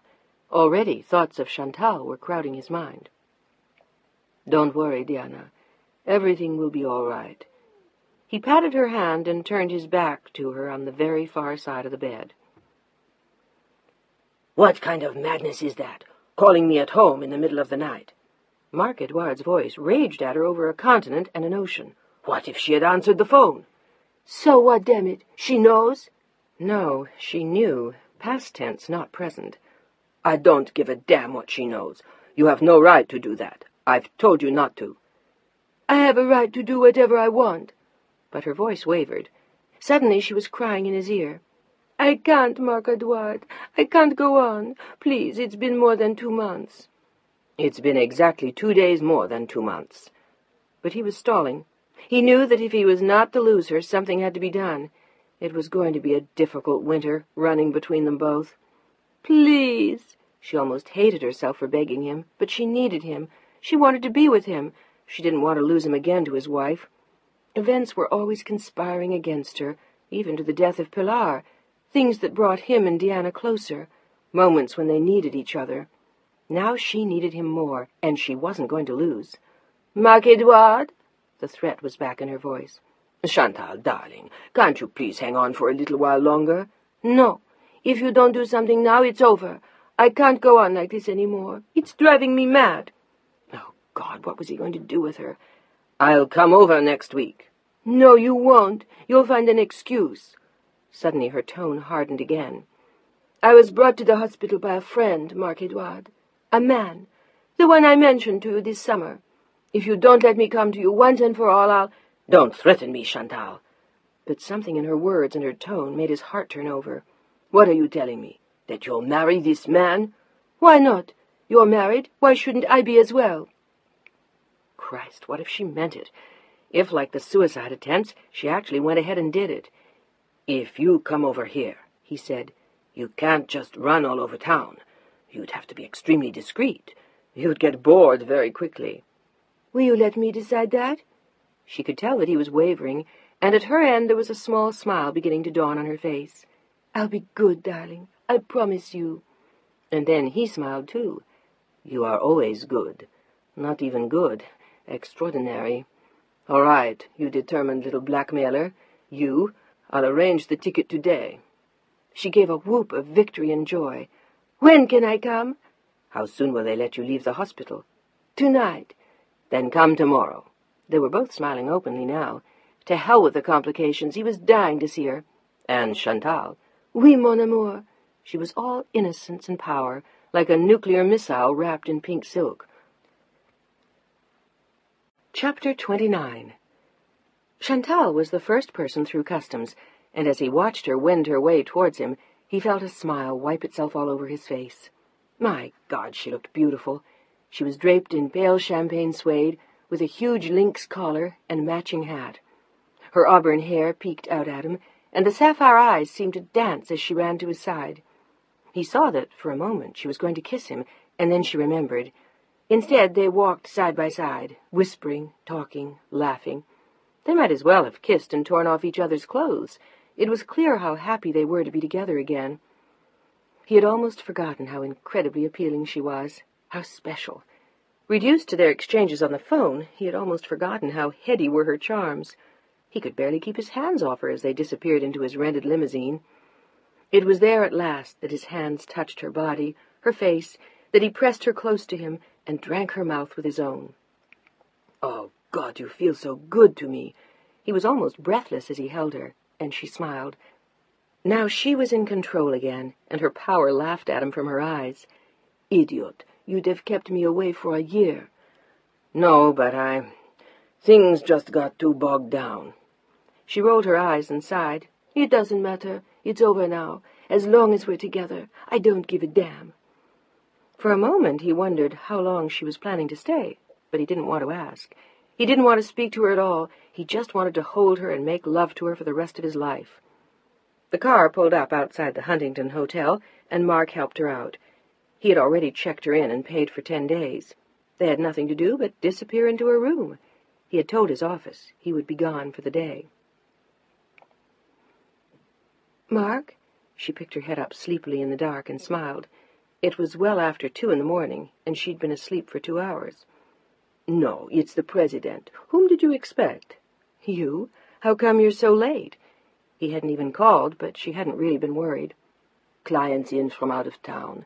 We had sequestered meetings all day. We didn't even go out for lunch." They had ordered room service instead, and he had made special arrangements to have dinner sent up from L'Etoile. "It sounds very dull." She smiled in the dark and turned around in the bed. "How do you feel?" He was getting undressed, and he had his back to his wife. It was strange to come home to her now. He had almost stayed out for the night, but he had to prepare the stage for that. He had promised Chantal the weekend, and a few other days. "I feel sleepy, thank you." "Good, so do I." He slipped into their bed, touched her cheek, and kissed her somewhere on the top of her head. "Bonne nuit." It was what he had said to Chantal when he left. Except to her he had added, "Mon amour." "I don't care," Chantal said. "I'm not leaving, and if you stop paying for the hotel, I'll pay for it myself, or find an apartment. My visa says I can stay for 6 months. "That's absurd." Mark glared at her from across the room. They had been arguing for an hour, and Chantal's delicate chin jutted towards him in petulant fury. I told you, I'll be back in Paris in 2 weeks. For how long? 5 days? A week? And then what? I don't see you for another 2 months. No, no, no, and no. Either we stay together now, or it is finished, forever. And that, Marc-Edouard Duras, is my last word. Make up your mind what you want. Either I stay here now, and we work out something together, or I go home, and we're through. Fini, c'est compris? Her voice was a shriek in the elegant room. But this game we have played is over for me. No more. I told you that before I came over. I don't understand why you want to stay married to her. You don't even have Pilar as an excuse now. But I don't give a damn. I'm not going to go on living without you forever. I just can't. No, I'm staying. Or, she looked at him ominously, I go for good. What about 6 months from now, when your visa runs out? That is, if I let you stay here. His mind was racing, and he was thinking, 6 months. It could work. Chantal could go home then, and he'd follow in a few weeks. Then he'd establish Diana and the baby on the Rue François Premier with his mother. It might even make sense for him to spend most of his time there. He'd be commuting back and forth to the States, but Paris would be home base. You know, Chantal, he said, things might just work out after all. What if I were to tell you that I'm thinking of moving my main residence back to Paris next year? I would still keep the office here, but instead of traveling from here to Paris all the time, I would do it the other way around and live over there. With your wife? She eyed him suspiciously. She wasn't sure what he had in mind. Not necessarily, Chantal. Not necessarily at all. I am planning a number of changes next year. He looked at her with the faint hint of a smile, and something in her eyes lit up too. You'd move back to Paris? Why? She wanted to say, for me, but she didn't quite dare. I have a number of reasons for moving back, and you're not least among them. You're serious? She stood watching him, and she liked what she saw. I am. And in the meantime? I might just let you stay here. He wore a half-smile. Almost before the words were out of his mouth, she flew across the room and into his arms. Do you mean it? Yes, my darling, I do. Chapter 30. Marc-Edouard parked his Jaguar at the corner and pulled the large, plainly wrapped box off the seat. He had already sent her flowers, and they would have been awkward to carry down the street. The box was cumbersome but discreet. He stopped at the narrow house tucked between the palaces on Nob Hill and pushed one of 2 buzzers. It was a quiet flat up a shallow flight of stairs. The floors were black and white marble, the fixtures all well-polished brass, and he waited in amusement as he heard her run to the door. They had rented it furnished from November until June, and they had found it in less than a week. She had been in it for exactly 2 days, but this would be their first dinner at home. He listened to her footsteps hastening towards him and couldn't suppress a smile. It had been the right decision, even if she had forced his hand, but it would be good to have her there all winter. Spring. Diana didn't keep him company any more. She hid in the studio most of the time. Not that she seemed to be working there. She just sat. Alors. He pushed the buzzer again. Suddenly the door flew open, and there she was, dazzling in a white chiffon caftan with silvery sandals on her feet. Bonsoir, monsieur. She curtsied low, then rose with a mischievous grin. The lights in the apartment were dim, and in the back room he saw a small round table set for dinner, with flowers and candles. How pretty everything is. He held her in one arm and looked around. It was all silver and candlelight. Everything sparkled and shone. It was a pretty little apartment, owned by a decorator who was spending the winter with his lover in France. A perfect arrangement. He pulled her closer into his arms. You are a beautiful woman, Chantal, ma chérie, and you smell heavenly, too. She laughed. He had sent her a huge bottle of joy the day before. It was delightful having her so nearby. He could run away from the office at lunch, meet her at night before he went home. He could stop by for coffee and a kiss in the morning, or for love in the afternoon. What's in the box? She was eyeing the large package with curious amusement. He slipped a hand slowly up her leg. Stop that! What's in the box? She was laughing, and he was running his hand up and down her bare legs. What box? I didn't bring anything in a box. He brought his mouth to the back of her knee, and then slowly upward on the inside of her thigh. I find you much more interesting, my love, than anonymous packages. And so did she. In minutes, the caftan lay crumpled on the floor. Merde! She jumped away from his arms as they lay drowsing on the bed. They had been asleep there for almost half an hour. Marc-Edouard sat up in surprise. Merde? What do you mean? He tried to look offended as he stretched his long, naked body across the bed. He looked like a very long, very pale cat. But she was already halfway across the room. "The turkey! I forgot!" She sped into the kitchen, and he lay back on the bed with a grin. But she was back in a minute, looking relieved. "Ça va?" "Oui, oui. I've been cooking him for almost 6 hours, but he still looks all right." "They always do. They just taste like straw. And why, may I ask, after a mere 3 weeks in the States, have you already started cooking turkey?" He laughed at her as he sat up, and she came to sit next to him on the bed. "I cooked it because tomorrow is Thanksgiving, and I am very thankful." "Are you? For what?" He lay back again as he tousled her thick auburn hair. It touched her shoulders now and delicately framed her face. "What are you so thankful for, pretty girl?" "You, living here, coming to the States. La vie est belle, mon amour." "Is it? Then go open your package." He tried to conceal a smile. "Oh, toi alors, you." She ran into the other room and came back with the brown paper-wrapped box. "What is it?" She looked like a little girl at Christmas, and he smiled. "Qu'est-ce que c'est?" "Open it and see." He was enjoying it now almost as much as she was, as she tore off the brown paper and discovered a very plain-looking brown box. He was delighted at the ruses he had used. She sat staring at the box, afraid to open it, still enjoying the surprise.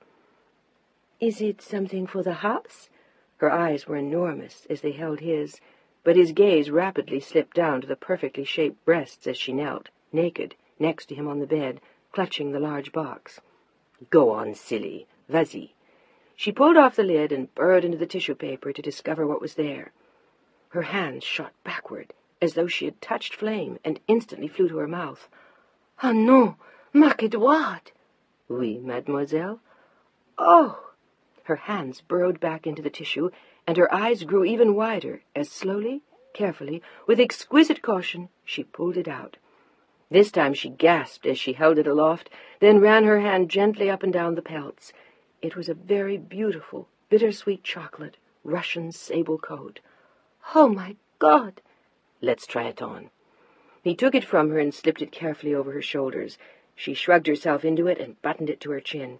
It was beautifully cut, and it looked magnificent on her as it fell in sleek lines over her tiny waist and narrow hips. "Bon Dieu, chérie, que tu es belle! How incredibly beautiful you are, Chantal! Oh, my dear!" He looked on in mingled awe and ecstasy as she twirled on one foot, the coat opening subtly to reveal a bare leg. "I've never had anything like this." She looked stunned as she watched herself in the mirror, and then back at him. "Marc-Edouard, it's such an unbelievable gift." "So are you." Without another word, he left the room to get the bottle of champagne. He returned with the bottle and both glasses, set them down, and took her into his arms. "Shall we celebrate, my darling?" With a golden smile, she nodded and melted again into his arms. "What's Mark doing tonight?" "Business meetings as usual." Deanna smiled at Kim. "He has clients here from Europe these days. I never see him." It was the first time she had actually let Kim drag her out to dinner. Between the death of Pilar and her pregnancy, Deanna had been nowhere for months. They had decided, as usual, on Trader Vic's.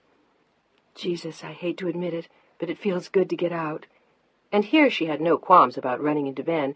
She knew he hated places like this. "How do you feel?" "Not bad. It's hard to believe I'm already almost 5 months." But it was finally beginning to show, just the merest of bulges in the A-shaped dress of black wool crepe. "Do you want a shower?" Kim looked at her with a grin over the hors d'oeuvres. "A baby shower?" Deanna asked. Kim nodded, and Deanna rolled her eyes. "Of course not. I'm too old for that. My God, Kimberly." "You are not. If you're not too old for a baby, you're not too old for a shower." "Don't start me on that one." But Deanna was looking at her with a wry smile. There was no anger or pain in her eyes tonight. Kim hadn't seen her looking this peaceful in weeks, and her sense of humor seemed to have returned. "What are you doing for Thanksgiving, by the way? Anything special?" "Nothing much. I'm having dinner with some friends. You?" "The usual. Nothing." Deanna shrugged. "Mark will be working." "Want to come with me?" "No. I'll probably manage to drag him out to dinner somewhere. I always did with Pilar. A restaurant or a hotel. It's not what you'd call a real Thanksgiving, but it'll do. And at least we won't be stuck with turkey sandwiches for 2 weeks." But suddenly she found herself wondering what Ben was doing. Probably going to Carmel. Or maybe he was still back east. She didn't want to ask him. The conversation drifted on to other subjects then. It was 10:30 when at last they stood up, a little tired, a lot full, and having spent a very pleasant evening without any strain. "Can I lure you out for a drink?" Kim asked, but she didn't look as though she wanted to drag out the evening any longer, and Deanna was tired. "Maybe another time. I hate to admit it, but I'm beat. I'm still at the stage when I'm tired all the time." "When does that stop, or does it?" "Usually almost exactly at 4 months, but this time it seems to have dragged on. I'm 4.5 and still sleepy all the time." "So enjoy it, and be glad you don't work." But she wasn't. She wished that she did. It would give her something to think of while she didn't paint. She still hadn't been able to start her work. Something stopped her every time she sat down. Her thoughts would shift instantly to Pilar or Ben, or she would find herself panicking about the baby. Hours would drift by while she did nothing but sit, staring blindly into space. They brought Kim's little red MG up to the door. With a groan, Deanna got in as Kim tipped the valet and slid behind the wheel. "I'm going to have to give up driving with you in a couple of months." Her legs were cramped almost up to her chin, and she laughed, as did Kim. "Yeah, I guess you'd have a hell of a time getting into this thing with a belly." They both laughed again, and Kimberly drove off, turning left out of Cosmo Place, and then left again, until she made a sharp right at Jones to avoid some construction blocking the street. "We might as well drive past Nob Hill." She glanced over at Deanna with a smile, and they sat together in silence. Deanna was longing for her bed. They had stopped at a stop sign when she saw them. For a moment she marveled at how much the man looked like Mark, and then she realized with a start that it was he. She felt herself gasp. Kim looked sharply at her, then in the direction she was staring. It was Mark, with an elegant woman draped in a magnificent dark sable coat. They were wrapped in each other's arms. He looked like a much younger man, and she looked especially beautiful, with her hair loose and full, and a bright red dress peeking through the coat.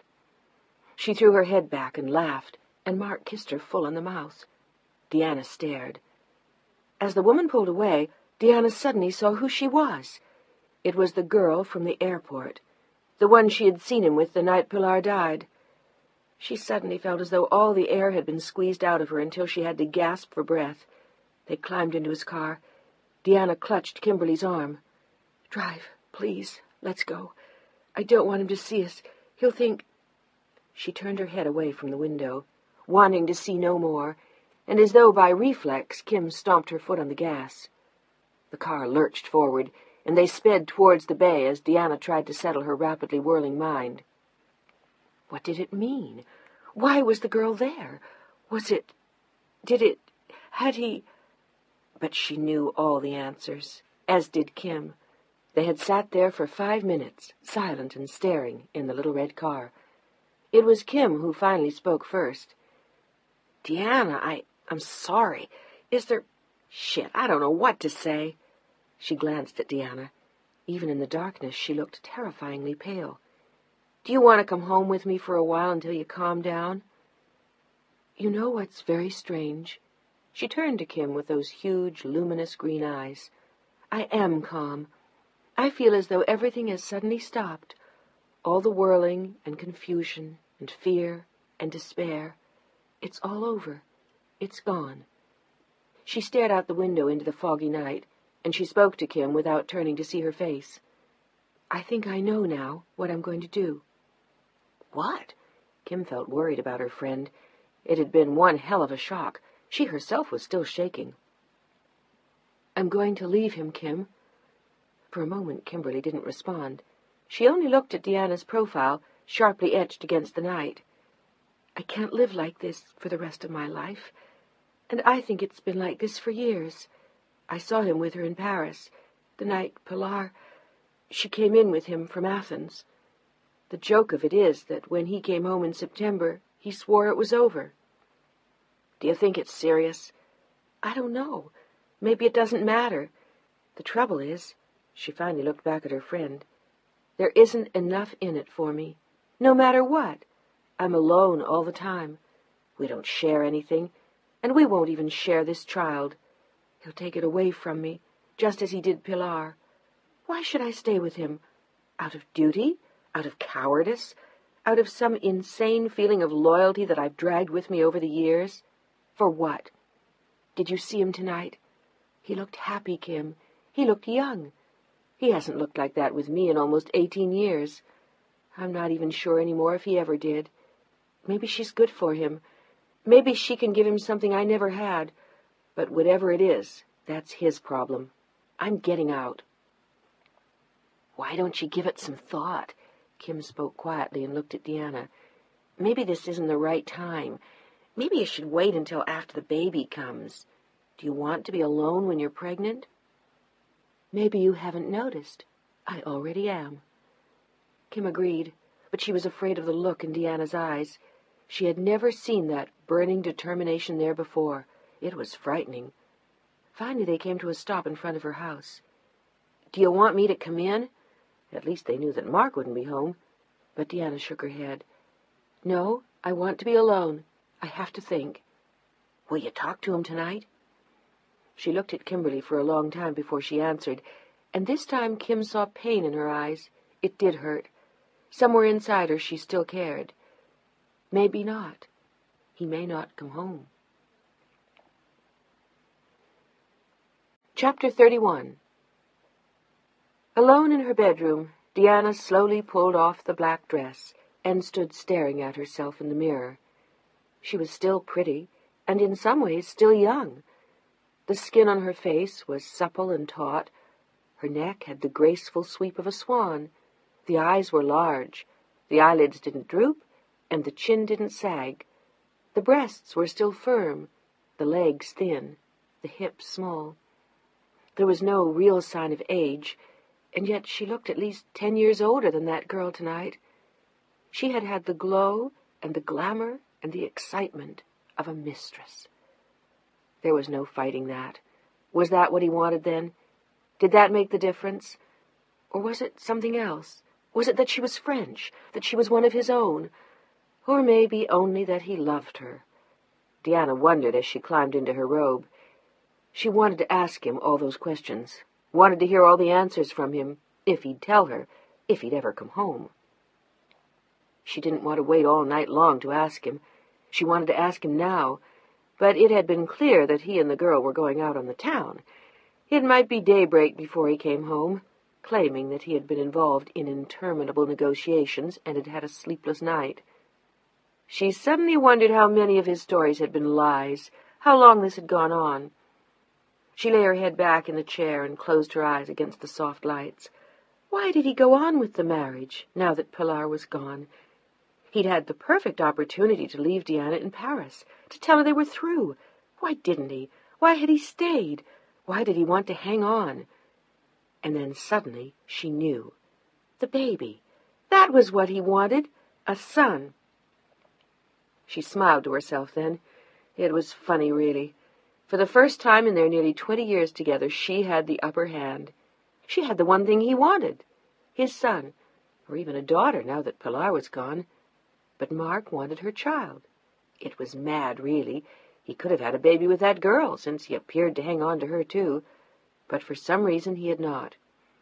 It amused her. In a way, she had him now, by the throat. She could leave him or stay. She could make him pay. Maybe she could even force him to get rid of the girl, or pretend to, as he had. He had let her think the affair was over, but it very clearly was not. With a sigh, she sat up in the chair and opened her eyes. She had been living with her eyes closed for too many years. Silently, she walked out of the room and down the stairs of the darkened house. She found herself in the living room, sitting in the dark and looking out at the lights on the bay. It would be strange not being there any more, leaving this house, leaving him. It would be frightening to be alone, to have no one to take care of her or the new child. It would all be terrifying and new, but it would be clean. It wouldn't be lonely in the same way. It wouldn't be a lie.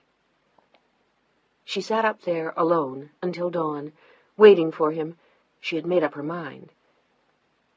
It was just after 5 when she heard his key turn in the lock. She walked softly to the door of the living room and stood there, a vision in white satin. "Bonsoir," she said it to him in French. Or should I say, bonjour? The first light of day was streaking pink and orange into the sky over the mirror-flat bay. For once there was no fog. The first thing she saw about him was that he was drunk, not disgustingly so, but enough. "You're already up?" He tried to hold himself steady, but he pitched forward slightly and steadied himself on the back of a chair. He looked uncomfortable to have to be talking to her at all. "It's terribly early, Diana." "Or terribly late. Did you have a good time?" "Of course not. Don't be absurd. We sat in the boardroom until 4 o'clock, and then we had drinks to celebrate." "How wonderful!" Her voice was like ice. He stared at her as if hoping to find the key. "What were you celebrating?" "A new deal." He almost said coat, but caught himself just in time. "A fur trade agreement with Russia." He looked pleased with himself and then smiled at his wife. Diana did not smile back. She looked like a statue. "It was a very beautiful coat." The words fell between them like rocks. "What do you mean?" "I think we both know perfectly well what I mean. I said it was a beautiful coat." "You're not making sense." But his eyes seemed to waver from her gaze. "I believe I am. I saw you tonight with your friend. I gather this is a lasting affair." She looked wooden as she stood there, and he spoke not at all. After a moment he turned away from Diana and looked out at the bay. "I could tell you that she was passing through." He turned to face her again. "But I won't. These have been difficult times for me. Pilar worries with you." "Does she live here now?" Diana was relentless with those enormous green eyes. He shook his head. "No, she's only been here for a few weeks." "How nice. Am I to accept this as part of my future, or will you eventually make a choice? I imagine she asks you the same questions. In fact, right now I dare say the choice could be mine." "It could." For a moment he seemed to be wavering again, then he stood up very straight. "But it won't be, Diana. You and I have too much at stake." "Really? What?" But she knew exactly what he meant. They had nothing at stake any more, though. After tonight the baby was hers, not theirs, hers. "You know exactly what. Our child." He tried to look tender, but he only glared. "That means everything to me. To us." "Us? You know what, Mark? I don't even believe there is an us. There is a you and a me, but there is no us. Your only us is with that girl. I could see that in your face tonight." "I was drunk." For a moment desperation crept into his eyes. Diana saw it, but she no longer cared. "You were happy. You and I haven't been happy with each other in years. We cling to each other out of habit, out of fear, out of duty, out of pain. I was going to leave you the weekend after Pilar died. If I hadn't found out I was pregnant, I would have. And now that's exactly what I'm going to do." "I won't let you. You'll starve." He was angry now, and there was a vicious light suddenly in his eyes. She wasn't going to take away the one thing he cared about now, the child. "I don't need you to survive." They were words of bravado, and they both knew it.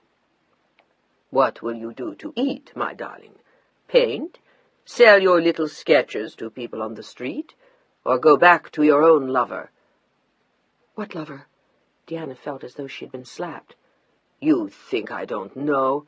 You self-righteous, cheating little bitch. You make me speeches about my activities." He swayed slightly as he hurled the words at her head. "But you are hardly lily-white yourself." She was suddenly pale. "What do you mean?" "Exactly what you think I mean. I left for Athens, and you obviously had a little fling. I don't know with whom, and I don't care, because you're my wife, and that's my child. I own you, both of you, do you understand?" Everything inside her raged.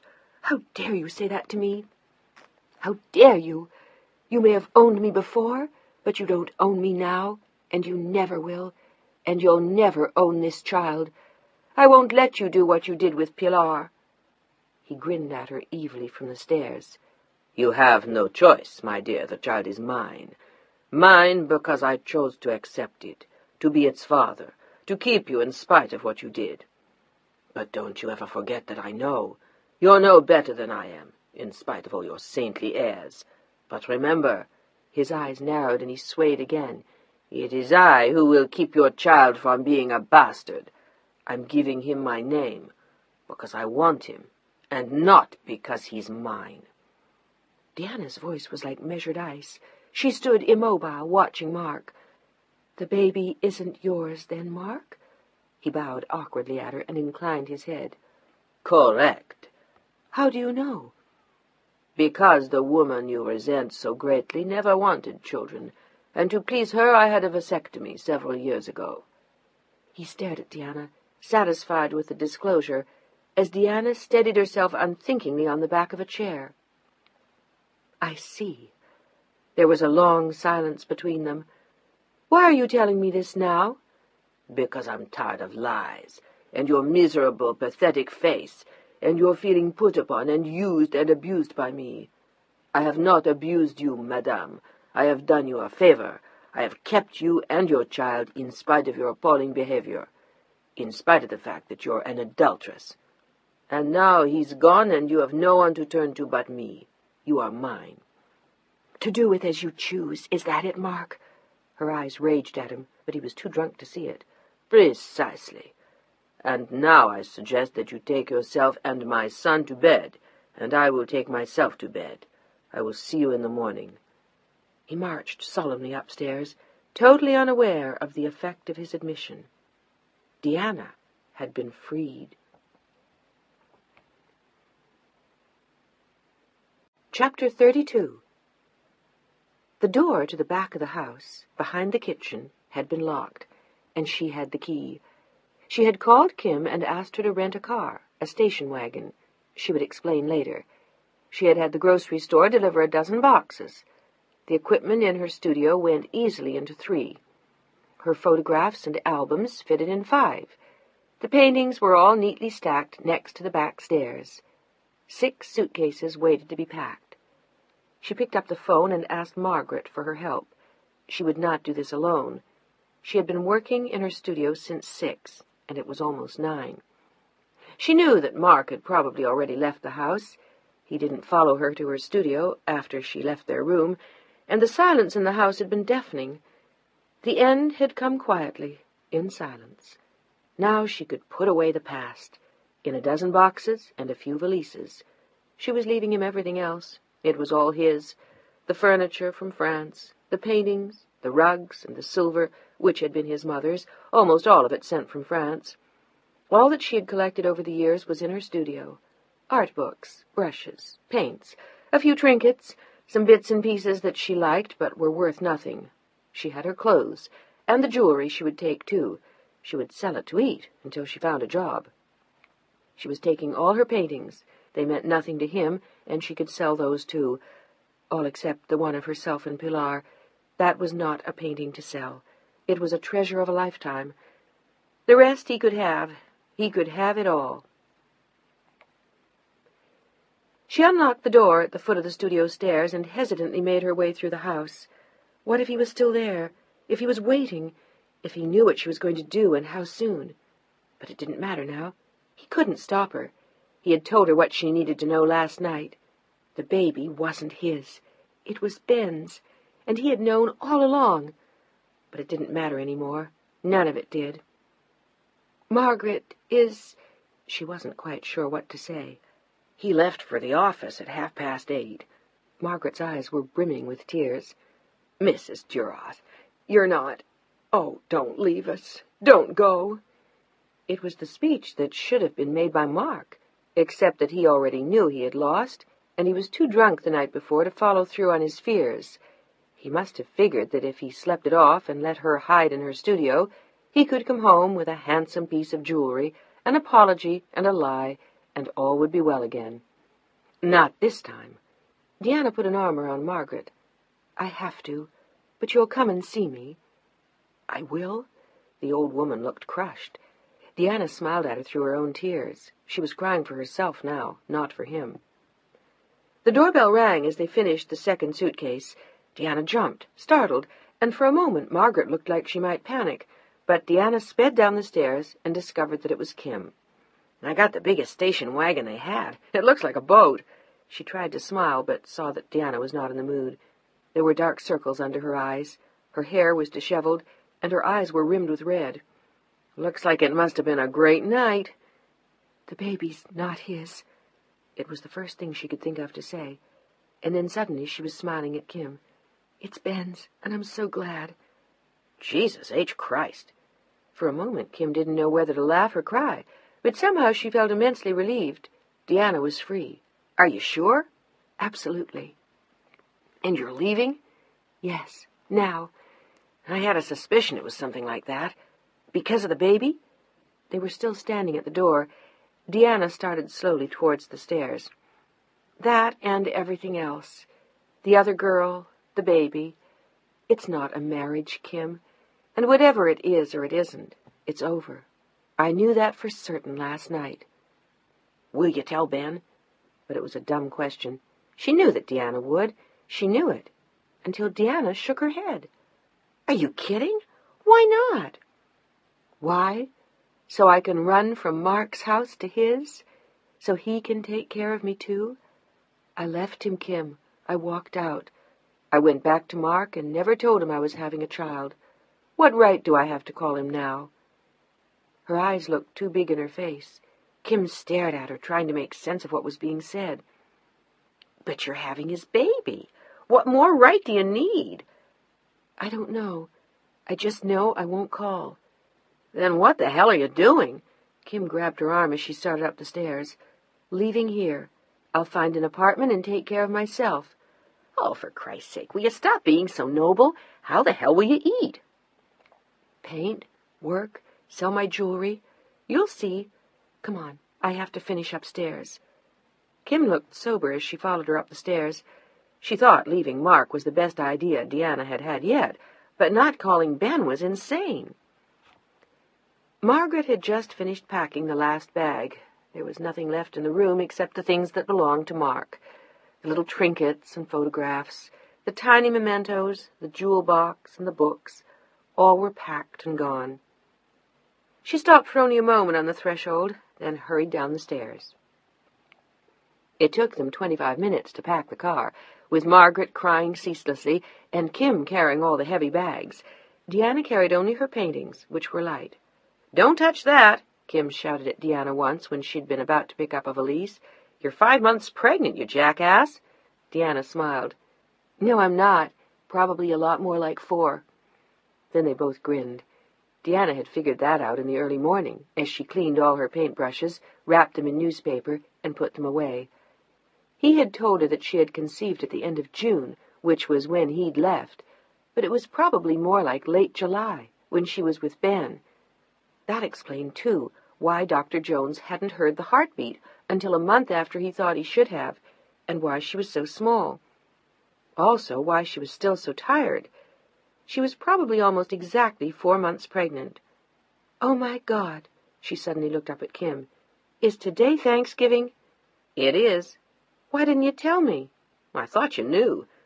"Aren't you supposed to be somewhere?" "Not until later. We'll get you settled first. You can have a nap, and then we'll get dressed and have a turkey dinner." "You're nuts. You act as though you've been planning for weeks to have me stay."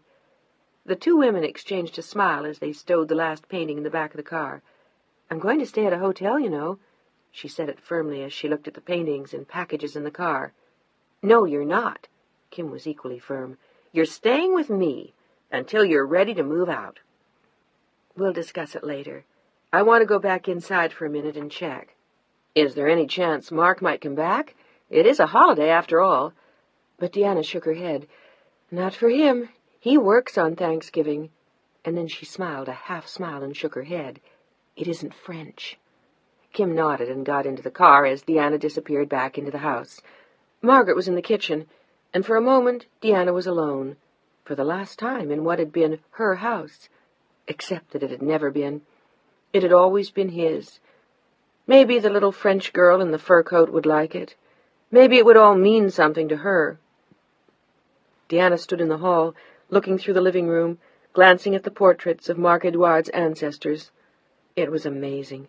After 18 years, she was leaving with almost as little as she'd brought when she had come. Some boxes, some canvases, her clothes. The clothes were more expensive now. The jewelry would keep her alive. The paintings were better, the art supplies finer, but it all fitted in one car. 18 years in as many boxes and bags. She sat down at her desk then and pulled a piece of paper out of a drawer. It was Wedgwood blue, trimmed in white, and the letterhead said, Madame Marc-Edouard Duras. She pulled out her pen, thought for a moment, and then wrote only a few words. I loved you, darling. Goodbye.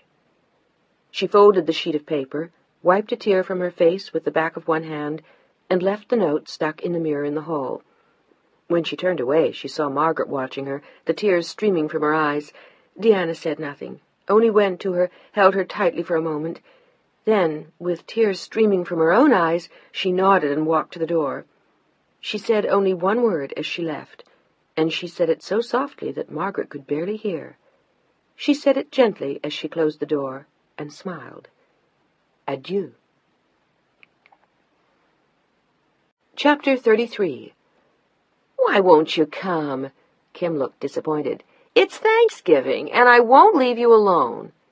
Yes, you will. I'm an uninvited guest, and an exhausted one at that. I can't, love, honest. I'm just too goddamn tired. Leave me here, and I may even revive by tomorrow. But Kim wasn't sure of that either. The last 24 hours had taken their toll. Deanna looked exhausted and bleak. Kim had even gone so far as to call Dr. Jones from the kitchen phone, where Deanna wouldn't hear. She explained to him what had happened. His advice had been to just let Deanna be, let her go at her own pace and do what she wanted. He felt sure that she'd be all right. On the strength of that, Kim decided not to push. All right, but you're sure you won't be lonely? No, more likely I'll be asleep. She smiled tiredly at her friend and suppressed a yawn. I don't think I'll miss Thanksgiving at all this year. The two women exchanged a smile, and Deanna was asleep before Kim left. Kim tiptoed out the door and quietly locked it. The key turned in the lock around 11 that night, and for a moment he held his breath. It had been insane not to call, but he hadn't known what to say. What could he tell her? How could he take back what he'd said? He had wanted to buy her something pretty, something to buy her back, but all the stores had been closed. Thanksgiving. A day of thanks. He had spent half the day working at his desk, and the other half quietly with Chantal. She had known that something was wrong, but she was not quite sure what. He had clung to her in their love-making in a very odd way. He opened the door and looked up. There was no light and no sound. She was obviously asleep. Her car had been in the garage. He didn't even see Margaret's light shining under her door down the hall. The entire house was still, and he put on only a small light as he hung up his coat. And then he saw the notepaper, stuck into the frame of the mirror near the door. Was she out? Had she gone somewhere with a friend? He reached for the paper and held it, a sudden odd feeling clutching at his heart. He stood there for a moment, as though waiting to hear her voice or her foot on the stairs. He looked up again and heard only silence. And then slowly he opened the folds of the paper at last. His eyes swam, and his head pounded as he read it. I loved you, darling. Goodbye. Why loved? Why in the past tense?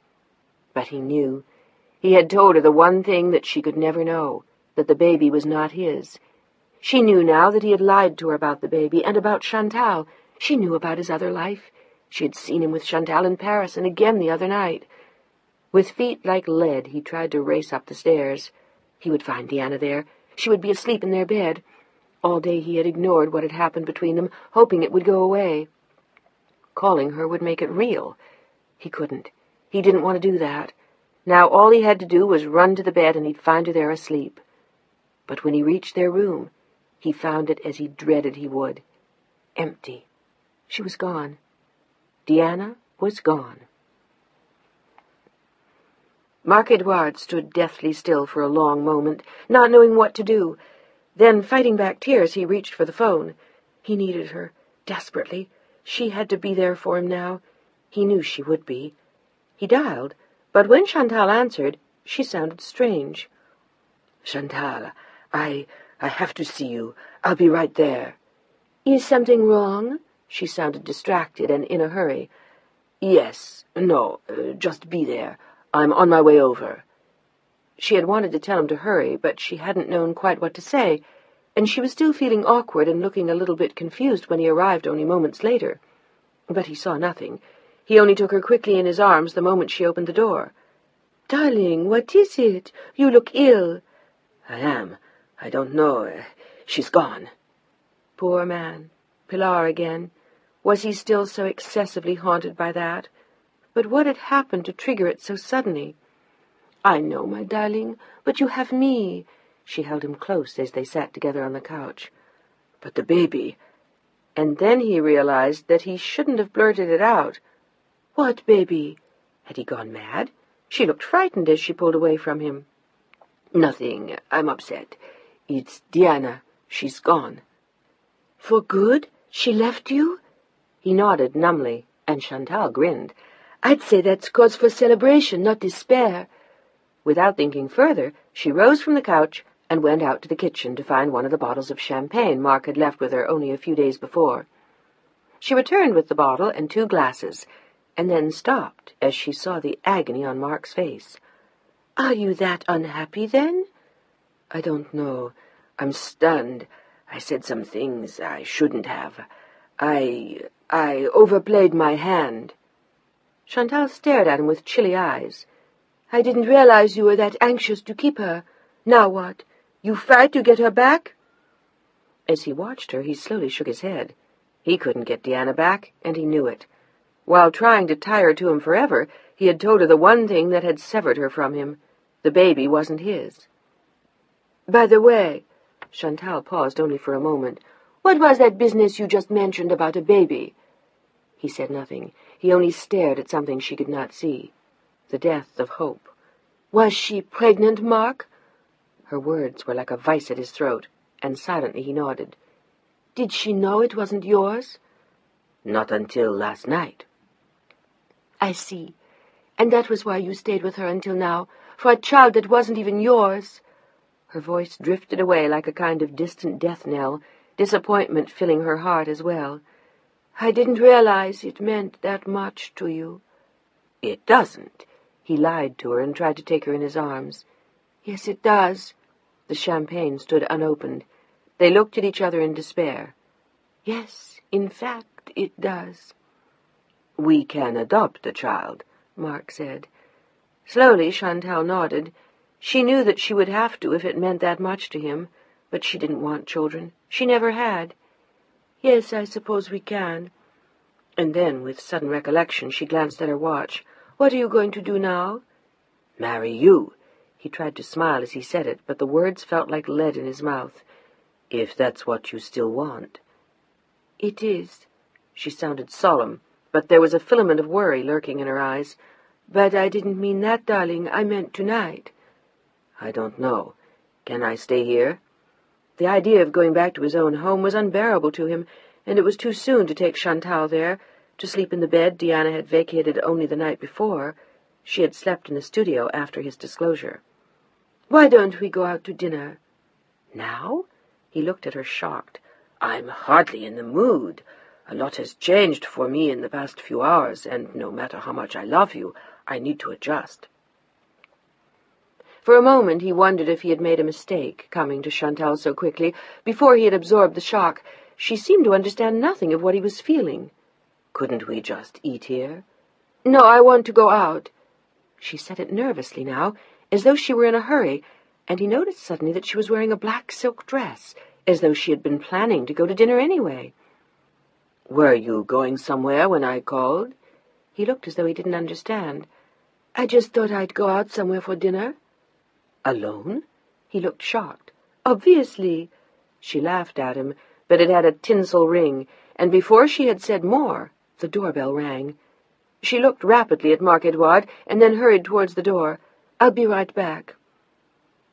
From where he sat on the couch, his view of the doorway was obscured, but he heard her open the door and step outside, and then suddenly something inside him raged.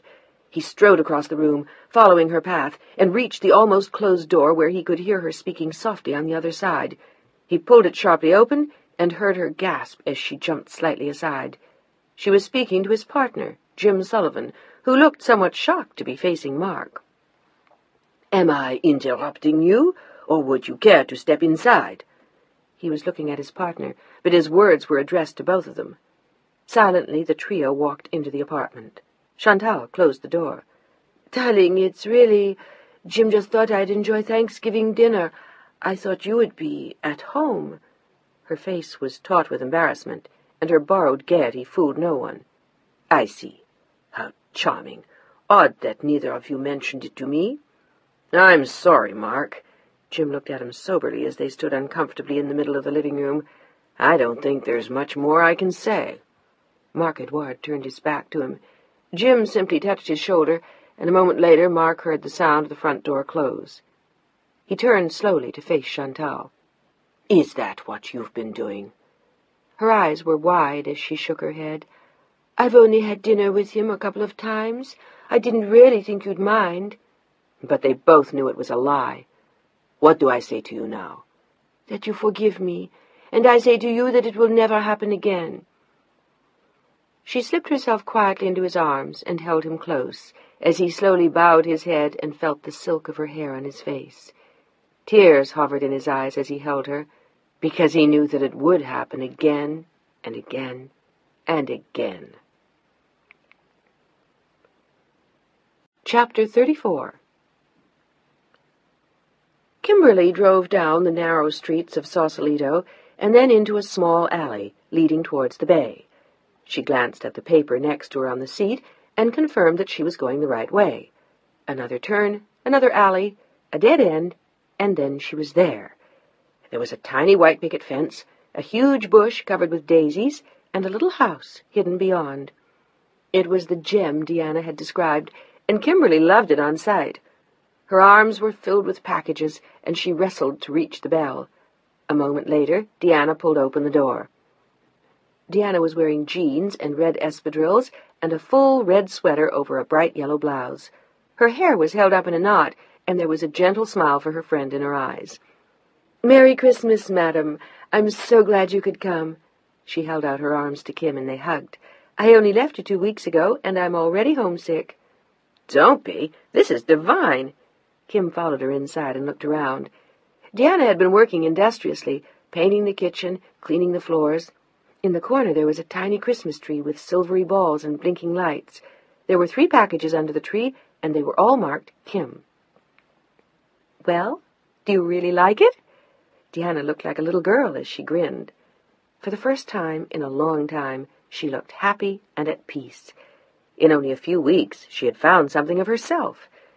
There was not a great deal of furniture in the bright little front room, but what she had was comfortable and inviting. There was wicker, freshly painted white, and a wonderful old couch she had reupholstered in a soft blue.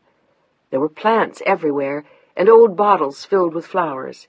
Some of her favorite paintings hung on the walls, and she had bought a wonderful, richly patterned carpet.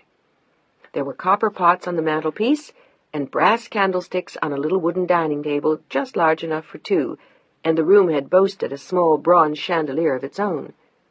She had made the curtains herself out of a starched, lacy fabric she'd found in a trunk. She looked as though she'd lived there for years.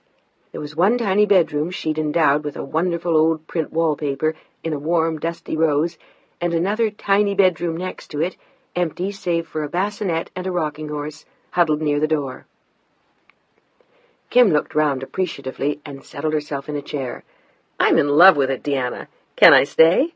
"For at least a year, but I think you'd find it has a few kinks. The hot water comes and goes, the oven takes about a week to warm up, the windows stick, the chimney smokes." She grinned. "But I love it. Isn't it just like a little dollhouse?" Exactly. I like it much better than my place, which has absolutely no charm. Yours has more class, but this will do. No one would have believed that a month before she'd been living in grandeur.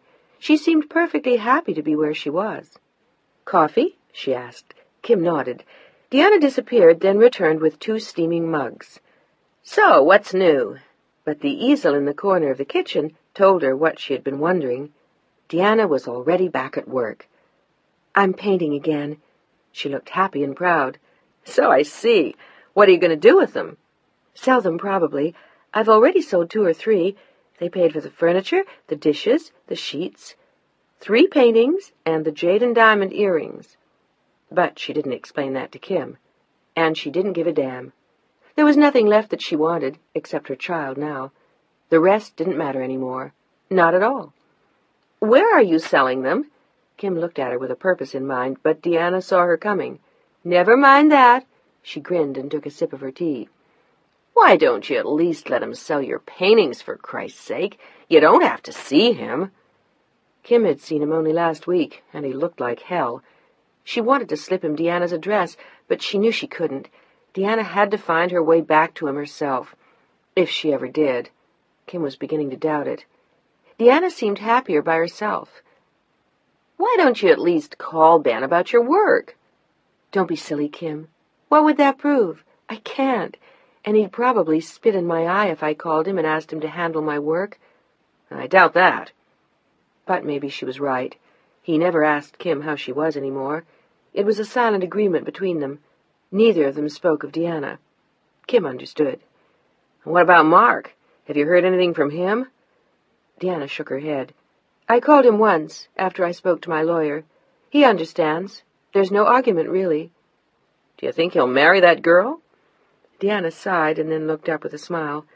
"Maybe. She's living with him at the house.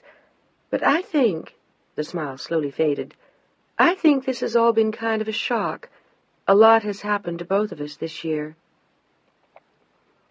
For a moment, Kim wondered if Deanna missed him. She looked as though she did. Maybe it was merely a question of habit. In any event, she had certainly come a long way. "How do you know he's living with that girl?" It seemed an unusually honest admission for Mark to have made. "Margaret told me when I called one day to see how she was. Apparently she's quitting next month. It's probably just as well. He doesn't need any more reminders of me around there. We might as well all get a fresh start." "Is that what you're doing?" Kim asked. Deanna nodded with another smile. "It's not always easy, but I am. The house keeps me busy, and my work. I want to fix up the nursery next month. I found some adorable fabric, and I want to do some funny little Mother Goose people for the walls." Kimberly smiled at her, and they settled back for a nice, cozy chat. It was after 5 o'clock when Deanna finally got up and turned on all the lights. "Good Lord, we've been sitting here in the dark." "And I really ought to get home. I still have to cross the bridge. Are you doing anything for Christmas, by the way?" But she was almost sure she was not. Deanna shook her head. "This isn't really the year for that. I think I'll enjoy spending it quietly, here." Kim nodded and felt a pang of guilt. "I'm going up to the mountains for some skiing. Want to come?" Deanna laughed and pointed at her now swelling stomach. She was at last almost 5 months, and now the evidence tallied with the dates. She had a nice round little tummy under her blouse. She patted it with a warm smile and looked at Kim. "I don't think I'll be doing much skiing this year." "I know, but you could come up anyway." "And freeze? No, I'd much rather be here." "All right, but I'll leave you my number. You can call if you need me, you know." I know. She scooped up Kim's presents, then loaded them into her arms and looked warmly at the things Kim had left under her tree. "Merry Christmas, love. I hope it's a beautiful year." Kim looked smilingly down at her friend's growing waistline and nodded. "It will be." Chapter 35. Christmas came and went without any of the splendor or ceremony of years gone by. There were no expensive peignoirs from Pilar, selected by her and charged to her father's account. There was no French perfume in crystal bottles, no diamond earrings, no fur. There were 4 presents from Kim, opened at midnight on the first Christmas Eve she had ever spent alone. She had been afraid of it at first, afraid of what it would be like to be alone, afraid that she wouldn't be able to stand the loneliness or the pain. But it wasn't lonely, and it was only a little bit sad. She found herself missing Mark and Pilar, because Christmas had always been theirs, the celebration, the noise, the ham or the goose or the turkey, Margaret in the kitchen, and mountains of boxes under the tree. It was the activity she missed more than the riches. It was the faces she missed late at night, Pilar's young, shining one, and Mark's in the days of long ago. There was no reaching back to them now, though. They were irretrievably gone. It never occurred to her to call Mark, to hear his voice in the middle of the night. She drank hot chocolate and sat near her tree. But it did occur to her to call Ben. She guessed that he was in Carmel. Was he also alone? In the distance she could hear carolers wandering past, and she found herself humming Silent Night as she undressed. She was less tired than she had been in months, feeling better, in fact, than she had in a very long time. But life was much simpler now. Her only worry was financial, but she had even that under control. She had found a tiny gallery on Bridgewater that sold her work, for only a few $100s each canvas, but it was enough money to pay the rent and buy whatever else she might need. She still had some money left from the jade and diamond earrings, and she had a safe deposit box filled with jewelry she could sell in the next months. She would have to sell more when it came time for the baby, and eventually Mark would have to give her something after they went to court. She smiled to herself as she slid into bed. "Merry Christmas, baby." She patted her stomach and lay on her back, and for a moment she fought back the thoughts of Pilar. Maybe it would be another girl, but this time how different it would be. Chapter 36. It was 9 o'clock on a February morning. Ben sat in his office looking at his new ads. He pressed a buzzer on his desk and waited for Sally to come into the room. When she did, she had an armful of papers, and he looked at her with a scowl. "What do you think of this stuff, Sally? Does it work or not?" "Yes," she hesitated as she looked, "but maybe it's a little too showy." He nodded emphatically and tossed them back on his desk. "That's exactly what I think. Get Kim Houghton on the phone. I have to see an artist in Sausalito at 11. See if she'll meet me at the Sea Urchin around 12:15. "In Sausalito?" Sally asked. He nodded distractedly, and she disappeared. It was almost 10 o'clock when she popped her head in the door. "She'll meet you at the Sea Urchin at 12:30, and she said bring the ads. She's got another bunch of possibilities to show you, and she'll bring those too." "Good." He looked up at her with a vague smile and sighed at the work on his desk. Sometimes it seemed endless. He had added 4 new artists to their roster that winter, but he wasn't really in love with their work. They had been the best of what he had seen, but they weren't wonderful. They weren't Diana Duras. People still asked him about her, and he tried to explain. She had retired. Another sigh escaped him as he plunged himself back into his work. He had done that since September, and it had almost worked. Almost, except late at night and early in the morning. Now he understood how she must feel about Pilar, that feeling that you'll never touch someone again, or hold them, or hear them, never laugh with them, or be able to tell them a joke and see them smile. He stopped working for a moment, and then chased the thoughts away. He was good at it now. He had had 5 months of practice. He left the gallery at exactly 10:15. That gave him time to cross the bridge, drive to Sausalito, and park. This at least was an artist he liked, a young man with a wonderful eye for color and a kind of magical flair, but his work was far more modern than Diana's, and not nearly as good. He had never made the young man an offer, but he had decided that he finally would. Until then, the young artist had been represented by a gallery near where he lived, a small, cozy gallery in Sausalito that handled a mountain of very diverse work. Ben had first noticed the artist's paintings there, buried with some good and some bad, and he knew the young man was getting terrible payment for his work. $175 was his top price. Ben would up the price to $2,000 right from the start, and he knew he could get it. The artist would be thrilled. And he was. "Oh, my God! Wait till I tell Marie!" He grinned broadly and pumped Ben's hand. "My God! We might even be able to afford to eat something decent for a change." Ben laughed, amused, and they walked slowly to the door. It was a big, airy studio in half of what had once been a barn. It was now surrounded by houses and ersatz Victoriana, but it was still a wonderful studio and a nice place to work.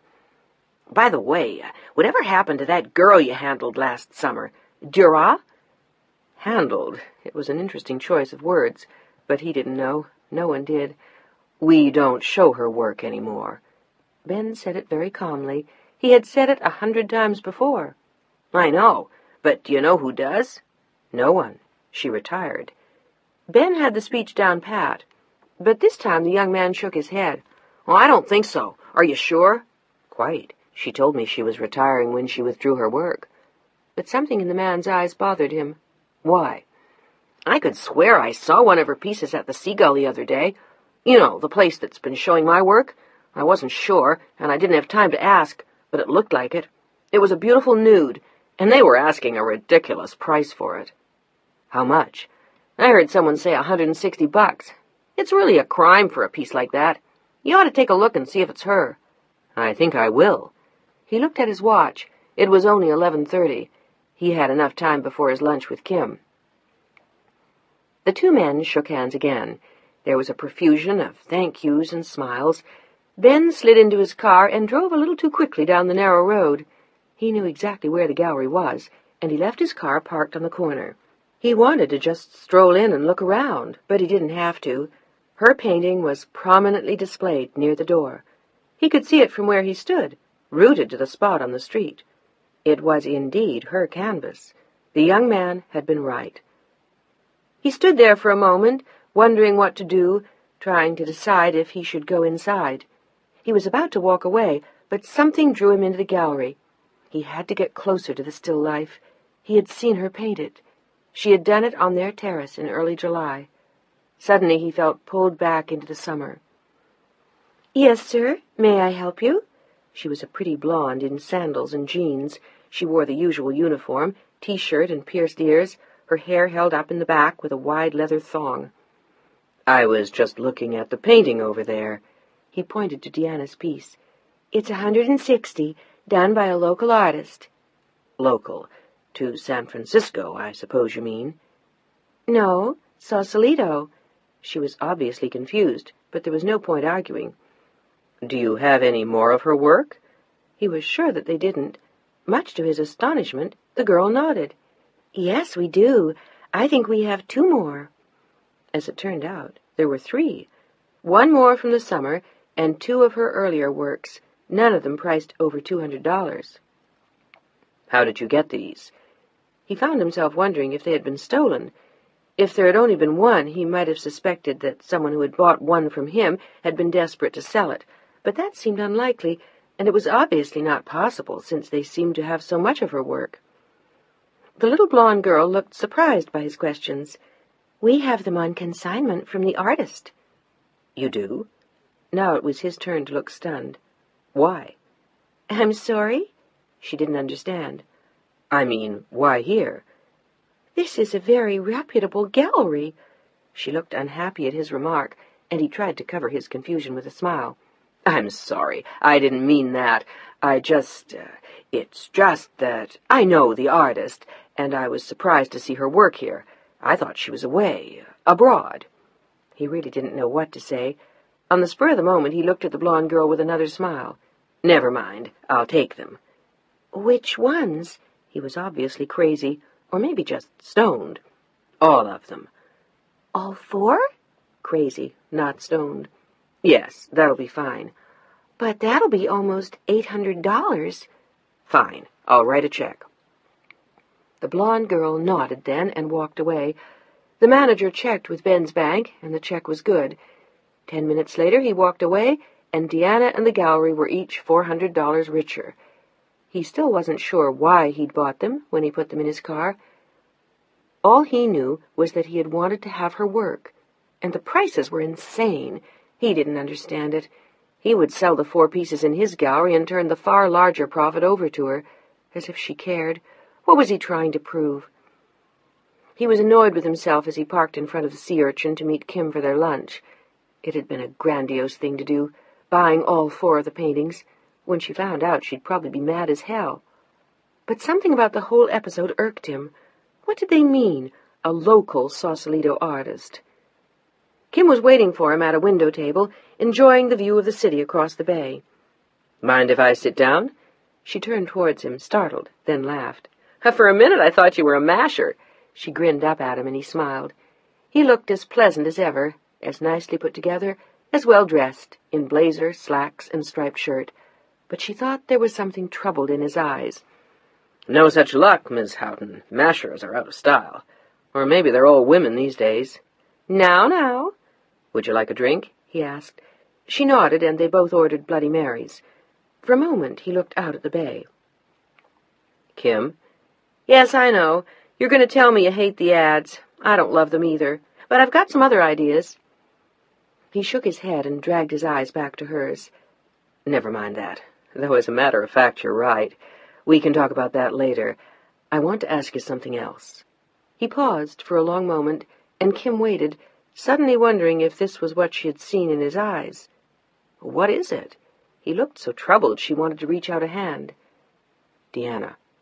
Kim's heart almost stopped. "Have you seen her?" But he only shook his head again. "No. Have you?" Kim nodded in answer. "Is something wrong? I just found 4 of her paintings in a local gallery, and I don't understand. Why would she sell her work there? You know what they were selling them for. 160, 175. It's crazy. It doesn't make sense. And they said something about her being a local artist, local to Sausalito. Now that really doesn't make sense. What the hell is going on?" Kim sat looking at him for a moment, saying nothing. She wasn't sure what she could say. She had a date to visit Deanna that afternoon, right after lunch. She had been delighted with the excuse of having lunch in Sausalito. This way she could stop and see Deanna before heading back. But what could she say to Ben? How much could she tell him? "Kim, please tell me. Do you know?" His eyes pleaded with her. They were filled with concern. Maybe someone else sold the paintings to the gallery after he bought them from her. She had to ask Deanna before she said anything to him. She had to. She owed that to Deanna, but she wanted to tell him now. "No, that's not the case. The girls said they had them on consignment from her. But why? Why a gallery like that, and over here? Is she trying to sell them without her husband knowing? Is she in trouble? Does she need cash?" His eyes pleaded with Kim to speak, and she let out a long, troubled sigh. "Oh, Ben, what can I say? A lot of things in Deanna's life have changed. But apparently not enough for her to call me." "Maybe she will, in time. She's still very shaken up about Pilar." He nodded silently, and they didn't speak for a while. The last thing he wanted to discuss today was business. All he could think of was Deanna. He knew something was terribly wrong.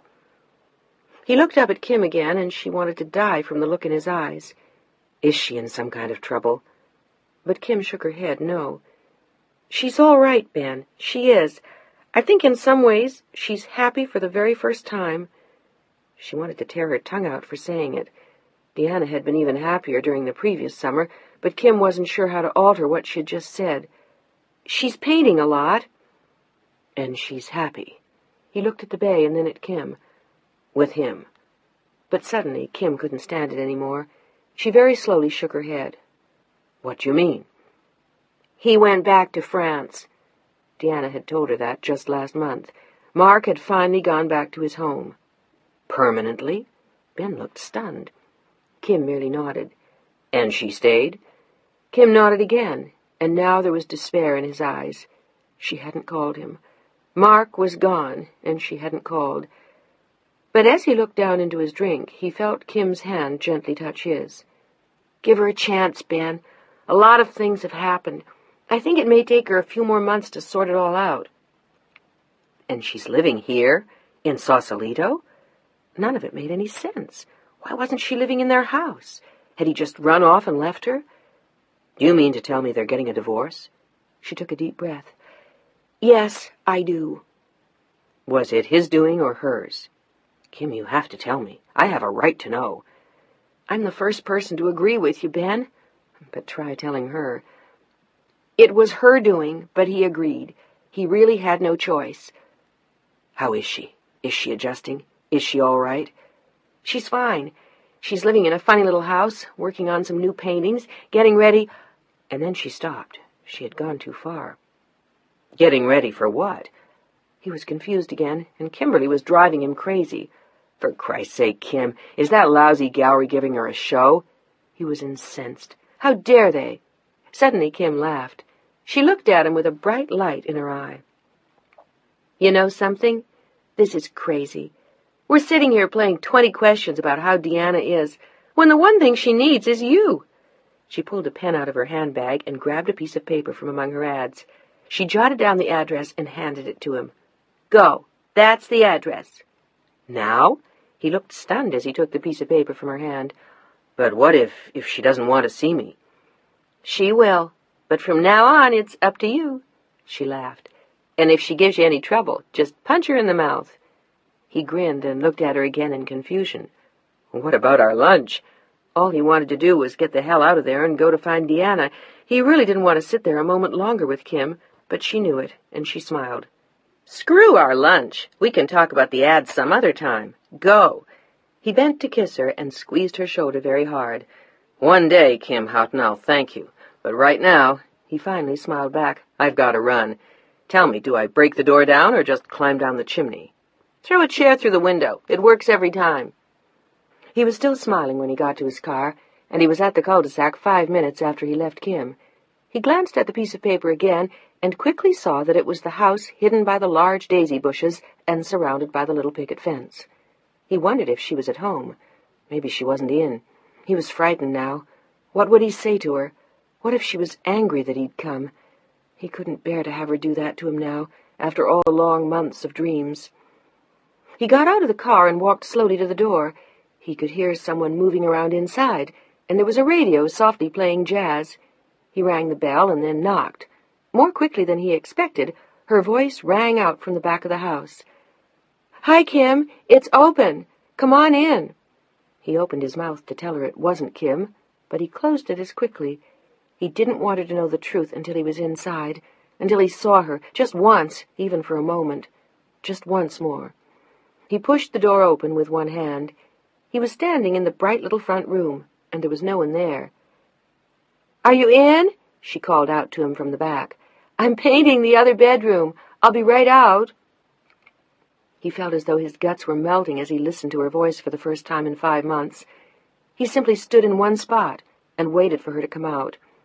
He wanted to say something to her, but he couldn't. He almost felt as though he didn't have the strength. But then she called out again. "Kim, is that you?" This time he had to speak. He didn't want her to be frightened. "No, Deanna, it's not." There was silence then, and he heard something drop. He stood there, silent, immobile, waiting. But no one came. Nothing happened. No one moved. And slowly he began to walk towards the back of the house. He didn't have far to go. A few steps, and he was standing in the tiny bedroom doorway. "Deanna?" She was standing there, one hand on a bassinet, leaning against the last unpainted wall. His eyes went to hers, and he couldn't repress a smile. "I'm sorry, And then he saw, as her eyes grew wide, and he saw her chin tremble. "My God, you're... Deanna!" He didn't want to ask her. He didn't know what to say, when and how, and whose. And then, not caring whose, he closed the gap between them and pulled her into his arms. That was why she was selling the paintings, why she was alone. "It's ours, isn't it?"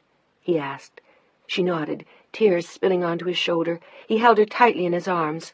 "Why didn't you tell me? Why didn't you call?"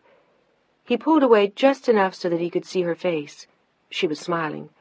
"I couldn't. I left you. I couldn't go back to you like that. I thought that maybe, after the baby—" "You're nuts, but I love you. Why after the baby? I want to be there with you. I want to... Oh, Deanna, it's ours." He pulled her back into his arms triumphantly with laughter and tears. "How the hell did you find me?" She laughed as she held him close, and then sniffed. When he didn't answer, she knew. "Kim." "Maybe so. Or maybe that atrocious little gallery that's selling your work. Deanna, how could you?" His voice trailed off, and she grinned. "I had to." "Not any more." We'll see. You prefer Seagull to me? He laughed at the thought, and she vehemently shook her head. I've just managed to do it all for myself, though. I've gotten independent. I've made it. Do you realize what that means? It means that you're wonderful, and I adore you. Are you getting divorced? He was holding her in his arms and gently touching her stomach. He jumped as the baby kicked. Was that our kid? The tears glazed his eyes again when she nodded yes. And yes, I'm also getting divorced. It will be final in May. And the baby? Will be final in April. And in that case, you crazy, independent, mad woman, we will also be final in May. What does that mean? But she was laughing now, and so was he. Just what you think. And, he looked around the room with a quizzical air, pack your stuff, madam. I'm taking you home. Now? I haven't finished painting the baby's room, and nothing, my darling. I'm taking you home. Right now? She put down her paintbrush and grinned. Right now. He pulled her close to him again then, and kissed her with all the longing of the past 5 months. Deanna, I'll never be without you again. Never. Do you understand? But she only nodded, smiling, and kissed him, as his hand traveled slowly to their